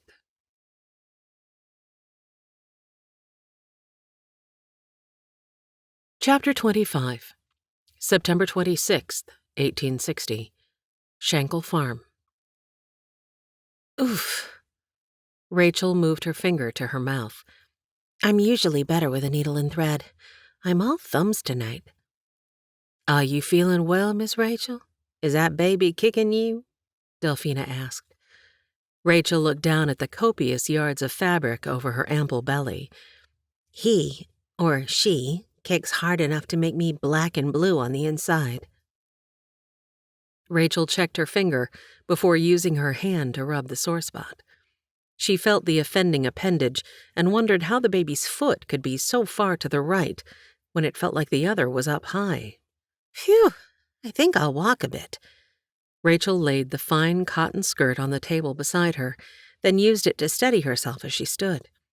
My goodness, I don't remember being this big with Serafina. Delphina rubbed her eyes. I remember when Mary made this dress. She copied it from a picture she had seen in Godey's Lady's Book. She looked so pretty in it. But it's going to look even more lovely on you, Singing Bird. Robin. The bodice of Mary's brown and beige plaid dress lay in Delphina's lap as she reworked it to be more fashionable and a good fit. The color will be beautiful against your skin, Delphina continued, and after I cut out some of the pleats, your waist will look even smaller than it is. I love how the dark brown velvet ribbon accentuates a double bell on each sleeve, don't you? The bodice is nearly done since I don't need to alter them. How are you coming on the shoes? Rachel walked past Robin, who was sitting at the kitchen table, and looked at the wedding slippers. The soft leather slippers had ribbon ties that made them look like fancy moccasins, the perfect accompaniment to the dress the ladies were altering for her wedding. It is a waste to make such things, Robin said. When will I wear them again? You know, we have enough ranch hands between us to have a Christmas dance this year. Wouldn't that be fun? Rachel's mind whirred with possibilities. One social event at a time, Miss Rachel. Delphina smiled and poured tea. I'm just hoping to finish this dress before we need to start cooking. Hello, ladies. A cold blast of air followed Clint as he entered. You're in early. Rachel was surprised, especially since supper hadn't been started. Lee just returned from town. I didn't even hear the wagon. Lee will bring the supplies in momentarily, but I thought you'd like these. Clint handed her a note from Ideen and a letter from Reverend Jenkins. I'll send Charlie to Pete's with their mail and supplies after Lee unloads ours. I'm guessing he'll eat with them tonight. He turned. Robin, I'd ask if you'd like to ride along with Charlie, but it looks like you ladies have your hands full here. We hope to be finished in a week or so. Rachel returned to her seat, but not before hearing Robin sigh. Or so? Clint asked Rachel and pointed at the dress. Are you sure you ladies will be ready in time? Of course we'll be ready. The question is, will you be ready? I want to know if you'll have that bunkhouse cleaned out by the time our guests arrive. Rachel watched as Clint lowered his head and put his hat on, turning toward the door. Of course. Do you doubt my abilities? Manning Farm. It's from my mother. Lizzie sat on the top step and opened the letter as Charlie joined her. She read silently. Oh, Charlie, they could be here as early as next week. Oh, it's a good thing Pete's been working on expanding his cabin as a surprise for Singing Bird. Robin. We're going to need the extra space for them to stay. He watched her lips move as she continued reading, sharing bits of detail as she did. My parents will be stopping in town. She turned the paper over. I guess Essie can't make it. They didn't mention her. She flipped the pages over and back, as if she had missed this important detail. Charlie placed his hand on her knee. I'm sorry. I would have liked to have met her. Maybe we can visit her one day. Oh, it's fine. She's probably got a beau and is planning her own wedding. She turned and faced him. I can't believe we're getting married. Did you get word from the magistrate? I did. He kept his face passive, knowing she wanted details and determined to make her ask. He still wasn't prepared when she punched him. Ouch! Tell me, did we get the land? We've only got 2 weeks. Well, more like 1 if my parents are coming. Lizzie's feet started bouncing, causing the step to move underneath them. Still, we have to enclose the lean-to for Maestro and Starry Night. Then there's— Hold your horses, Elizabeth. The use of her full name had the desired effect, and Lizzie stopped wiggling. Lizzie, the land is ours. He hadn't finished the word before she'd flung herself at him, knocking him over, his feet no longer supported by the step and sticking up in the air. I can't believe you're just now telling me. I could— Charlie took advantage of the moment, flipping Lizzie on her back and pinning her to the porch. You could what? Charlie brushed his lips across hers. Kiss me? Ahem. Charlie stood before Pete had finished clearing his throat, while Lizzie sat up more slowly and brushed her hair from her face. Hello, Uncle Pete. Lizzie's calm answer, erect back and crossed hands, were in stark contrast to Charlie's shifting feet, red face, and hands that didn't seem to know where to go. He finally stuck them in his pockets. Pete brayed. You two are something else. What's the celebration all about? I got a letter from Mama and Papa, Lizzie said. They'll be here in about a week. Pete ran his hand across the back of his neck. Guess we'd better finish the addition. Well, that's what I was thinking. She stood. We just got word that we are now landowners. Her smile broadened, and she reached for Charlie's hand, which he had to pull from his pocket to extend her way. We'll need to get our place ready as well. Congratulations, you two. Charlie finally spoke. I've got the supplies you asked for, Pete. Lee just got back from town. He said they had everything you requested. Thanks, Pete said. Hey, can Clint spare you for 3 or 4 days? I'm happy to ask. Charlie smiled at Lizzie. Let's unload these supplies and start supper, Pete said. We can make plans while we eat. Lizzie's fish stew, made with smoked fish, was warm and filling. Charlie wasn't sure he'd ever eaten it before. This is good, Lizzie. Thank you. Her smile was genuine. I'll make corn chowder tomorrow. One thing we have in abundance is milk. Elke produces more than any other cow I know. I haven't learned to make hard cheese yet, but Delphina said she'd teach me one day. She does make good cheese, he replied. Charlie noticed no one else at the table was speaking. The brothers sat with their heads down, spoons moving in a rhythmic motion. Connor glanced up long enough to see his stare. The man sat up straight, his spoon mid-air. We sure are going to miss you. Connor paused and looked longingly at Lizzie. His body jerked. Ow! Connor shot an angry glance at Yoan. Miss your cookin', Miss Lizzie. We sure are going to miss your cookin'. Thank you, Connor. Robin is an excellent cook, as you well remember. Lizzie passed Connor the bread, which he took and immediately used to sop up the last of his stew. Pete sat back and put his hands over his full belly. Lizzie, your mama will be proud. Speaking of which, we need to discuss our plans. Lizzie stood to clear the table and get coffee. Charlie, I'm hoping you're right and Clint can spare you, Pete said. You can leave the wagon here since we left the split-rail fencing in it. No sense in loading it twice. Wasn't that for your farm, Pete? Yoan asked. Now it was his turn to yelp. Connor ignored him. Yes, Yoan, but I can get more, Pete said. I'm in no hurry. We need to get Charlie and Lizzie's place ready. Their horses will need a place to run. Thank you, Pete. Charlie's voice held emotion. Don't get too choked up.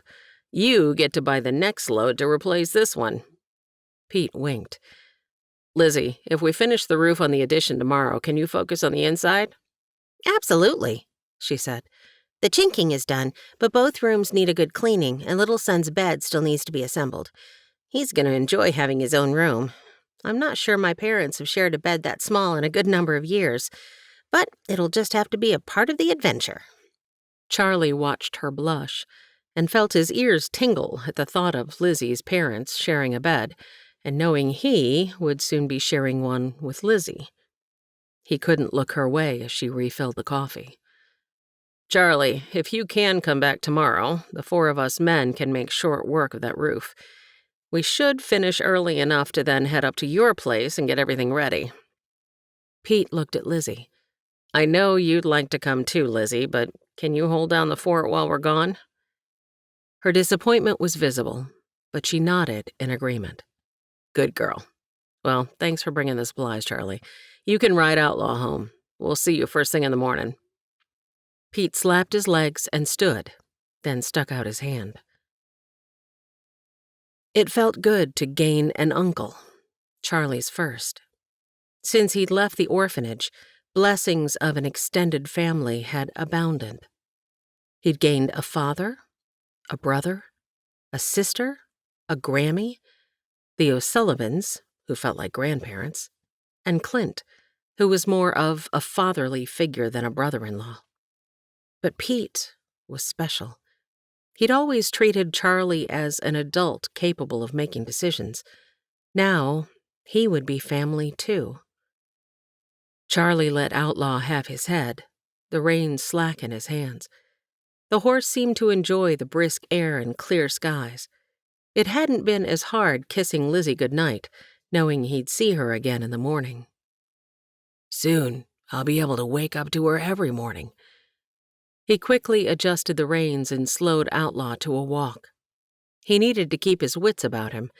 It wasn't possible to gallop and daydream at the same time, and right now, he was enjoying the remembrance of Lizzie's kiss. October 4th, 1860. Manning Farm. Elizabeth, darling! The lifted hanky waving in the breeze could only be one person. Mama! Lizzie jumped from Maestro and climbed aboard the buckboard before her mother stepped down. She wrapped her mother in a hug until the thin woman squirmed, then relaxed her grip. Oh, Mama, it's so good to see you. I have so much to tell you. And the house, both this house and my house, and it's only a short day's ride, and... A chuckle burst forth in uncommon fashion from her mother. The woman's hand flew to her mouth as if capturing it and putting it back inside. Oh, Elizabeth, darling, I've missed you so. The chuckle so stunned Lizzie she was, for once, speechless. Any of that sugar for your father? Lizzie's father reached up, and she slipped into his embrace like a child. Hi, Papa. She remained in his hold for a moment longer, then pushed back to see tears in his eyes. She cocked her head like a dog, and her father laughed. Well, I was about to say you're all grown up and different, but I see some things never change. I've missed you, Lizzie. He kissed the top of her head. I've missed you too, Papa. She turned to her mother. I'm sad that Essie couldn't come, Mama. Did she send a letter? Oh, you know that silly girl. Mama waved her hand in dismissal. She probably couldn't decide which stationery to use, so she never got it written. I wouldn't be surprised if you get one in the post soon. Lizzie would focus on the good. Her parents were here. She wouldn't dwell on the fact that Essie hadn't come, hadn't even sent a letter. Let me show you where you'll be staying. Lizzie let her father help her mother down, then took her mother's arm. I wasn't sure if you'd be in tonight or tomorrow, so I don't have a big meal planned for this evening, but I made a hearty elk and barley stew. You can help me make cornbread. Yours is always better than mine. Why, thank you, Elizabeth. Her mother beamed. Might I say, you're looking especially lovely. At her mother's comment, she looked down at her trousers, then reached up and touched the tip of her cowboy hat before examining her mother's dress and bonnet. Her father said, I think what your mother is saying is that seeing you as you are, fully content with who you are, that is true beauty. It was the nicest compliment her papa could have given her. Thank you. Lizzie had never felt so light as she and Mama walked arm in arm to the house. That you, Paul? Pete asked. Pete, good to see you, His brother replied. we just pulled in.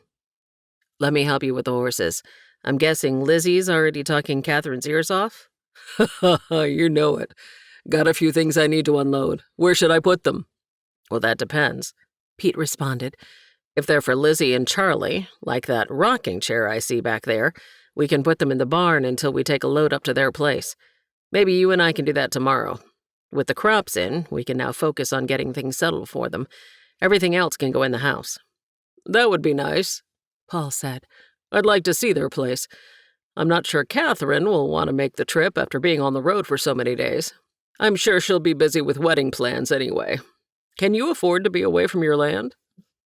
Remember the Finnegans, the Irish brothers? Best gift you ever gave me.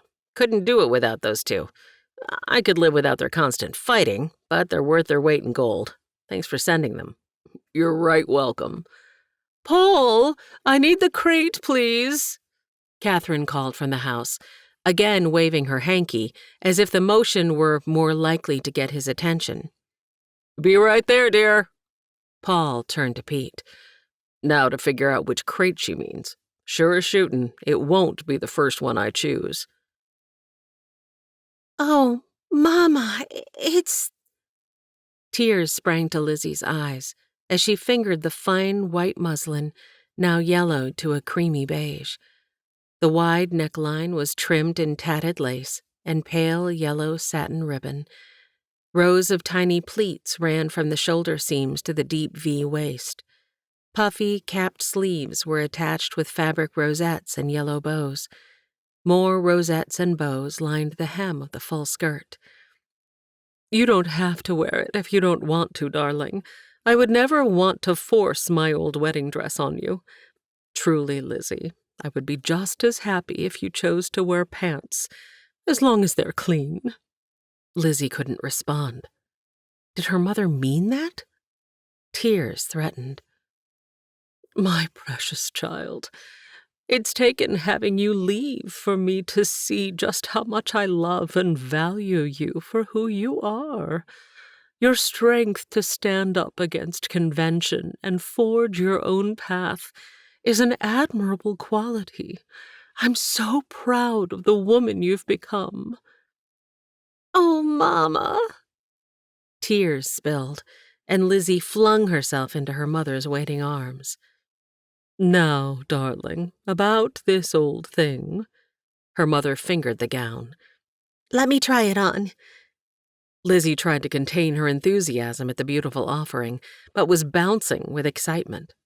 You'll have to hold still, dear. Her mother lifted the treasure over Lizzie's head.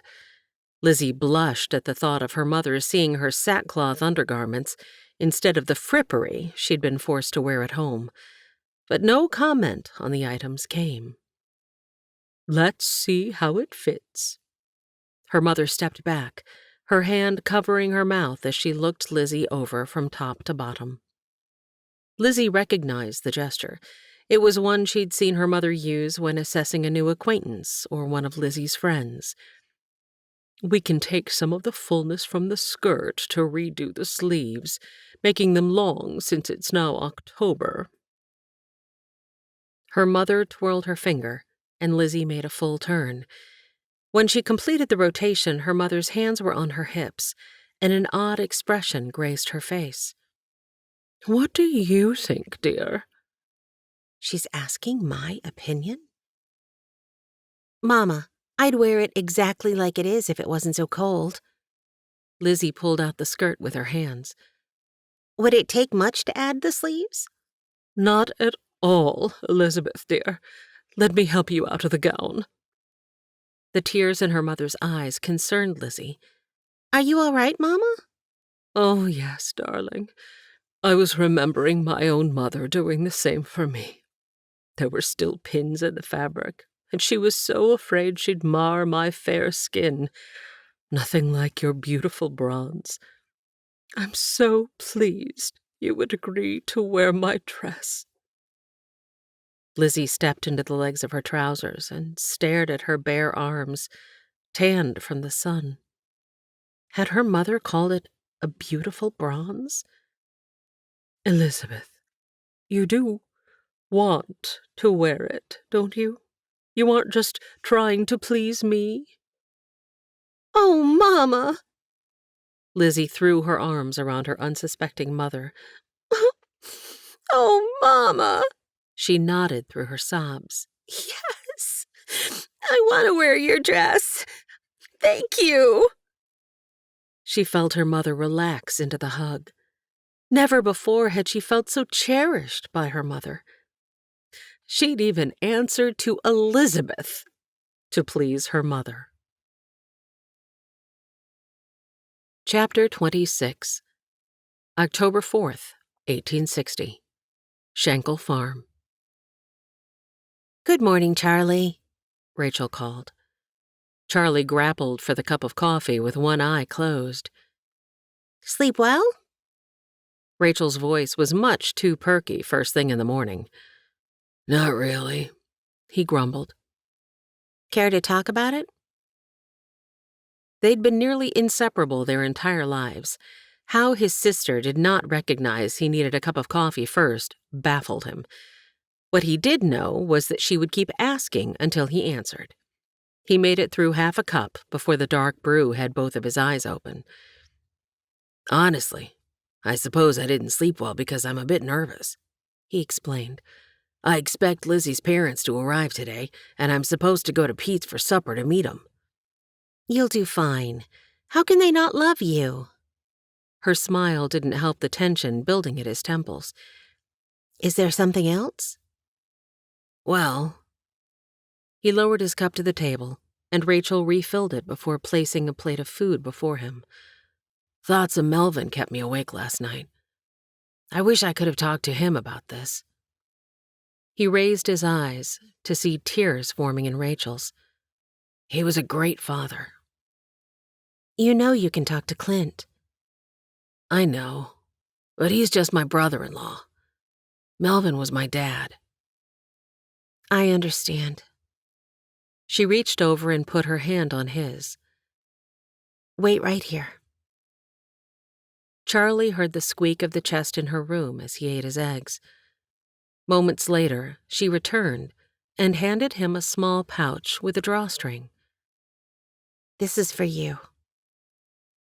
Charlie wiped his hands before taking the small bag. He undid the knot, tight with age, and dropped the contents into his palm. He looked at Rachel quizzically. This is the ring Melvin gave to me on our wedding day, she said. It belonged to Mary. I think he'd want you to have it. Charlie didn't speak for a moment, but when he did, he had to work to get the words past his trembling lips.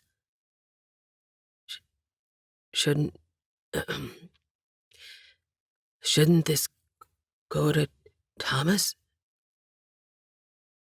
I think if Melvin had been here today and I had been gone, he would have given this to you. He loved you, Charlie. He chose you to be his son. Charlie placed the ring on his pinky finger and admired the simplicity of the solid gold band. No adornment, no jewels, just a complete circle signifying his love for Lizzie. Tenderly, he placed the ring back in the small bag. "Rach," he cleared his throat. "Rach, would you hold on to this until our wedding day?" I will, Charlie. She took the bag from him and tied a bow to seal it. I'm so proud of you. I don't know if I've ever said those words, but I mean them. The next 7 days are going to be busy. We may not get a quiet moment like this again before you leave. I want you to know that I love you with all my heart. You are the best brother and friend a girl could ever hope for." Charlie stood and came around the table, reaching for his sister. When she stood, he embraced her. "I love you too, Rach. I love you too." In all their years, they had often conveyed their thoughts with silent communication, but never a hug. Today, they were doing both. October 11th, 1860. Schenkel Farm. Rachel had never felt such joy as she looked around her bustling home. Ideen and Patty had joined them for the occasion, and scents of baking and flowers filled the small space. Robin tied a brown bow on the stems of her unique bouquet. She had collected the wild herbs that morning, with each of the spindly, weed-like branches possessing medicinal properties. Watercress sprouted tiny white flower clusters, in contrast to the chickweed's unique 5-headed flowers of light pink. The dark green, jagged tooth leaves of the peppergrass plant filled in the unusually simple and stunning arrangement. Lizzie's flowers lay ready to assemble, the varied purple hues vibrant against the yellow ribbon Robin had prepared to wrap them in.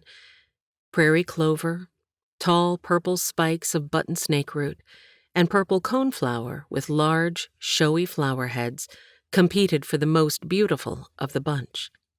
New England aster, with its daisy-type flower, filled in where the greenery seemed to cradle the fragile petals. Ideen put the final touches on the cake, sharing the large kitchen table with Robin. She hummed a cheerful tune as she worked, occasionally stopping to stick her tongue out of her mouth to aid in placing a decorative rose into position on top. Rachel pulled the last dish of the meal from the oven. After working late preparing Pete's pig for this special celebration, the women had risen early to start the accompanying dishes. The pig had roasted through the night, and the men had enjoyed their coffee around the fire as they'd taken turns at the pit. The house had been busy but quiet for 2 days. Delphina had graciously taken all the children, including Thomas for backup support, to her home. Rachel watched through the window over the sink as Delphina came, carrying something in each hand that looked very heavy. Rachel rushed to open the door for her. "Delphina, what on earth do you have?" "Reverend Jenkins just arrived and brought 2 jugs of cider. He's in the bunkhouse helping the men." Delphina gave a knowing glance before setting the heavy items on the already full table. "My guess is they needed an extra hand to get it ready. Mr. Clint wouldn't let me in to see." "Mm-hmm. I told that man of mine he'd better have that place clean. He'll be sleeping out there if it's not ready in time." She jested, the giggle that followed causing her to support her ever-increasing abdomen with her hands. "Looks like you need to sit a spell, Miss Rachel." Rachel let Delphina take her arm and lead her to the rocking chair. "I am pretty tired. Thank you for keeping the children." The children? Is Thomas alone with them?" "It's all good, Miss Rachel. They're down for their nap, and I'll be back before they wake. I'll heat some cider. You rest a bit." "Finished?" Ideen stepped back to admire her handiwork. "I believe these old bones be needin' to lie down and rest a wee bit. All this excitement has me plumb wore out." Ideen slipped into her room as she finished her sentence. "Sleep. Who has time for sleep?" Robin brushed the last unused petals, leaves, and cut stems into the trash. "Robin, be sure to set aside a few to use when you do your hair later this afternoon," Rachel mentioned. Delphina came behind with a wet rag from the dishwater and wiped the table. "I'll tackle these dishes, but what else needs to be done before I head back to my place?" Rachel looked around. Robin's dress hung high on the wall to keep it free of the wrinkles they had each worked hard to press out. Cloth-covered platters and bowls of food lined every available space. Only the two-tiered cake, covered in creamed frosting and topped with tiny matching flowers, sat uncovered in the middle of the table. I guess rest is the only thing left, Rachel said. Please, both of you join me for a moment. I feel lazy sitting here while you work. You aren't lazy, Delphina said. You're pregnant. I'll head back to my place. I have a few more things to finish up before it's ready for Charlie and Lizzie to spend the night there tonight. It's going to be so crowded here. Rachel looked around the now enlarged space, remembering how they had all once fit into something much smaller. I've moved a cider to the back of the stove to keep it warm, Delphina added. I believe Ideen is already asleep. Rachel heard soft snores coming from the back bedroom's open door. Robin, that means you'll have to sit and keep me company. I know you wouldn't want me to overdo it, and if you work, I'm getting up to help. Fine, Robin said with a sigh. Rachel saw her melt into the chair when she sat down, visibly weary. Manning Farm. Lizzie had not been up to the cabin since her mother had arrived. Her father and Pete spent 2 nights up there, but she wasn't sure what they'd done. All she knew was that they'd taken a wagon full of the crates her mother had brought along. Worry crept into her mind as she wondered if she'd find a house full of breakable vases, figurines, china, and silver. She tamped down the worry. Her mother had changed. They'd enjoyed these 7 days together, altering the dress she would wear this afternoon. Her mother had spent time asking Lizzie what she wanted to do, then joyfully doing it with her. She'd even convinced her mother to don a pair of trousers and boots and ride Penelope. Penelope. She'd have to send the animal back with Patty when they returned to town after the wedding. Lizzie walked to the paddock. A familiar nicker caused her eyes to fill. Penelope met her at the fence, her tail swishing left and right with each step. Hey, girl. She stroked the horse softly, the smooth hair like silk under her hand. She leaned in and placed a kiss on the horse's muzzle. I'm getting married today. She couldn't bring herself to tell the horse she wouldn't see her again after tonight. Penelope bobbed her head, attempting to nibble at the ends of Lizzie's freshly washed hair, still slightly damp and blowing carefree in the October breeze. "You talking to a horse?" Pete said, appearing out of nowhere. "You know, people who talk to animals are odd." He put one foot up on the lowest rail, reached over, and placed his hand on Lizzie's arm. "I'm gonna miss you, Lizzie." He nodded once, as if those few words said it all. In a way, they did. Lizzie leaned into his shoulder. Thanks, Uncle Pete. It seems a little odd that we're getting married on the same day, you being so old and everything. Her smile and his mock expression of hurt had them both laughing. Penelope's ears turned toward Pete at the unique sound. I'm really going to miss this beauty. Lizzie watched as Penelope turned, her ambling gait smooth and swift as she headed back to the alfalfa field to graze. "You've done a remarkable job with that one." Pete switched feet and turned her direction. Oh, she's a natural. I didn't teach her that gait. I'd love to know her history. They stood in a comfortable silence. Pete's words broke the silence. "I appreciate your making time for little son, teaching him what you know."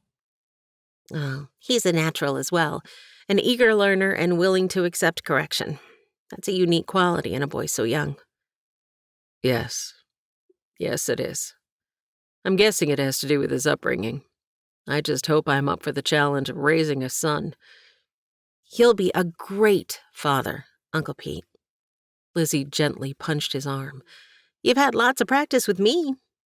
She hoped her wink let him know she appreciated the care he'd shown while she'd lived with him.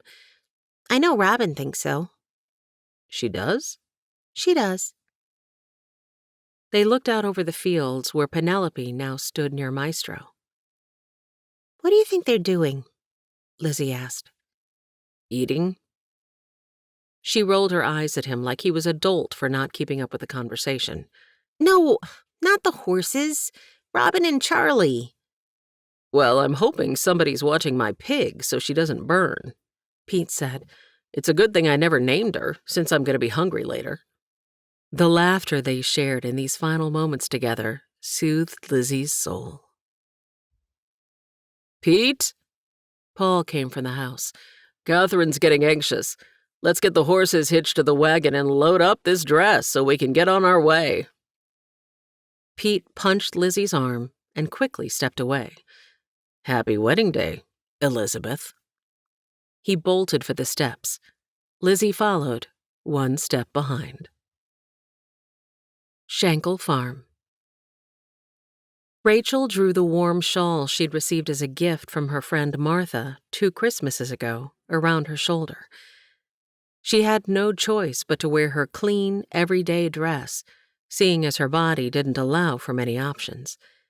She'd taken the leftover flowers and placed them in the teeth of the combs Clint had given her as a gift before securing them in her hair.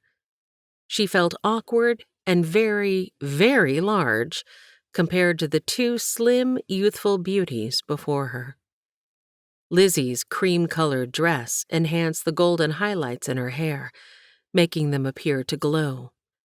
Her hazel eyes changed color as light reflected off the vibrant purple flowers of her bouquet. Her well-worn boots were polished to a high shine and stuck out from beneath the edges of the dress. Flowers in her long, flowing hair made her look like a princess, which, today, she was. Robin stood stoically, which added to her beauty on this day. Flowers and leaves adorned her glistening black hair, twisted into a bun at the nape of her neck. Though unique, the bouquet in her hand added a subtle hint of color and a dramatic flair. The pods, leaves, and petals shook lightly, giving away the nervousness of their captor. Ready, ladies? Rachel watched as both nodded and carefully walked out the door and toward the bunkhouse, where their friends, family, and future spouses eagerly waited. The gentle notes of Clint's guitar filled the bunkhouse as both ladies walked down the makeshift aisle together. The guests sat on hastily made benches covered in colorful quilts that lined each side. Robin's eyes remained focused on Pete, but Lizzie smiled and greeted each attendee she passed. Idine's hanky was already soaked, so she patted Patty's arm, requesting he share his. Lizzie smelled the unique scent of rosemary and glanced up to see bunches tied and hanging from the rafters. Small white candles set in hollowed-out chunks of wood at the front of the bunkhouse turned church beckoned her forward. She smiled when she recognized them. The Finnegan brothers had been making the odd items for weeks. She giggled lightly, remembering her suggestion that they improve their whittling skills. When she passed the 2 boys, she winked, causing both to blush. Lizzie barely saw Reverend Jenkins, who stood before them, Bible in hand, wiping his balding head with his handkerchief as if he were the nervous groom. What she saw instead was the handsome man to the Reverend's left. Charlie stood still with his hands clasped together, his face full of awe at Lizzie's beauty. He'd never seen her in a dress, and this one was stunning, just like the woman wearing it. The moment he saw her, his nervousness dissipated. In its place was the calm assurance he was doing the right thing.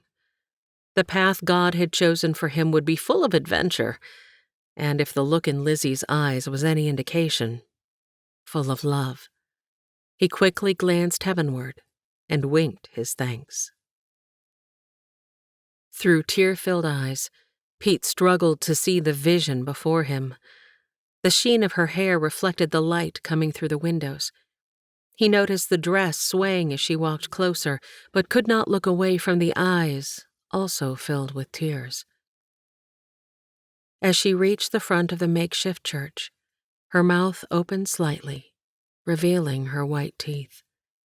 The sides spread, and Pete watched as the most beautiful smile he had ever seen covered the face of the woman he was about to marry. Pete tried to focus on what Reverend Jenkins was saying, but the warmth of Robin's fingers in his made it difficult. She squeezed his hand, and he heard gentle laughter from those surrounding and supporting them on this important day. Reverend Jenkins leaned in and whispered, "Do I need to repeat the question?" "No." Pete's exclamation caused the single brow above the Reverend's eyes to lift. He focused his full attention on Robin's black eyes. "I mean, I do. I most certainly do." Reverend Jenkins again wiped his bald head with his handkerchief, replaced it in his pocket, and used his finger to find the spot in his wedding manual. "And do you, Robin, take this man?" Pete listened as Reverend Jenkins spoke. The hands he now held had healed his body and his soul. He had long ago given this woman his heart. Today, God was allowing him to receive hers. Looking up, he saw his reflection in her eyes. She lowered her lashes, then returned her gaze before responding to Reverend Jenkins' question. "I do, with all my heart." I hope you've been captivated by Pete and Singing Bird's journey in With All My Heart, and that Lizzie and Charlie's story touched your heart as well. But the adventure doesn't end here. Continue discovering God's faithfulness and the power of love in Matters of the Heart, the next book in the Discerning God's Best series. Keep listening for an exclusive sneak peek of the first chapter of this post-Civil War novel set in Shumard Oak Bend. You won't want to miss what's next. Matters of the Heart Sneak Peek. Late May 1866. Shumard Oak Bend, Missouri. A flush of adrenaline tingled through Katie's body. She'd made it into the kitchen without the floor squeaking or the door scraping. Right hand on the latch, she applied pressure to the wood with her hip, hoping that the door would be just as silent as it settled into the warped frame. "Katie, me girl, where have you been?" Katie yelped and flung herself around, her hand at her throat to hide the pulsing vein in her neck. The empty plate and fork she'd tucked under her arm slipped from their hold. She grabbed for the plate, but the fork clattered at the floor. "Oh my! Aunt Ideen, you gave me a fright. Where have I been?" Katie's voice rose in pitch. "The barn."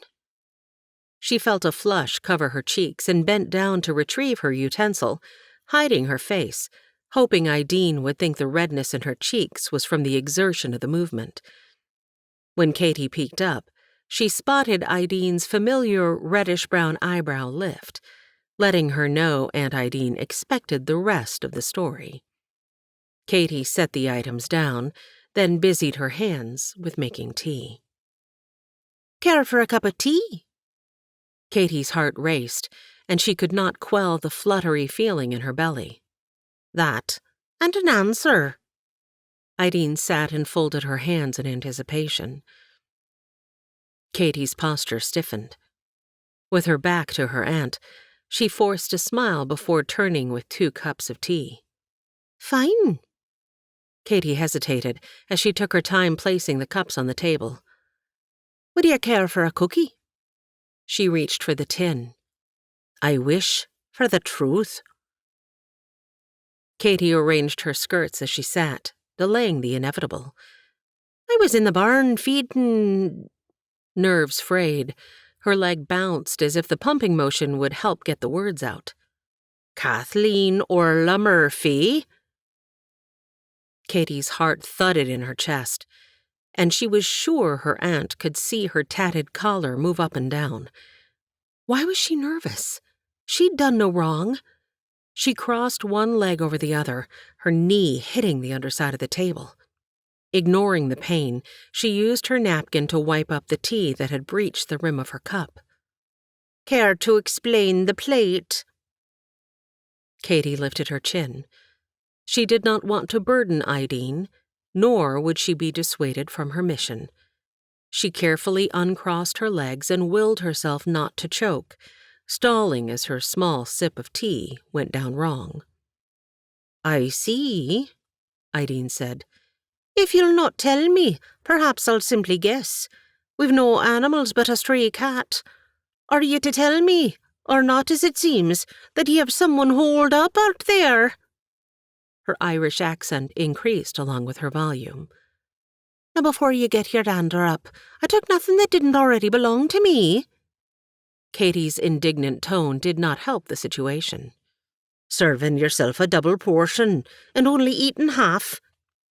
Hands flat on the table, Ideen's eyebrow raised higher than Katie thought possible. Aunt Ideen! Katie's bouncing legs slowed, as did her speech. I can't let them go hungry, she argued. But Katie, girl. No! Katie shot to her feet and began pacing with a purposeful stride, picking up speed around the table and increasing in volume as she spoke. The women and children did not ask to be left widows and orphans from the war. Even the good book says we're to care for them.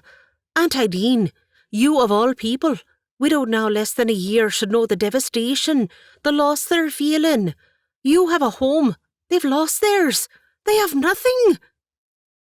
Her voice cracked with emotion. Oh, me girl, I know ye be right, and I don't mind ye giving to the needy. But the magistrate were most clear on the matter. If he catches you, you'll be in a heap of trouble. I won't get caught. Katie straightened her posture even more, her chin jutting forward, which was difficult with the tightness in her neck and jaw.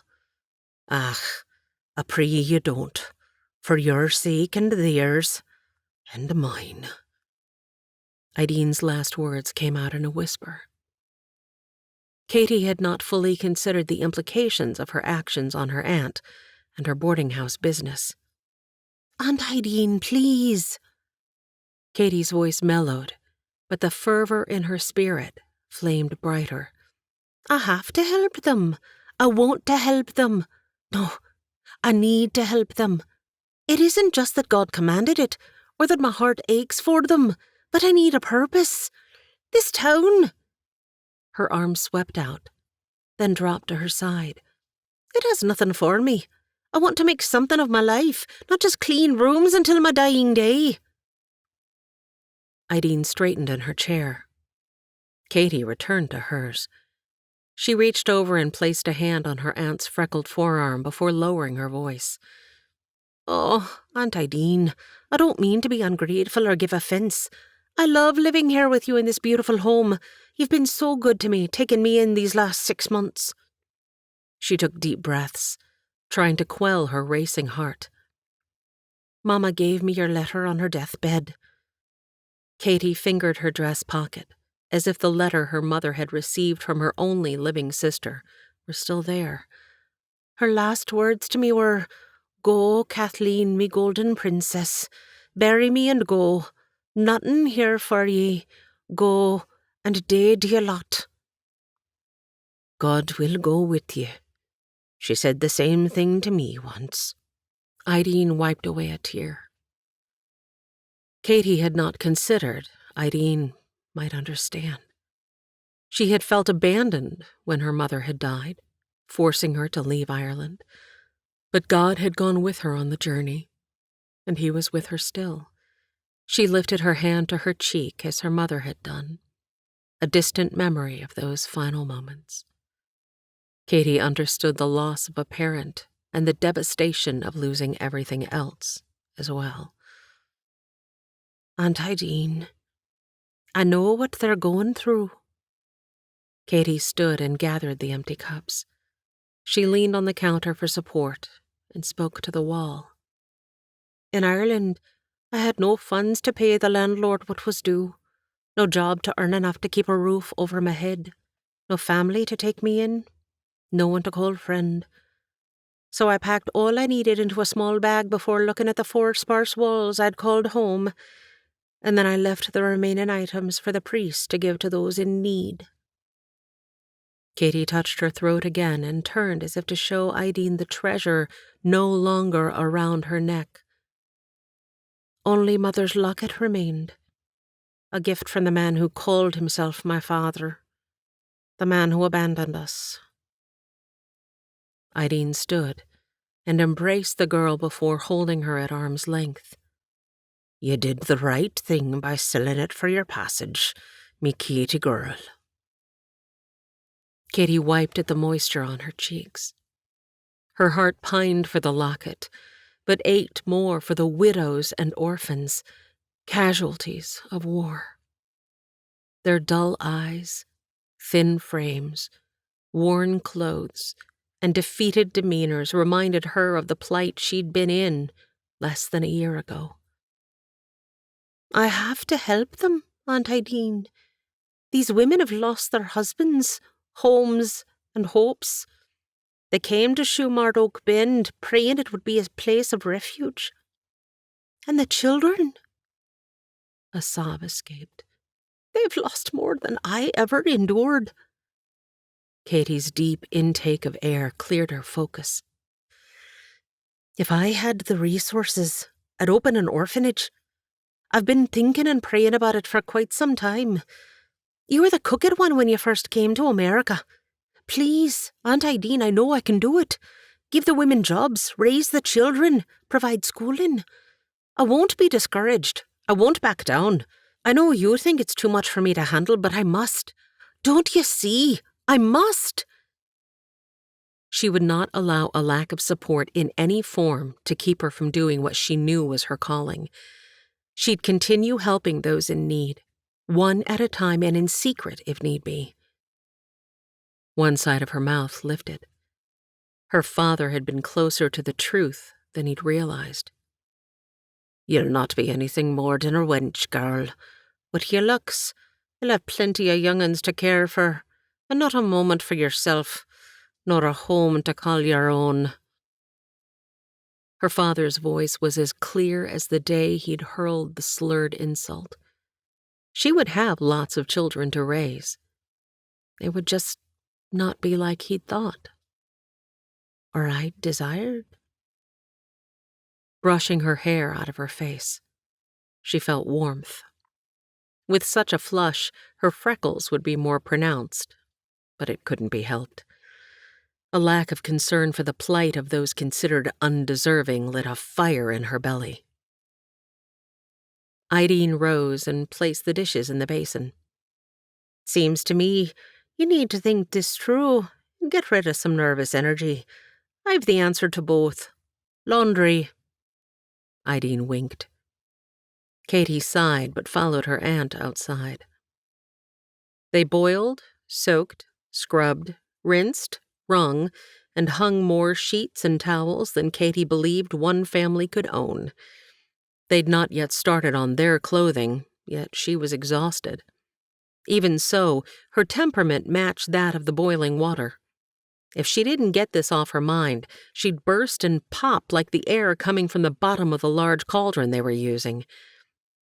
Help me hang these, so I don't drop them in this dusty yard. Ideen looked at the cloudless sky.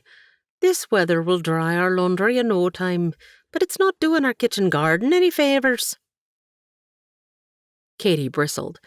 She'd had enough time to formulate all manner of responses to any question Ideen might ask, and was waiting for the opportunity to get those words out of her mouth.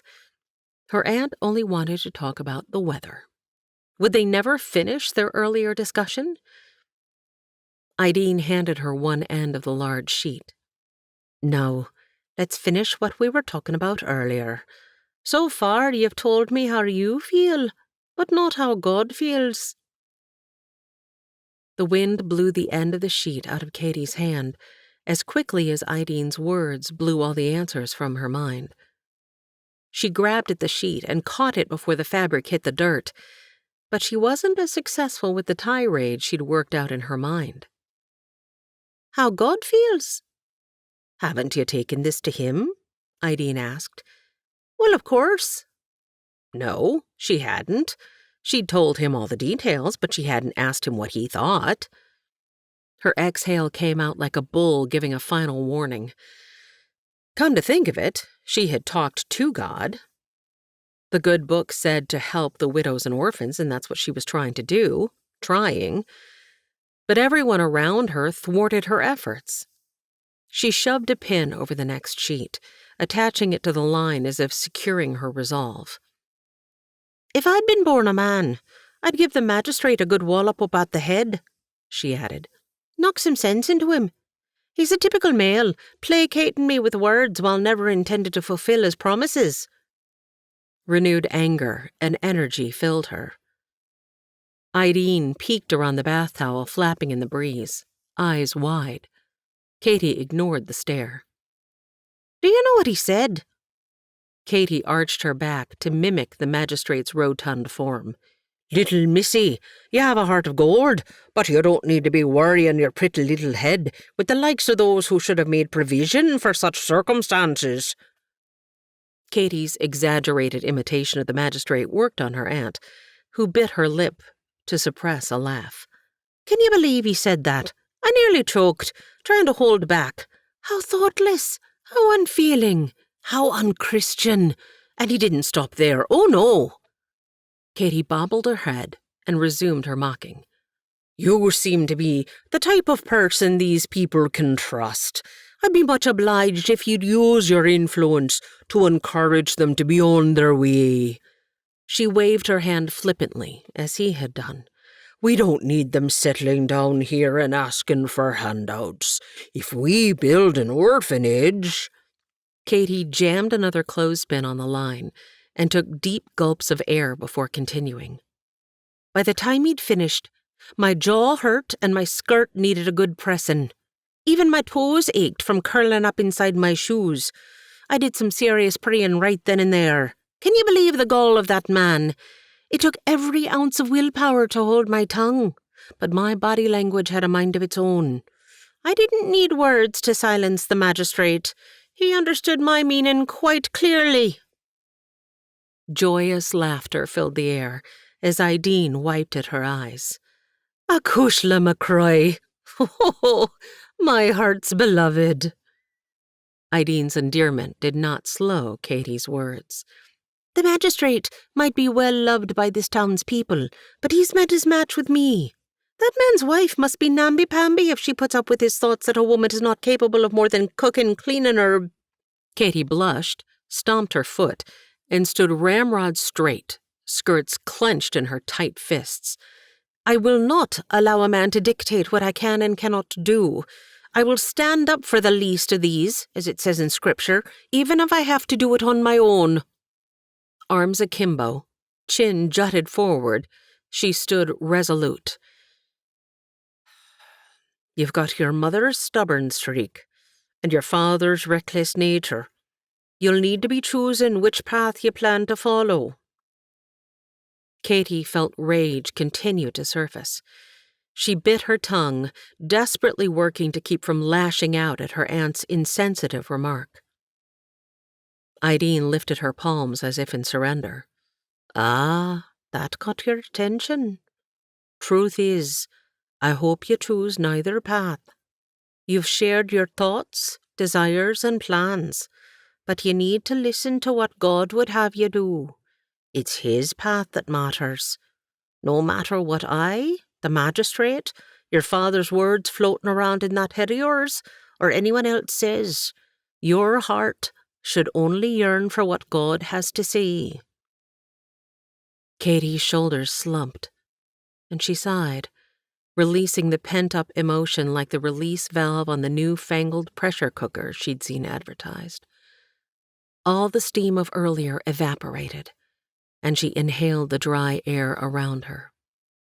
Ideen was right about wanting to hear from God, but he'd been silent. Even with all her planning, she felt directionless.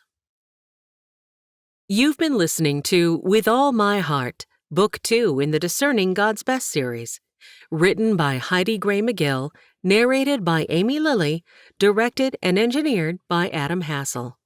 Text copyright 2021 by Heidi Gray McGill. Production copyright 2024 by Heidi Gray McGill. We hope you've enjoyed this audio production, as well as the sneak peek of the third book in the Discerning God's Best series, Matters of the Heart. To listen to Matters of the Heart for free on YouTube, please subscribe and hit the bell icon to be notified when this book is available.